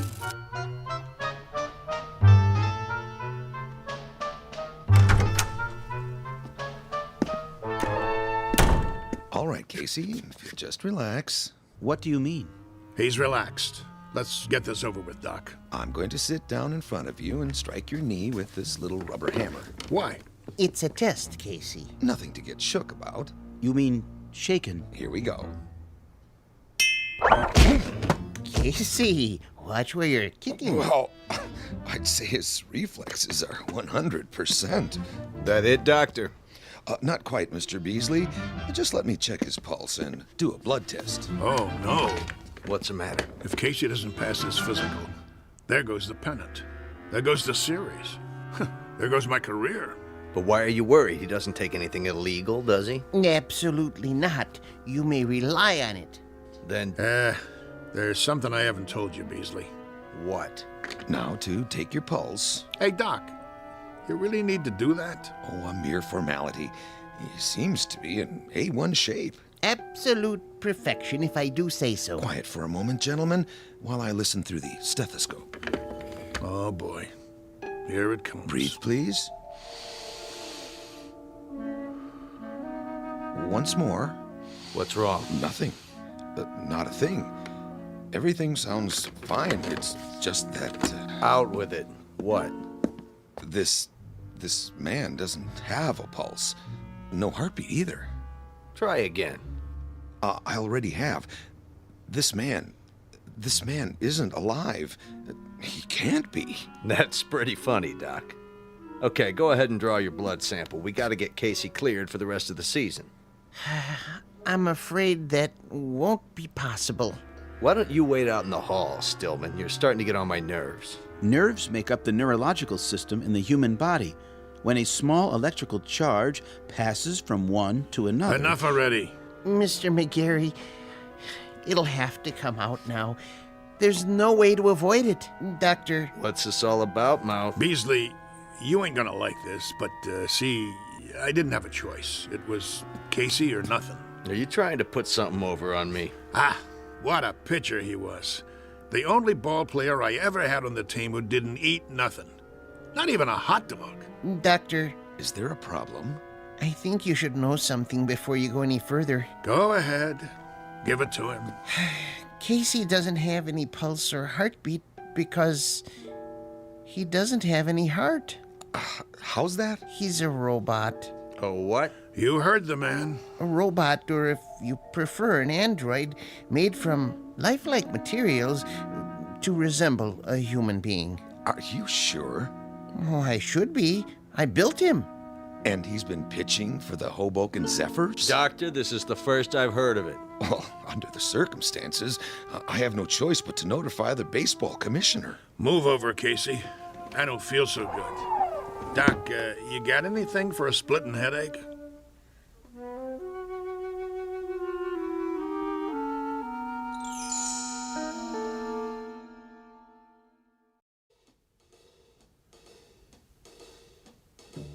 McGarry, you gave me your word. Yeah, that the team would win. I didn't say nothing about... Yes, you did. You brought me Casey and I said I never seen anything like him. Did I lie? Not as such, but you can't run roughshod over the rules. I'm holding you in breach of contract. Me? What did I do? I got you a winner. Know how many tickets we sold? You never had such a season. All right. Knock it off, you two. I'm the commissioner, and I say he's suspended. That's final. On what grounds? He didn't take no illegal substances. He doesn't have to. Everything about him is illegal, from the top of his head to the cleats on his shoes. He's a machine. So? Article 6, Section 2 of the Baseball Code, I quote, "A team should consist of 9 men." End quote. Men, understand? Not robots, or vacuum cleaners, or mixmasters. Commissioner, perhaps there's another way of looking at this. For all intents and purposes, he is human. Casey, would you mind saying a few words? Tell us about yourself. Where should I begin? At the beginning, of course. Yeah, where was he born? All men are born, not to assemble in a machine shop. Go ahead, Casey. What state? I was born in a state of ignorance. There you go. My point exactly. Well, he can talk, can't he? He talks as good as me. That means he's got to be alive. I wouldn't count on it. But he is not human. Easy for you to say. How human do you want him? He's got arms, legs, a face. And ears. But no heart. He doesn't even own one. How can he be human without a heart? Beasley don't have a heart either. He owns 40% of the ball club. That's it, gentlemen. He doesn't have a heart. Ergo, he isn't human. And that's a violation of the baseball code. Therefore, he doesn't play. Mr. Commissioner, suppose this, just for the sake of argument. Supposing I gave him a heart. You gave him? Where will you get one? At the local parts store? Hear me out. If that essential is the only thing that renders him different from the norm, I could try an operation. I think I could do it. In fact, I'm sure I could. Supply him with a self-contained mechanical heart, that is. Now you're talking, Prof. How about that, huh? What do you say? Well, it would be very irregular. If he were to be given a heart, would medical science classify him as... what I mean is, could he then be called He had the doc fooled even without one. All right. With a heart, I'll give him a temporary okay until the league meeting in October. Then we'll have to take it up in session. The other teams will scream bloody murder. I can see DeRocher now. Ah, then it's all settled. Casey gets a heart and accreditation as human, and the Zephyrs... Take it, Mouthy. With pleasure. Hoboken wins the pennant for the first time in 23 years.